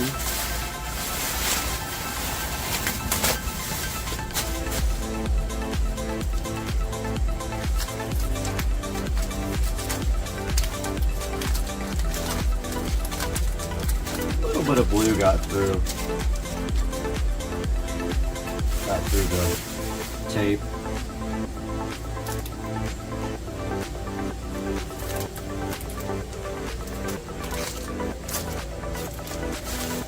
That's okay. It's gonna happen. Forgot my microphone, by the way. So you probably hear me. Probably not hearing everything as good as before.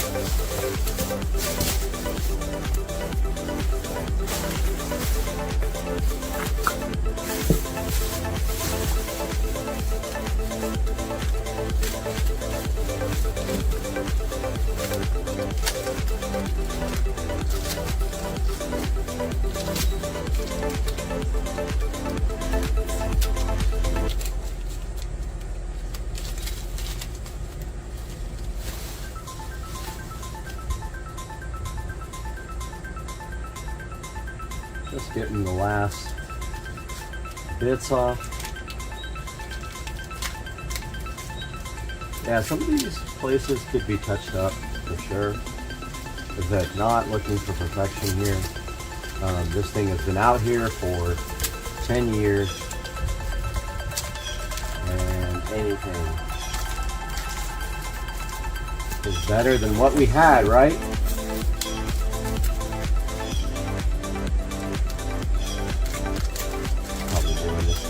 Efficient way. At this point, our job is to unmask it. And that is all, right, people? A little tiny bit of blue that got through the tape, nothing big.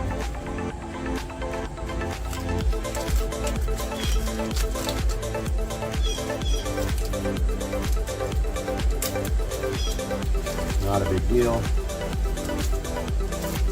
The valve over here in the back didn't exactly get fully painted either.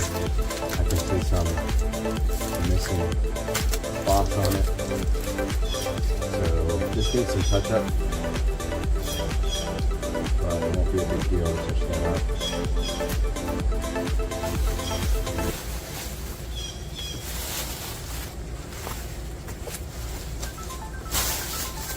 Yeah, the concrete got a little bit of paint on it, not sure why. Probably didn't have it masked off that great.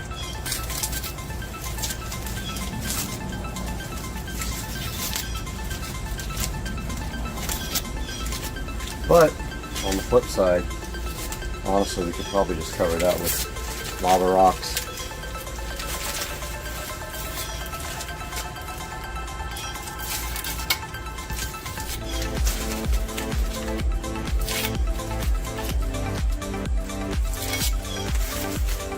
There is a surge tank, or whatever it's called, the storage tank, all in white, looking good, fresh.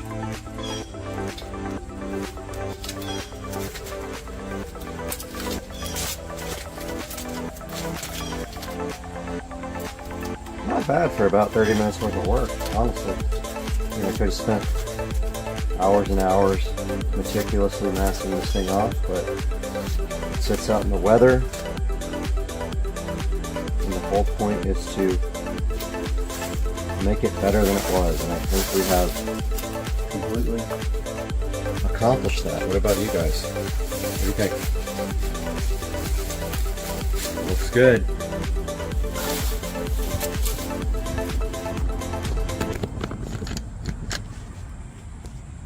So yeah, that is it. Now we'll do some glamour shots. Hope you guys enjoyed this video. Maybe you have something you can work on in your yard like this that's been sitting forever and make it look better.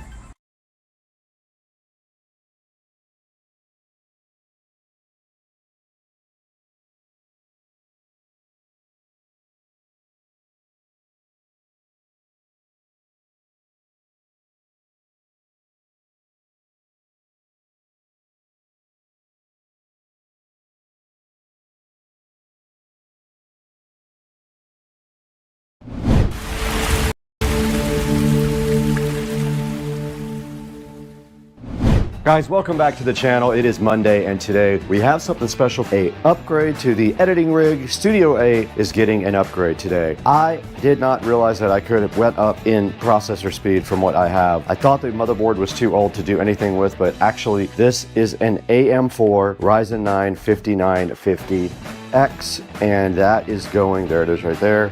That is going into the editing rig today, along with some Cryonaut liquid metal grease here, thermal grease. We're gonna get that out of the box and get it installed today on Supercar Street Racing. Hang out with us.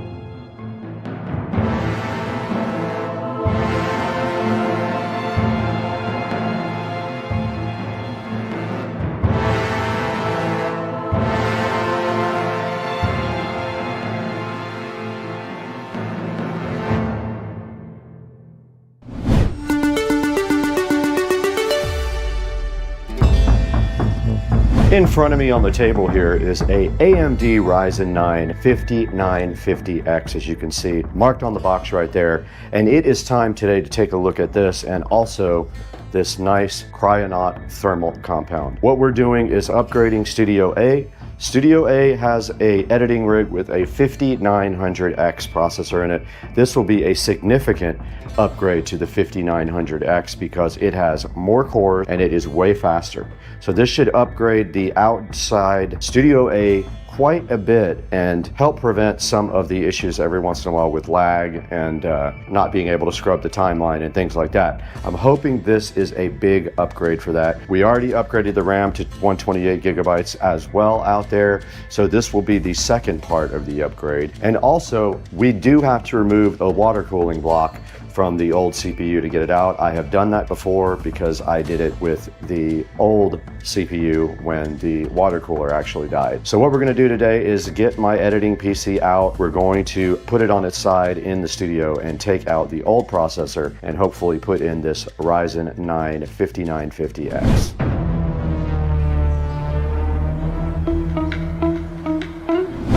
Okay, we did do a project over the weekend with a golf cart battery, so I have all my tools here that actually need to go back outside, and I will need to get a screwdriver, a regular screwdriver, for taking out the water block.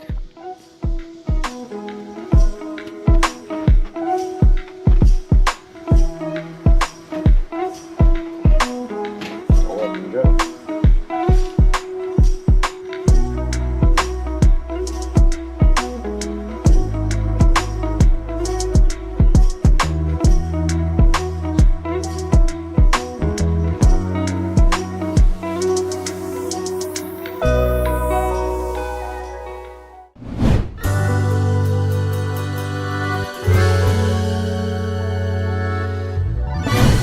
All right, we got the Ryzen 9 right in front of us, ready to be unboxed. Should be pretty quick and easy to unbox this. There's the actual processor. There's the Ryzen 9 5950X right in front of you. So that's it. There's not really much to look at inside the box. Let's get the Cryonaut open. There's a tube of Cryonaut thermal grease, and it has a verification code as well to let you know that it is 100% real. And a little paddle. It says to put a little drop 3x3 on this processor and spread it evenly. So let's just apply it with a little bit of pressure and evenly. So that's what we will do. We have to go disassemble the PC outside though. Let's get outside and get this thing installed.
And we're booting up to Windows.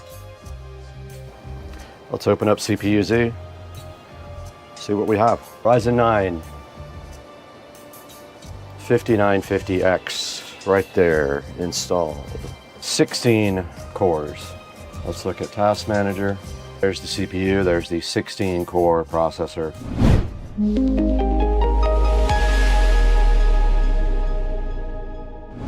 Hey guys, we're back in Studio B now. We spent some time in Studio A upgrading the editing PC out there.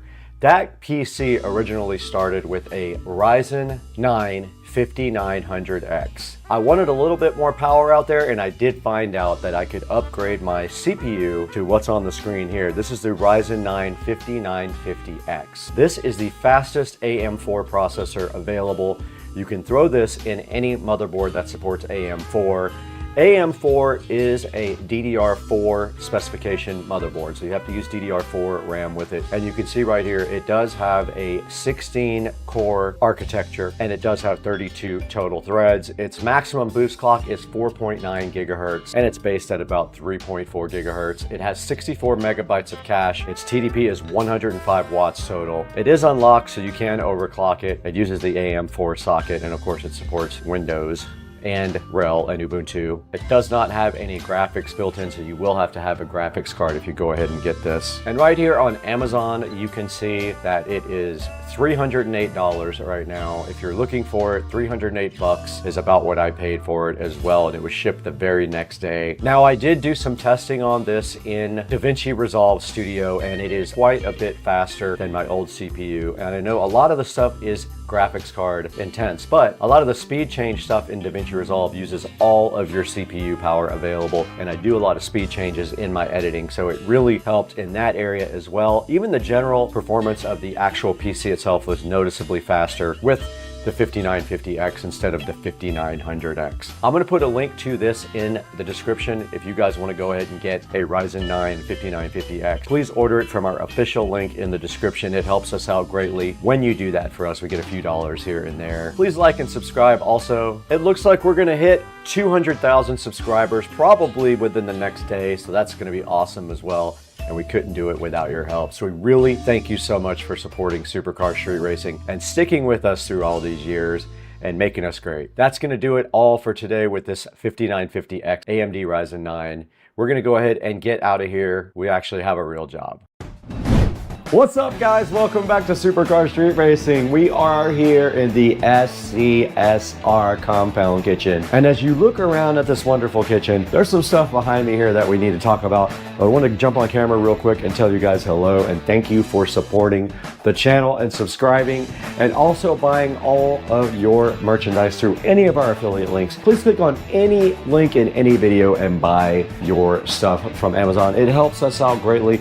It does give us a $1 or $2, but today in the kitchen we have a different mission. We have something sitting on the SCSR table that has nothing to do with this purple folder, but we do have Boom Sounds as a proud sponsor of Supercar Street Racing, and I am giving these away to a commenter that leaves the best comment in the description of why Boom Sounds is the best name ever created for earbuds. And right behind me on the table right here, you do see the Boom Sounds sitting so fresh and so fly and ready to be opened by Supercar Street Racing and reviewed for you guys.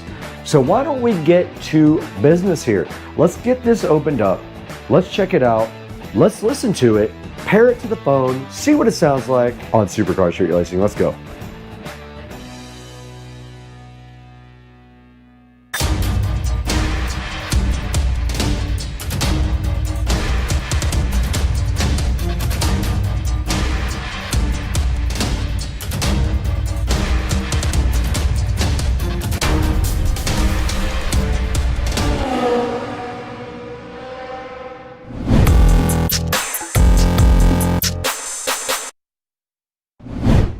Guys, we're in the SCSR compound kitchen right now where all the eating takes place, and we do have a new product for you today that is sponsored, RST-T30 earbuds right here for you guys to check out. So the good part is I am going to be giving these away to the best comment in the description. Whoever leaves the best comment, free earbuds for you. So go down below and comment why the name Boom Sound is the best name ever created for earbuds. And right across the street, don't pay attention to my neighbors who are outside, but the Boom Sounds RST-T90, I might have said that wrong earlier, RST-T90s are right here in front of me. Noise canceling wireless earbuds, sponsored. There will be a link in the description to the Boom Sounds, but for right now, our primary goal, get these RST-T90s unboxed, see what's inside of them, get them paired to the phone, and go ahead and see if they actually do what they say they do. Let's get the RST-T90s out of the box now on Supercar Street Racing.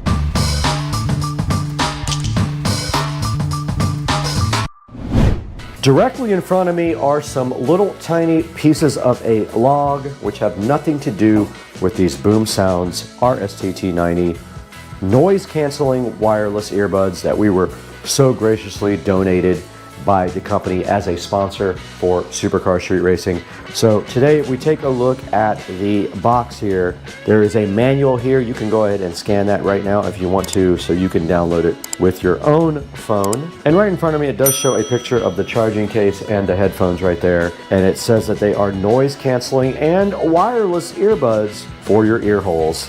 And right here, it does say that they have different ear tips, large, medium, and small. I'm assuming all those are actually in the package. And then on the back of the box, it does have the specifications. It has their Bluetooth version, their supported protocols, their transmitter distance, and all of the delicious good stuff about the RST-T90 Boom Sounds headphones is located right on the back. And right on the side of the box here, it does say that it has an environment noise canceling feature. It has a dual mode, I guess that pertains to music and or voice. It has a voice assistant. They are wireless, of course. It has 6 hours of battery life, it says right there.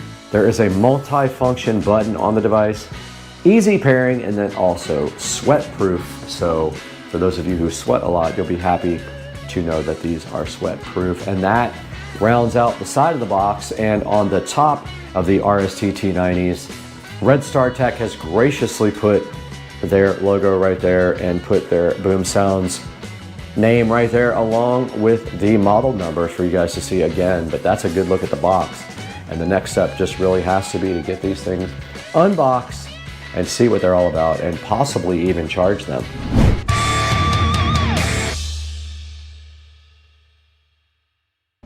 Right in front of me in the SCSR compound kitchen, and also directly in front of me, are the Boom Sounds RST-T90s that Boom Sounds, and they're not really Boom Sounds, it's Red Star Tech, but Boom Sounds is the best name of any product ever. And so let's go ahead and use the patented SCSR scissors to get the Boom Sounds opened up so we can see what's inside. And the first thing we have is the plastic condom, and I'm giving these away to the best comment about why Boom Sounds is the best name for any product in the world, especially earbuds. And it does have two protective plastic-ish condoms on both ends. All right, inside of the box here of the Boom Sounds from Red Star Tech, we do see a case here that looks like it's probably for charging. And yes, there is a USB Type-C on the back, and everyone is moving to USB Type-C as the standard, so it's good to see a USB Type-C on the back. And it does open up just like that, and inside of that little enclosure you can see the actual earbuds right here sitting so fresh and so fly, and they just kind of push down into the actual charging case there. And then over here on this side we have something, yet another short USB Type-C to USB Type-A cable to add to my arsenal of ridiculousness. And then over here we have different sizes of the headphone ear filler things for your head. If you have weird or different types of ear holes, you put these guys in there, and that is it. Underneath that we have a little user manual. Let's see what this says real quick. All right, taking a deep dive into the user manual here for the Redstar Tech Boom Sounds earbuds. The first page just shows you their Facebook, their X profile, their Instagram, and their email support. And then there's an accessory list here. This comes with the actual charging case, the earbuds, and then a USB charging cable, and some extra tips for different size ear holes like this one. And then down below that you can see it is compatible with the Android smartphone and iPhone. It is compatible with laptops and tablets. So it does support both iPhone and Android. And it shows you how to operate the different modes on the actual device. There's a call mode and a music mode, and to change the mode, you follow these instructions right here. And there is a Google Assistant or Siri option right here. Okay, the last page of the manual just does have specifications about Bluetooth earbuds here, and then it has instructions on getting started, how to power it off and on, how to pair it, and then also reconnecting the earbuds and other things like that. You can go ahead and check out what you're going to have to do to get started with your new earbuds. All right, so the last page does just have a reward. They're giving you a reward on your next purchase for buying the Redstar Tech Boom Sounds RST-T90s. So go to the back page of the manual when you get your Redstar Tech headphones here, and go ahead and get your reward so that if you want to order another pair for someone else, you can do that. All you have to do is simply scan the QR code on the back page and go ahead and get a reward for your next set of headphones or any purchases in the future that you wish to do in Redstar Tech.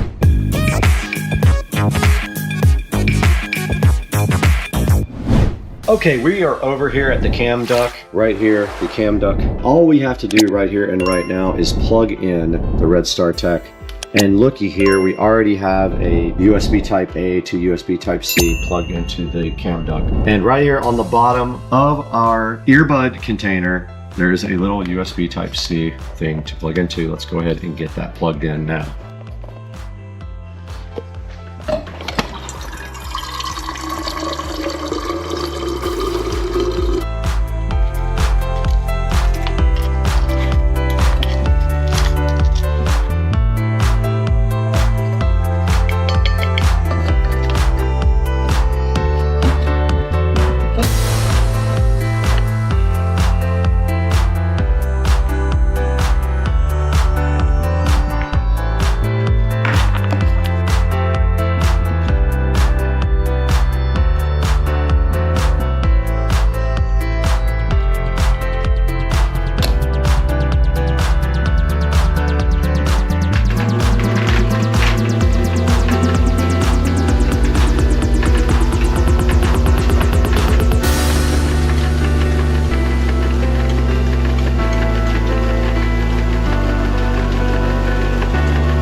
Alright guys, we are out in the supercar street racing sunroom, as you can see right here.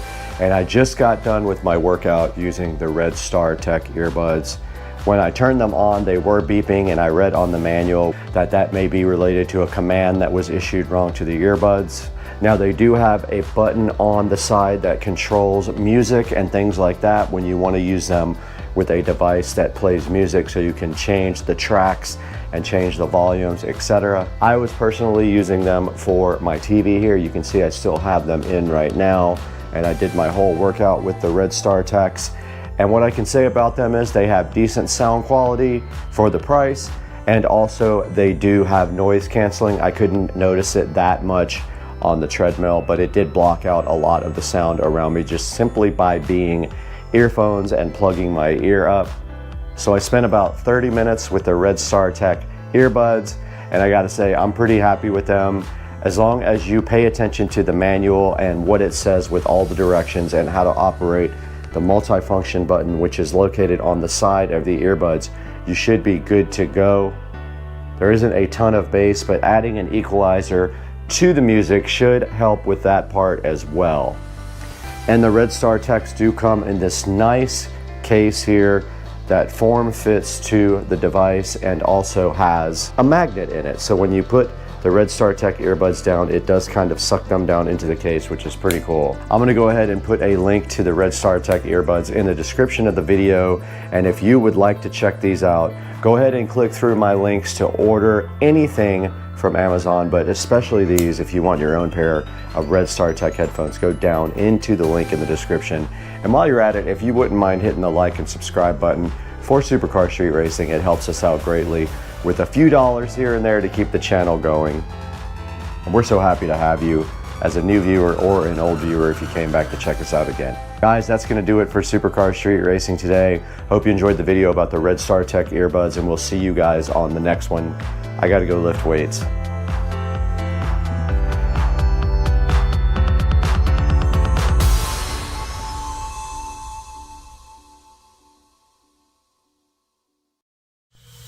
Hey guys, how's it going? Supercar Street Racing here again, and it's Saturday, and it's time to talk about the LG Signature washer and the LG Signature dryer we got here. So these are probably two of the more expensive, if not the most expensive, home line of washers and dryers made. And there is a reason, because these are the top of the line that LG offers you. This is the Signature washer. As you see inside here, it is the WM9500 HKA right there. It is a 8.5 cubic feet washing machine, so it holds a lot of laundry, and trust me, that comes in handy. You can do an entire comforter, sheets, pillows from a bed set in one load is what they promise. Now I'm going to go ahead and turn the dryer back on here. This is the dryer, and before we do that, this is a DLEX 9500K. Alright, so the dryer is going there. We have some laundry in here. We have the comforter in here that I just washed. And I did wash the comforter and sheets separately for a different reason. But the most exciting thing about this whole setup, besides being the fact that this whole setup is Wi-Fi enabled, if you look right here, you will see that it has the Wi-Fi indicator right there. This is Wi-Fi enabled, and it will report back to the ThinQ app on your phone, the LG ThinQ app. Now, if you guys watch my videos, you know that all my devices are smart enabled. So all my LG appliances are smart enabled. They all report back in one app. So we'll have some live video of that from the phone a little bit later in the video. But for now, this is the washing machine. Some of the features on the front, steam cycles. It has a steam washer and a steam dryer. It's got a normal heavy-duty bedding, permanent press, and towels under the general steam cycles. Then it's got under caring, it's got sanitary, allergen, bright whites, tub clean, and jumbo wash. And then under special, it's got delicate, sportswear, speed wash, rinse and spin, and downloaded. So the one that I wanted to particularly highlight here was the speed wash app, or not app, speed wash setting on the washer and dryer. It is around 15 or 20 minutes, and it works amazing. I use it all the time, and it works great when you're in a hurry. For example, this comforter that I just had in there was speed washed. Now for the other cool thing, so like I said, it has the steam setting here. It's got the smart grid technology. It's got a delay wash. So when you're connected to Wi-Fi, you can add garments if it's locked by pressing this button. Here's your typical temperature settings: extra hot, hot, warm, cold, and tap cold. It's got extra high, high, medium, low, and no spin. It's got a soil, heavy, normal, or light mode. And then it has a grid mode with signals. It's got a turbo wash feature, a cold wash feature, an extra rinse feature, and of course, if you hold this, it's supposed to, let's see.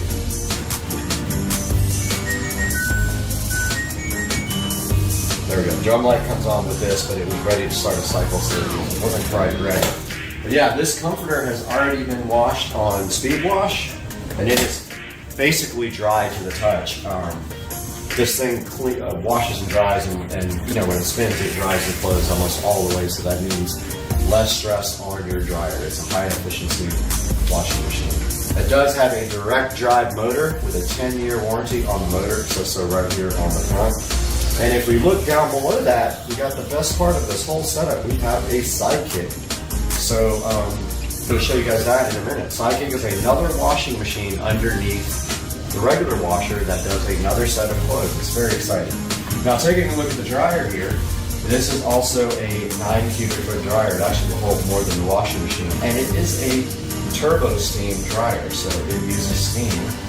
And it has the same type of settings as any normal dryer. It's got normal heavy duty bedding, permanent pressed towels.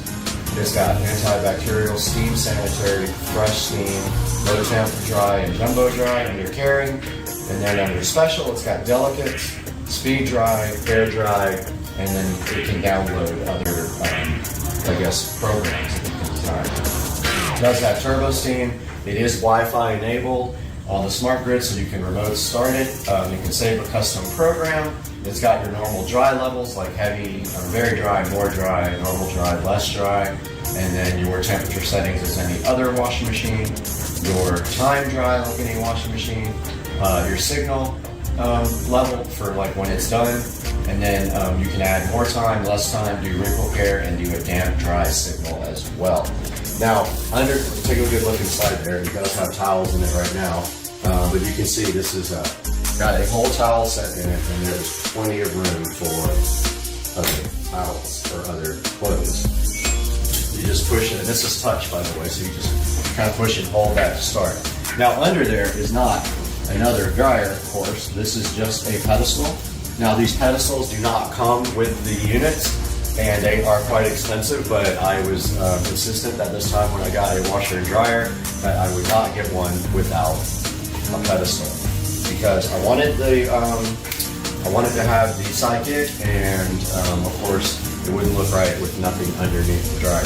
So now I'm going to show you guys a little bit about the sidekick and how that works. All right, guys, here we have the sidekick, which is amazing. So this is its own washing machine here, built in by itself. Now, some things you need to know about the sidekick is you do not use laundry. You don't use these kind of laundry packets, what do they call them, in there. You don't use these. You use regular laundry detergent, high efficiency. For example, this Publix laundry detergent works perfect. We pull this out, we see that inside, you actually push the lid and it clicks to open. And then inside you will find a little thing to put your laundry detergent in. So you just fill this up and stick it in there. Now we do have some towels ready to go. I am going to grab these towels right here to wash and show you guys the sidekick. So operating the sidekick is pretty easy. Click open the door. Throw your towels in, get your laundry detergent ready with this.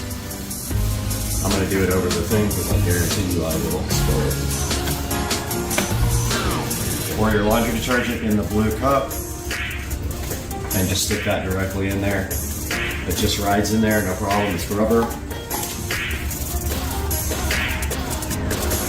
Push down on your lid, it clicks closed. Now, you push the power button and you can select your program here. I'm just going to go normal, so I'm going to push start. Yes, and then you close it, and it is locked and closed. And as you can see here in the display, hopefully you can see it on camera, this guy's got 39 minutes, and this is locked now. To move it, you cannot pull it out now. It is locked. So in 39 minutes, that will be done, and that is your sidekick.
All right, guys, taking a look at the ThinkQ app here. Now, as you can see, this app has all of my LG devices on it. Sub-Zero Winds is my refrigerator, of course named after Mortal Kombat. Fireball, obviously named after the drink. For my cooktop range, Plate Destroyer is my dishwasher. Winona Dryer is my dryer, and Luke Skywasher is my washing machine, and Air2D2 my little window unit.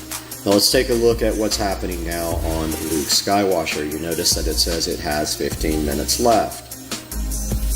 If we walk into the actual device there, we see a little clock with 15 minutes left. That is the speed wash. Down here it tells you the settings, and that remote start is actually off. So that is Luke Skywasher with 15 minutes left on the speed wash. Now, if we go back here to Winona Dryer, which is the dryer. Winona Dryer is drying with 28 minutes left. It's on normal dry level, medium temperature, and all the other settings are off. Now, adding a device to this ThinkQ is easy. You just click Add Device, and you can scan the QR code, or you can manually select device. And what happens after that is it actually creates a temporary Wi-Fi network to connect to your device. Now, in order to connect, you do have to push the Wi-Fi button and hold it on the front of your LG Wi-Fi enabled device. It will go ahead and connect to your Wi-Fi network, and then you will see all your devices here. Now, you do need a LG account to use this, guy, so make sure you sign up for an LG account if you buy any of the LG smart appliances. So here we have the LG Signature 5.8 cubic foot large smart Wi-Fi enabled front load washer. Some of the key features are black stainless steel finish, turbo wash technology, inverter direct drive motor, integrated control panel, and ThinkQ technology. The model number is WM9500HKA. Here's the LG Signature 9 cubic foot large smart Wi-Fi enabled electric dryer with turbo steam technology. Its key features are 9 cubic feet of mega capacity, full touch on-door control panel, turbo steam technology, and ThinkQ technology. The model number is DLEX9500K. This is the LG Signature 1 cubic foot LG Sidekick model WD205K. This sits underneath your washing machine. It comes with all the hoses to split the water, and it has a black stainless steel finish, 6 custom care cycles, and a magnetic remote. This is the LG Signature Laundry Pedestal, model WDP5K. Its key features are, it sits underneath either the washer or the dryer instead of the Sidekick, and it has a slide-out drawer for storage, making things easy and convenient. I hope you enjoyed this review. This is Supercar Street Racing.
Hey guys, Supercar Street Racing, and welcome to part 3 of my $35,000 pool remodel project.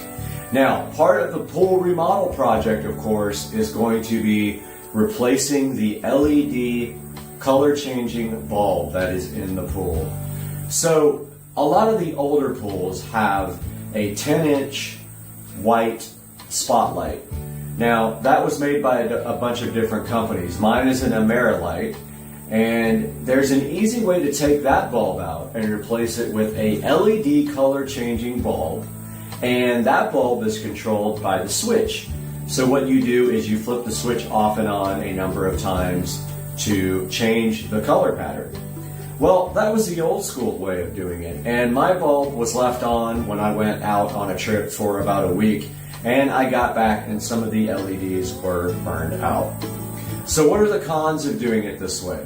Well, of course, the bulb housing is a metal housing with a rubber gasket around it, and that can leak if you don't install it correctly. So every time you change the bulb in that type of pool light with a metal housing that sits in your niche, you have to buy a new gasket, or it's recommended that you buy a new gasket. And you put that new gasket into the metal housing. I'll show a picture on the screen right now of that. And then you put the housing cover back on, and then you screw that into the pool niche, and that is how you replace a light. Now, it's the same procedure if you're just replacing your light with a white spotlight as you are a bulb that has LED color changing inside of it. So I had that in my pool, and it is in there now, but like I said, I think the blue LEDs are completely burned out in that now. Now let's talk about what you have to do in order to replace the entire housing, or in this case, put a new Poolexa LED color pool light into your existing niche. So the way that it works with your old school pool light is your old school enclosure actually has a place for the cord to go through, and then the cord actually goes all the way from your enclosure to your circuit breaker outside, which I will show you guys that in a couple of minutes. And so when you put a new bulb in there and you put a new housing, now if you're just replacing the bulb, you're okay. If you're replacing the whole housing, let's say your housing is worn out like mine was, you have to pull a new cord all the way from the pool light down underground through the conduit and up to the electrical box there. Now you're going to ask me, how do you do that? Well, it's pretty simple. So what you do is you take out the existing housing. It should have some extra cord inside the housing in the niche. They recommend that you leave about 4 feet of extra in there when you put a new bulb in. And you cut that wire, you tie the new wire onto that with electrical tape, you tie it really tight, and then you come to the electrical outlet junction box and you grab the old wire and you pull the new wire through and reconnect your new wire. Now, what we have here is a little bit of a different change for my LED color pool light. Now, this is new technology. This is a Poolexa LED color pool light for in-ground pool. Let's get out the tablet. So we're going to get some video of this here with the tablet. Now, this is exactly how it came out of the box. It kind of came out messed up, and so I want to make sure that I wire it up and that it does work in case I have to return it. But you see here how the box was broken. So what we're seeing now is we are going to do an unboxing of this live with the tablet here as the camera source of the live unboxing. So I already took the plastic thing off. I took it out of the cardboard box, obviously. Now let's get this thing opened up and see what's inside. All right, so this is the Poolexa LED pool light for in-ground pools. All right, so first thing we have here is our instructions, and it looks like the same instructions that I pulled offline. So a good look at that. Here's your instruction manual.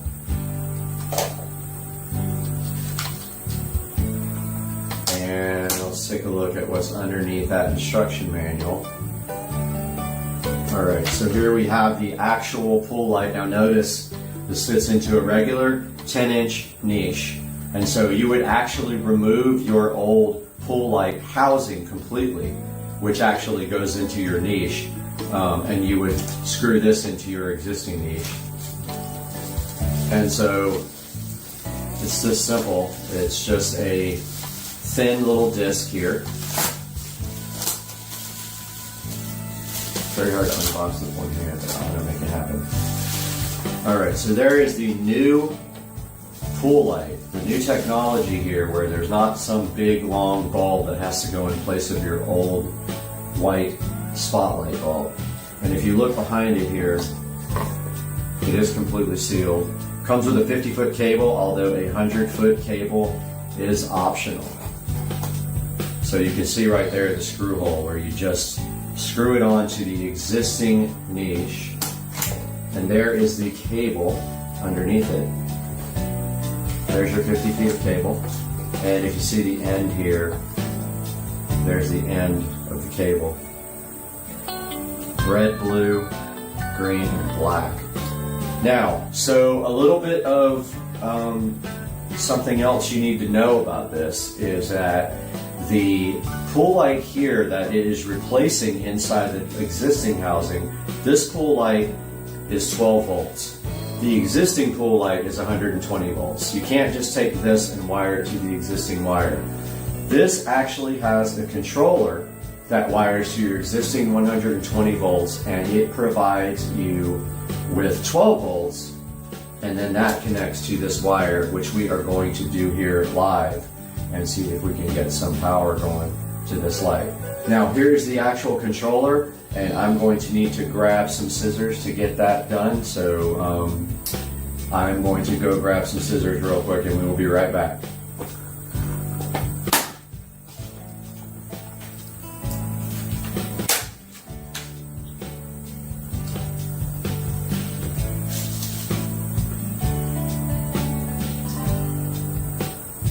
Okay guys, when I said I was unboxing, I really was unboxing this live.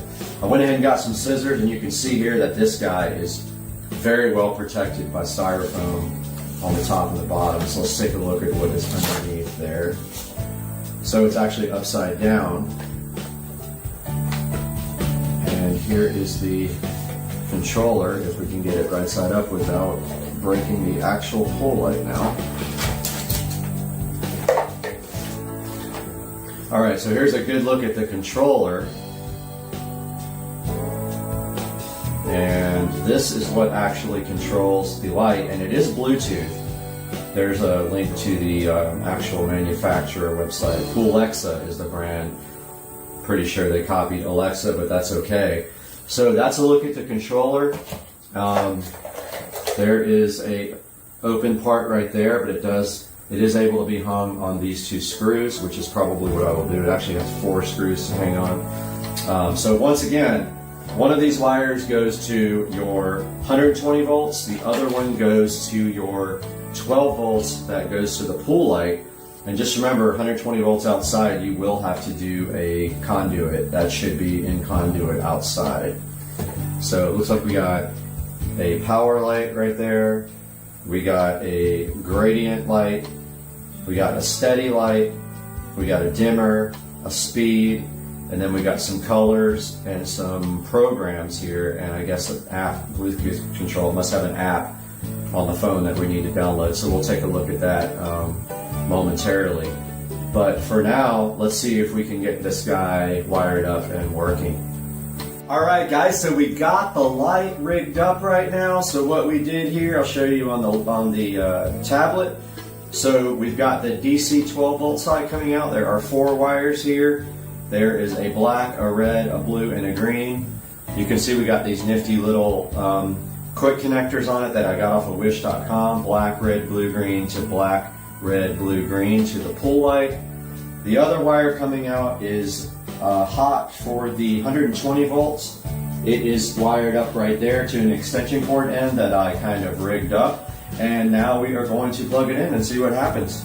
So yeah, let's go ahead and get this extension cord plugged in, and we'll be right back. All right, guys, so we got the light rigged up right now. So what we did here, I'll show you on the tablet. So we've got the DC 12 volt side coming out. There are 4 wires here.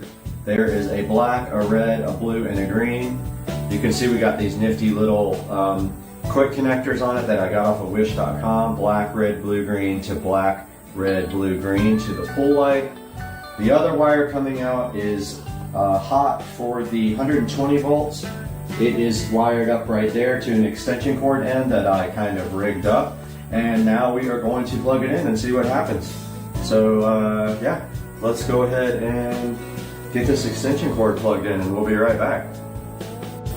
All right guys, now for the moment of truth, and you're gonna see it as I do. We got our extension cord plugged in over there and we've got our light wired up. So what will happen when we hit the power switch? Let's find out.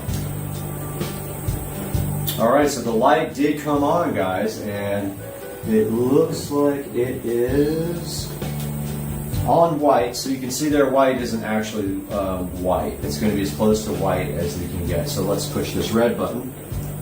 All right, so there's red. And let's try green. There is green, good to go. And yellow is a kind of mixture of 2 different colors, but you can see it all works. Cyan, pretty cool color. Let's try blue. It's a nice dark blue. The light is bright. In a minute we're going to turn off the big light and see what that looks like. And there is purple with a nice shade of purple. Now let's try gradient and see what happens. I have not used this before. Alright, so it looks like it's just flashing between them. So okay, here is push the gradient light on the controller and that fades between them, and then there is a speed. Let's slow it down. All right,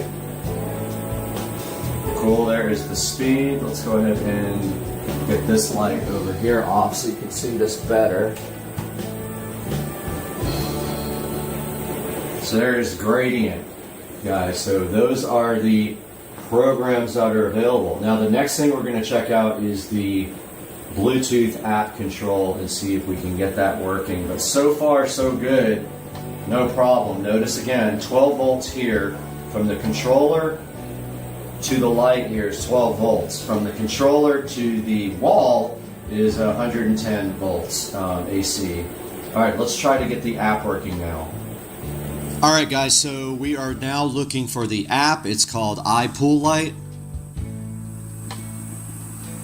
There's the app right there. Let's go ahead and get that installed.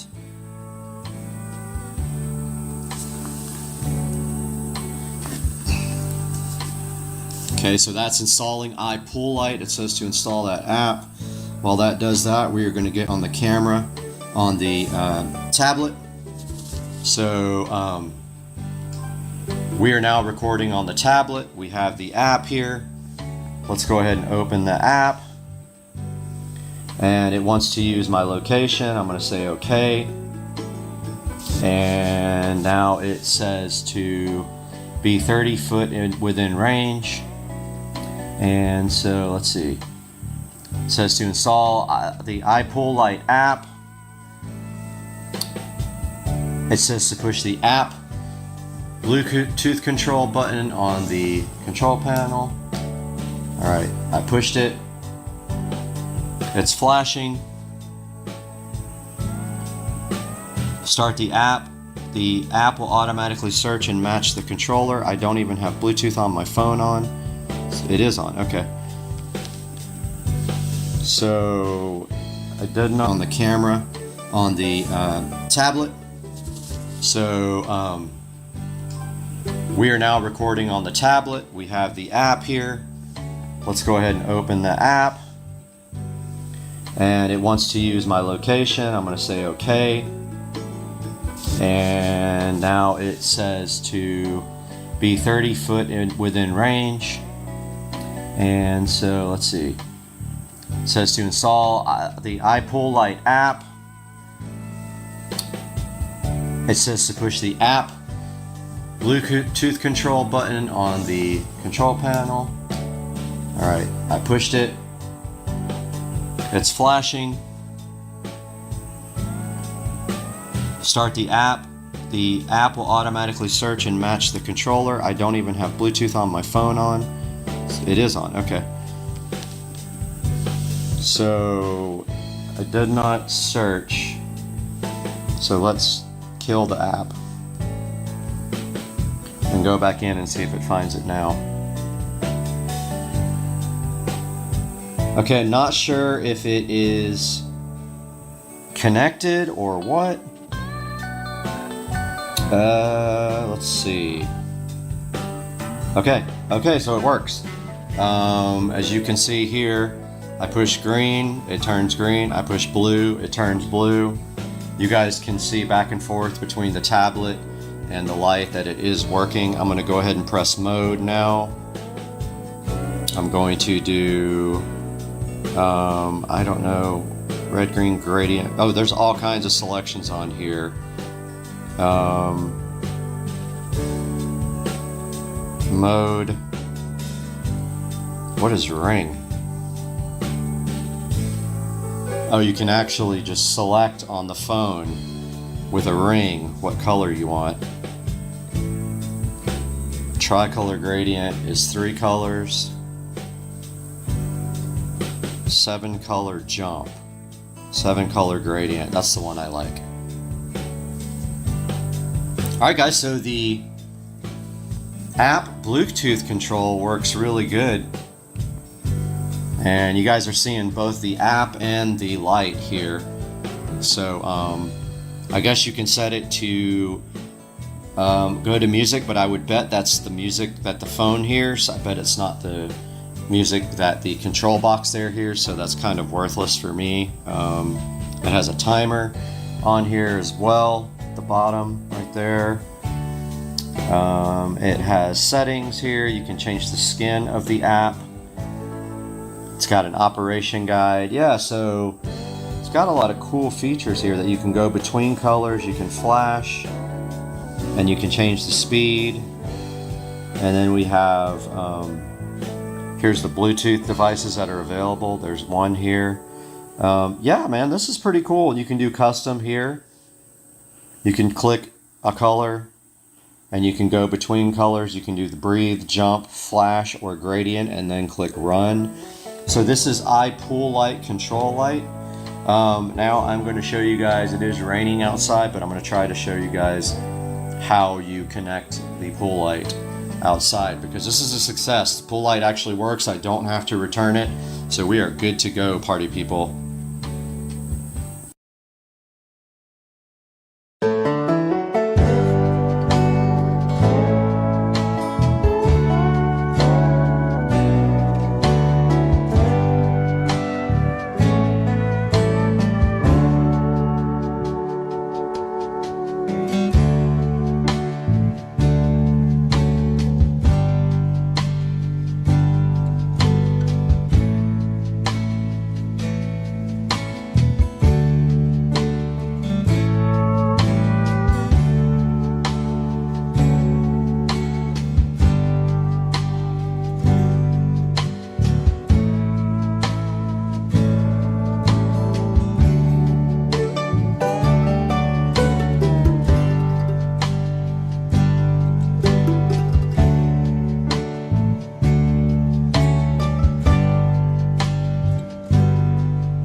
All right, guys, as you can see here, it is a rainy day in Florida. We're supposed to have rain all day today. We're going to show you guys out here as much as I can without actually getting wet, but see the pool over there? The pool light is over there in the corner. Right now we have a switch right here that is currently controlling the pool light. That will no longer be the case. Just notice when I turn the light on here, it should come on. It's on, however, blue is really burned out pretty bad, so that's why you can't see what's happening there, but there's red. So there's the pool light. Now, there's only a hot wire in here, there's no neutral, so I had to buy a special smart switch to be able to control the pool light. Now, over here, on this side of the house, we have, next to the wall here, and you can barely see it right now. Let me go ahead and go out there. We have right here a wall box. Now that box right there, that octagon shaped box right here, is actually where the pool light comes up in from. Pool light wire comes up from the pool light, and that will have to be pulled back through from the pool light over there all the way to, getting the camera wet, but all the way to back over here on the side of the house by the wiring. And then my plan is to put the control box right here on the wall as close as I possibly can and run possibly some conduit from around the corner right there, because I don't want the control box outside. Now the other option is running the control box inside the house, but I really don't want it. It's kind of ugly. I don't want it on the wall inside of the house right there. So chances are I am going to put it right there on the wall. The only bummer is the gutter is in the way. I'd have to probably come up over the gutter and then down as close to tuck it in the close to the gutter as I can, and then come to the left and right there to the box. So that is my current plan for the control box here. We will have some more video when we progress some more on the pool, but I hope you guys enjoyed this from this rainy Florida Supercar Street Racing. Talk to you guys later, man. Supercar Street Racing, and today we are continuing with part 3 of me reacting to my 15-year-old racing videos on YouTube. Most of these videos were recorded back in 2005 through 2008, maybe a little bit later than 2005, but we're going to continue that today on Supercar Street Racing.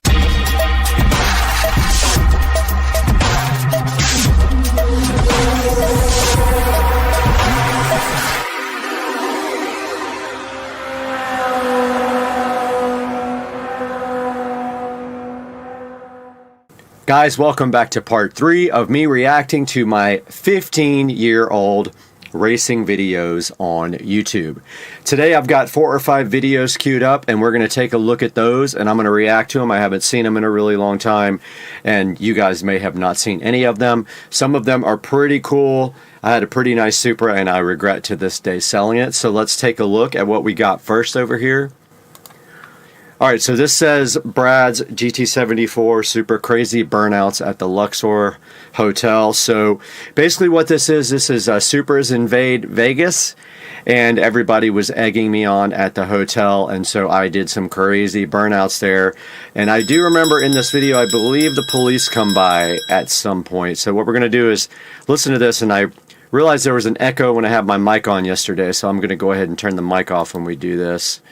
Or actually, let me just do this. Let me mute desktop audio and turn up this video audio, and we'll see if we just listen to it there, how that is, so you guys can still hear me. Alright, let's give this a shot.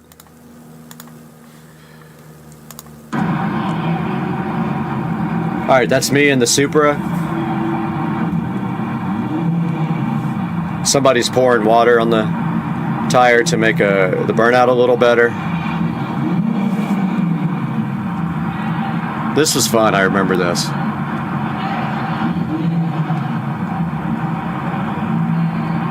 is literally the Luxor parking lot where most of us stayed for the event.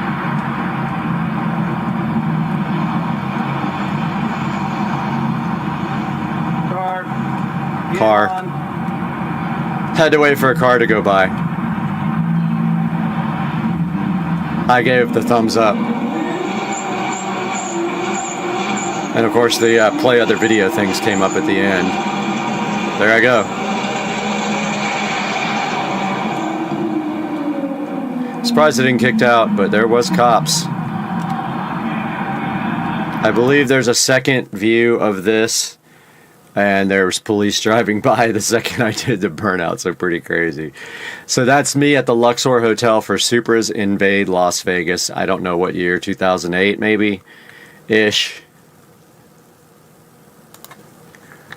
Alright, so this next video, I believe the audio was removed from. This is a 2005 R1 racing me, and my buddy David, I believe, was filming, and he kept dropping the camera, and I kept getting mad at him because it was a pretty rare opportunity to race a bike. So let's see what this is all about. Yep, the audio was replaced on this. This guy had 165 rear wheel horsepower.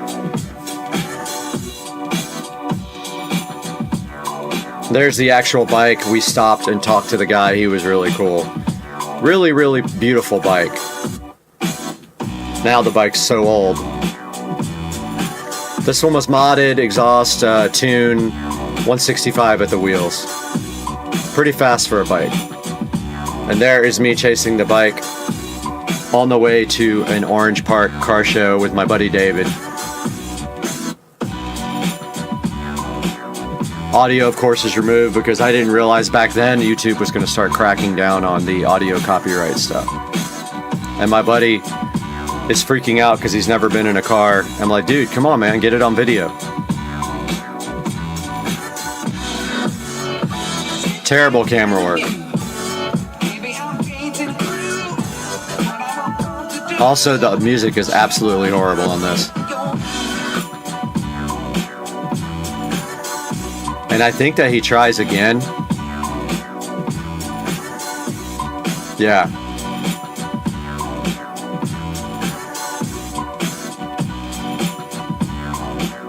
I don't know why my buddy kept dropping the camera, but he absolutely ruined this video. He said he got it. He absolutely did not get it all. Then he hits it right here on the straightaway, and I try to stick with him. Very quick bike.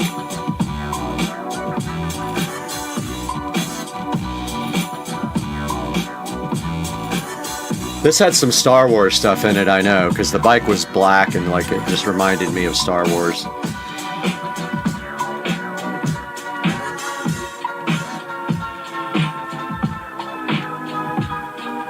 That area right there is actually known for police. They hang out right there before you get to that bridge.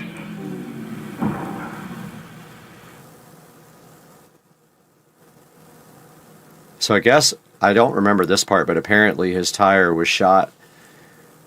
Yeah, he was riding on cords doing 170 miles an hour.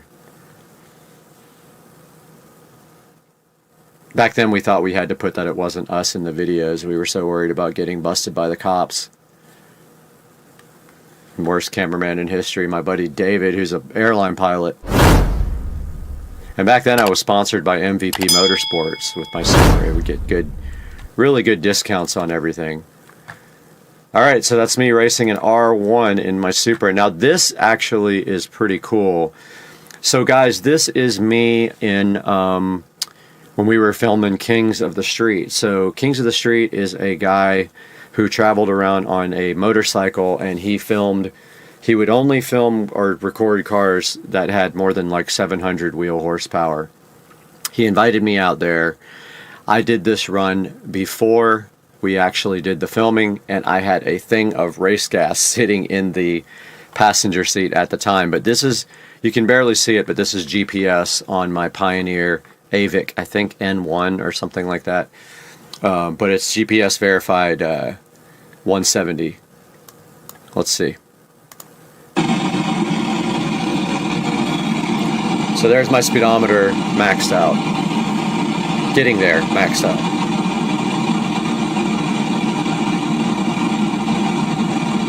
So funny because you can't even hear the motor. There's the race fuel.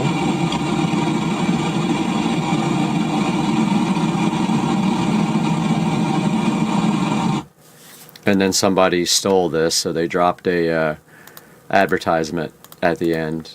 They stole my video. So that's me going 170 on pump gas. I believe this one isn't my buddy's R6, and this was the last time I ever, I'm trying to get the words out. This is the last time I ever ran the car on the 67mm turbo. We upgraded to a GT74. We did bigger fuel injectors, and all that came after this video. This is a pretty cool video.